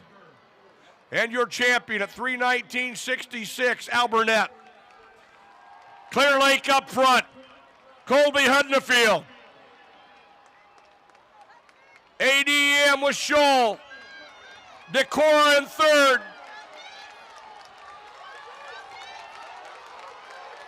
Clear Creek Amana with Jensen. Solon was Falstad. Clear Lake, a new meet record, 3:16:30. Huddersfield closed in 46:86. Colby Huddersfield now has won state titles in the 4x4 in 3 different classes. Wow. 1A and 2A while at South Hamilton, now 3A at Clear Lake. Lakes 3 and 4. Just put that away. Put that away, because 1 and 2 kept him in it.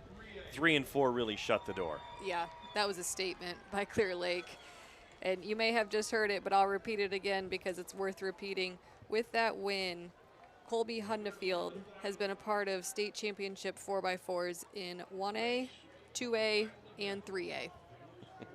I don't know that that's ever been done before. I don't think it has either, and I don't know how they would determine, but that shows he can compete at any level. That's right.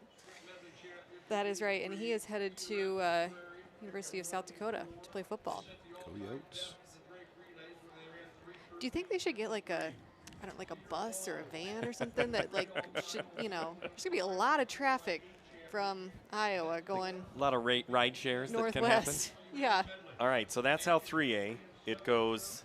Clear Lake with your state championship. We have a little bit of drama still to come here in this last race. Tim O'Neill. Been talking Cedar Falls and Bettendorf the entire week and knowing that this was going to be a big trophy. I believe Waukee Northwest has solidified third place. Nobody can bump them out of third place from the 4x4. But Cedar Falls has to outscore Bettendorf by 7 points in this relay to win the team title. A lot of different ways we can do that. If they go out and win this thing, statement, exclamation point, done deal. But Bettendorf's going to have to go win it and hope that Cedar Falls has a misstep some way along the way. Ames, Vanderwelt to lead off. There is Prairie's Erickson getting into the blocks in lane 4. Swisher for Linmar. Indianola's going to lead off with Johnson. And then Pauley for Cedar Falls. Bettendorf Miller. Ankeny is going to start with Swanson before they go to Summer, Smith, and McDowell. Allen for Centennial to lead things off in lane 8. 4x4, Class 4A, last race of the meet. Last race of the season is underway here from Drake Stadium. Slight pronunciation, Pauley. Pauley. Pauley. It's all good. Next time I see them, they might let me know that. That's so I'll right. make sure I try to help it out. Do I get credit for going Tom Lee? No, see, Tommy I got it in my head now. Really I should have just said it without thinking about it. But he is on the anchor for Cedar Falls.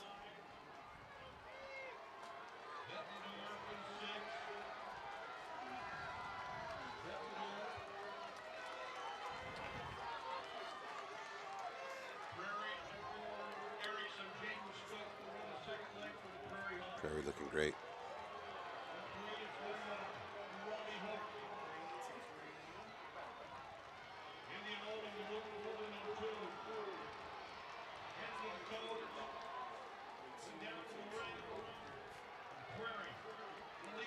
For Prairie on the track right there is Stumpf. Johnson for Ames, Gordon for Indianola. There goes Cedar Falls on the move. And that is Clark before they get to Hoyer.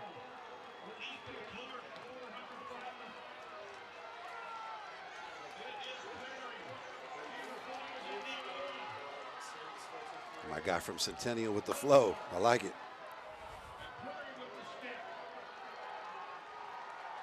That is Adams to Jones.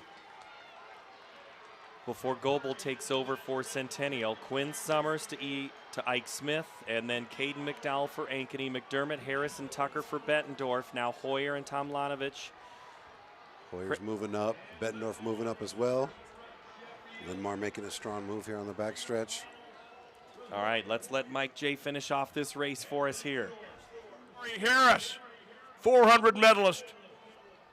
Here comes Prairie off the turn. Here comes Indianola and Linmar. Hoyer and Cedar Falls. Harris and Bettendorf.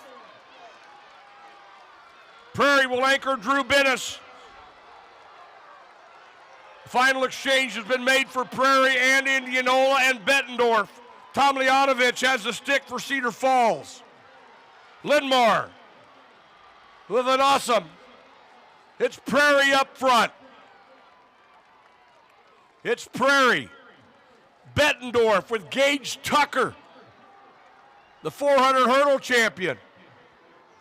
Tomljanovich and Cedar Falls are on the move. Tomljanovich and Cedar Falls into second. Prairie is up front with Binnis. It is Prairie, Cedar Falls, Bettendorf, Indianola. Cedar Rapids, Prairie.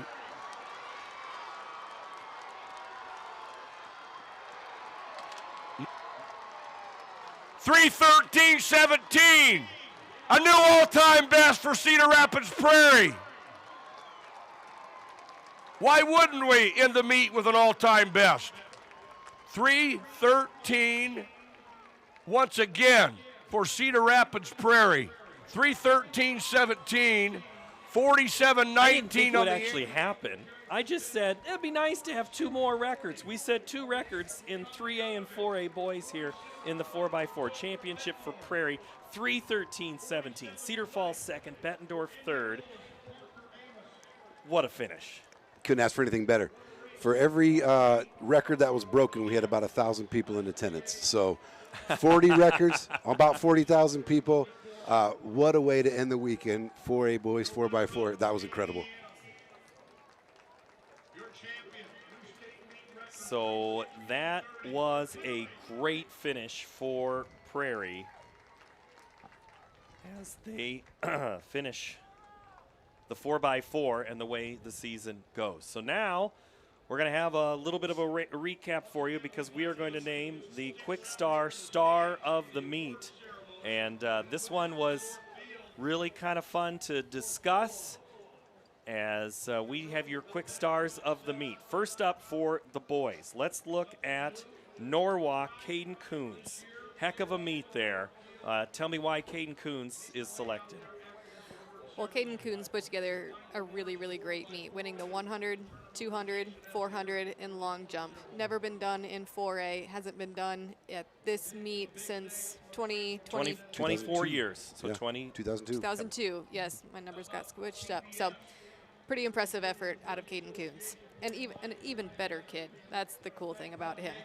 So Coons came in, battled injury early in his career, puts a great senior campaign, puts an even better track meet here to close out his career. And then for the girls' side, Waukee Northwest had a lot of great talent, but there's one that really kind of stood out over the others. Yeah, Katie Willits, I don't think that it would surprise anybody. It might because they had so many incredible performances, but winning.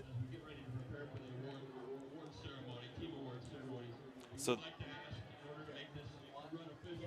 winning the 100, the 200, getting second in the 100 hurdles, and being part of that shuttle hurdle relay that set an all-time record today. So those are your quick stars of the meet. Quick Stars got you covered. Fuel up, grab a bite, and score offers with their Quick Rewards app. Get everything you need only at Quick Star.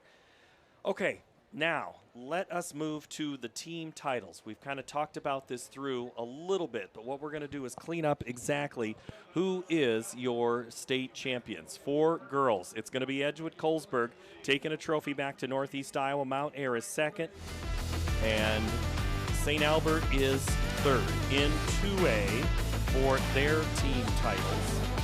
It's going to be Pella Christian, then Prairie, Spirit Lake, Van Meter, and then Grundy Center is fifth. The 3A team championships there's your look at your back half with Burlington, Wahlert, Marion, Williamsburg, and North Pope. The first 105 for 3A as Mount Vernon, even with the disqualification, come through and beat ADM, hold off ADM, Ella, Sioux Center, and MOC Floyd Valley. In 4A, no doubt about it, a state, obviously, state record is the theme of the day. 150.5 points for the Wolves of Waukee Northwest. Cedar Falls second, Ankeny third. As you look at the girls' side of things, which one of those performances, other than Northwest, stood out the best to you? I really think that Mount Vernon's, for them, what they were able to overcome, a mishap there and be able to respond on a day where it just put a stress level at an all-time high. They found some way, had some big races, especially when there's relatives to the people in the box here. It brings a little extra level of energy, and it brings things to home. And again, their coaching staff and what they've done the last couple of years, they've been building for this moment. And Northwest, I mean, fantastic. But so was Mount Vernon. So was all these champions. It took a lot. Yeah, it took total team efforts, right? They're 1A through 4A. No one won this on their own, and that's what you want a state championship to feel like. All right, let's go to the boys for Class 1A. From western Iowa, near the Council Bluffs area, Riverside of Oakland, then Van Buren County holds off Iowa Valley by half a point. New London fourth, and Lisbon your fifth team place. For boys 2A, it was a race with Alburnett as they put a statement down in that last race. Then Grundy Center and Trainer, your top three. In 3A, this one was locked up a couple of hours ago because Pella was so dominant. A 105-64 point total to put Clear Lake second, Western Dubuque third. And then in fourth, what just unfolded in front of us right there in 4A came down to that 4x4 for the team title. Here's your champion for 4A. It is the Cedar Falls Tigers, 75 points, Bettendorf 67. All right, 4A right there, pretty impressive. And then the para side of things, Shenandoah and Maquoketa tie for the title, Alburnett and Bedford, and then Washington. And in the girls para category, Cascade, West Liberty, Council Bluffs, Thomas Jefferson, and then Johnson. Boys, thoughts for you overall for team titles? Really impressed by Cedar Falls. He just built an incredible team. And I'll tell you, Bettendorf, they fought till the end. I would not be disappointed. I know that their coaching staff is going to be very happy. One of those tip of the cap moments as we keep talking about. And they're going to run over and get ready for graduation. Absolutely. All right. What do you think 4A boys teams? Well, Pella is going to be running alongside of Bettendorf to their commencement. I believe Pella with 105 points set a new state record for amount of points scored per team. I think it was like 100.5 points previously. I got that information just hot off the press, so don't check my math. That was really, really impressive. I mean, that was just a dominant performance from sprints, hurdles, mid-distance, distance. I mean, you had it all in that Pella championship. That was really impressive. What's impressive is you, Ellen Reese-Davis. Thank you so very much for all of your work. Tim DeBrink on field events. Tim O'Neill, thank you so very much for everybody there. Our producer, director, Justin Holbrook, and Colin coming down here. I'm Paul Yeager. Thank you so very much. It was a long 3 days, but I hope you had fun. A great time. Okay, a little different up here. I love the view up here. I'm not going to lie. I still get the emotions that I felt out there. Thanks for watching Statewide. We know you've been watching worldwide and across the United States. Congratulations to all the team and winners. Thank you so very much for enjoying our coverage here from Des Moines in the 2026 Iowa High School State Track Meet. So long for the last time from Des Moines.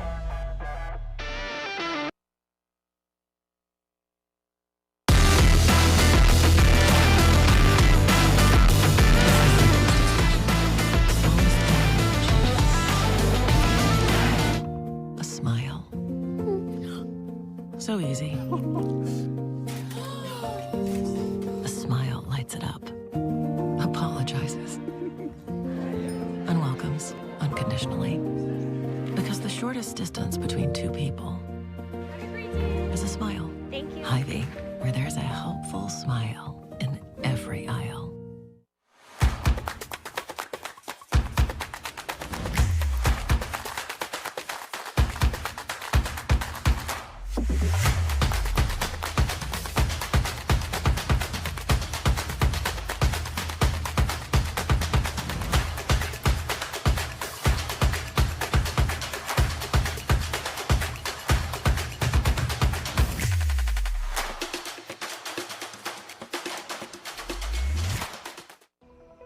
A new day means so many things.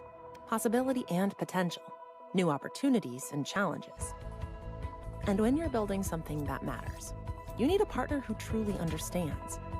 Iowa banks get this. Their customer relationships are built on shared values and earned trust. From homeowners to small businesses, Iowa banks know what it means to invest in the future. Iowa Banks, your partner through it all. Why am I seeing yield differences in only 2 of my fields? Great question, Evan. I've taken some soil samples, and it looks like you might have some fertility issues, especially in that northern field. Take a look. Nothing gets past you, Rick. Hey, how long you been back there? An agronomist never tells. From personalized insights to year-round support, Channel agronomists always show up. Channel, all in,